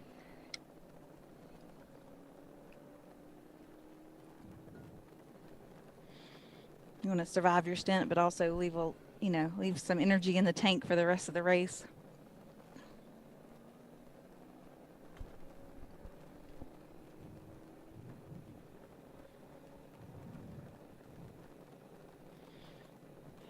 Clayson Confucius made just took the lead of this race, and then they're 4 laps ahead of second place. Just, clearly commanding the lead of this race for many hours. In that 1990 Miata. All right, guys, we're going to take another quick break and be back in a few. You're watching Champ Car Live, presented by AutoZone. Glazed and Confused. Working lap 147 is your leader. We'll be back. An important decision is afoot. This man is about to buy tires on TireRack.com. Tire Rack is the leading online retailer of tires in North America and a repository of advice and expert reviews. And it's done! All that's left is to arrange for safe, easy installation at one of our independent recommended installers. Well, I guess he did that too. TireRack.com, the way tire buying should be. Come on, road. Do your worst. We'll be at our best. Engineered to meet or exceed original equipment performance, exclusively at AutoZone.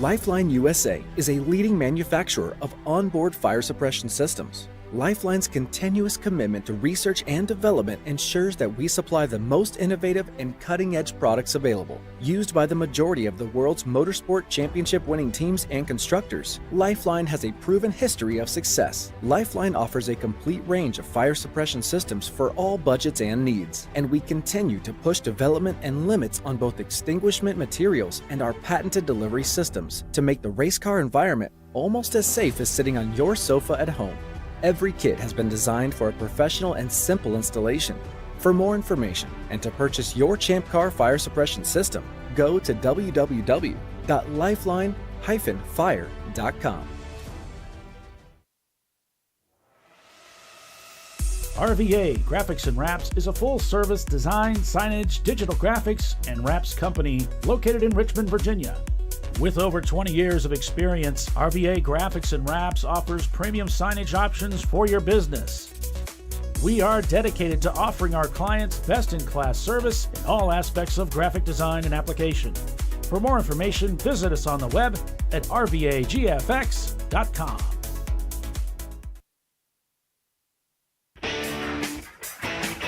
Located in Northeast Ohio with 40 years of combined experience, Money Shift Racing knows how to deliver performance and safety, offering everything you need to get your vehicle and drivers ready for race day.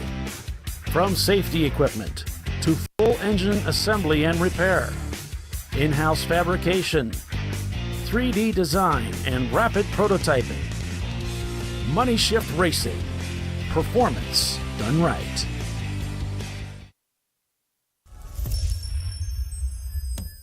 Frozen rotors from Diversified Cryogenics deliver increased performance and a higher level of safety, while significantly reducing braking system costs. So to tell you a little bit about the durability of this product. So we have seen an incredible extension of the life of our brake rotors using frozen rotors. We've gone from brake rotors every other weekend to 6 weekends on one set of brake rotors, and I think they can go farther. The durability has been amazing. And it's been a fantastic season, and man, a lot of that is due to the way our car can brake on those frozen rotors. For more information, go to frozenrotors.com. Nice. Yeah, I heard about this. So I would actually go with the full synthetic. Ceramic pads, for the Duralast rotors. I did it. You see how it's... You did it. That's it. We did it. You did it. You can do it. The path to I did it starts at AutoZone. Get in the zone.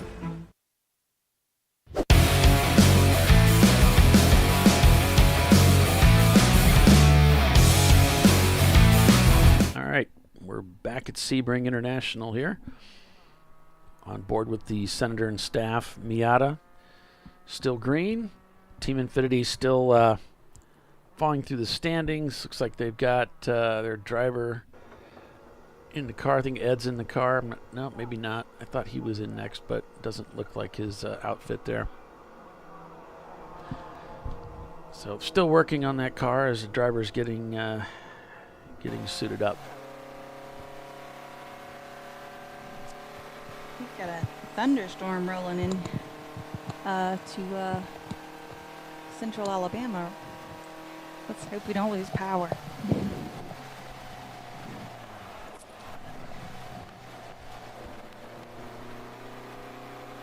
You say he puts tea and lemonade in, not in his drink bottle in the car, right? Tea with 40% lemonade, lots of ice. Yeah. Huh. Never heard of tea. I mean, I like tea with lemonade. That's Arnold Palmer, but I don't usually put it in the car.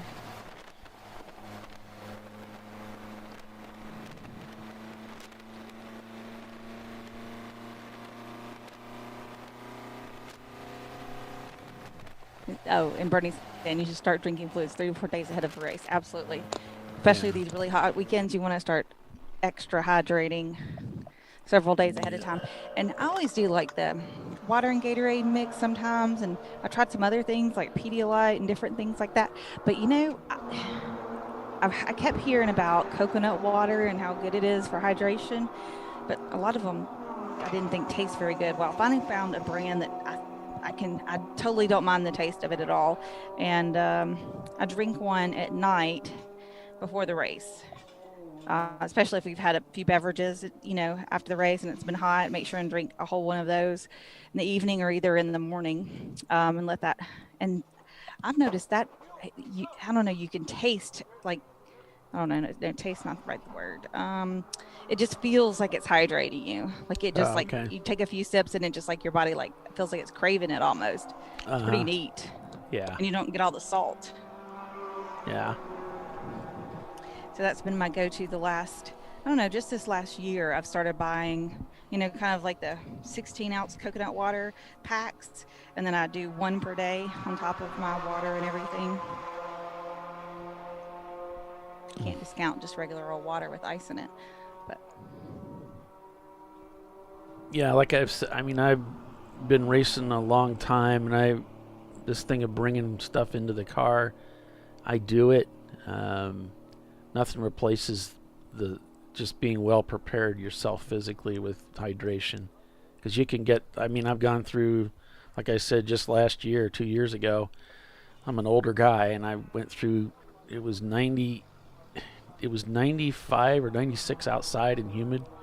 And I was in that car for 2 hours driving in this heat with no hydration, no cool shirt, got through the whole thing because I'm well prepared when I get in. And that makes such a huge difference on your body. Yeah, Everybody's if you've ever body's a had, little different. You know, but heat exhaustion, that is not something you want to play around with. yeah. But you know, carry that stuff in. That's good. I always bring a bottle in the car if it's hot out. I'll bring it in there. I didn't until the last, I guess I bought my bottle last year, so I've had it for a year now, and I don't know, I use it pretty frequently. I mean, we're in the South, so there's very few races that aren't hot. So it looks like they're still trying to sort things out with the Infinity car. I thought they were going to run them out there. They dropped it down and closed the hood, but looks like they're still sorting some things out.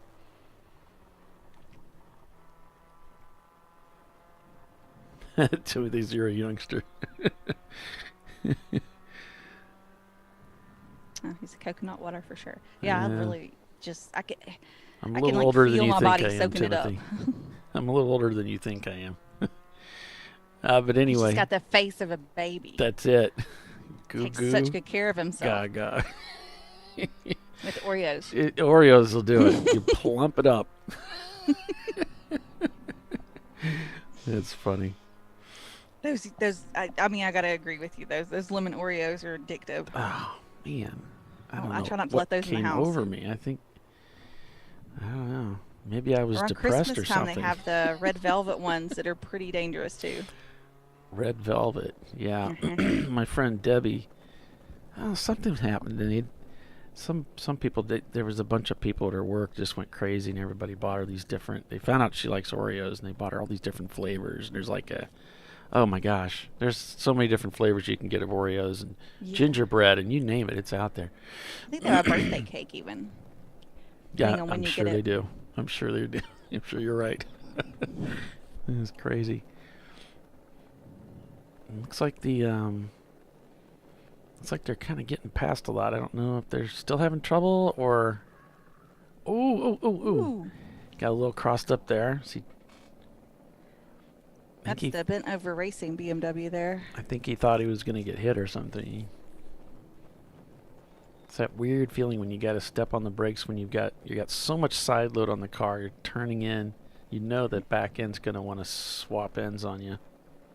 And then you think there's room for you, and then the other person turns in and Maybe thinks not. there's room for them, and then the room starts running out very, very quickly. Right. What's Randy call it? The vortex of danger. Yes. There's definitely a danger zone there.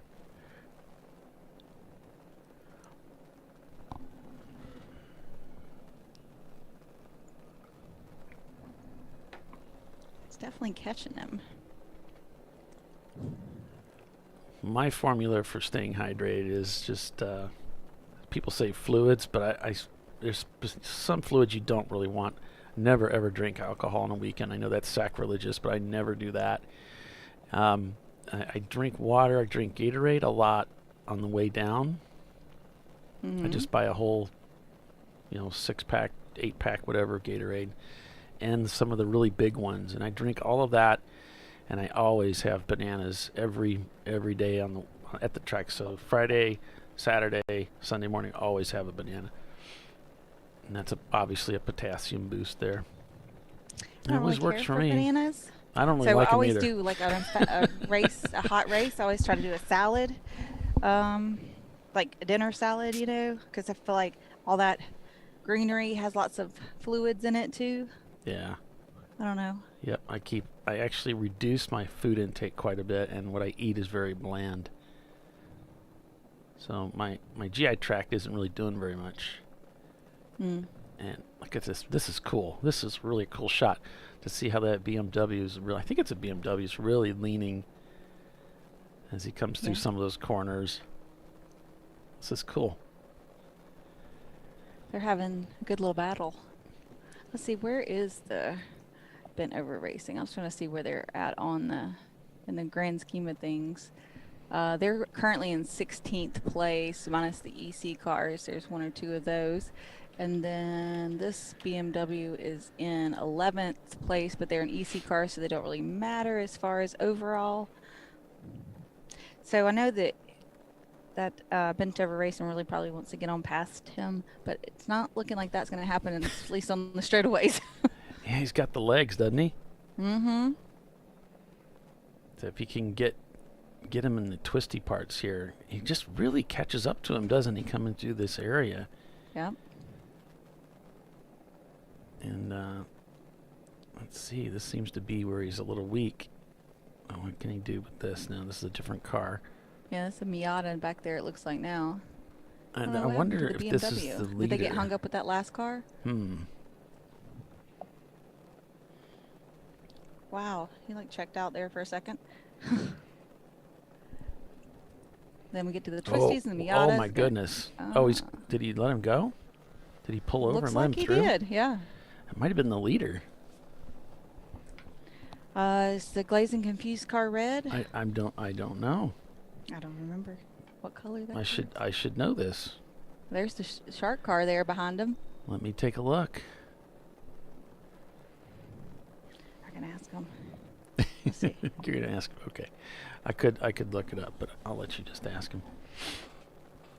Oh, now there's the Miata getting past on the straight. And then he's going to sweep down the inside. He does the switchback and takes him down the inside.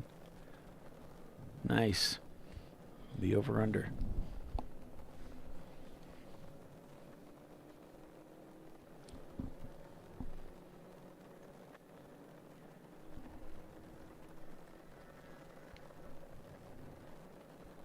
I was wondering why he was still like mid-track. I'm coming into turn one. You kind of want to be more left, but that's because the Miata was there.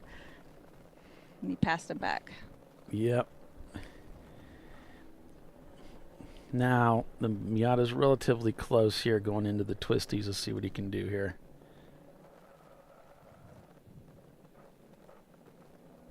A little loose there.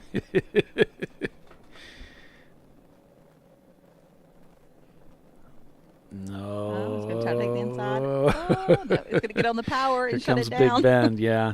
Not going to get him here, but you can get around to 7 maybe. Maybe after 7. So this isn't the glazed and confused car. This is, that car is orange. All right. He's pretty quick. I wonder if it's the Ibex Racing Nissan Miata. That's red. So that means maybe it's a Nissan powered Miata. Car number 330. So we'll have to see if he comes by. Yeah. So that is the third place car. Wow, he smoked him through this section here. Whew. So the fourth place car, which is the one we're on board with, is an EC car. So they've got some tricky fast parts, you know. Yeah. Now, see, this is the area where the Miata really needs to be on top of him coming through here. It says it's a BMW 540i. What is it? I don't know what engine that has. I don't know my BMWs like that. I got my E30, E36 down, then you get further out that, and it's just, you know, letters and numbers. Yeah. Might be a V8. Okay, the Atlanta Speedworks Boxster is in, the number 981, and Francis is going in the car. I think that is. It's a single turbocharged 3-liter inline 6. Makes 335 horsepower, 332 pounds-feet of torque. That's just according to this spec. I don't know what year this is, but that's a lot of engine. That's a lot of power. That would explain why it's easy. Yep. And why it's trucking away the way it is.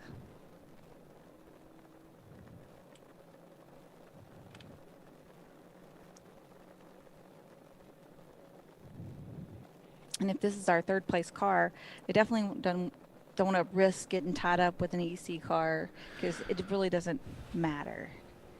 Right. In the grand scheme of things.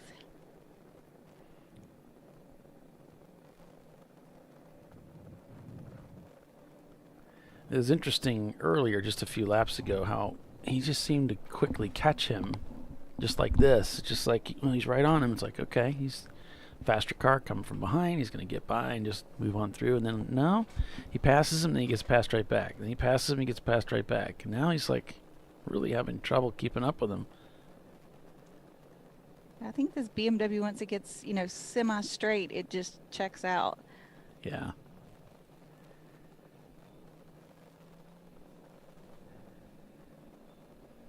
Miata looks like it's better in braking and the turns,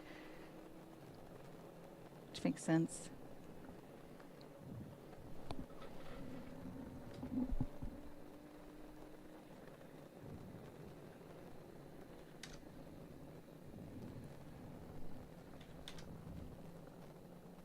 There's quite the lightning strikes around my house. Holy moly's.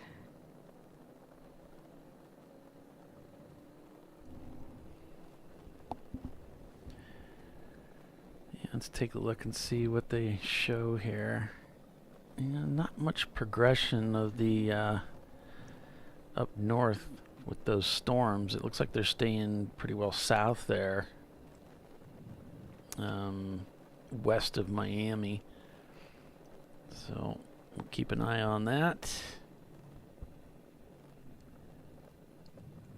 It didn't look like the storms were trying to move down there in Florida, like they were kind of just staying and growing kind of in the area they were at the moment.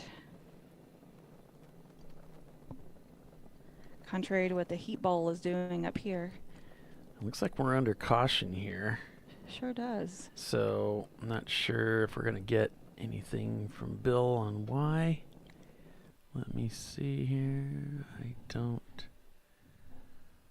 see anything.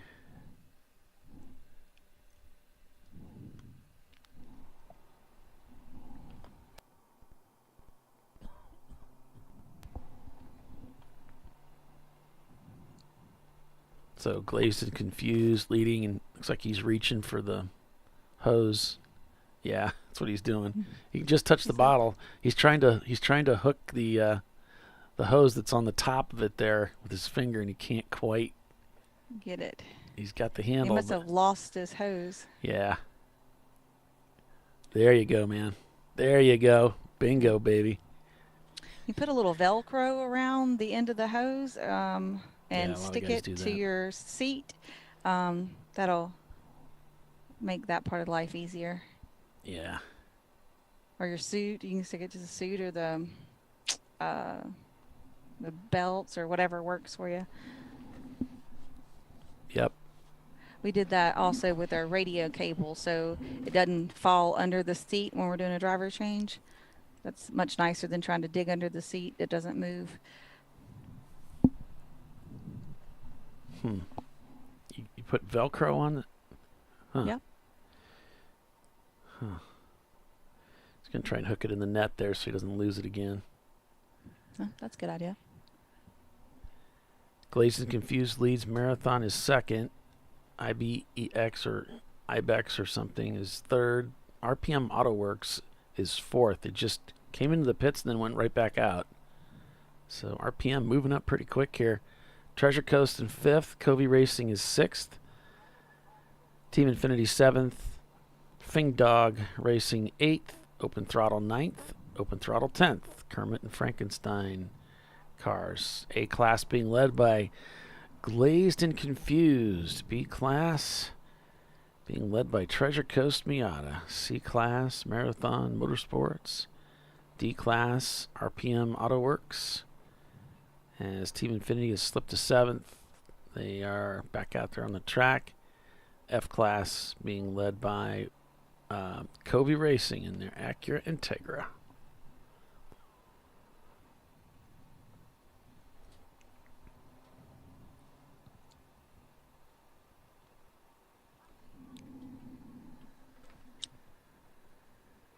What am I seeing in the back of that car? Is that just a light catching something in a funky way? Oh, does it say things on the back of the car? back to green. Oh, we're probably not going to see for long. Yeah. Maybe just some pixels. It doing kind of some looks funny like a things. Lemon's car, yeah. Yeah. That's what I was kind of thinking. All right, so you see the shifter they have here? Mm-hmm. So you watch that when you shift and you see how kind of sloppy it is. This is the regular shifter here. And it might be a little taller than usual, but this is the regular shifter, I believe. Yeah, you could see it kind of wiggle. So they have, and they also have a short shifter you can get for it, but you can just see how it's just kind of wobbling around like that. Just from him turning through the corners, it's really loose and sloppy. That's the factory setup there. I'm willing to bet. Yeah, you can see it move with the G's. That's where you accidentally get set up pulling it into the wrong gear. Yeah, it'll move a little bit with the solid mount, but if you solid mount everything, it shouldn't move at all, really. But then you pay for the points for the mounts. You would have to solid mount the transmission and the engine, and then there's points in that. All right, so he's behind. Whew, he had no trouble getting by. Mm-mm.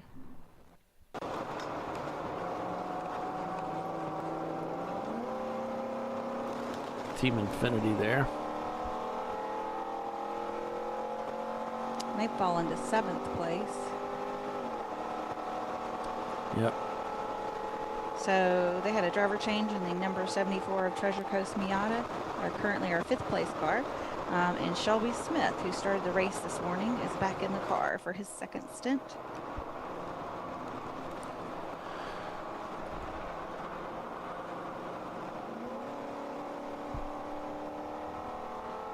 We need to do something different with the BMW that I'm driving because I really have to stretch my arm out to get the car into 5th. It's not a quick move into 5th. It takes me kind of 2 motions to get it into 5th. Yeah, it's just a little too far away from you. My little T-Rex arms. Yeah. At least I can reach the pedals in this car. Most of the time. Do you feel like you're pretty extended at the pedals too? If it was any further away, it would be more uncomfortable, but I've started using 2 cushions, one under me and one behind me, and that gets me a little closer to things. Yeah, you're just too far back. Yeah. I really don't want any more cushions because I don't want to be outside the confines of the seat. Right. You know? They just need to bump it forward a little bit for you. I suppose it's fixed, right? Yeah, it's fixed. And I can get all the pedals all the way down and stuff. I don't... you don't need the clutch all the way down once you're out there. Just when you come in or whatever. You just need to get it to the sweet spot. Yeah. But in the e-racing car, it had a fixed seat as well, and they'd never had a female drive that car, or probably anybody as short as me. So I would be at a full ballet point sometimes trying to get the clutch all the way in. Yeah. Yeah, Stephen Cox we were talking about that. He was having trouble in one of the cars he was driving last weekend with that. 2 weekends ago, I don't know, Autobahn, I guess it was. He was having trouble because the car is just, everybody on the teams were these gigantic guys, and he's normal human size, and normal human size. Can't reach that stuff.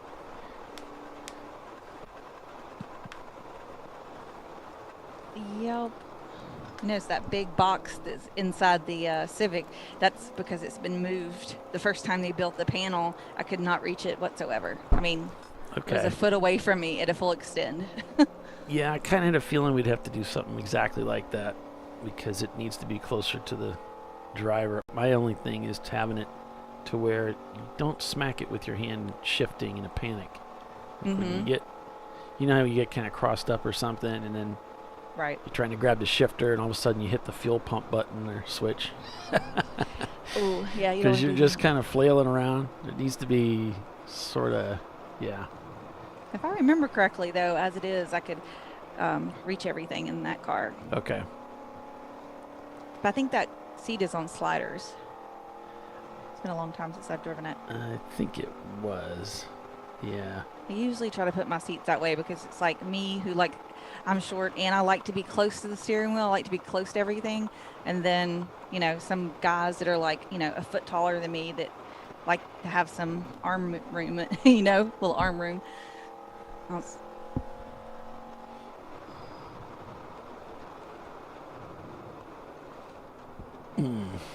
Does it have a steering wheel on the car? What's that? Your car? The Civic, yeah. Not right now, but yeah. I think Okay. I think I removed it. I can't remember, but yeah. I mean, you got a steering wheel. Okay. Wh- Because there's a steering wheel on my Boxster that says Civic on it. Oh, no, this I was doesn't like, have anything like that. Yeah, it's kind of like the one he's got there. It's like a 3-spoke. And Okay. It's kind of rusty.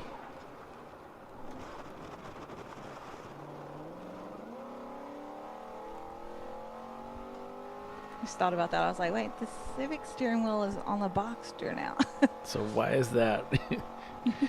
So what do we have on the Civic the then? Civic's got this sweet Porsche steering wheel on it. You should see it. Makes it extra fast. All right, so working lap 157. Glazed and confused, a commanding lead, 4 laps up on the field. Will they be able to hang on to this for another 6 hours? Well, I guess there's only one way to find out. Stay with us, we'll find out. Be right back.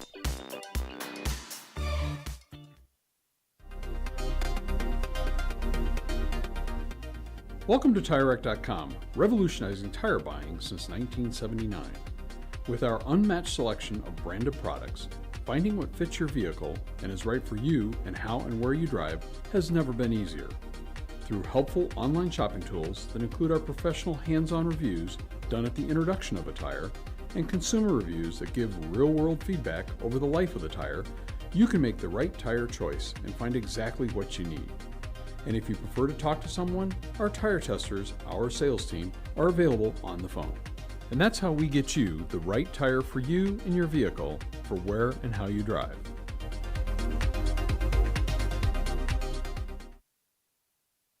At AutoZone, you get what you need when you need it. Got a today job? Pick it up free same day at your local AutoZone.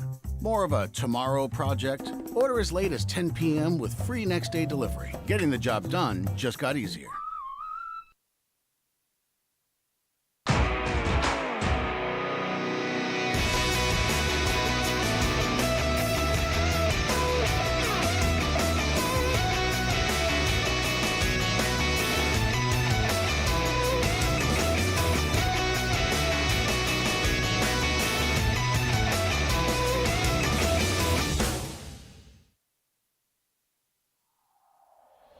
Discovery Parts is a veteran-owned racing and safety equipment company. While we're located inside Atlanta Motorsports Park in Dawsonville, Georgia, Discovery Parts can also be found at the tracks, supporting a number of Champ Car Series events. We take pride in being a reseller of the best of the industry to Champ Car teams and drivers. We know racing, love racing, and look forward to tomorrow to even more racing. Visit us at discoveryparts.com.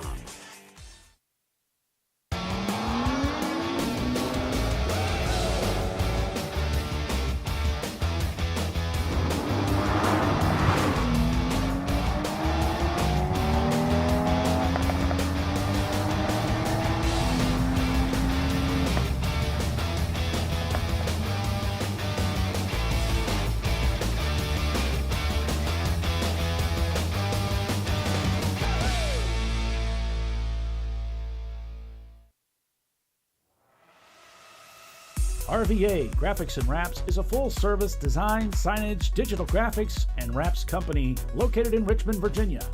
With over 20 years of experience, RVA Graphics and Wraps offers premium signage options for your business. We are dedicated to offering our clients best-in-class service in all aspects of graphic design and application. For more information, visit us on the web at rvagfx.com.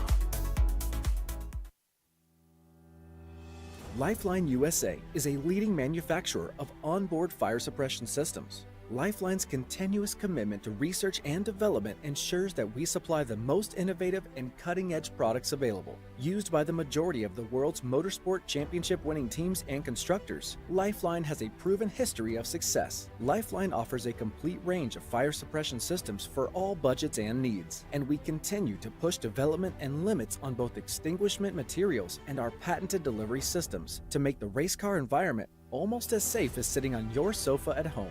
Every kit has been designed for a professional and simple installation. For more information and to purchase your ChampCar fire suppression system, go to www.lifeline-fire.com.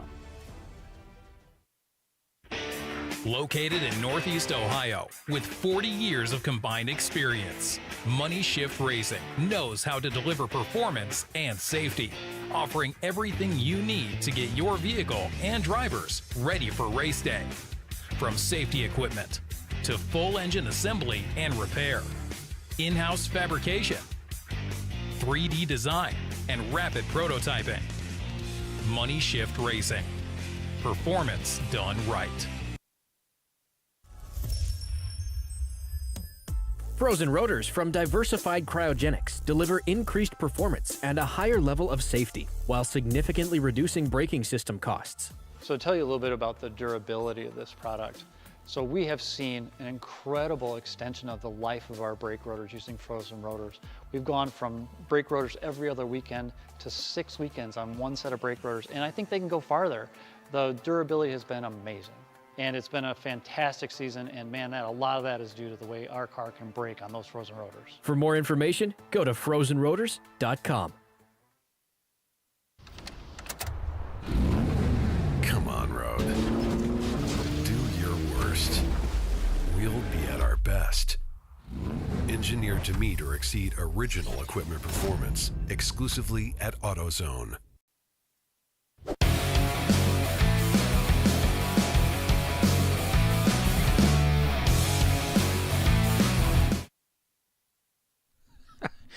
Welcome back, everybody. I can't swallow my own spit. It's really getting bad over here without choking on it. Anyway, welcome to the show. Welcome back. The Senator 14-hour at Sebring International, presented by UUC Motorworks. Make sure you check them out. Appreciate those guys supporting the club and the putting on the race today. Or supporting the race today, I should say. And I was just looking as we were coming off the break at Glazed and Confused, trying to get an idea on pit stops. And it looks like they're running around 30 to 35 laps in between pit stops. So they last pitted on 136. So I'm thinking they're going to be getting ready to stop sometime within the next 10 laps, I would think. So just keeping an eye on that. Marathon Motorsports in second place there, and their lap times are on par with the leader, but they've just had those extra pit stops, and I think it's safe to say they're probably going to continue with that. They too were able to get a couple hours out of a stint. They pitted on lap 131 last, close to where Glazed and Confused pitted. So we'll see. Yeah, their one before that was 106, and then so that's only 25 laps or so, 85 and 54, 25. So 25 to 85 was, no, they went 25 to 54, then 85. I was going to say, oh, they did that long, but no. Yeah, the lead F-Class car in the pits right now, but it looks about normal for them. They're in 8th place overall. RPM AutoWorks trying to chase down the 4th place team. They're called the 4th place. It's this EC car. But they're actually in 4th place overall, if you can get that your head wrapped around all that. RPM AutoWorks is in 4th place, trying to chase down the 4th place. Oh boy. Which is an EC car, so it doesn't really matter. So all that stuff I just said, forget that, it doesn't matter. Oh, by the way, whatever I said, just ignore that. Just forget that. Remember what I said? Forget that. That's stupid. I don't know why I said it. Oh, so the reason for the Infinity car to have issues, and maybe that smoke as well, the power steering return line burst. Oh, it's the return for the power steering. Okay. So I guess that fluid Mm-hmm. kind of went everywhere. Oh, maybe? man. That would be a mess. Mm-hmm. We have wicked lightning at my house. I see the little graphic you sent. That's It's a lot of lightning. That's intense.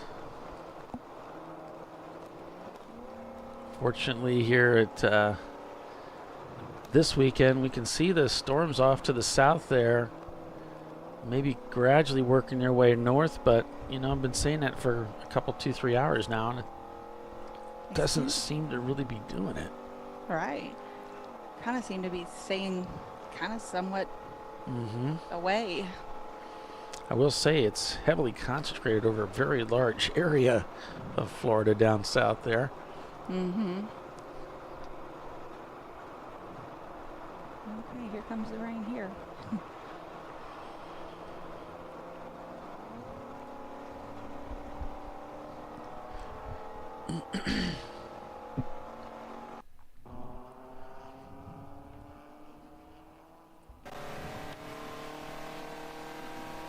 And JB Bugs just went by here on turn number 7.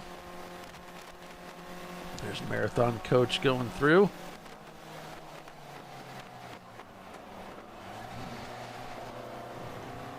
Timothy's talking about when he learned to rev match. And I was like, isn't that a beautiful day when you learn to rev match? When you finally get that down? Yeah. It's like, you feel very accomplished. It was hard for me to learn back in the day, that. But then once you got it, it's like riding a bicycle. Like, you got it. Or that's the way it was for me. It was like you fight to learn it and get it consistent. And then now it just, my feet know where to be most of the time. Except when I'm walking on, like, the ground. They have no idea. But, like, once I get in a car, I'm usually good.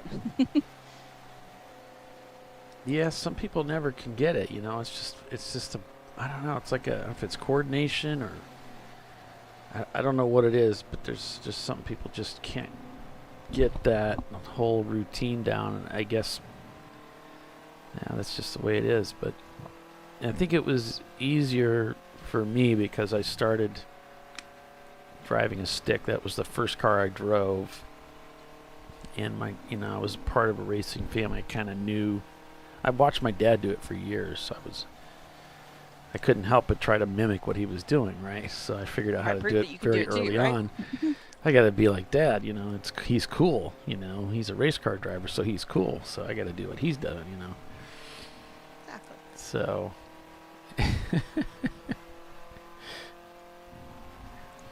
My first car was an automatic because my parents picked it out, but my third car was a 5-speed, and then I drove a 5-speed exclusively for the next 25 years. My mom drove nothing but stick shifts for years and years and years too. Yeah. It made going to work fun, at least on the way. I always say it kept me entertained. And they say that ADHD people do better with a manual than an automatic because they're more connected to the car, they're more involved with it. So it actually keeps their focus. All right. A little interesting tidbit. Yeah.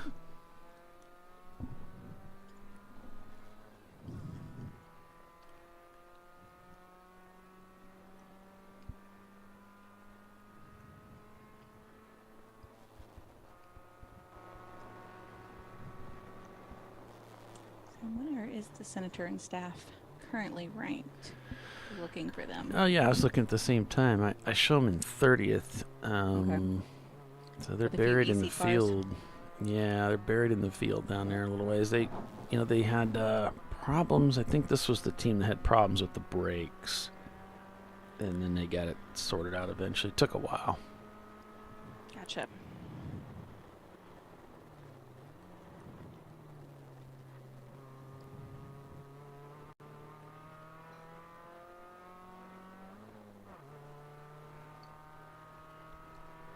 He's got like every patch imaginable on his uniform. It's mostly patches. More patches than uniform. I gotta admit, I'm kind of.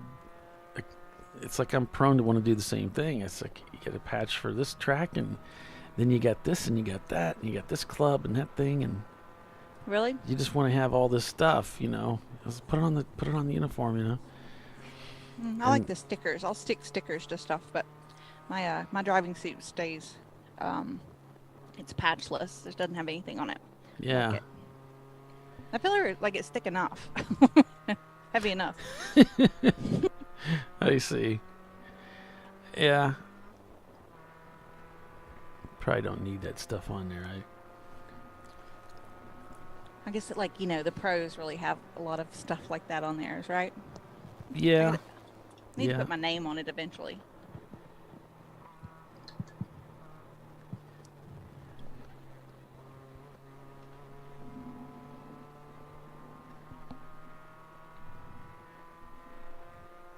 I don't know. That always looks cool to me to have the last name or something on the. Usually put it on the waistband or whatever.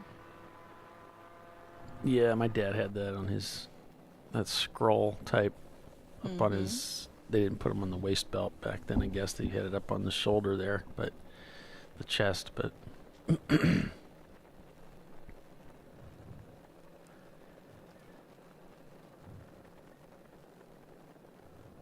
I usually wash it after the race and hang it up to dry and put it away, and that's the last I think of it until the next race. And they're like, oh, I never did take that to get it, whatever. So. Right. I'm doing good as long as I can remember to bring the fire extinguisher and all my gear to the track. I showed up with one and had forgotten my cool shirt. It was warm. There was no way that I was. Thank goodness Ron was there, so I bought me another one. Save the day.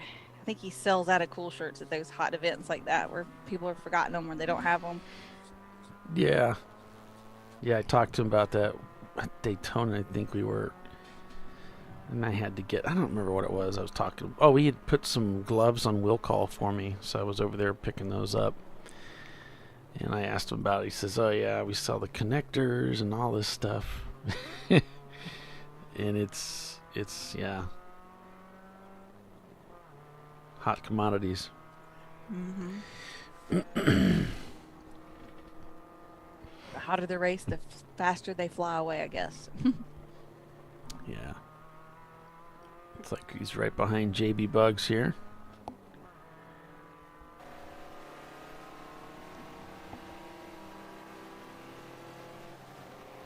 Car in car. Oh, wow. JB Bugs getting back past him here. And look at that. Huh. Guess they got the Bugs car kind of figured out. He stays wide to give him room. Make sure that he's got room to get by if he needs to. Sure enough, he gets the move done.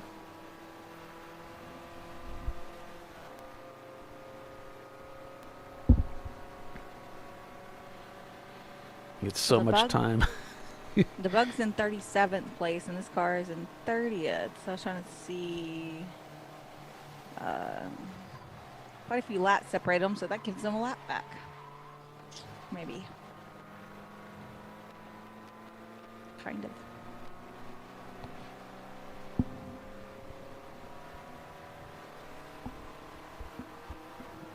The open throttle cars, Kermit and Frankenstein, side by side there again, 8th and 9th. I think that happened to him at the last race, too. They just seemed to stick together. Yeah. And Team Infinity shown in 5th place now. I still show the Covey car not turning laps in the Integra. There's still the lead F-Class car.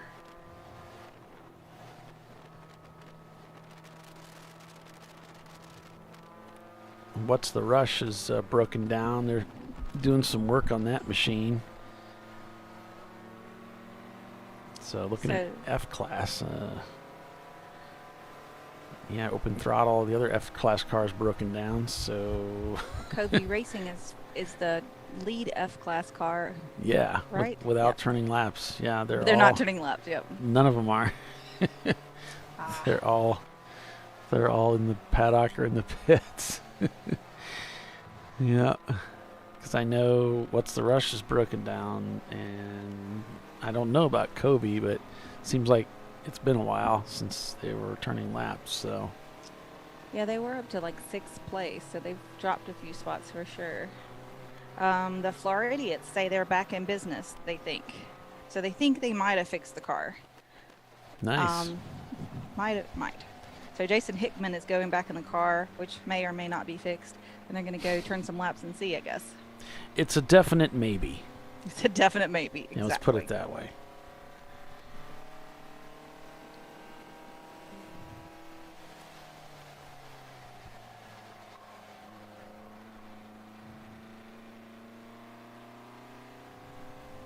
Been trying to count how many are still racing. Well, not a lot. If you look at Race Hero, you get an idea of which cars are turning laps. So you could do a count. And so of the top 9, you got Marathons ducked into the pits. So I don't know if you could count them as being out, really, because they're still running, I guess. They're so probably they should be still right back out. running. Yeah. He's got to unwind all this drink bottle thing going on this guy had. He's like, man, what'd you do? This is the moment when you think, okay, I probably should come up with a better system for this, right? Right. So Marathon, so the top 9 are solid. So there's EC passing, an EC car passing Kobe. So 10, 11, 12, 13, 14, 15, 16, 17, 18, 19, 20, 21, 22, 3, 4, 5. So at least 25. So about half the cars. And we're a little bit past the halfway. A little ways, because it's 5 hours and 35 minutes left. 7 hour would have been the halfway point. Yeah, we're definitely on a downward slope now.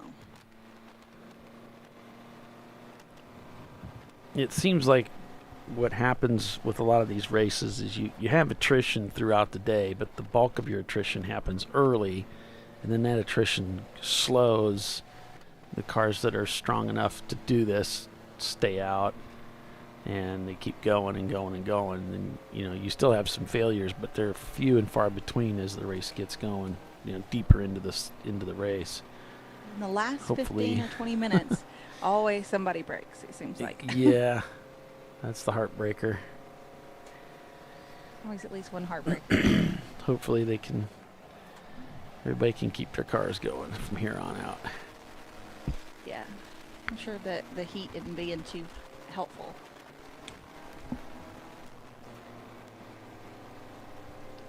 Sean Hannon in the Infinite Loop racing car. Yep.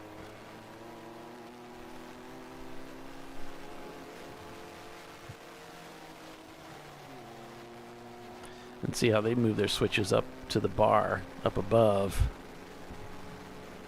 So they don't have any switch panel out there in the way. There's nothing there. Nada. And that's more of a drag racing thing that you see. I don't know why we don't see more of it in road racing, because it's really no different, but for whatever reason it's something that you don't see much of in road racing. It switches up above.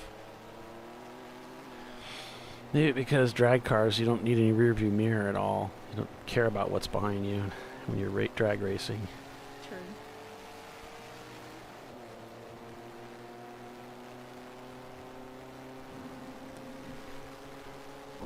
Is that the Flagtronics unit in the box there? I don't know. Yeah. Is that their shift light? Looks like the shift light. Yeah. Or something. Yeah, he's getting something there. I don't know. But then if that's not the Flagtronics unit in there, which Where is it?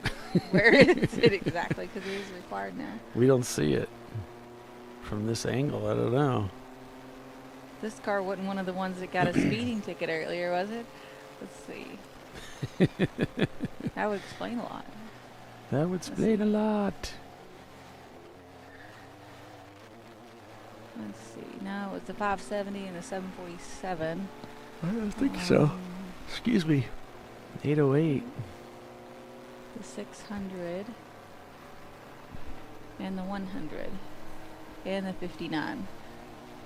All 617 and 331 and number 5 all speeding on purple 35. So several speeding on purple 35, but not this car. Maybe they've got it tucked over there on the left somewhere that we can't see really well. I don't know. Or maybe further in front of some of those other things.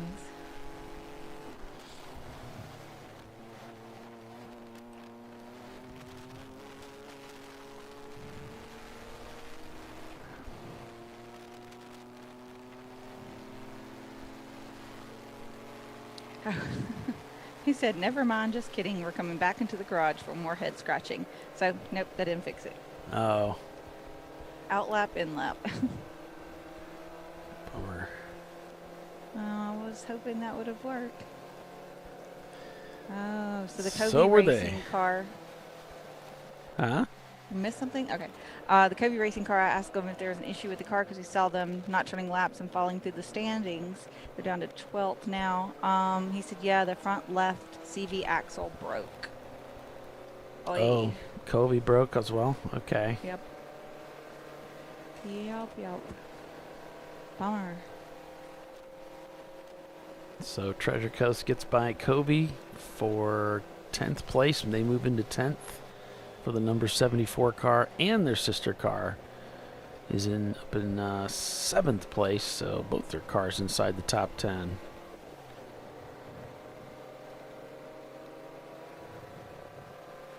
Which is nice.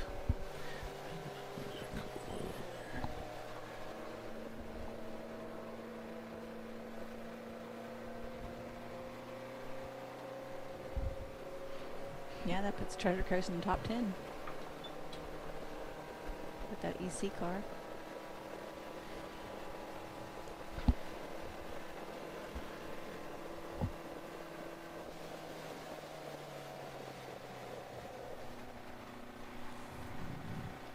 These guys outside are grumbling at my house. Okay, so the Kobe racing car, they are fixing it. So they are going to try to fix it and get it back out. Okay. We had a car just roll right through. Missed the turn, just kept on going. Turned right, so must be rejoining the track. A little further down. Yeah. He's like, nope, not going to make that. You go into the turn, you're like, I can brake a little later. And then the next time, maybe a little bit later. And the next time you're like, oh, no, that was way too late. We're not going to make it. Bail out.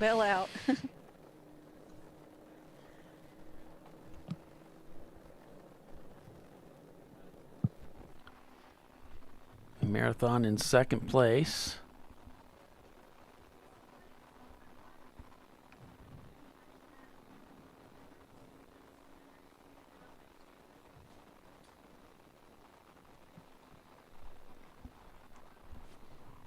My little 8-pound Yorkie just stole like a big, huge bone from my 110-pound Anatolian Shepherd. You wouldn't think that she would let her get away with that. Little She's stinker. sneaky. She is a stinker. Racing's kind of the same way, isn't it? Like, Yeah. you think you're big enough, bad enough, fast enough, and then some little stinker shows up and steals it away from you. What's going to happen today? I don't know. Stay with us. We'll find out. ChampCar.Live, back in a moment.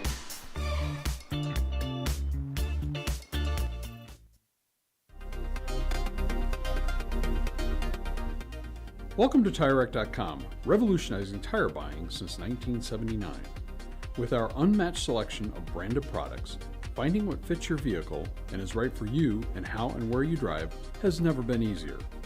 Through helpful online shopping tools that include our professional hands-on reviews done at the introduction of a tire and consumer reviews that give real-world feedback over the life of the tire, you can make the right tire choice and find exactly what you need.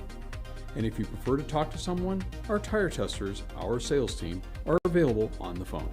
And that's how we get you the right tire for you and your vehicle for where and how you drive.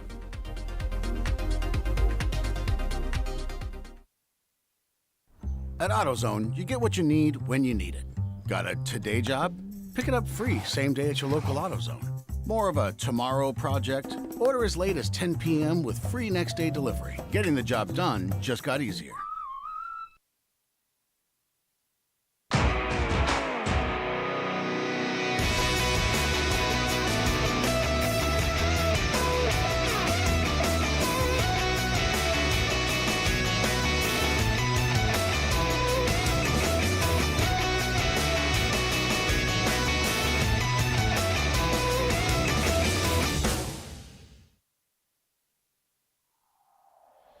Discovery Parts is a veteran-owned racing and safety equipment company. While we're located inside Atlanta Motorsports Park in Dawsonville, Georgia, Discovery Parts can also be found at the tracks, supporting a number of Champ Car Series events. We take pride in being a reseller of the best of the industry to Champ Car teams and drivers. We know racing, love racing, and look forward to tomorrow to even more racing. Visit us at discoveryparts.com.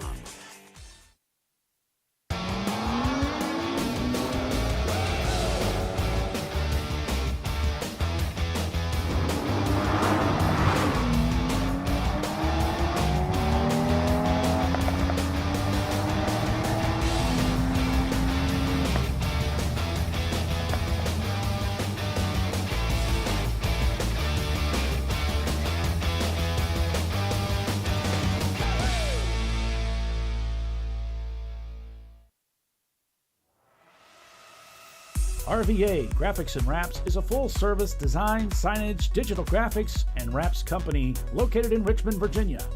With over 20 years of experience, RVA Graphics and Wraps offers premium signage options for your business. We are dedicated to offering our clients best-in-class service in all aspects of graphic design and application. For more information, visit us on the web at rvagfx.com. Lifeline USA is a leading manufacturer of onboard fire suppression systems. Lifeline's continuous commitment to research and development ensures that we supply the most innovative and cutting-edge products available. Used by the majority of the world's motorsport championship-winning teams and constructors, Lifeline has a proven history of success. Lifeline offers a complete range of fire suppression systems for all budgets and needs, and we continue to push development and limits on both extinguishment materials and our patented delivery systems to make the race car environment almost as safe as sitting on your sofa at home. Every kit has been designed for a professional and simple installation. For more information and to purchase your Champ Car fire suppression system, go to www.lifeline-fire.com. Located in Northeast Ohio, with 40 years of combined experience, Money Shift Racing knows how to deliver performance and safety, offering everything you need to get your vehicle and drivers ready for race day. From safety equipment to full engine assembly and repair, in-house fabrication, 3D design, and rapid prototyping. Money Shift Racing. Performance done right. Frozen rotors from Diversified Cryogenics deliver increased performance and a higher level of safety, while significantly reducing braking system costs. So to tell you a little bit about the durability of this product.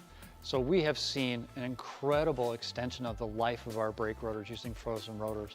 We've gone from brake rotors every other weekend to 6 weekends on one set of brake rotors, and I think they can go farther. The durability has been amazing. And it's been a fantastic season, and man, a lot of that is due to the way our car can brake on those frozen rotors. For more information, go to frozenrotors.com.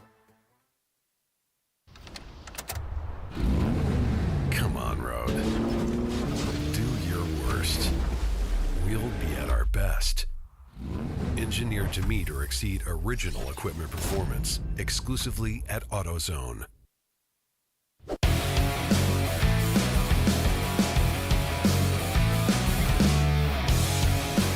And we're back, checking on the Super Beetle. Looks like they're not working on the car this time. They're working on the cool shirt system. Has drivers in. And they'll probably be going out here shortly. So we check in with the Marathon team.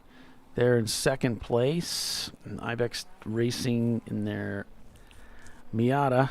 Looks like they've pitted. They're not turning laps right now. Open Throttle Kermit also not turning laps. The Open Throttle Frankenstein car shown in the pits, as well as Treasure Coast Miata there in 10th place. So working lap 170. Glazed and Confused. Looking really great out there. I think they've got to be getting ready for a pit stop here. I mean, let's see. They stopped. Their last stop was 136. And we're working lap 170. So, yeah. Somewhere in the next 5 laps, I would think they're going to be coming in. There's 28 laps in between their last stop. And that seems to be pretty. So, what do we got? 36. Yeah, I would think any day now. So they went from 71 to 104. So, yeah, 80, 90, 100. So they got to be coming in here pretty soon.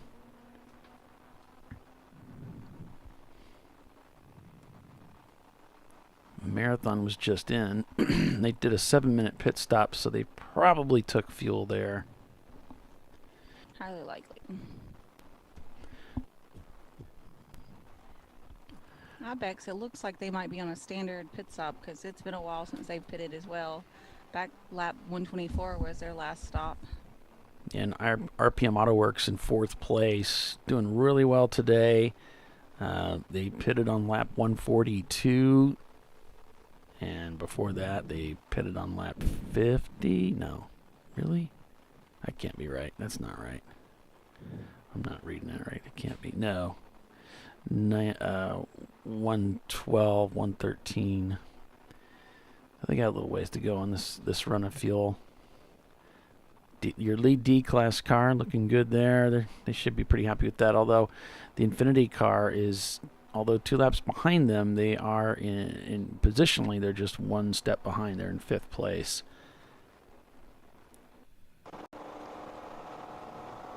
And a little bit quicker, so... Yeah, it looks like Team Infinity worked their way back up to 5th place. So they had fallen a little bit with just another pit stop.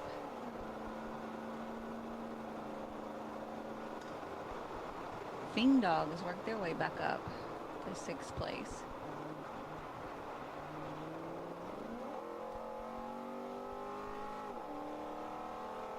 That's crazy, racing that automatic.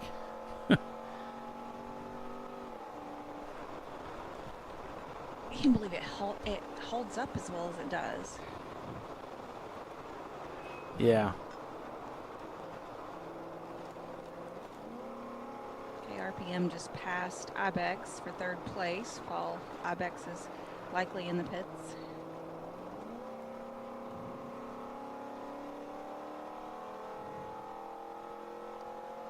And looks like the driver struggled a little bit with that sun, Tiffany, coming in down Almond Straight right into the driver's eyes as they head towards turn 17. Looks like he's got the sunset. It's pretty brutal here.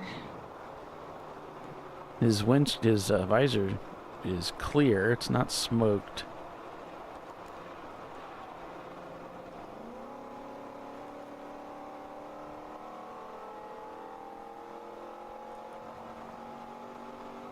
So the Floridians have made another attempt at a fix, and they're back out on track. Oh, okay. The leader working lap 171.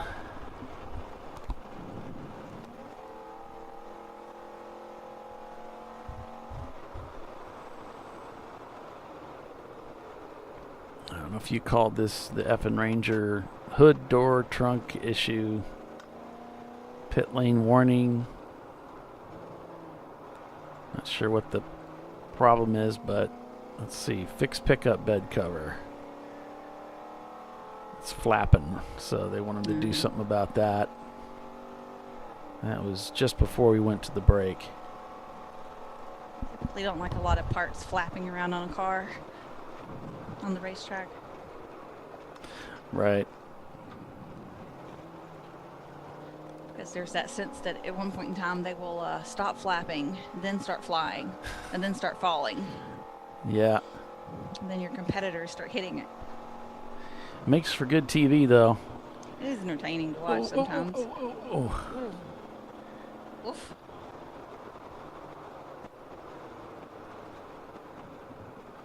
Did all he could to stay out of trouble with that.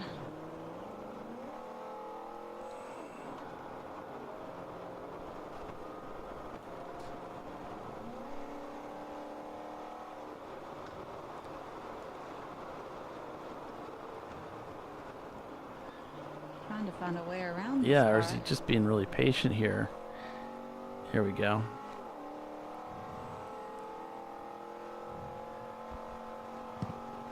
You see, as he went around him, he checked his mirrors to make sure he was clear of him before he turned in. Definitely a good idea. Can't just anticipate that, like, the speed that you go around somebody that, you know, they didn't get back into it or something. You see people pass people and then take a turn, and then the car is back there. Maybe their brakes are better or whatever. Yeah. And I've lost count of the number of guys that pass me, get in front of me, and then slam on the brakes for the corner too early for me. And then I just about smack them because they're braking so early, you know. So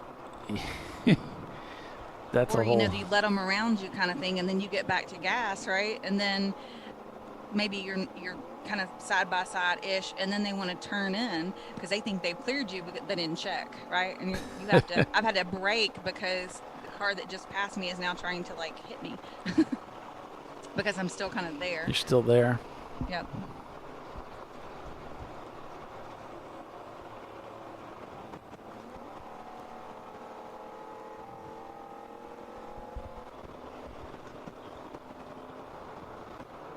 Sometimes they get past you because you did something dumb, like, you know, missed your shift and didn't get it in the right gear. You get it in the right gear and you get going again, and then you're back to them.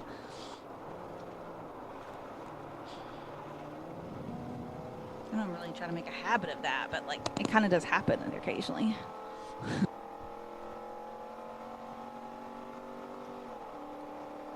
Shock mount came off car. Bounced across the racetrack. Okay, that's not great. That was on the 969, the Fat Crack Racing. I thought they blew an engine this morning. That was the first one that oiled down the racetrack. I think it was that the one? It was just the return line, though. Oh. Pretty sure that was just the return line. I didn't know why they had oil hose. down. It was a cooler hose. Okay. Mm-hmm.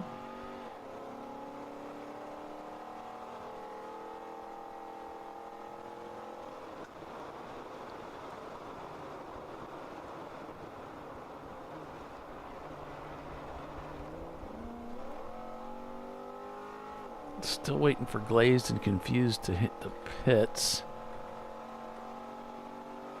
Looks like in turn number 8, the car 59, the Senator and staff. I think we have a camera in that car. They stopped off track. Yeah. Yeah, he's pulled off into the grass there. Looks like he's waiting to get picked up. This would be the opportunity for Glaze to hit the pits. Yeah, it would seem like it's probably time for them. And they, let's see here. Senator.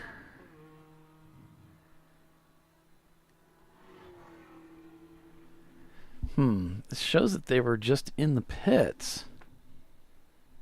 And then they must have come out and then stopped. Because this is the same Senator? driver. It looks like lap 97. Oh, they were in the pits. I'm looking at the wrong. Yeah, I'm looking at the wrong one. They had 2 pit stops kind of back to get back on lap 91 and 97, but they've been out for like 10 laps plus. Oh, he just told the worker that he thinks they're out of fuel. So he's telling him he's going to pull him to the cut, which is, there's a cut through there.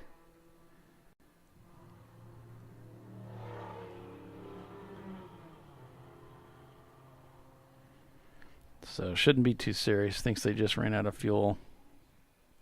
Well, at least that'd be an easy fix. Yep. Well, as many times as they pit stopped, you think they would have put fuel in it at one of those times? Well, let's see here.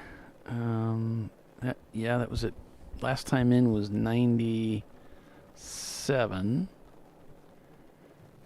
So haven't been out there very long. Yeah, they could have easily put fuel in it there.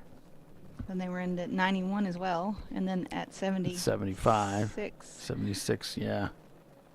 So maybe they haven't fueled it since the 76 or something. Uh-huh. I don't know. Those crazy senators. Mm-hmm. Oh, looks like there goes the full course caution. And the Floridians are back in the garage. Oh. Their fixes aren't fixing it. Hey, guys. Hi.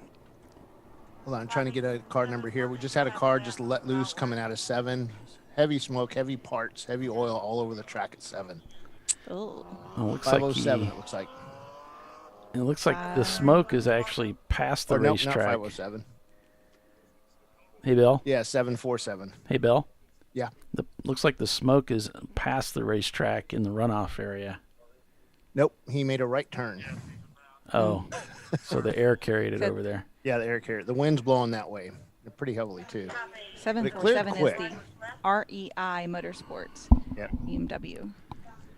Yeah, he came out of that corner, and it was just under acceleration. It just let loose. And the corner workers, like, there's parts everywhere, oil everywhere, heavy smoke. Well, it looks good to us, so I guess not. All right, green flag we go. Paulie said. Paulie said the little 25 feet of track you can see look great. Yeah. So look great to us. Send it.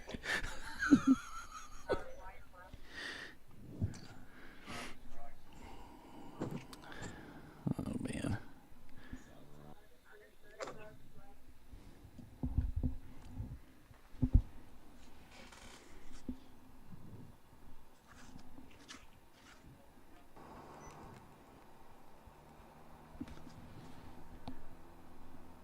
Coming up on 6 o'clock. Yeah, there were a group of about maybe 4 cars right behind him when it happened. Oh. Well, not, at least they weren't further back, because that would have been, I think, more trouble because they were going hot in there. They had already slowed down. So it blew in the corner, so maybe he missed shift on the way down. And then it, yeah, because grenaded. sometimes when you downshift into second, that could do that. We're just assuming. We're not saying that's what happened. Yeah, I was just trying to figure out how do you blow an engine in the slowest corner of the track. Well, probably screwed up the shifting somehow and over-revved the engine. It's always a possibility.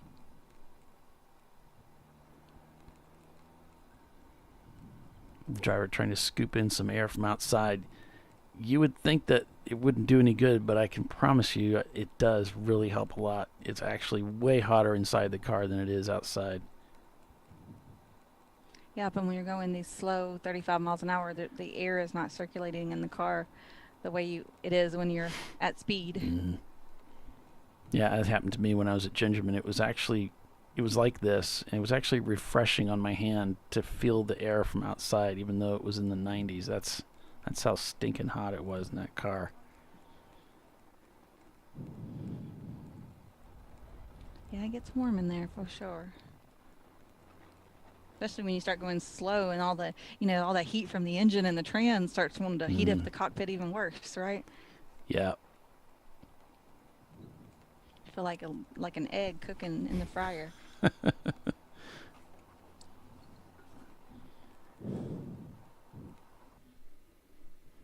So far, weather looks all right, but, we'll just have to wait and see what happens here. And Tiffany, you're getting bombarded with weather, huh? Yeah, it has arrived in full force. So if you suddenly go silent, we'll know. We'll know exactly what happened. We'll send you army rations so you can at least have food. She's in the dark. Looks like the big red blob is just about to leave us. That will be, well, no, that's showing the future. Dang it. Well, so I may have some big red blobs still to go. Never mind. Oh, look at all that smoke there. Yeah. Oh, they're having to get the tractor out, huh? Yeah, I guess they didn't believe me. It's like, no, we're going to have to go out. We got to clean up this track.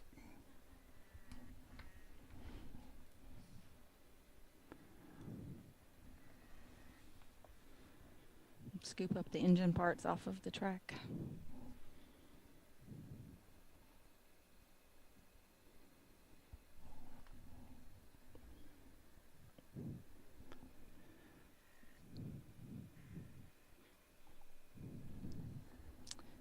So we're mildly delayed with the full course caution, awaiting cleanup from a car engine that went boom. Yeah, Treasure Coast Miata was the lead. One of their cars was the lead car this morning that took everybody to the green flag. Top Garage was also doing really well, and then they pitted very early. They're at 10:10. And that kind of started this whole process of cars running into problems with mechanical issues.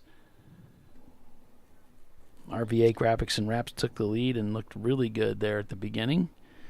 Remember, they led for quite a while until they blew their head gasket. And that put them out of the race immediately. And at that point, Glace and Confused took the lead, with Team Infinity behind them, Marathon and Fing Dog? Yeah. Mm-hmm.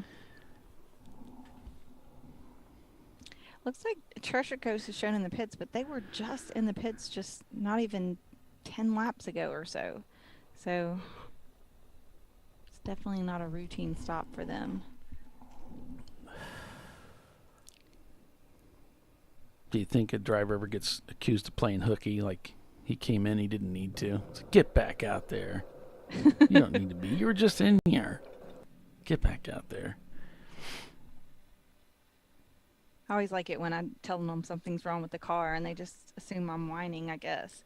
And they're like, oh, it's fine, it's fine. They throw the other driver in and send it, I'm like, okay. Then when he brings it in, Oh, are you still there? Uh-oh. Oh, I think we lost Tiffany. I'm like, I told you. Oh, you're back. Okay. I thought we lost you there for a minute. Oh, no. Good. Yeah, we still have quite a bit of lightning here at the Hacienda. The Alexander Estates. Mm-hmm. Alexander Manor. We actually call it Flat 6 Farms. Flat 6? Yep. Nice. I like it. Yeah, a little car reference in there, and then we're on 6 acres. So Nice. yeah. And they're mostly flat, so yeah. That's what we put on our little egg cartons. Dylan and Kevin sitting there just watching on TV, chatting from their phones.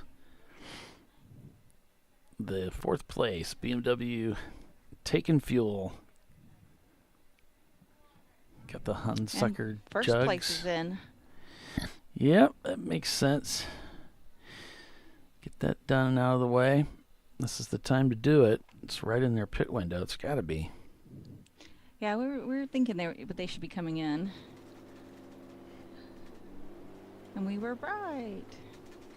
Okay, we have another driver change. The 56 of Glazed and Confused in for a pit stop. Todd Lamb is getting in the car. All right. First place car is about to be powered by, well, their engine, but also Todd Lamb. Looks like a lot of people ducked into the pits during this caution.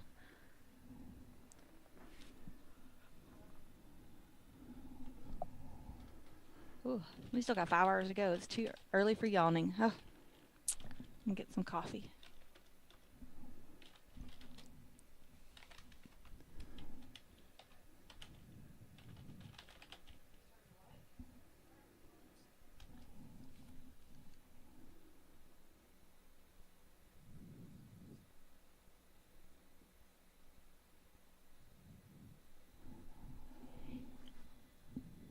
Yeah, Sebring here is actually built on an old abandoned airstrip. So all the bumping that they go through is because of these gigantic concrete pads and the seams between those pads, of course. Because they landed big planes on them for so long.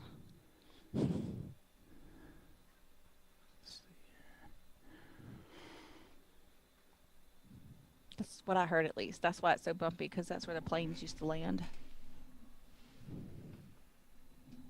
Let's see, there's a chronological history of Sebring International Raceway. Sebring International Raceway holds a rich history that dates all the way back to New Year's Eve of 1950, and its legacy has been evident in every race ever since. Visitors, whether they're familiar with the raceway or experiencing the excitement for the first time, can sense the traditions that have been carried through nearly 7 decades of competition from start to finish.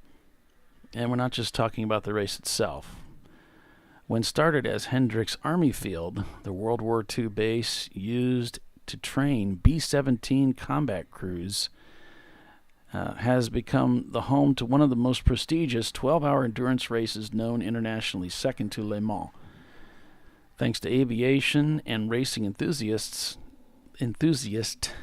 Alec Ullman, the Ullman Strait in the back, sound familiar? Mm-hmm. This was made possible after he improvised the Warbase runways as a raceway track to host the first 6-hour endurance race. It wasn't until this pivotal moment that Sebring then marked its first 12-hour endurance race just 2 years later, and is now known as the most famous racetrack in the nation.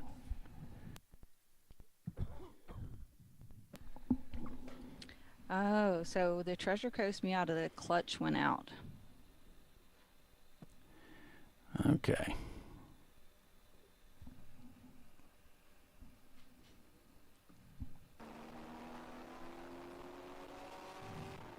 That's why their pit stop is taking so long.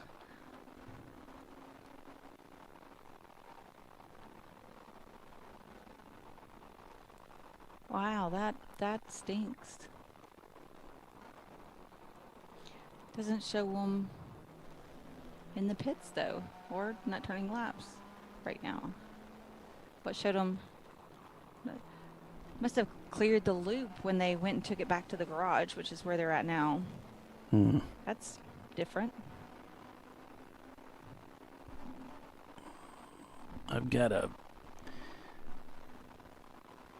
video I'll show you guys. It's kind of interesting. I made a historical video about Sebring, and I've used it several years in a row. I don't think everybody here has seen it, so I'm going to give this a shot, see how it goes here. Sebring International Raceway is America's oldest road racing course. With over 6 decades of storied history, the legendary circuit evolved from Hendricks Field, a World War II airbase used to train B-17 combat crews, into what many regard as America's most challenging road course. Sebring burst onto the sports car racing scene and into the history books in March 1952 with a 12-hour endurance race which has grown, now rivaled second only to Le Mans in international prestige. Former winners read like the who's who of motor racing, from Mark Donohue to Al Unser to Mario Andretti. Although Sebring has changed a great deal over the years, never forgetting where it came from, the course still runs competitors on old sections of World War II-era landing fields. The large seams separated by the old concrete pads surrounding the course, combined with years of weather change, make for a brutal high-speed challenge for cars and drivers to live up to. But that doesn't stop teams from the annual trek to Sebring, Florida to see who has what it takes to win here. The 14-hour race at Sebring is perhaps the most challenging undertaking of all.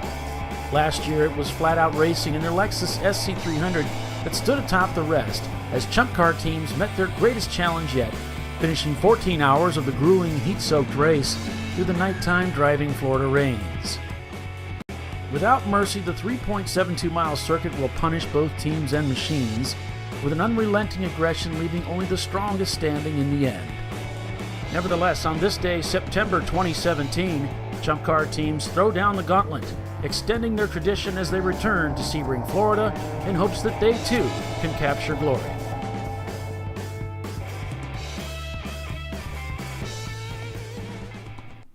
Back in the day, I used to make a bunch of little extra videos, and that's going back a ways, isn't it? Yeah, absolutely. So the Floridians say they're throwing in the towel. They don't really know what it is. Maybe it's an engine problem. They're not equipped to sort it out here and fix it, and they're calling it a quits. It was a valiant effort for sure. Absolutely. Do I have a plan for Mid-Ohio in September? Yes, I do. I'm going to be racing with a team called Low Percent Pass. I've seen them race a couple times. But I do not have a plan for Gingerman. And might be interested in looking for a ride there. Yeah. So I'm hoping to see Money Shift there. That Money Shift Racing is the title sponsor for the race for Mid-Ohio.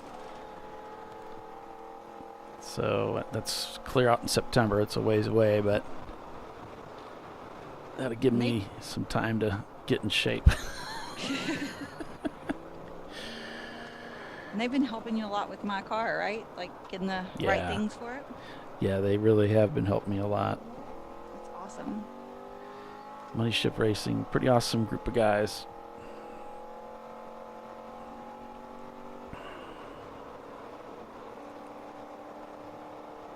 Okay.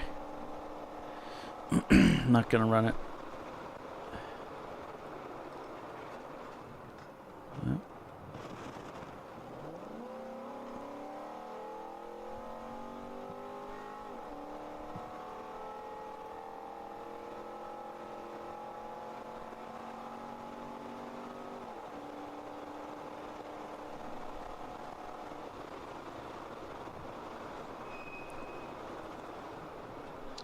Okay, Treasure Coast is working on that clutch, and they hope to fix it and get the car back out shortly.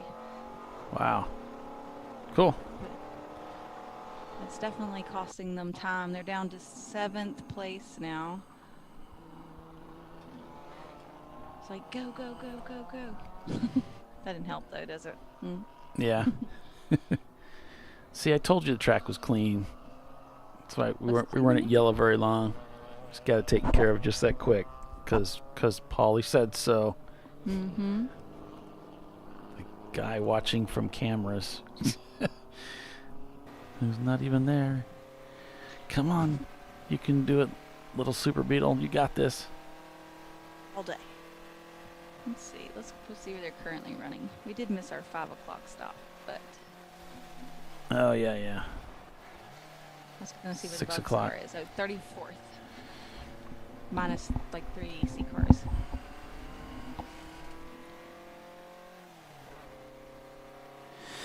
Oh, that'd be awesome. Kevin, love to do that. Yeah. Let's see if we'll have to work something out.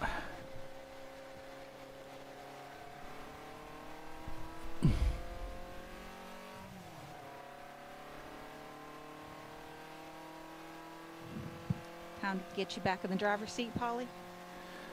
Yep. I think it's going to be just something I need to do for my mental health, if anything. Can't hurt. Right.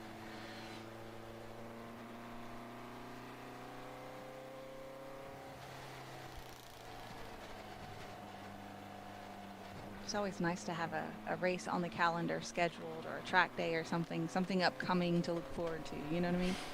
Yeah. Or to dread. Who knows? I mean, how you feel about it. Sometimes I dread it, but that's not because of the race or the car or the team or any of that stuff. It's just me. It's just me. I need to get out of that. Sometimes we over book ourselves.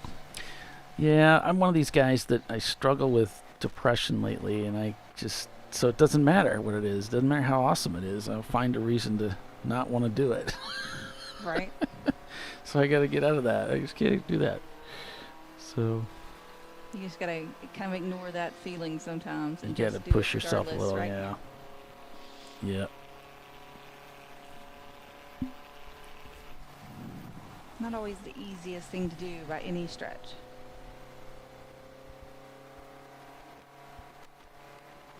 You know, watching these guys drive this slower car, I can remember the Miatas that I raced in the early days in Champ Car, and there was so much rear view mirror racing I had to do. So accustomed just watching the mirrors constantly, having to drive like that. And now they do that. And it's not that bad.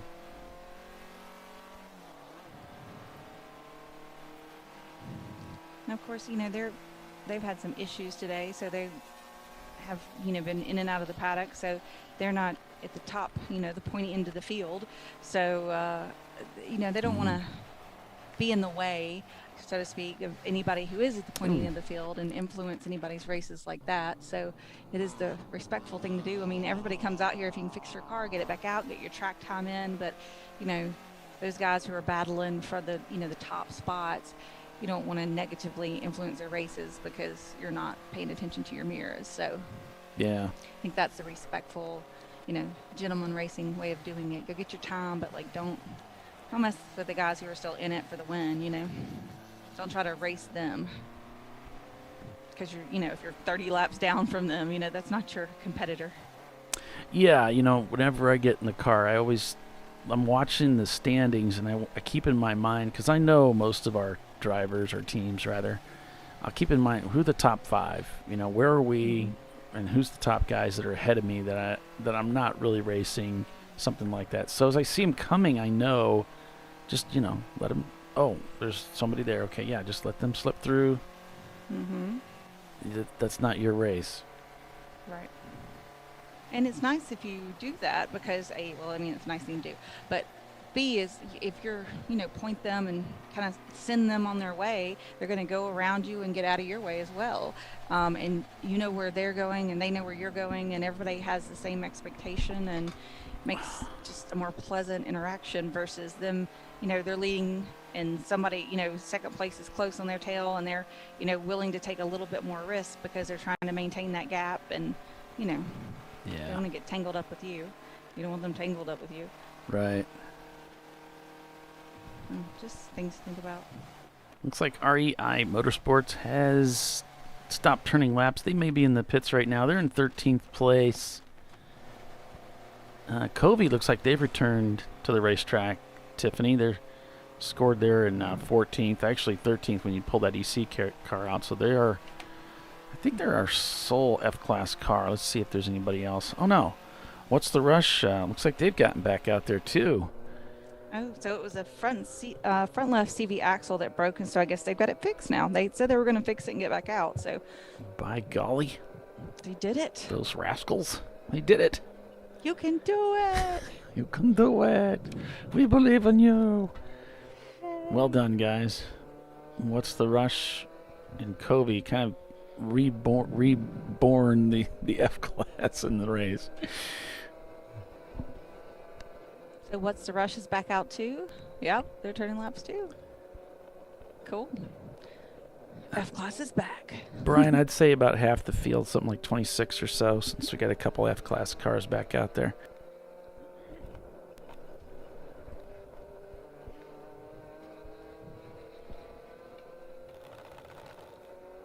Yeah, several are done, and then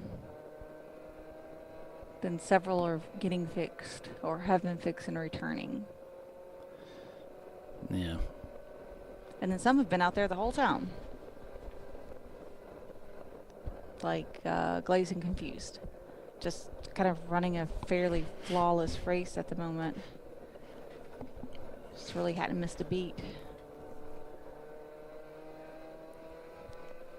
Show-offs. So they took first place back in lap 44, 43. I'm trying to see. Maybe 43. And they have maintained it all the way through. We're on lap 180 now. Man. Wows.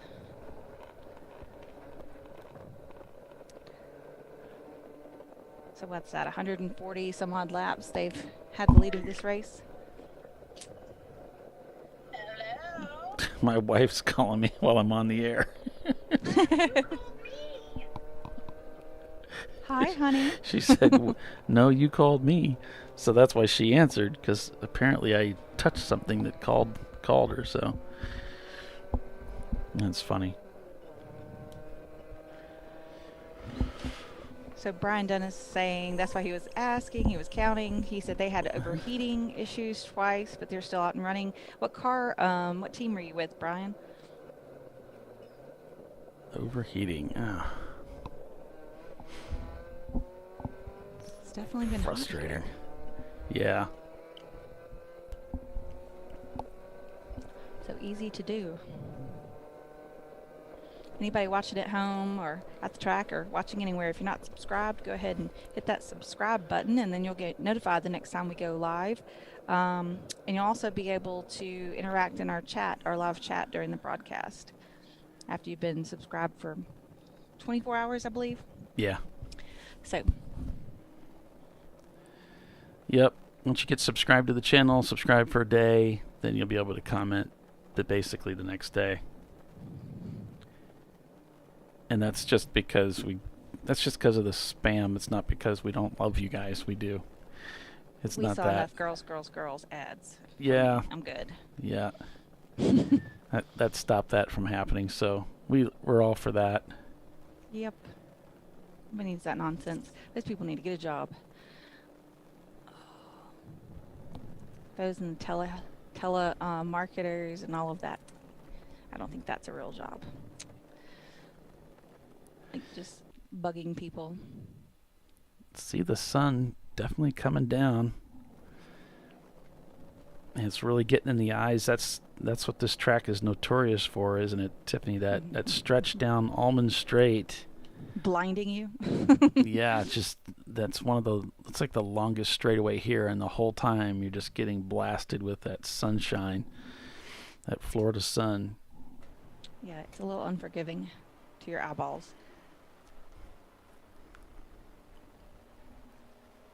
Definitely something usually a team talks about, like who's going to be in the transition stint, when it's transitioning from sunset, more towards sunset, so who can see the best when the sun's in their eyes, and work that transition session into moving into more darkness. Draw straws. Yep. Who's on my dirt list, put them in the car. Yeah, right. Every once in a while you'll have a guy be like, oh, I can see pretty good with, either way, I'm good. And then sometimes you'll have where everybody's like, I'd rather do the before or the after. Her Yorkie stole my lunch sandwich, so she's going in during that stint. Right. I think my Yorkie is part ferret. She loves to steal things and hide it under my bed. Like, I have to get the broom out every once in a while and just try to clear out the crap that's under the bed. She's like, you know how ferrets do? They steal things and pile up their little Ferret it away. Collections. Yeah. That's their thing, huh? Yep. And my Yorkie does it too. Yeah, that's right, Bernie. That's right. He remembers. It was Motley Crue, Girls, Girls, Girls. Now, that was a good song. It was something like that. I think that was coming up. Dylan remembers that. Yeah. Got tired of dealing with that. Yep. I thought, well, I'll fix that. I'll just put a whole day on there. That'll stop it, right? And it does. Probably because those accounts get flagged as spam after a little while, and probably within a day they're removed or something. They've made a new account and attacked people with other dumb stuff. By the time because you have to subscribe to get into it. By the time a day has elapsed, they're already moved on. Yeah, because the stream's over, so.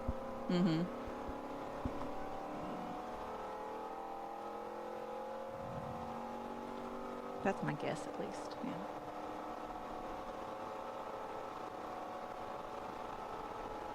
Do you have them where they're sharing stuff with you on Google Drive? I have to delete stuff out of there all the time because they just share it with you and it automatically shows up in your drive. Okay. It's so rude. No, I haven't had that pleasure. Oh, it's probably once a week. There's some stupid stuff that's shared with me. I switched phone carriers to Verizon. I get spam calls all the time now, so I'm going to have to probably go log in, make some change to stop all the spam calls. The problem is some of my vendors, it'll flag it that way, so I got to be careful.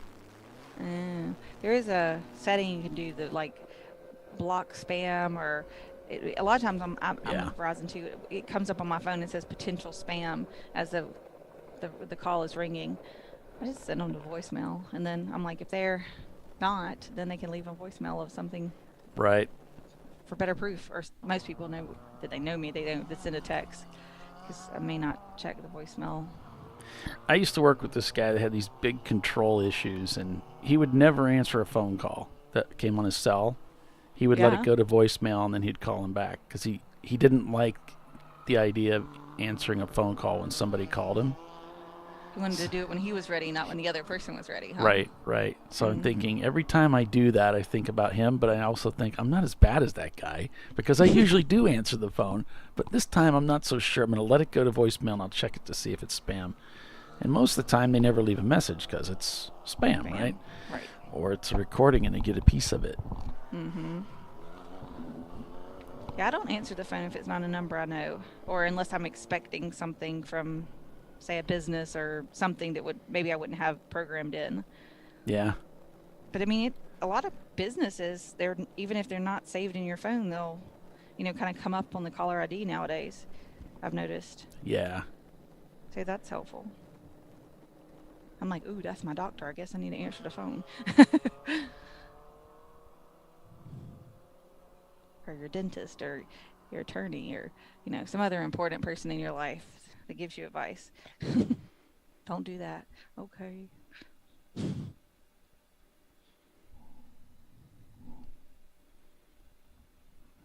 Our RoboKim's working like a champ.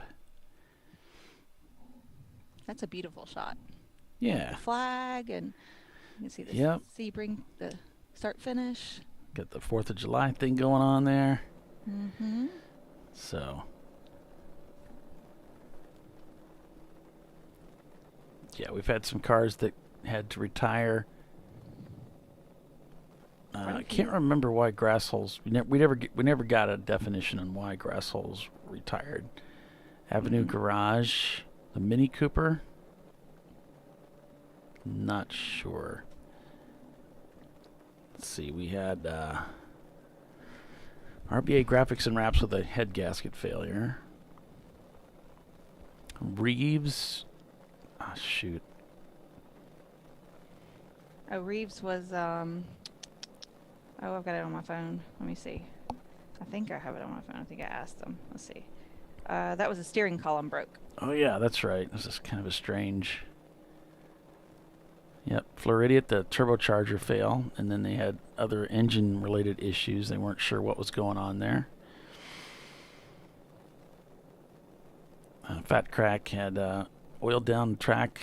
I guess they had a power steering line come loose, and that's the same problem that really hurt Team Infinity today. I kind of had them on my radar for winning this race as we went into this thing. I also liked Floridians too, because they've been so strong lately. Yeah.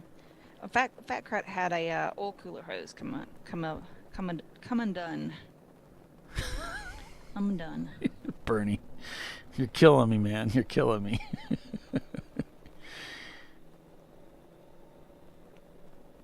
I'm sure you have. I keep getting the Google one that they call my phone like at least once a day of like, your business isn't found on Google. I'm like, well, I don't know. I can pull it right up and there it is, you know. Yeah. Press 1 if you have a legitimate business. And I'm like, what? Or you can try to steal it? No.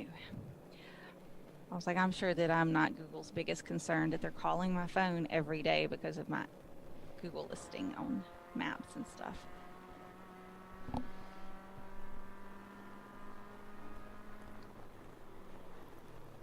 Just a thought. Mm-hmm.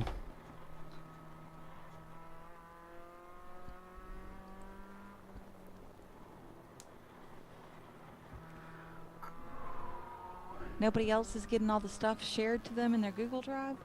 I wonder if there's a way to like not get a share from someone, like a setting where it doesn't allow it to be shared with you, and like unless you accept it or unless it's a friend or something. Maybe. Maybe. My husband ever looks in here and sees some of the stuff that's in there. I was like, he's gonna ask some questions. He's gonna be like, why is there hot Asian girls in your Google Drive? I'm like, I didn't put it there, I promise you. Shoot. Wouldn't we all like to know why? Uh-huh.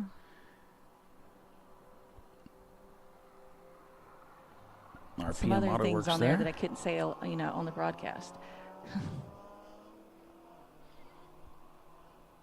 There's one in there right now. I'm gonna delete it again. But you block them, and then they just, you know, do it again under another email address. Gotcha.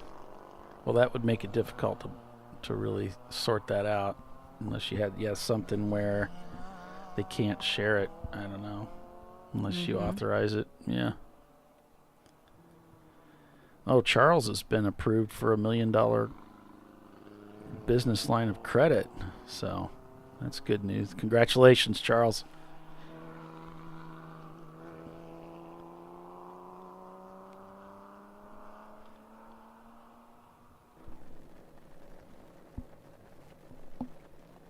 Glazed and Confused lead this race by about 5 laps over Marathon Motorsports. Ibex Racing is 3rd. RPM AutoWorks is 4th. Fingdog 5th. Team Infinity is 6th. Treasure Coast Miata 7th. Open Throttle Racing, the Kermit car, is 8th. And 9th, it's Open Throttle Racing Frankenstein. In 9th, so 10th would be DVM Racing. I'm just trying to pull the EC car out of there. Got a little crossed up there. Yeah, so DVM inside the top 10 today. A class being led by Glazed and Confused. B class, it's going to be Treasure Coast, although they're shown in the pits right now. C class by Marathon Motorsports. D class is RPM AutoWorks. And F class is by Nope, it's Kobe Racing still. Kobe Racing.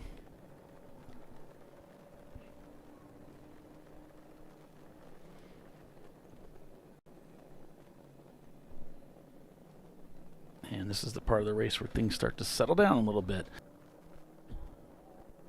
We've got 4.5 hours to go-ish. He says, does Treasure Coast have a turbo? You see them just rocket by or something? I don't know.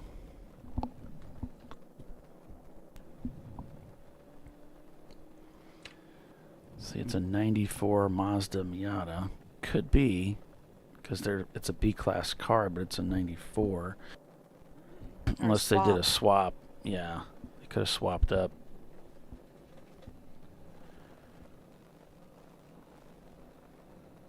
Yeah, one or the other. Maybe. Or maybe it's not. Maybe it's just really well driven. Right?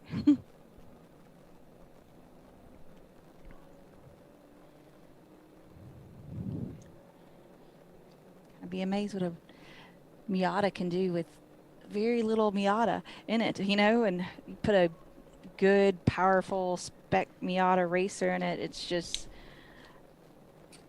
kind of mind-blowing sometimes.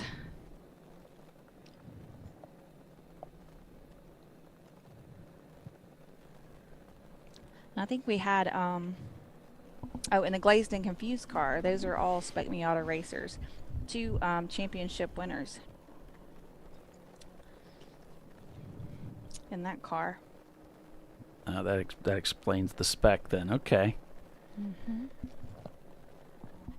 All right, so Senator and staff in the pits.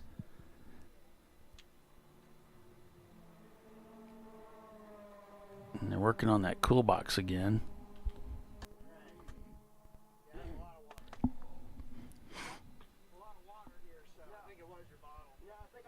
This shouldn't have run out that fast. What's that? This shouldn't have ran out that fast if you filled it up. Yeah, no, it's filled. I didn't drink any.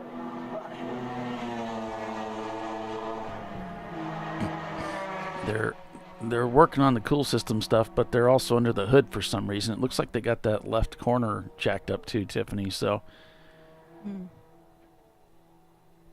he's in for something other than that, wiping the sweat out of his eyes. As these guys are starting to have to deal with that sun coming in the windshield over and over again as they come around this racetrack. And the heat's not going to really start going down at all until the sun gets out of the way. Yep. He's got sunglasses on. That's the way I do it.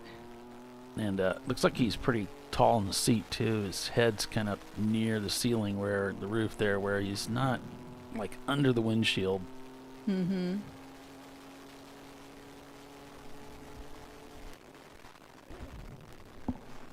Yeah, I have prescription strength polarized sunglasses. I love them. They're so great. So I just, when I decide what kind of frames I'm going to get, I always check them and make sure they'll go in my helmet. I make sure that it doesn't have the little, what do you call those? Like the little things on the glasses that sit on your nose that stick off, you know, and then to get the kind that don't have that, they're just the frame. So there's nothing to catch on and break and pull my hair and that sort of thing. Yeah. Yeah, I want some that are kind of sturdy. I can't get the real cutesy, real tiny frame or the itty bitty, like frameless. That's not going to work at a helmet. You know, eventually I'm probably going to break it. So get something that has, you know, a little bit of structure to it. Not gigantic, but, you know, some structure fits in the helmet. Yeah, I'm kind of, so what I have, the glasses that I have, the one of the things I was concerned about is the ear cups are so tight that it would be murder after, 20 minutes of wearing them with glasses. Your ears are pinned up against those. So the glasses that I have the same problem with the headsets, wearing the headsets for hours and hours and hours. But my glasses, you can remove. I'll show you, Tiffany. It'd be hard for anybody on the show to see, but I can remove. I don't know if you can see my camera now. My camera, I guess it's frozen. Yeah. But the little rubber part that goes over your ear slides off, and what's underneath it is just like a wire. Mm-hmm. Skinny. Yeah, it's real thin. It's a hard piece of metal, but it's almost like a wire, like a thick wire. Mm-hmm. And that's not a bother at all. And it tucks in behind your ear real nicely, huh? Yeah. In fact, I can put them on with the headset on, and I can put them on with the helmet on. Those wires will slide in between my ear and my skull. Mm-hmm. And then they're fine, they're okay. I put helmet and I put the the headstock on first because I have to wear one because my hair is long, and then I put my helmet with the Hans already attached on, and then my cheat method is, as I'm sliding my glasses on, I push my shoulders up on my Hans, which pushes the helmet up a little bit, so it just gets them right off my ears a little bit, and it slides the glasses right in, and then release the helmet. Oh. Does that make sense? Yeah, okay. So it just pushes it up a little bit and gives a little space above the ears for the glasses to go in there, and then I let it go, and voila. All right. I like it. Well, we're going to take a break here since I blew the last one. So Tiffany gets a break. And we'll be back in a few, so stay with us. You're watching Champ Car Live, presented by AutoZone. Guess who's leading? Glazed and confused. We'll be right back. You know, I'd buy tires online, but then what? We've thought about it. We're TireRack.com. They should let you ship directly to a mechanic. Actually, we call them independent recommended installers. They should have like 1,000 mechanics. Try over 7,000 installers. Then you just make an appointment. At a time that's convenient for you. This could change tire buying forever. TireRack.com, the way tire buying should be. Come on, Road. Do your worst. We'll be at our best. Engineered to meet or exceed original equipment performance, exclusively at AutoZone. Lifeline USA is a leading manufacturer of onboard fire suppression systems. Lifeline's continuous commitment to research and development ensures that we supply the most innovative and cutting-edge products available. Used by the majority of the world's motorsport championship-winning teams and constructors, Lifeline has a proven history of success. Lifeline offers a complete range of fire suppression systems for all budgets and needs, and we continue to push development and limits on both extinguishant materials and our patented delivery systems to make the race car environment almost as safe as sitting on your sofa at home. Every kit has been designed for a professional and simple installation. For more information and to purchase your Champ Car fire suppression system, go to www.lifeline-fire.com.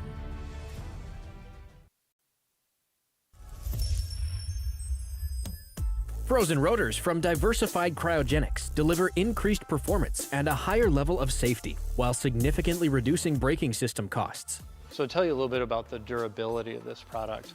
So we have seen an incredible extension of the life of our brake rotors using frozen rotors. We've gone from brake rotors every other weekend to 6 weekends on one set of brake rotors, and I think they can go farther. The durability has been amazing. And it's been a fantastic season, and man, a lot of that is due to the way our car can brake on those frozen rotors. For more information, go to frozenrotors.com. Located in Northeast Ohio with 40 years of combined experience, Money Shift Racing knows how to deliver performance and safety, offering everything you need to get your vehicle and drivers ready for race day. From safety equipment to full engine assembly and repair, in-house fabrication, 3D design, and rapid prototyping. Money Shift Racing. Performance done right. Discovery Parts is a veteran-owned racing and safety equipment company. While we're located inside Atlanta Motorsports Park in Dawsonville, Georgia, Discovery Parts can also be found at the tracks, supporting a number of Champ Car Series events. We take pride in being a reseller of the best of the industry to Champ Car teams and drivers. We know racing, love racing, and look forward to tomorrow to even more racing. Visit us at discoveryparts.com.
No.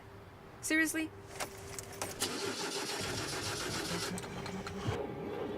Come on. Oh, no. You for real? Dale. Really? Wow. So maybe just a cable? We can help you. Welcome to America's #1 battery destination. AutoZone, your battery solution.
All right, there we go.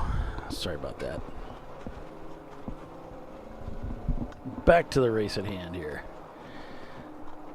Yeah, I'm seeing REI still falling through the standings, so they're down to 15th now. So obviously something a little more serious than a standard pit stop for those guys. Got some problems there. All right. Yeah, we take our bathroom breaks and everything on the on the breaks. That's the only time you can do it. Well, there's nobody else to. I mean, if you run long, there's nobody to rescue the broadcast. It waits till you get back. All right, so Sean Hannon,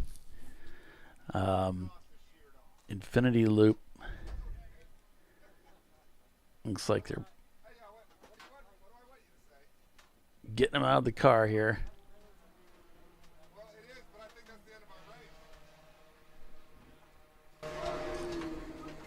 I'm saying it might be the end of their race. Oh no. Infinite Loop. I did. I don't want to. Probably. Go behind the wall. Yeah. Right. Take the car back. Yeah. I'll clear out the pit. Yeah, Are you I'll gonna bring head it in? up. Huh? Head in or back in? It's probably not going to matter. We'll go ahead in, but I don't see us fixing that. Looks like I got my big box of pipes. We can bring out there too. Okay. Yeah, we might. So they got a problem. Yeah. They don't see themselves being able to fix it, but they've got some metal stock in the back. They're going to look and see what they can do. But Infinite Loop might be done for the day in the Contour. Oh, might be exhaust. Like a broken exhaust manifold. It's pretty loud. It doesn't sound good, yeah. But, who knows? Maybe they can cobble something together, get it back out there. You thought the weather zapped the feed? No.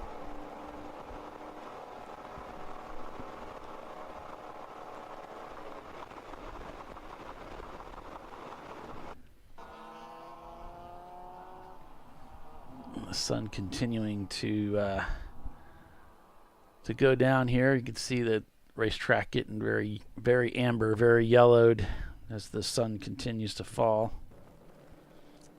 I think we're going to see it get dark before long.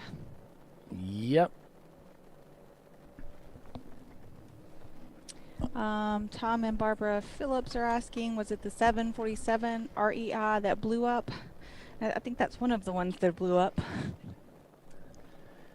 Yeah, the on the log sheet, it's shown as parts falling off at 5:48. That's a long time ago. And then in the other notes it says engine blown up. So it looks like, yeah, they had engine failure. Well, all of the things went wrong. Yeah. And one of the team members of Treasure Coast confirmed that that is not a swapped engine car. So, just for your information.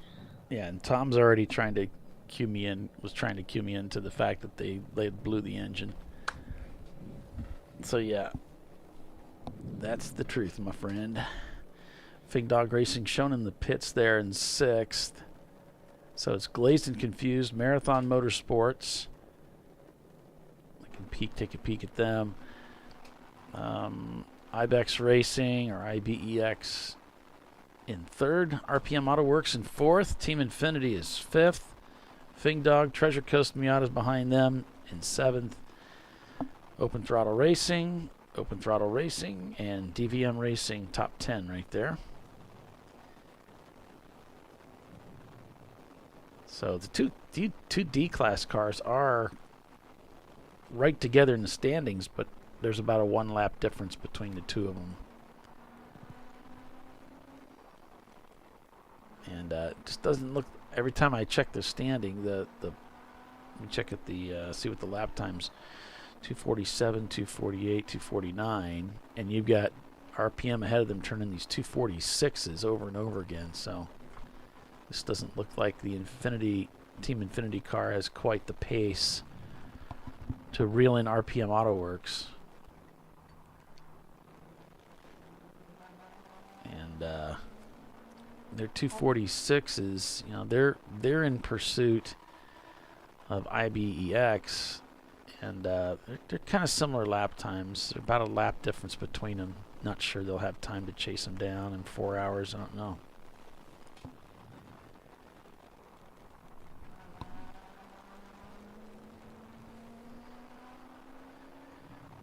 I mean, the RPM Auto Works car, their fastest lap time's a 240, and the Ibex Racing car's a 244. So yeah, if they put their fastest guys in the car for the final stint, and maybe. Now they're showing on the last time they came by, there was a 2-lap gap. So when they cross the start-finish line, and go back to 1 lap. So they would have to unwind it in complete lap, and then some to get by them. So that would be tough. And they do have over 4 hours to do it, but yeah, that would be tough. Yeah, see, unless there was a pit stop in there or something else that was negotiated that went in their favor. Since Ibex has crossed the start-finish line to show them 2 laps down, RPM still hasn't crossed the start-finish line. So we're still waiting. So it would be 1 lap plus, I think did they just cross it? No. Plus they just crossed it. So that's probably about close to 2 laps, a lap and a half at least, that they'd have to unwind all of that. That'd be a big ask.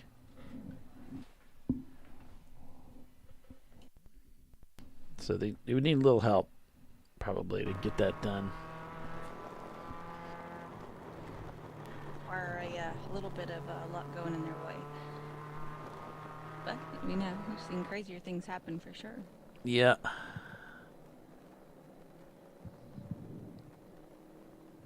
I always think of that race that I can't remember where we're at, but that Visceral literally led the entire race. I mean, after 5 minutes in or something, I know within the first half hour they were leading the race and led the whole rest of the race, and then 15 minutes before the end, the car just died, come to just complete stop on the track, had to get towed in. Someone else, whoever was in second, took the win, and come to find out it was just a fuse. Yeah. A fuse. And yep. Of all times, 15 minutes before the end of the race, 15 minutes before the end of the race, and he's trying to chase it down to figure out what was wrong in the pits to get back out there, and you're trying this, trying that, trying this, trying that. Yeah, it ends up being some kind of a wonky fuse box problem, and it was for the national championship. Was it that time? Yeah. He won it this It was last Sonoma. time before last, but Yeah, it was at Sonoma, and Tuttle comes through and takes the win, deservingly so. But everybody, even Brian Tuttle said, I feel for you guys. I'm still not so bad that I'm not glad I won, but I do feel for you. It's hard. at least he's being honest. Yeah. Yeah. I mean, nobody's gonna give the victory back, but kind of you That always want to kind of stinks. win it, where you feel like you earned it. Sometimes it feels like it was given to you in that way, but Yeah. it's just racing. I mean that. Yeah, but that's part of the sport too, right? Yeah. So the prep and how well the car holds together, it's all part of it too. But I hear you. Yeah. You kind of want to beat people at their very best, right? Right. You want them to be... It's the most satisfying. Sure. Maybe that's a better way to put it. You want to fight them all the way to the finish line and be the guy that is just a little bit better, and you beat them to the end, and then you get done, you're like, wow, that was a lot of fun. That was a lot of frickin' fun we just had out there. Mm-hmm. I think that's what you really want. And I honestly haven't had too many really good battles like that in all the time I've been racing. I had a really But you good battle. definitely remember them when they happen. Mm-hmm. Yeah, I was just going to tell you, I had one of those at Watkins Glen. It was the best racing ever, Mm-hmm.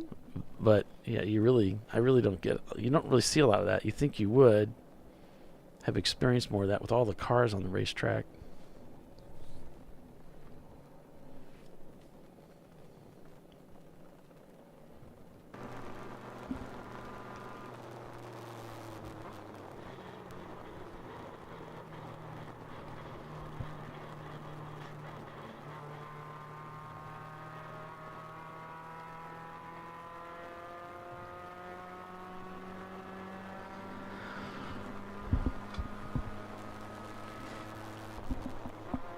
Okay, so it looks like Marathon has come into the pits.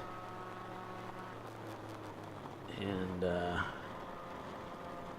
so 160 to 192. It's about 30 laps, yeah.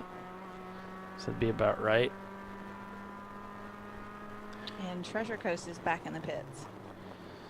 Yeah, they pitted around 159. And they did that. They had an That's about issue with the right. clutch, and they replaced it. And now they're saying they think they have an issue with the transmission. Okay.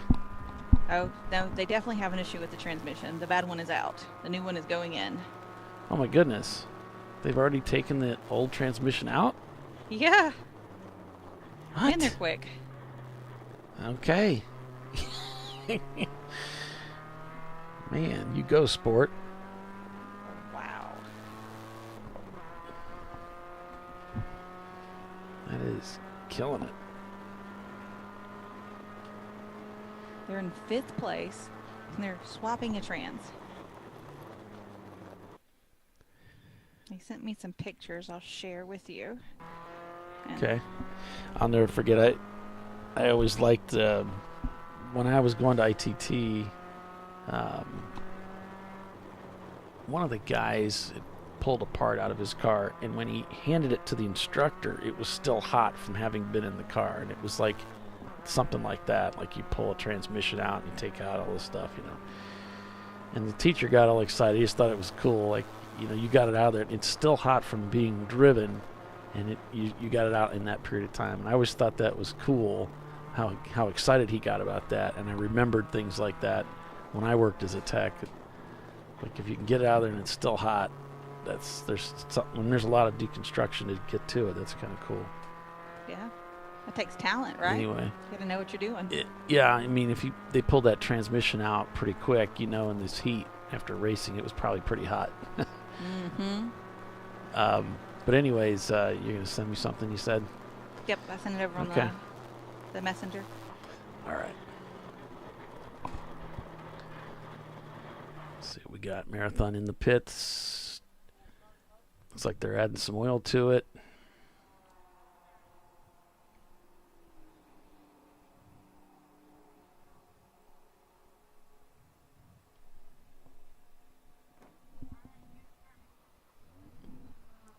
telling them go ahead and light it up. All right, so here's the pictures Tiffany just sent me.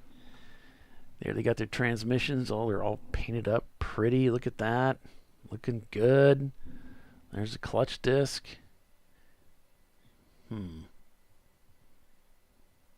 Not really seeing anything wrong with that. That's it? No, that can't be it. Okay. I don't know. I'm not seeing anything wrong with that. I don't know. I think my your share froze on me. All right. Thank you. Just sharing what I got. Yep. He said bad one is out, new one going in. Cool.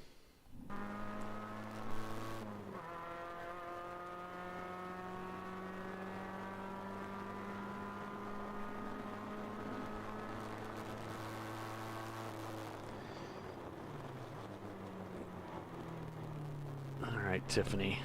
Let's see if we can get this working. Thank you. Looks like Marathon is pitting. Looks like it's probably a standard pit for them at a second place. Okay. Looks like Ibex is back 5 laps, so no real rolls as according to plan. Which nothing does. But, Okay. You might get kicked off. Maybe other people have better luck. You might get kicked out here, so there we go.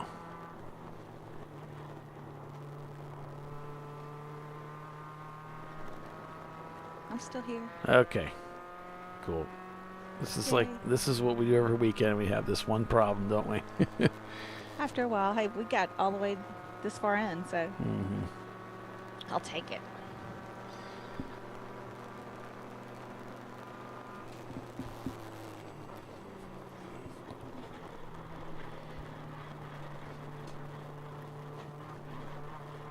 The way he's hopping through the corners like that. Man, those Miatas. And this track. Probably should wear a kidney belt coming to race out here. Good point. JB in the garage area again, but driver looks like he's ready to go. And Bill's ignoring me. I've been trying to get a hold of him for a while.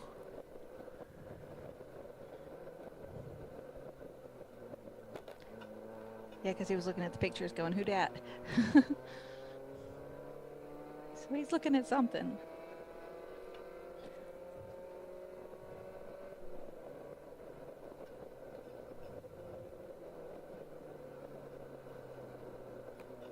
And this long race and this heat is really, cause a lot of issues for a lot of teams. It's just a matter of staying ahead of the attrition or being able to swap a transmission in 5 minutes. Because either way works.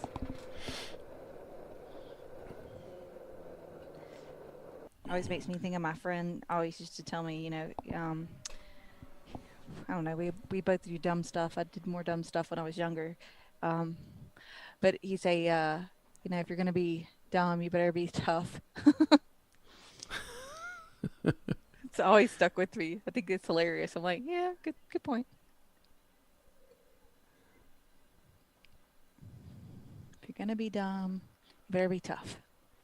There's Red Green. You would say, if they don't find you handsome, they should at least find you handy. So. That is very true. If you can find them handy and handsome, you've hit the freaking lottery. Marry that one. Right. But you can't really do much about the handsome part. Maybe a little, but not much. But if you can be handy, well. Mm-hmm. Now, if you're neither. You were in so much trouble. But you can do something about the handy.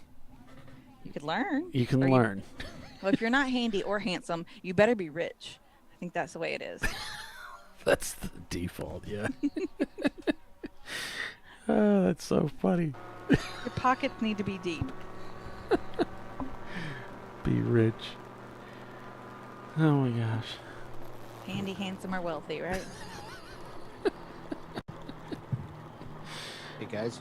Hey. Hi. Dana just made an announcement over the PA system saying all lights from now must be on from now going forward. Okie dokie. Okay. Did you Okay. get my message? I sent it to you. Been the link. trying to. Oh, did you? Yes, in multiple places. Okay. Well, thank Cool. you. No I'll problem. look for it. I had to restart. I screwed up, but I fixed it. Cool. Oh, and that's what's most important. Yep. So Bill's gonna score on Handy. yeah, I'm not. So because we have so many streams running, it kind of I forgot about that, and I made a new stream key, and boom, it killed it. I was hoping I didn't kill you. No, it's just because that. you seem to be still up online, so that's good. Oh, because no, I use a unique key. It wouldn't. Yeah, I wouldn't. do Yeah, that. so do I, but it killed the other one. I accidentally, that was my fault. Oh, I see what I did wrong. Okay, that makes sense. Won't do that again. So we haven't lights heard- on. Huh? Lights on. Okay. You gonna stick with us on the show, or are you? Or I'm gonna go Not back really. to doing other stuff. Okay. Well, Twatty's up here. Let me see if I can find out what's going on with him. Oh, they're running second place. Yep.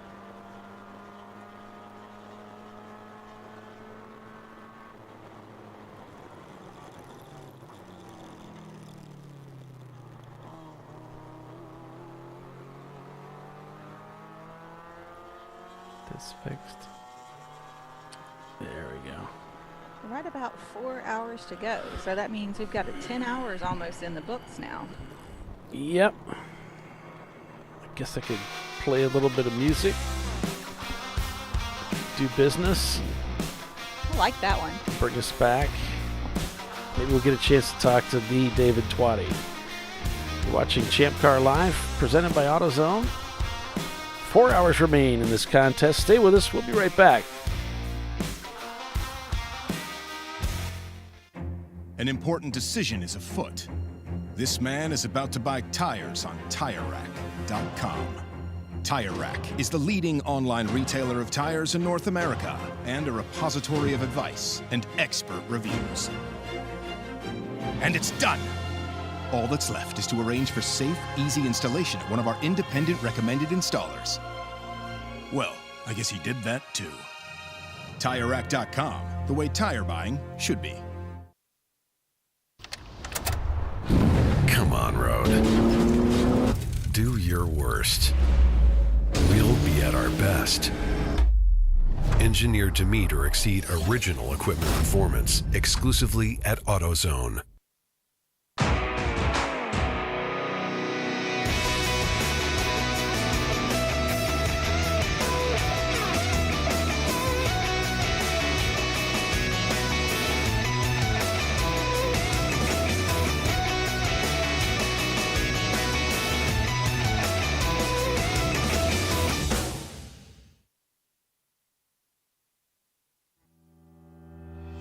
Lifeline USA is a leading manufacturer of onboard fire suppression systems. Lifeline's continuous commitment to research and development ensures that we supply the most innovative and cutting-edge products available. Used by the majority of the world's motorsport championship-winning teams and constructors, Lifeline has a proven history of success. Lifeline offers a complete range of fire suppression systems for all budgets and needs, and we continue to push development and limits on both extinguishment materials and our patented delivery systems to make the race car environment almost as safe as sitting on your sofa at home.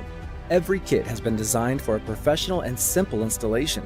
For more information and to purchase your Champ Car fire suppression system, go to www.lifeline-fire.com.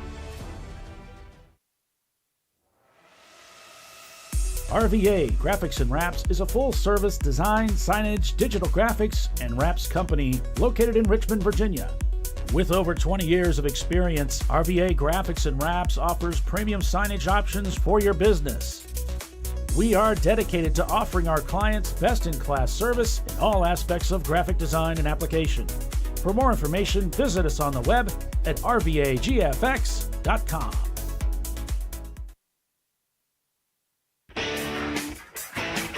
Located in Northeast Ohio with 40 years of combined experience, Money Shift Racing knows how to deliver performance and safety, offering everything you need to get your vehicle and drivers ready for race day. From safety equipment to full engine assembly and repair, in-house fabrication, 3D design, and rapid prototyping. Money Shift Racing. Performance done right.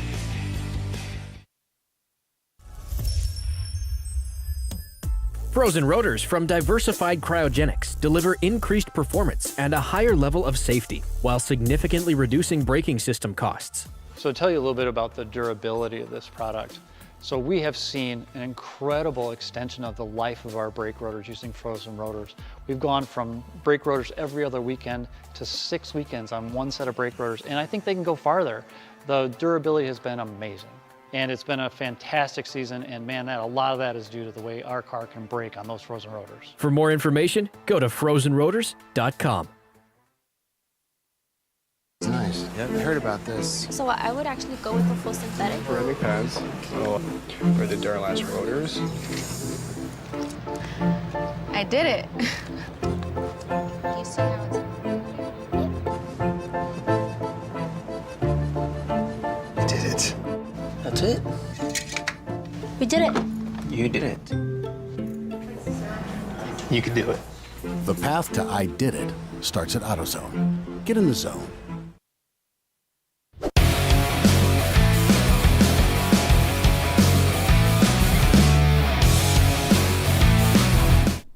I love that commercial. There's something cool about people doing stuff, maybe stretching themselves a little bit beyond what they thought they could do.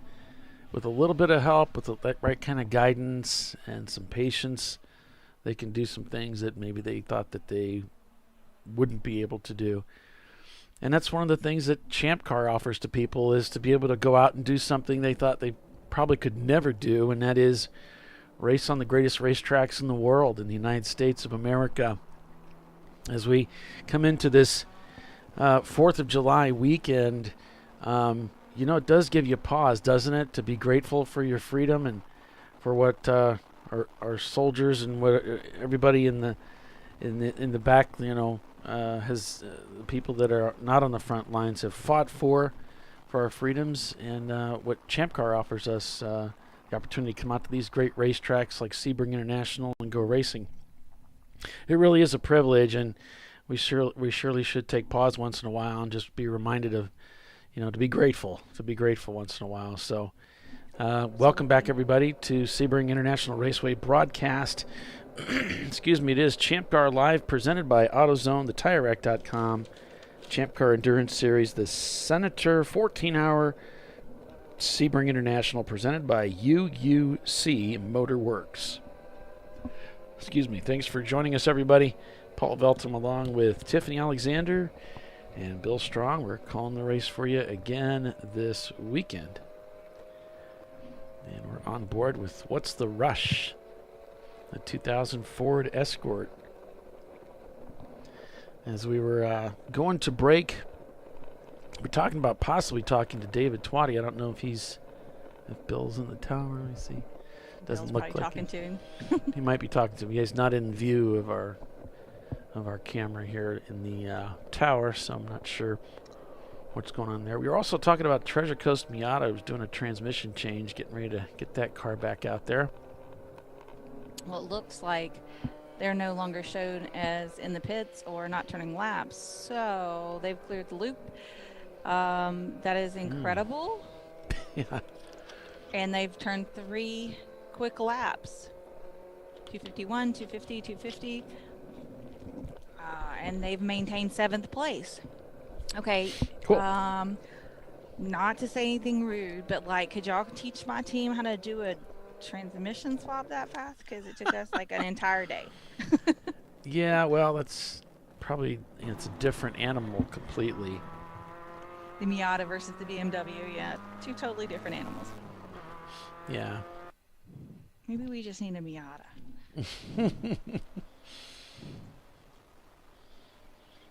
When I worked at Datsun, I could do a clutch on a Datsun B210 in I could do it in 40 minutes. My dad could do it in half an hour. So, but that's because of the way it was designed. I don't think you had to do anything with the exhaust. It was not an issue. So that makes a big difference if you have to fight with exhaust. Now, the Miatas, if it was a regular Miata from like the mid 90s, you've got this big support beam in there that's kind of in the way, and some guys have to pull the engine to get it out. I think I managed to do it once by leaving it in the chassis. My Datsun, Young and Gumby. I don't know. It's just the angles, everything. It worked out.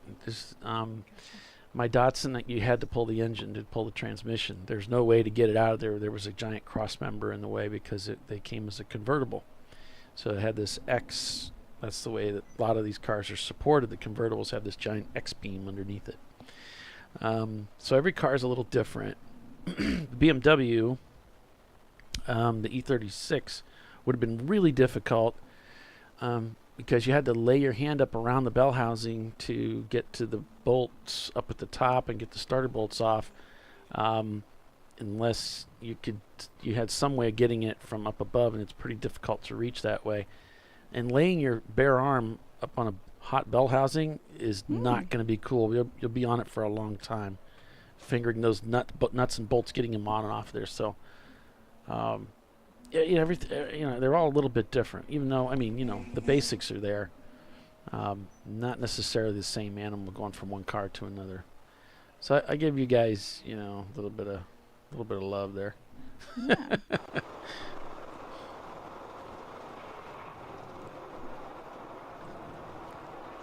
And so here it looks like Ed just having to shield himself from that sun. He's done this so many times, Tiffany. So many laps out here at Sebring. I'm not sure how many wins he has out here, but I know he's done really well. Yeah, he's got quite a few, and he's got a lot of top 5 and a lot of top 10 finishes for sure. What are we talking about? Ed? Yeah, Shark Car. Oh yeah. I can look back. He was the up last here couple of years. just a bit earlier, verifying his pit stop requirements, times, things like that. Just getting he knew what he needed to do. He wanted to hear what we wanted him to do, and what we required him to do, and they let him know. And it was pretty spot on. Now they're requiring lights on cars, so they're checking those guys out now as they leave pit lane, making sure their lights are on. The last race at the New Year's Eve race, Team Infinity finished 7th overall, which is a good. I don't think he's won at this track. I can't remember him ever winning here. No, because we had talked about that. He had won Daytona, but never won here. But he's a lot of podiums. Yeah. 507 is dumping. He said 15. Wait, what number? 507 is TBI. 50 white. I don't have a dumping fuel. 95 black looks like it is. Oh, well, excuse me, right front. 507 is TBI. No, it's 50. Just 50? Well, that's the only 50. Well, I have Or 504. 507. Yeah, 507. It's like a 6 cents. Oh, wait a second. Here, hold on. We've got too many numbers coming in. It's getting confusing.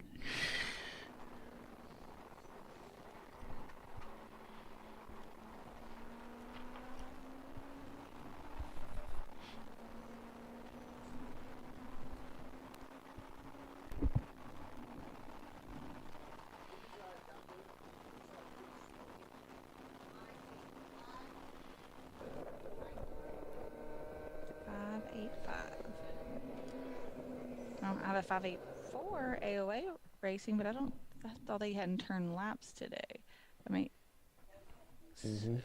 Probably not them.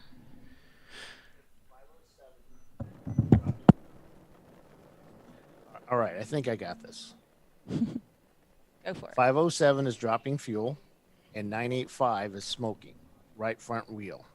985 is the bent over racing. Yeah. And that one, oops, I do have a camera in that one.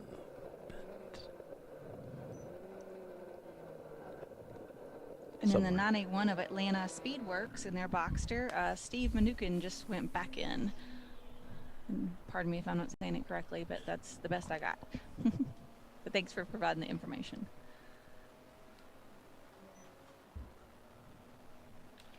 Okay, the last double sevens.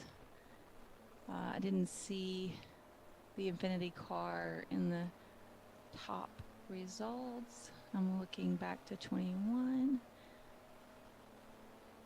Classes, official. Top 5 for the Sunday of the 21 race. Yeah. And then Saturday, let's see if we see anything here interesting. They were 7th place on Saturday. So several finishes at the top of the field for sure. That's Twatty's car? No, I'm looking at the Team Infinity. Now we've got a Flagtronics change. Or, you know, they require Flagtronics. So if your Flagtronics isn't working, we're requiring you to fix it. So he's got it. He has an issue with his. He's tried everything, and now we're giving him another unit to replace his. And so I'm just updating the system so that he shows up again. Hopefully, they're going to replace that when they come in. It's a safety issue at nighttime, especially here, that we can actually watch them on track. If something bad happens, that we can find them. Yeah, if it gets dark. And they black can't and see a black flag. Most important, yeah. it's black flag. Most important is black flag. But yes, no, it's the, you know, if something happens, every second counts in this sport, and the sooner we can get to you, the better.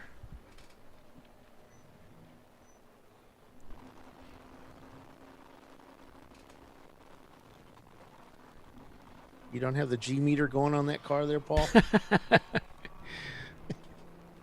Man, my little You remember that? stenographer- Yeah, That was, I know. that was one of our first shows. Doc loved that thing when I was doing that, drawing the G meter.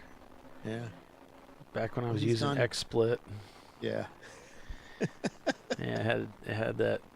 They called it whiteboard. They had it on there, so it was really easy to use. I don't think I've got a replacement for that in this platform, but See that sun really starting to drop down. I've taken no pictures today. Nothing.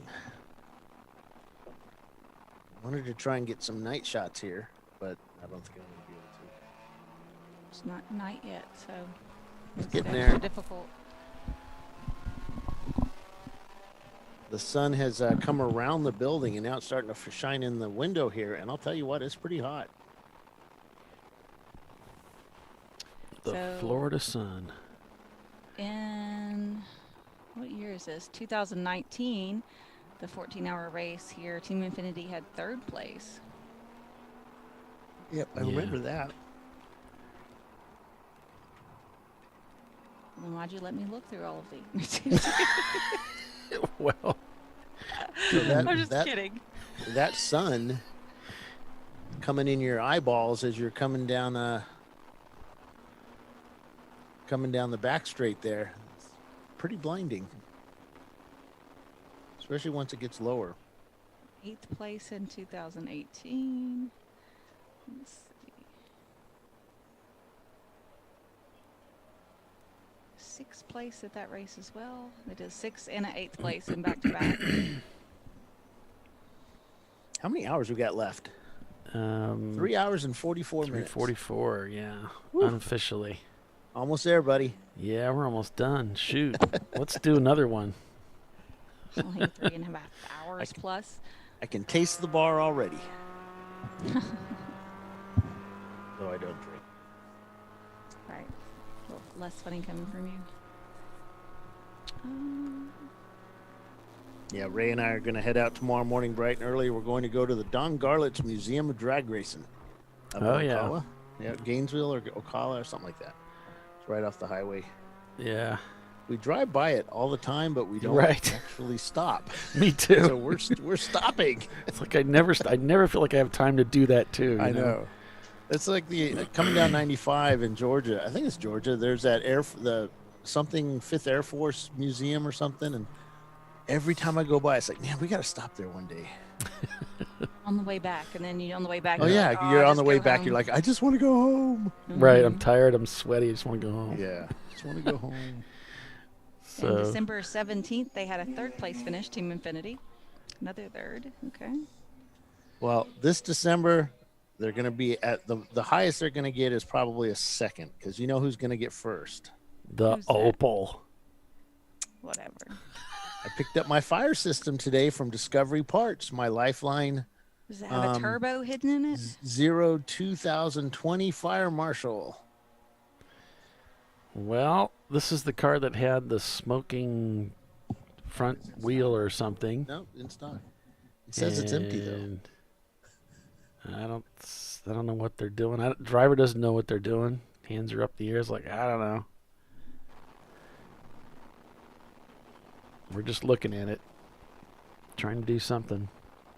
Hey, my fire bottle says next service date due, not applicable. I like those. Mm-hmm. I think it's just the shipping thing. Can't wait to get that car back on the ground here. Return to Sebring and at least go a little faster than we did here when was that? 2016, 2017? I think it's 2016. Oh, I've got 2016 up. New Year's Eve? Yes. Okay. Let's see what Bill did. What's your team name? Racing Strong. Okay. Motorsports. Well, I'm down to 30th place and I still haven't seen you. Is that the 10 There hour? we go. Yeah. Racing Strong Zipline GT. Yep. 73 Opal. What was it? 73 Opal. Yep, that's 73. it. Oh, it says I got to log in to be able to see your lap times. No, it gives you the fastest line out there. That was my lap. Your fastest lap was 3.5 minutes. Yep. Goodness. Okay. So the average that was your best lap was 3 minutes and 41 seconds. Yeah. Did it show you the average speed? I think. No, how many laps you did, best lap yeah. number, wait, best speed. Let's see what the best speed, 73 80 miles an hour. Yep. 89.8. 89, yep. And the average was 73, I think it was. Or 78 or something like that. Oh, that 89 was the McKibbins. Wait, I think I got to go a little further down. Where did you go? Everybody's racing something then. No, your average speed was, your highest speed was 60 miles an hour. Was it 60? No. How could No, he it average was 70 not. It was something? more than that. 60.7. No. Okay. It might have been. It might have been. Best speed, 60.7. Yeah. Yeah, that's why the leader was lapping us every 4 laps. Yeah. I bet. Yeah. And that And was I with, tell you what, the and that was longest with straight one on spark this- plug wire tied behind his back. Yeah, the longest straight on the back straight here just took forever to go down. And you're just sitting there going, 4,000 RPM. That was all we could do. Well. And then the pace car. So everybody dropped off in the pit lane at one point, and we just found ourselves behind the pace car. And my driver, or somebody came down from the tower and said, "Hey, you need to tell your car to hurry up, to speed it up because it's not keeping up with the pace car." And so I said, "Hey, you need to speed it up a bit." He goes, "I've got it floored." And then on the restart, he's like, "What do I do? What do I do?" I said, "Just pull over to the right now. When you come around 17, keep to the right and just hold it right there. Don't move." Oh, dude, As that's so the funny. whole field just goes. Yeah, it was pretty wild. It was a fun. I'll tell you what, it was a fun race. I mean, we had our issue with biohazard at the beginning of the race. It's hard to scare yourself when you're not going over 60 miles an hour. Everybody else scared you. Oh, now that would be the scary part. we could not see out the car. I had this Lexan window in the back, and you just could not see visually out the car. So we took the window out real quick, and that helped out a lot. And then it's like, well, hell, we might as well just take all the windows out. And they're just all screwed in. So we did that, and it made it better. You could hear the cars coming up on you, and it was like a train, and but yeah, it was a little scary. We added more mirrors for the VIR race. That helped out a lot. But we had an issue. We had some big issues. It wasn't timed correctly. I didn't have enough info on the car to actually set it up right, and ended up making it a little faster at VIR, but I was still off on the ignition timing.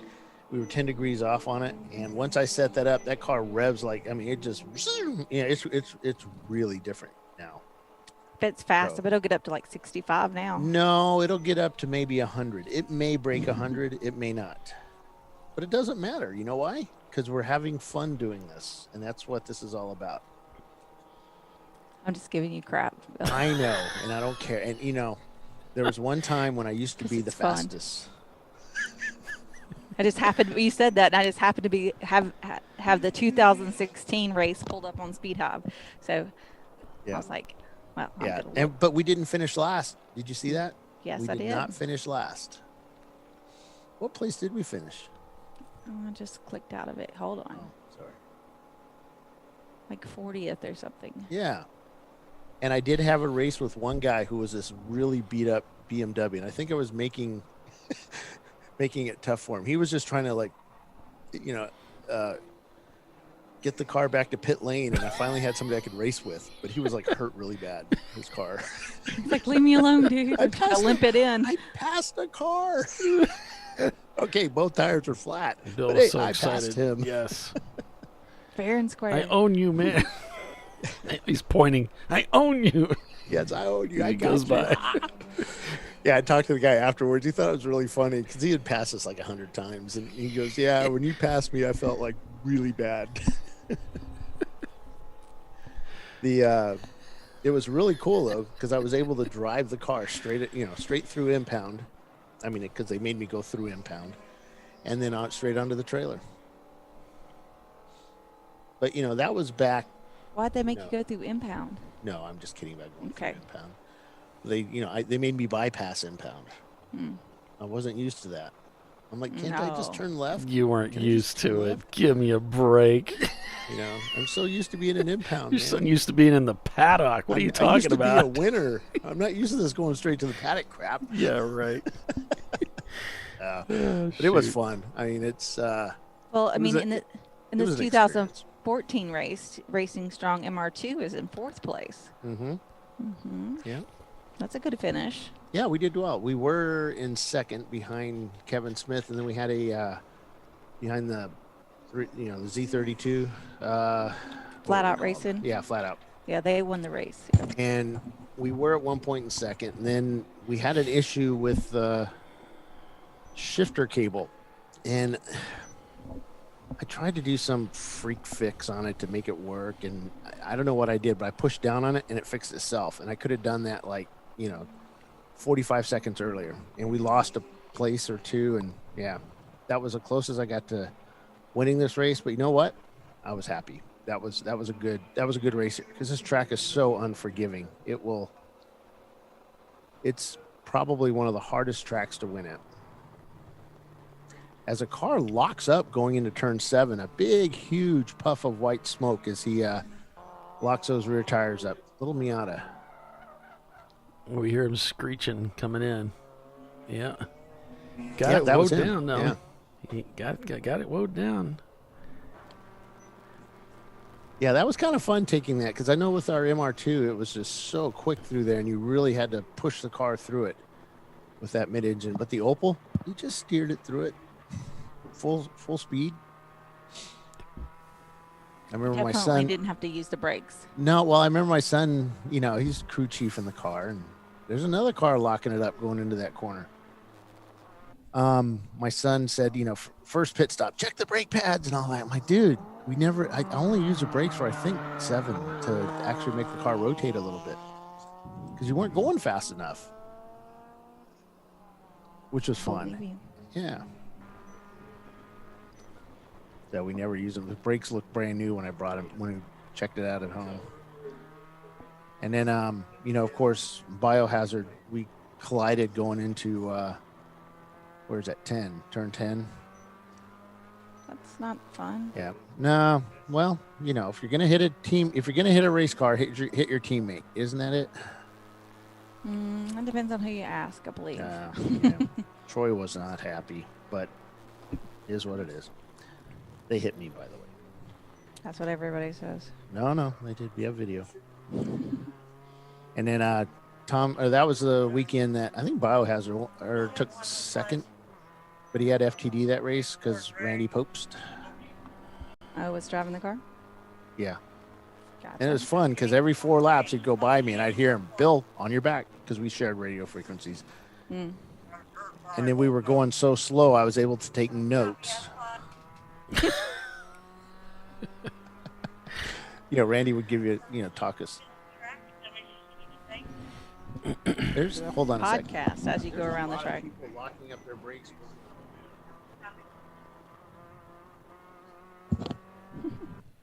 We got somebody slowing down on track.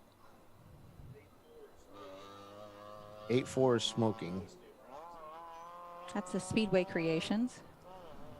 Firebird.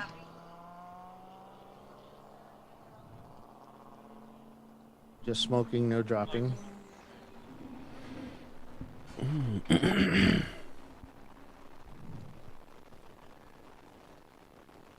right. Whatever you do, don't pull up Doc Waldrop's winning race from 2013. I don't think Speed Have goes back that far. I think 2014 Oh yeah, it was. does. It goes back to 2010 when we first started using it. Okay. Before that, we would do they do the printouts at this race in 2010. Oh yeah, because I used to download my laps and stuff after the race and put them in a book.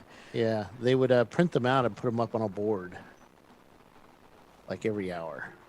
And you'd get pissed when they didn't. You get there, you come back to the board at the hour mark, and they wouldn't be there. Like, oh, I just walked all the way over here, chafing and everything back in those days. Chafing's part of racing. So I'm looking at the weather situation here. It is sunny as sunny can be in front of us. There is no clouds at all. Now behind us, that's a different story. I would say there's a 20,000 foot cloud. Well, it's showing it's down. The low tonight is 73 degrees. And no real possibility. Let me just see. Something doesn't look right here. Okay. 8 p.m., 85 degrees. 9 p.m., 83.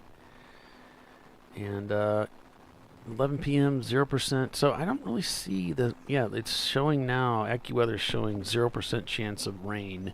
So it looks like you guys are going to luck out on the rain side of things. Well, that sucks. Because, that makes it fun. Yeah. Sounds like a great time. So if you look at the radar map, you can see down by LaBelle and Clewiston, there's a huge cloud, and that's what we're looking at out the back window. Well, here's the radar map. I don't see anything at all. I don't see anything on mine either. Let's see. Looks like you're going to be dry till the end of the race. Yay. Well, that's good because our equipment's out there, and Let's see what. I, on the other hand, am surrounded by lightning, but in a Are little you? pocket that's like I saw dry. that thing you sent. Yeah, the text. But here out by Barber's, it's like a weird phenomenon how the storms come up and then they part and go around the track. It's like they know not to mess with Mr. Barber's grass, And then they collect back on the other side of the mountain range past the track. I often say that it must be because, he knew the weather patterns of Birmingham and the surrounding areas that he picked that spot to put the track. Well, don't you get the vortex of speed that causes those storms to move away? That's right.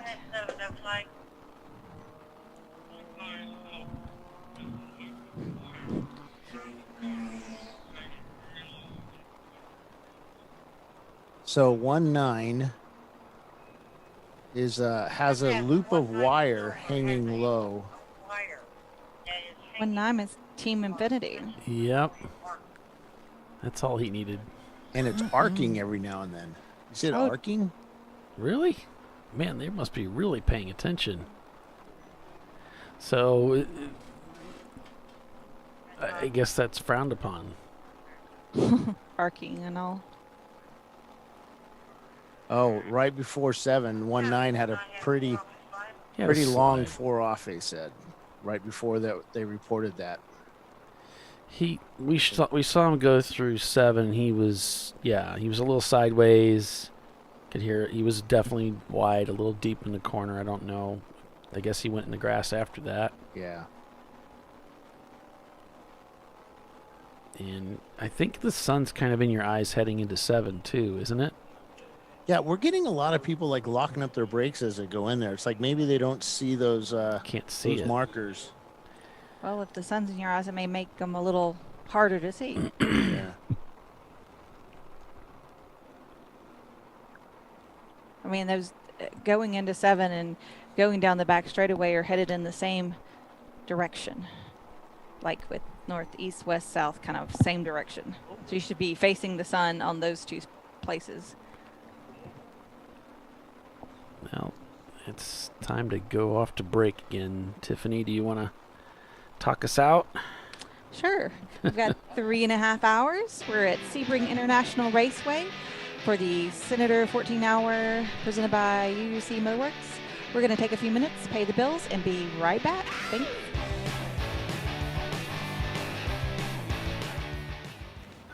You know, I'd buy tires online, but then what? We've thought about it. We're TireRack.com. They should let you ship directly to a mechanic. Actually, we call them independent recommended installers. They should have like 1,000 mechanics. Try over 7,000 installers. Then you just make an appointment. At a time that's convenient for you. This could change tire buying forever. TireRack.com, the way tire buying should be. Come on, Road. Do your worst. We'll be at our best. Engineered to meet or exceed original equipment performance exclusively at AutoZone. Lifeline USA is a leading manufacturer of onboard fire suppression systems. Lifeline's continuous commitment to research and development ensures that we supply the most innovative and cutting-edge products available. Used by the majority of the world's motorsport championship-winning teams and constructors, Lifeline has a proven history of success. Lifeline offers a complete range of fire suppression systems for all budgets and needs, and we continue to push development and limits on both extinguishant materials and our patented delivery systems to make the race car environment almost as safe as sitting on your sofa at home. Every kit has been designed for a professional and simple installation. For more information and to purchase your ChampCar fire suppression system, go to www.lifeline-fire.com.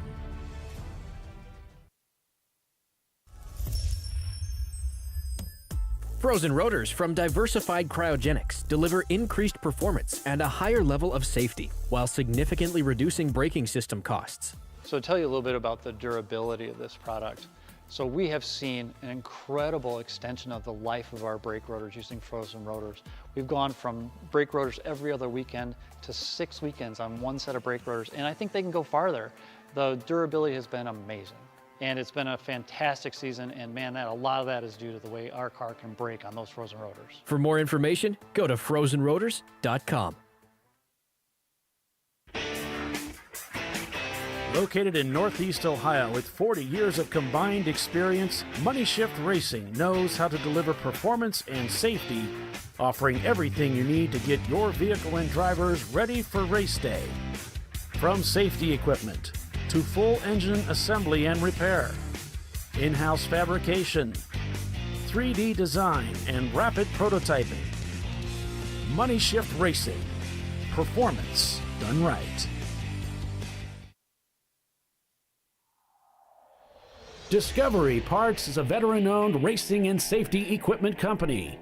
While we're located inside Atlanta Motorsports Park in Dawsonville, Georgia, Discovery Parts can also be found at the tracks, supporting a number of Champ Car Series events. We take pride in being a reseller of the best of the industry to Champ Car teams and drivers. We know racing, love racing, and look forward to tomorrow to even more racing. Visit us at discoveryparts.com.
No.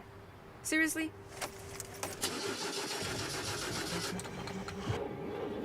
Come on. No. You for real? Dale. Really? Wow. So maybe just a cable? We can help you. Welcome to America's #1 battery destination, AutoZone, your battery solution.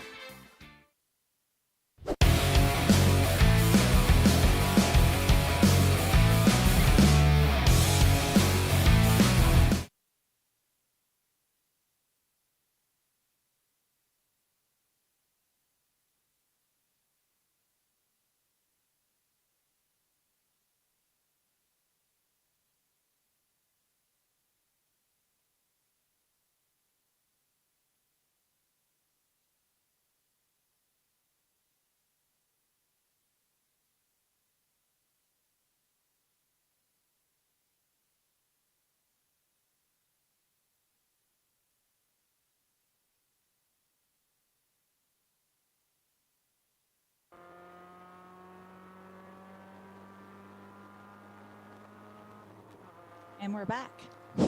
Yeah, we're back again. Sorry about that. So, glazed and confused. Looks like they ducked into the pits again. At least they're shown not turning laps. So that's kind of odd.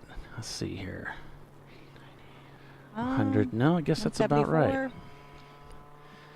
That's about right, isn't it? Because that'd be 209.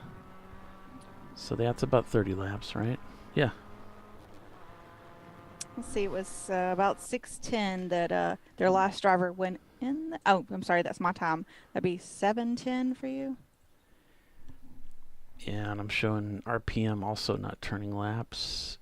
So unless my race hero is a little wonky. Nope. Yeah, looks about right. Got RPM about pitted. evenly spaced. Yep. So they should be in a normal pit stop there.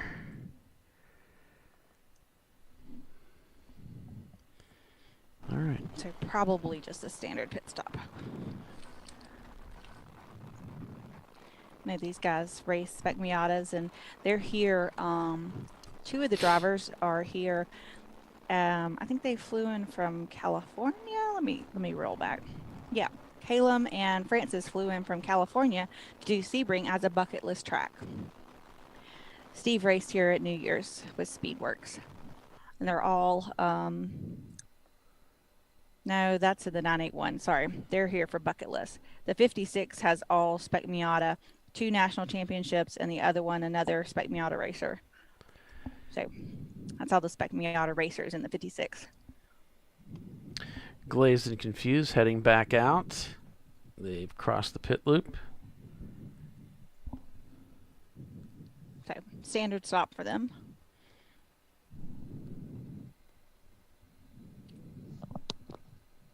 And I'm just watching to see them roll out. Looks like they're coming to pit out, dropping off their clock. This is the leader of the race.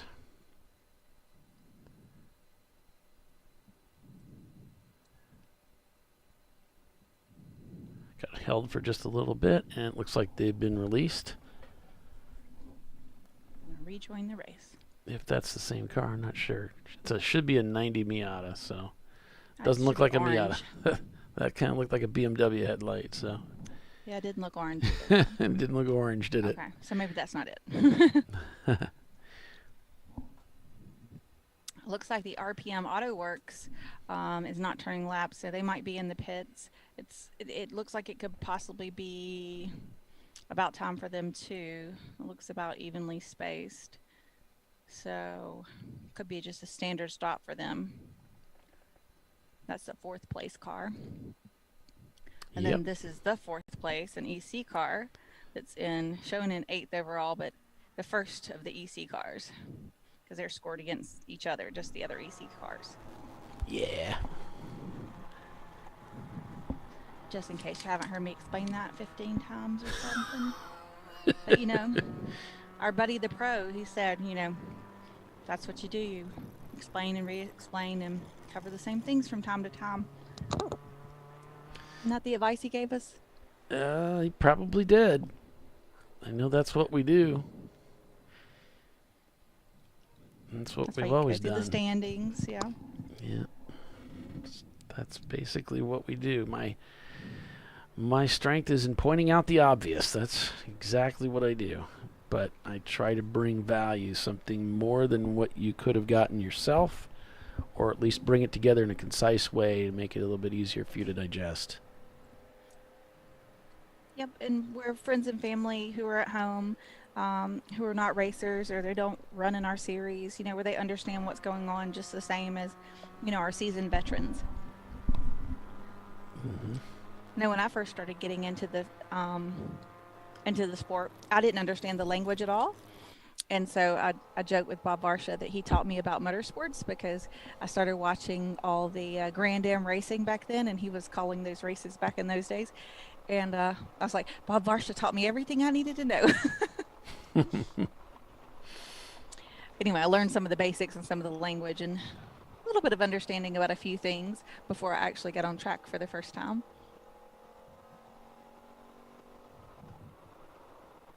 I don't know if it helped because I still had no earthly idea what I was doing, but eventually I figured it out.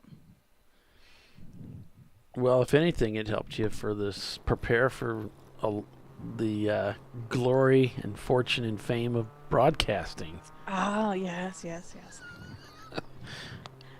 So, I don't have my own group of LOLs though, so. No. It'd be LOMs, LOM. That's not as funny to say even. Right. Only one could have that. It's got to be Doc Waldrop. We called them the League of Little Old Ladies that would follow Doc around. Yep. And we got something going on over at 7 again. Is it car 600? Aggressive Eagle Endurance.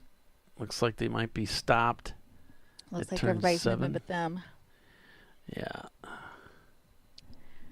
It's a stellar possibility. Let's see. Oh, yep. 600, spin and continue. So. Well, okay. Doesn't look like they're continuing. There they go. There they got them going, yeah. All right. There you have it. The 4th place, 94 BMW heading out.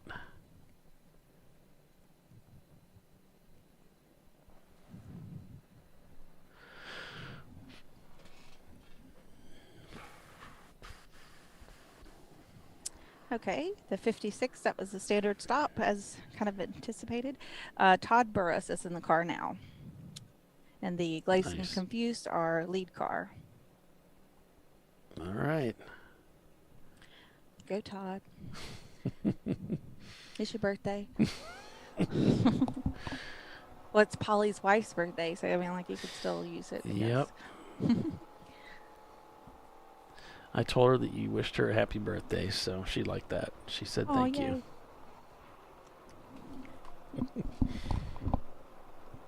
You got you a sweet one.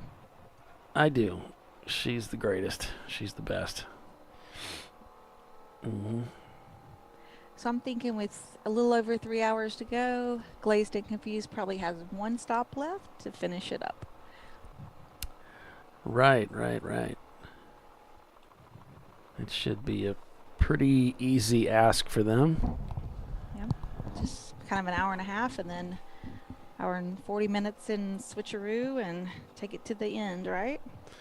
Should if be. it was only that easy. Should be. I mean, most people would consider 3 hours plus an endurance race of its own. But we've already done almost 11 hours. As we endurance broadcast. Yep.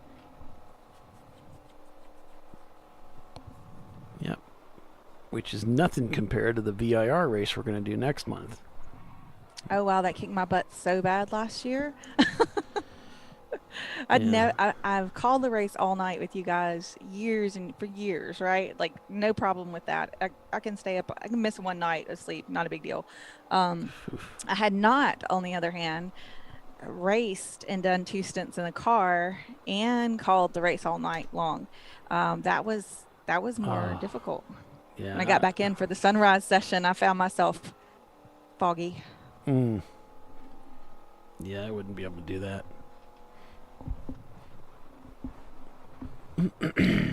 I had a little like a I don't know what you call it, like a portable mattress kind of thing that kind of folds up. So I stuck it up in the back of where we call the race there, and I was gonna try to take a nap, which that didn't really work. But I thought at least if I could rest my eyes, I might be better prepared to get back in the car. But I didn't even really do that much. So.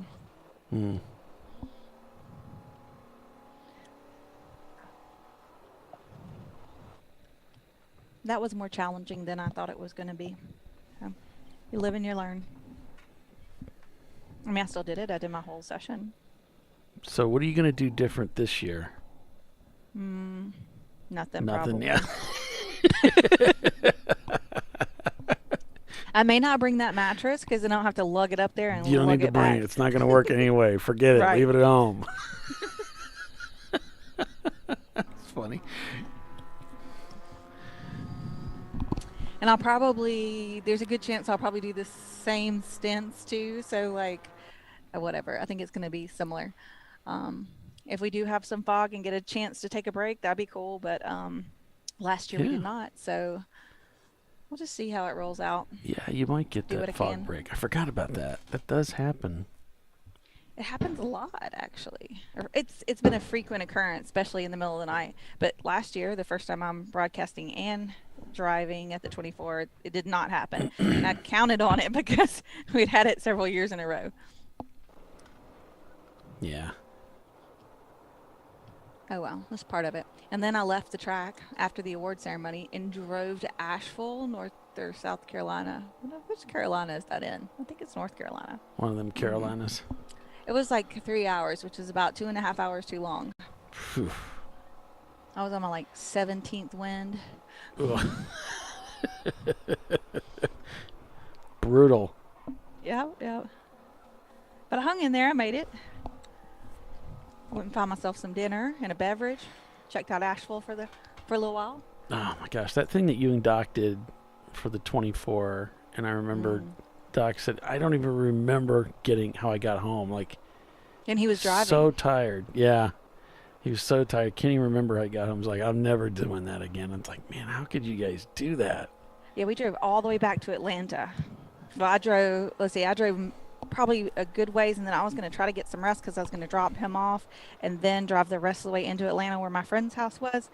And so I was trying to rest, and he drove for a couple of hours, I guess. And there towards the end, he was getting real fuzzy. We were singing to the radio and doing all kinds of things trying to keep ourselves awake, but his last couple of hours were brutal.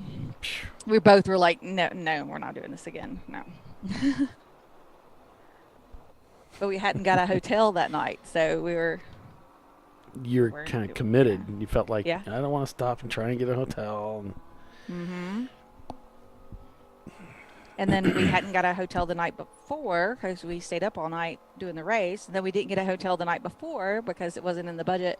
And so I think he slept in somebody's trailer and I slept on somebody's couch in their RV. So I didn't get a whole lot of sleep then either. Right. You were already behind. Mm-hmm. Oh, jeez. It was a very memorable trip, though. The way there and the way back, me and Doc singing along with the radio. It's great. We had a good time. That's funny. Great. I can't think of a better driving companion to be in the car with. Like, we just Yeah. had a blast the whole time. Yeah.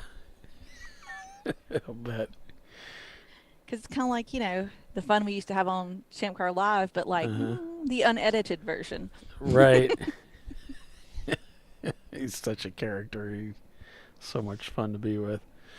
Yes, I had a although good it was time crazy, too. we had a good time. Right. I had a good time. He showed me around the museum there. My first time at the museum there at Birmingham. The Barber Museum. Barber Museum, yeah. He showed me around. We walked around. I showed up and gave me this great big hug when I got there. Because we don't get to see each other very often. Most of the time I'm here. So, and then we walked around that whole motorcycle museum. And we're just talking the whole time, yeah. The Just largest stuff. collection of motorcycles in the world. And he started the whole museum off of one bike, the 85, I think it was, Honda, the 1000. Oh gosh, my mind, I'm losing it. It's the same bike that I had. It was the same bike that I had.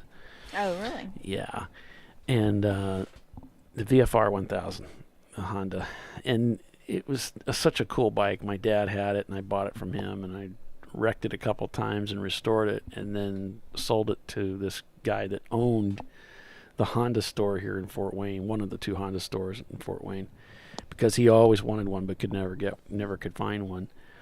And when he saw mine, he said, "Hey, if you ever want to sell that, let me know." And I said, "Okay." Well, I'm in the process of restoring it, and I was buying parts from him.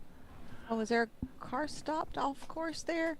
Kind of looked like it. Oh. Sorry, go ahead with your story. Well, I was buying parts from his parts department to restore it. I came across some really good stuff. A lot of the fiberglass, all the fairing stuff like that. Anyway, yeah, if we got a car stopped, we need to kind of know about it. Porsche. Let's see here. Car number 59. Let's take a look. The senator and staff, I guess they got back out there. And then stopped. Oh, yeah, 59. Yeah. It's got a little flag on it, doesn't it? Mm-hmm. I think that's between... That's not 13. That's between 1 and 3. Yeah, right around 2. Yeah, that's one of the cameras. That's my camera that's down right now. Unfortunately, I don't think it would see it anyway because it's before you get to 3. Like 3's you a said, fun turn. 2. I like turn 3. Looks like the truck's heading over there. It's like a video game. You can see the little truck heading over there. What we need are sound effects, though. We need some Pac-Man. Yeah, we need some Pac-Man sound effects. And the little siren thing while it's going normal. Oh, like we could do that when it goes under yellow. Be like, kind of like when they eat the little thing on Pac-Man and it turns everything the different color. The ghost, yeah. Oh, we got Yeah, a debris yeah. flag there in 1. And a debris at Yeah, they're showing the debris flag. Let's see if they're showing it from the stand. No. They're not showing it from the start-finish line.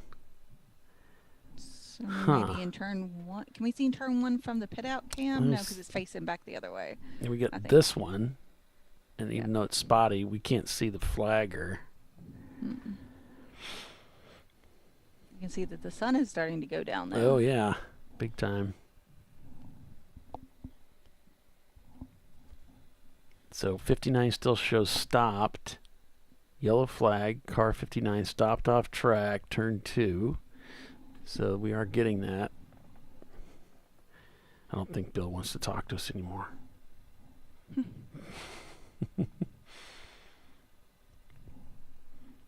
So I can't not see the picture of the front straightaway of Sebring and not want to be there. Like, and I don't know what it is about Sebring because I wasn't raised in a racing family, so like that history is not like steeped into my blood the same. I mean, I think it's cool. Like I know the history, but it wasn't like I remember being a kid and watching races here because my family doesn't watch races. They don't even watch when I race. So like they're definitely not watching other people. I came into this all on my own, but I really enjoy this track, even with its bumpy business. I don't know, it's a really fun place to race. Yeah. It's challenging, it's technical, it's fast. It's just, I always have a good time when I go there. I think that if a track is too smooth, you almost kind of lose some of that visceral feel. Like you want a little bit, don't you? You want a little bit of the road underneath you. You know, you want to feel something. And there's something, that's what makes, I think, hopping a curb kind of fun. You get that little kick, you know, as you go over it, you get something. You know, give me some feedback. I do like to hop a curb, even though I know you're not really supposed to sometimes in an endurance race, but it's like, it's just entirely too fun. Yeah. And some of them are smooth and easy, and they're perfectly fine. They don't really upset the car. Like, so I was at pit race over the Memorial Day holiday, and those curves are super nice. Like, there is no reason not to use pretty much all the curbs all the time. But some places the curbing is a little bit more aggressive, and you have to decide how much wear and tear you're going to put on the curbs, on the car by hopping the curbs and running over this, you know, really, they have some that are like the ones at NCM or some of the runoffs here, you know, to let you know you're going off, are kind of a little aggressive. You don't really want to be driving over there every lap. That's just, I mean, you can, but, you know, the car may not stay together.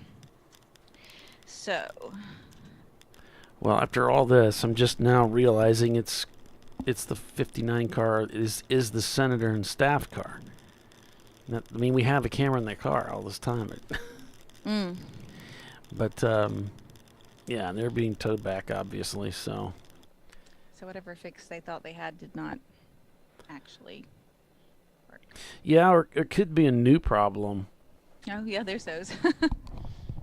Squash one, another one pops up. It's like that game, whack-a-mole. Yeah, let's mix it up a little, you know, get something new in here. Well, let's see if we can get Doc. All right, now we're supposed to be at commercial. See, there he is. Doc, since you're so insistent, do you want to take us out to commercial? Sure. You're watching ChampCar.Live, presented by AutoZone. We will be right back with the TireRack.com Champ Car Endurance Series, folks. Hang with us.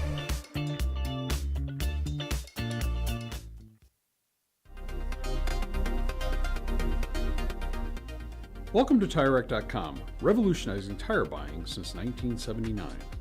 With our unmatched selection of branded products, finding what fits your vehicle and is right for you and how and where you drive has never been easier.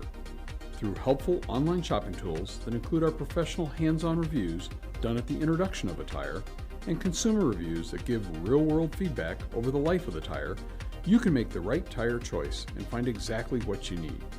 And if you prefer to talk to someone, our tire testers, our sales team, are available on the phone.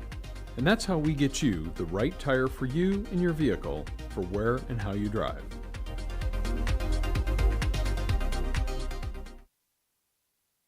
At AutoZone, you get what you need when you need it. Got a today job? Pick it up free same day at your local AutoZone. More of a tomorrow project? Order as late as 10 p.m. with free next day delivery. Getting the job done just got easier.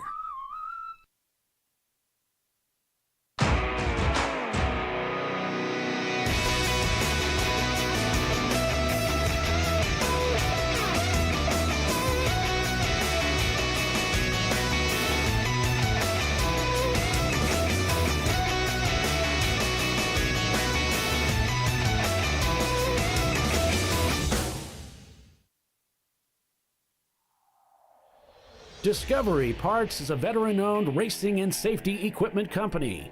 While we're located inside Atlanta Motorsports Park in Dawsonville, Georgia, Discovery Parts can also be found at the tracks, supporting a number of Champ Car Series events.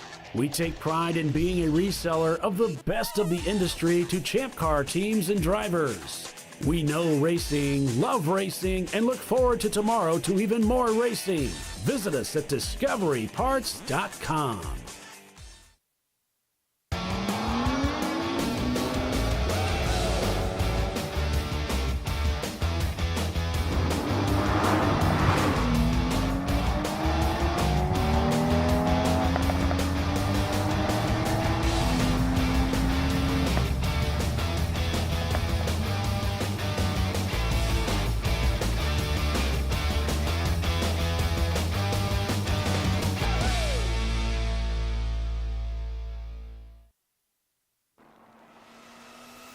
RVA Graphics and Wraps is a full-service design, signage, digital graphics, and wraps company located in Richmond, Virginia. With over 20 years of experience, RVA Graphics and Wraps offers premium signage options for your business. We are dedicated to offering our clients best-in-class service in all aspects of graphic design and application. For more information, visit us on the web at rvagfx.com.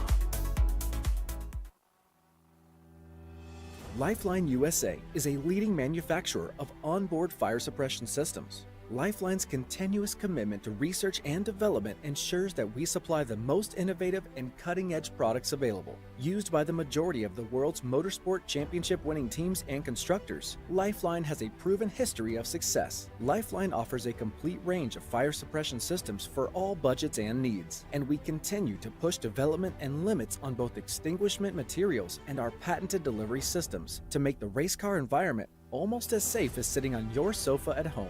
Every kit has been designed for a professional and simple installation.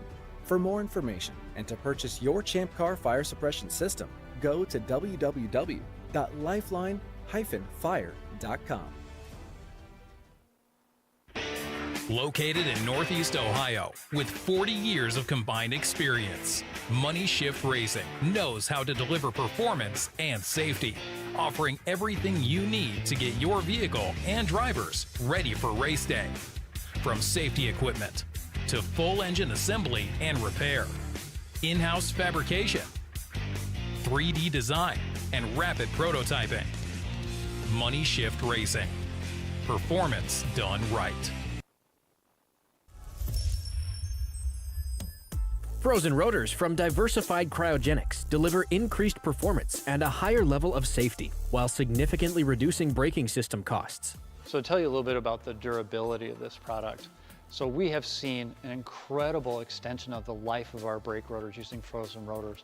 We've gone from brake rotors every other weekend to 6 weekends on one set of brake rotors, and I think they can go farther. The durability has been amazing. And it's been a fantastic season, and man, a lot of that is due to the way our car can brake on those frozen rotors. For more information, go to frozenrotors.com. Come on, Road. Do your worst. We'll be at our best. Engineered to meet or exceed original equipment performance, exclusively at AutoZone. All right. We're back. We are back here at the Senator 14-hour Sebring International, presented by UUC Motorworks here at Sebring International Raceway. It is the TireRack.com Champ Car Endurance Series. ChampCar.Live, presented by AutoZone. I'm Paul Veltum, with Tiffany Alexander and Bill Strong calling the race for you. Good evening. Oh, are we in the evening, really? 8? Yeah, we're in the evening. Good evening, everybody. Happy 4th. Hope you folks all have a fantastic weekend and celebrate in fine style. Have a good time. I got some of my neighbors celebrating. You might hear it come through my microphone occasionally. Hopefully not too much. So as we were heading to the break, the Senator and staff Miata team broke down over there at turn 2. Looks like they're still being tugged back. Not sure where they're headed, but we'll see. Try to keep an eye on them, see if get some idea of what's going on there. I can stick them down in the corner there as we head back to the Team Infinity machine, see what's going on there. They are in 5th place, second in D class. You know, they had some problems with the power steering hose. The return line blew. They got that fixed, eventually got back out there, and they had some other pit stops that hurt them a little bit. So not the best outing for them this year. It was a long one. Look, man, he's still on the flat toe. He's still getting tugged. The longest flat toe in history. Yeah, I mean, I don't know what's going on, but yeah, they got him back in the garage area there. It's never fun coming back to the paddock or the pits on the road. So here's what I heard him say. I came out of turn 1 and it felt like a box of rocks. So sounds like transmission problems, but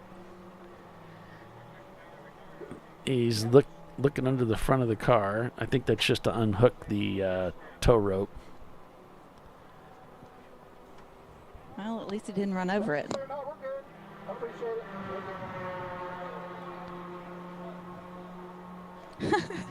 He said just tow it home.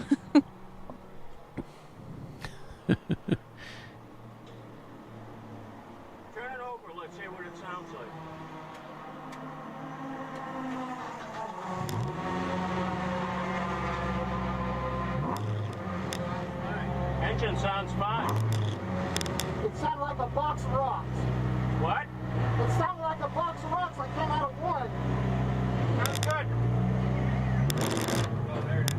It's the clutch. All right. Turn it off. Throw out, Barry. Transmission, like I said. Ouch. That's good. I'm glad. Yeah, that's better than the motor. You the transmission had to come out anyway. Yeah.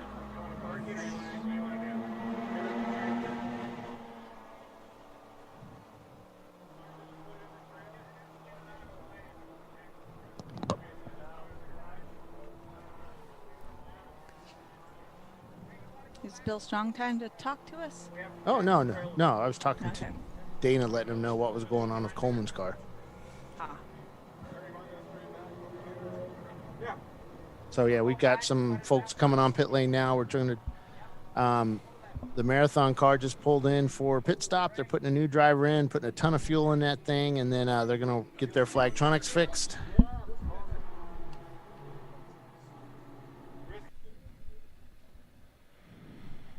Yeah, it's too bad. And the JB Bugs cars, I'm sorry.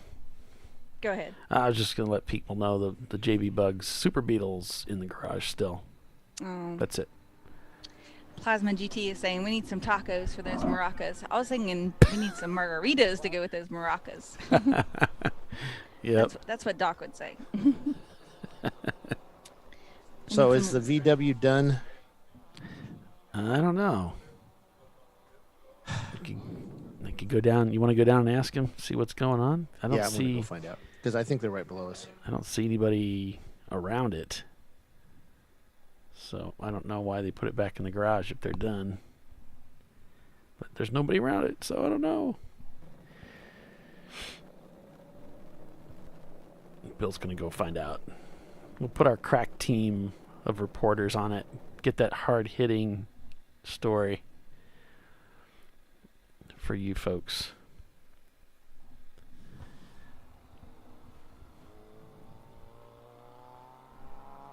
RPM Motorworks going through there. Still holding on to 4th place. They're up about a minute on the Team Infinity car, who's behind them.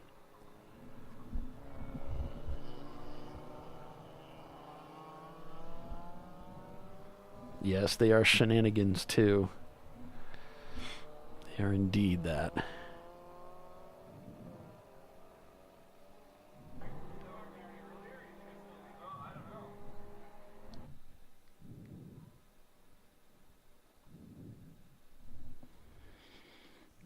Hey, can you hit the windshield? Can you clean the windshield?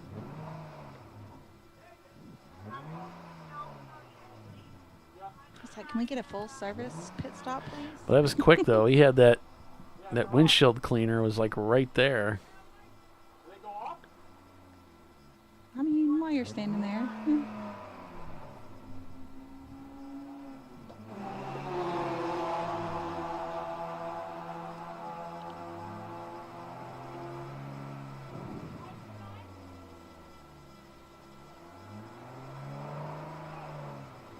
Cut it off. What's the matter? Uh-oh. He's checking something. He's looking at the lights. Those lights have to be on before he can leave the pits. Does it work? Okay.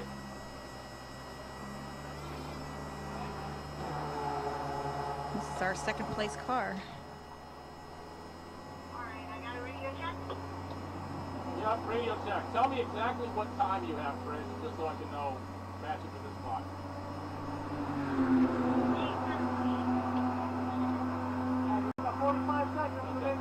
So he's counting him down. 18. Okay, so mine's 5 minutes ahead. Okay. All right,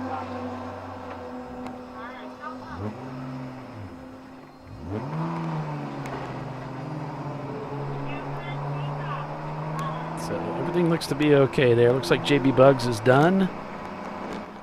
Bill's pulled the camera from the car, so that looks like that's about it for that machine, unfortunately. Darn it. That's too bad.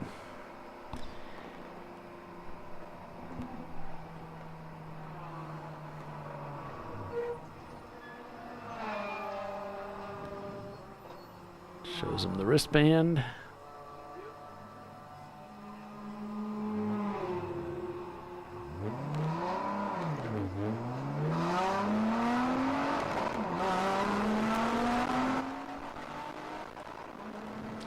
Off he goes. Yep. Looks like Team Infinity there on the left, and also going through turn 1.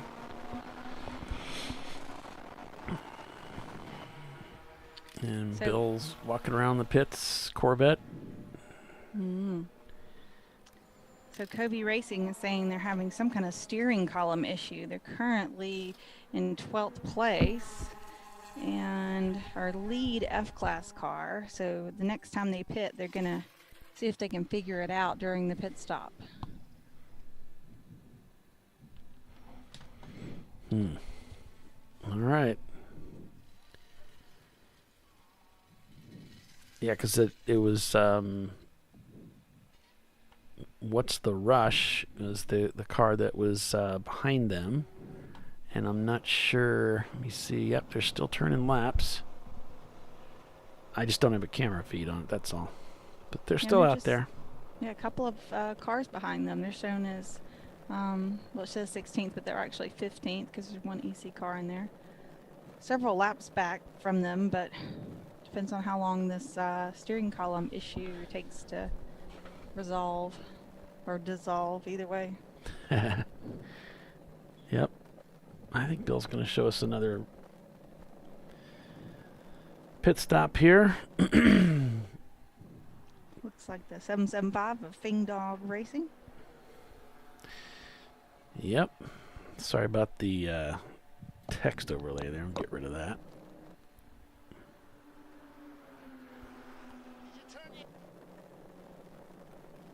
There we go.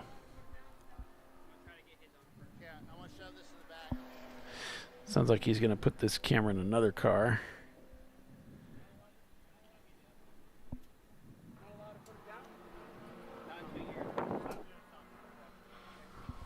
Looks like a standard pit stop there, Tiffany. They put the gas up in the front. Up on that right front fender. Over the hood? You want me to? No, me. Wow, there is no diving. It's just injury. Oh.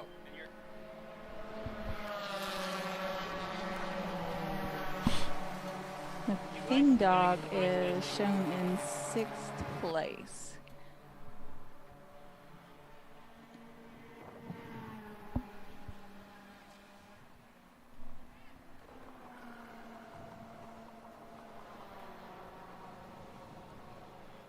It looks like the sun might be behind a little bit of a cloud, so giving a little bit of mercy.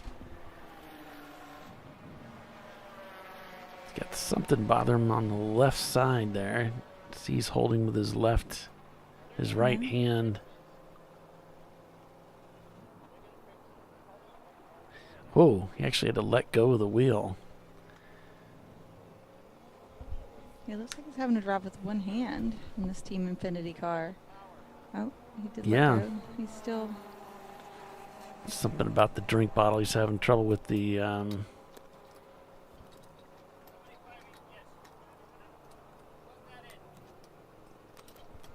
He's just having trouble with all the apparatus. Don't you hate it when you have to mess with that stuff? Mm-hmm.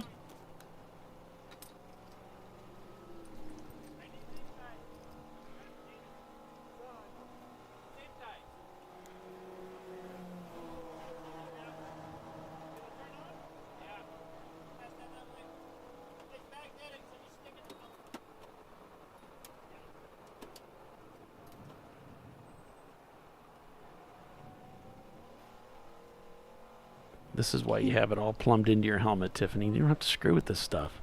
Right. I mean, does he have something in his right hand, it looks like? Yeah, I think he's got the drink bottle, the drink hose. Okay. I mean, he could sit that down, I would imagine. It's not a stick, so he can knee drive it. But it looks like he's trying to do something else at the same time on the left there. There's something going on.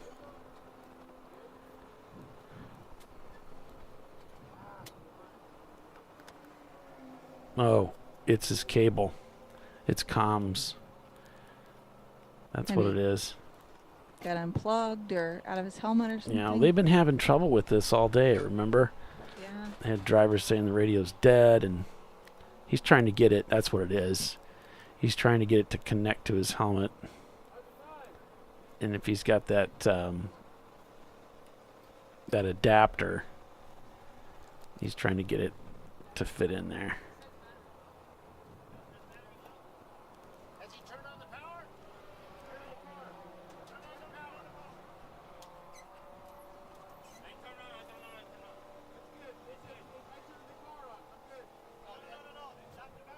So let me just put it in cruise control.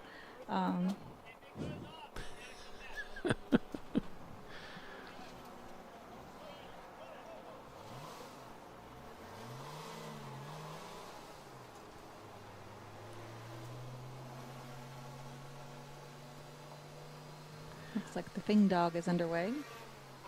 Headed to pit out. Yep.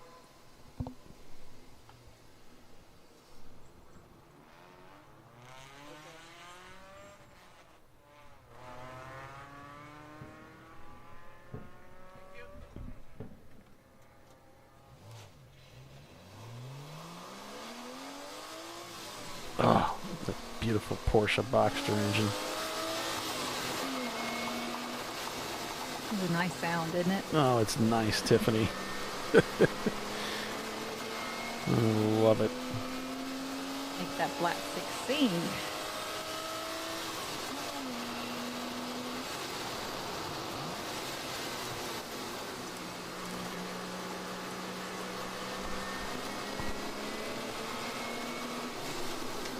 It's a really good view out of the back of the car, too, so. Yeah.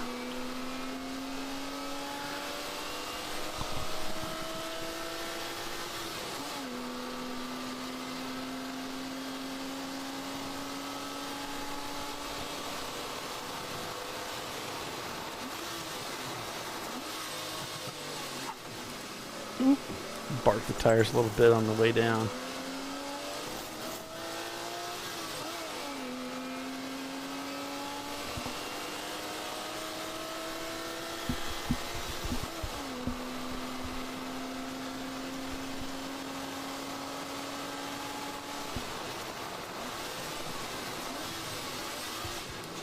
Ooh. The driver's having trouble with getting the gearing right here.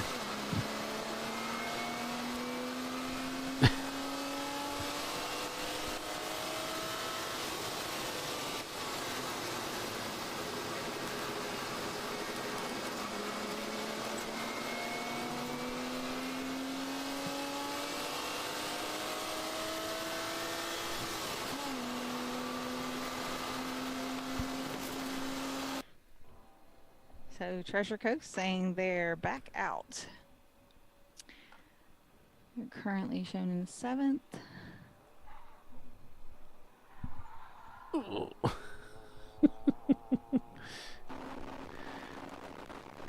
Marathon Motorsports in second place. Get this, 8 laps behind the leader. The rest of the field, at least 8 laps back.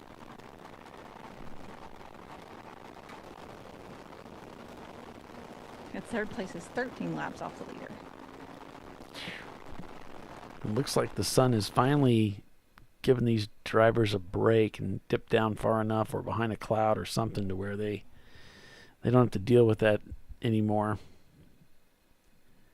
Maybe dip down below the curvature of the earth. Yeah. So now we've got it's kind of a beautiful glow there. Yeah. Now we head into the night. Beautiful Florida sunset. And the temperature comes down a little bit at a time, and It's got to be a little bit of a reprieve. yeah. It's not going to be cool, but maybe a little less hot. Whew.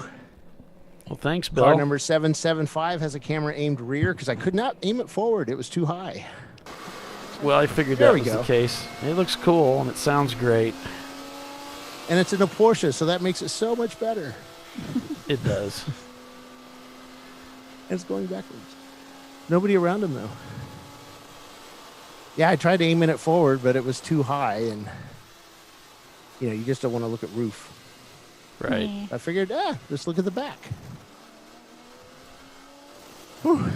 Now we just got to watch somebody try to catch them, right? Or pass somebody. Yeah. Yeah, I didn't know you guys were watching it, and I'm just holding the camera, and they get a radio message down there. Bill, hold the camera straight. They may have used other words, too. Who told you that? One of the volunteers on pit lane. Oh, really? Oh. Yeah, one of staff. Oh. Yeah. They must have been He watching said, the he show. grabbed a camera, held my hand straight. He says, hold it still. I'm like, oh, they're watching it. Didn't know that. Yeah. It's okay. 'Cause I forgot my radio again. That's okay. You got a car. I know. Oh, the car goes way out there. Yeah, Taking blew the the long corner. way around the track. 7. Watch. We're gonna watch all the cameras from the back side now. Just kidding. I think that's always a cool shot, especially when you're in a car, a mix with the cars. It's just something different. There you go. Yeah. See, that Porsche's going to get passed by a little Miata. How does that happen? I'm kidding. What is that? I don't know. Maybe E30? that might be the glazed and confused orange. Yeah, it is glazed and confused. Maybe it's orange. Miata. But that Porsche just pulls away from that car. Yeah. So Pat is saying he's not positive it's Todd Burris, but in the 56, my notes say that the last fuel stop, it was Todd Burris that went in the car. Todd's pretty quick. Look how close they come to that wall at that speed. That's just crazy. You know, I know what it feels like inside the car, just never really seen it outside like that. Yeah. And how fast they approach that wall, too. That's, you know. Todd Burris and Lamb both have Spec Miata National Championships. So, yeah, he can get it done. So, you know, when we race the Opel here at the end of the year, I'll put all 5 cameras in my car. Yeah. So we can do one whole show really in slow motion. Can you handle all the weight, though? It's not going to matter.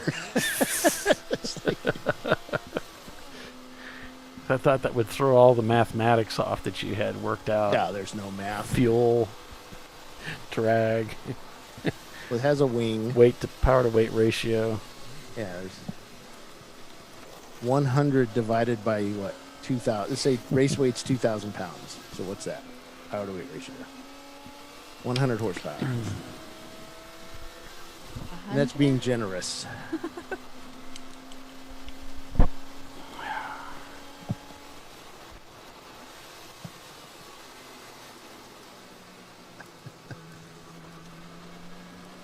Does that spoiler come up when he hits a certain speed? I think I mean, on the standard car it would, but I think it's fixed. You Does can yours set do it. that? You can turn it on and off where it either stays up okay. or it goes up and down when it hits, I think, 60. But theirs was already up when they left the pit, so definitely not at 60. So the police can tell when you're doing over 55. That's why it's there. Just kidding.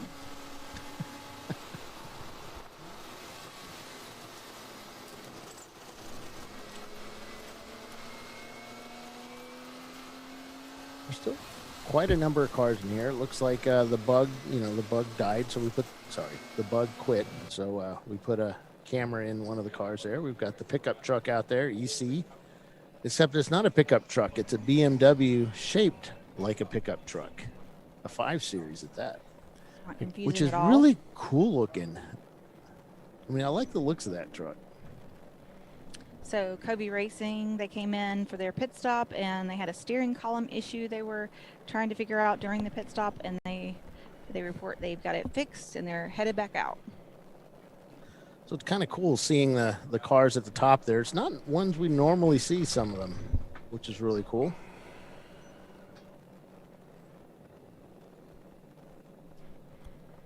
Yeah, it's a bit of a different field this year. Yeah.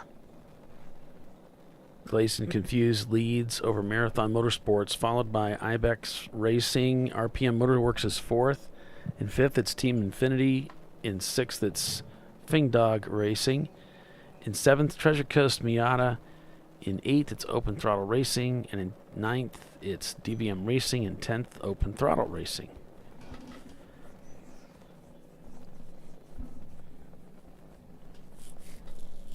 And it's that time again, folks. Got to head out to commercial. Be back in a few. Stay with us. You're watching Champ Car Live, presented by AutoZone. Hey, you've been with us this long, you might as well stick around to the end. Stay with us. We'll be right back.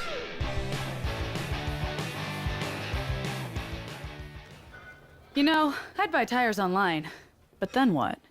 We've thought about it. We're TireRack.com. They should let you ship directly to a mechanic. Actually, we call them independent recommended installers. They should have like 1,000 mechanics. Try over 7,000 installers. Then you just make an appointment. At a time that's convenient for you. This could change tire buying forever. TireRack.com, the way tire buying should be. Come on, Road. Do your worst. We'll be at our best. Engineered to meet or exceed original equipment performance, exclusively at AutoZone. Lifeline USA is a leading manufacturer of onboard fire suppression systems. Lifeline's continuous commitment to research and development ensures that we supply the most innovative and cutting-edge products available. Used by the majority of the world's motorsport championship winning teams and constructors, Lifeline has a proven history of success. Lifeline offers a complete range of fire suppression systems for all budgets and needs, and we continue to push development and limits on both extinguishant materials and our patented delivery systems to make the race car environment almost as safe as sitting on your sofa at home. Every kit has been designed for a professional and simple installation. For more information and to purchase your Champ Car fire suppression system, go to www.lifeline-fire.com.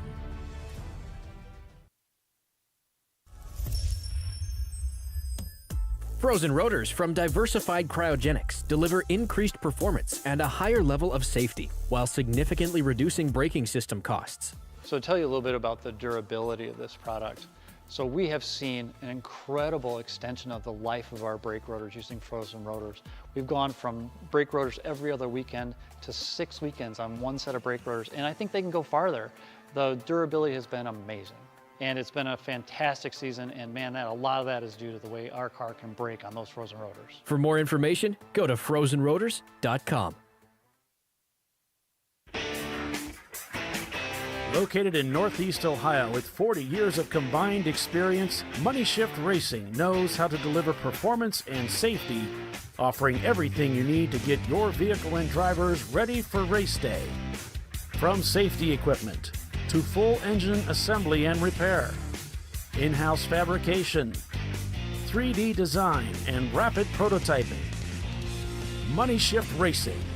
Performance done right. Discovery Parts is a veteran-owned racing and safety equipment company. While we're located inside Atlanta Motorsports Park in Dawsonville, Georgia, Discovery Parts can also be found at the tracks, supporting a number of Champ Car Series events. We take pride in being a reseller of the best of the industry to Champ Car teams and drivers. We know racing, love racing, and look forward to tomorrow to even more racing. Visit us at discoveryparts.com.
No.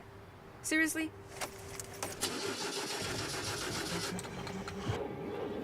Come on. No. You for real? Dale. Really? Wow. So maybe just a cable? We can help you. Welcome to America's #1 battery destination, AutoZone, your battery solution.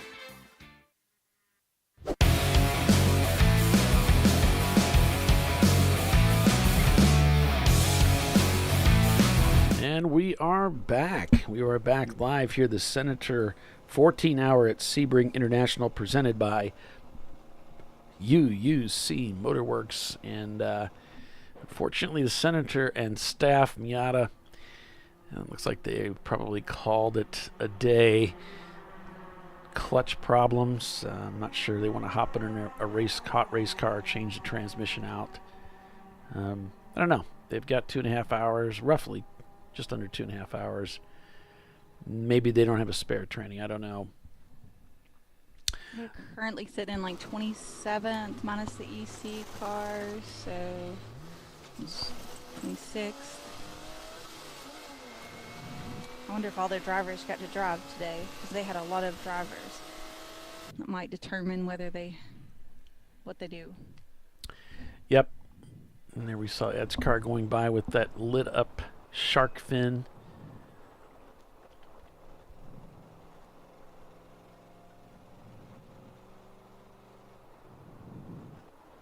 always nice to see.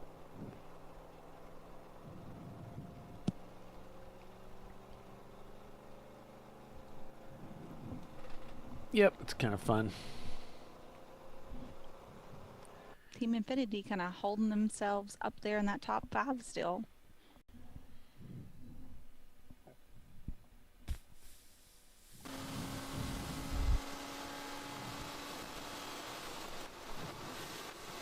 Doesn't seem like anybody has anything for Glazed and Confused, though. Like, nada.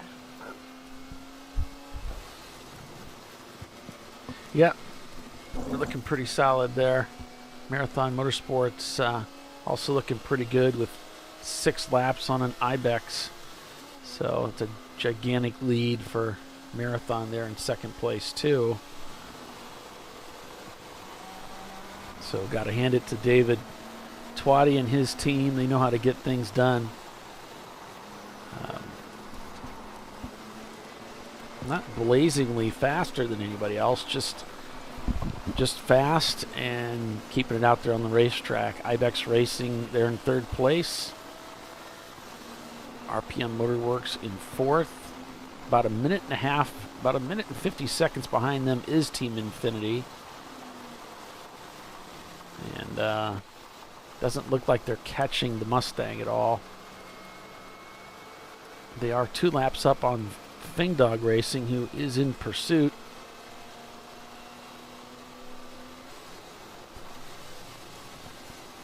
And we know all these teams are going to have to stop at least one more time.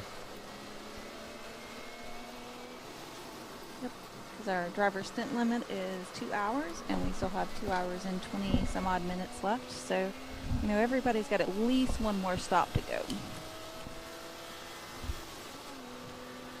We would like to encourage you to consider TireRack.com when it comes to your purchasing needs.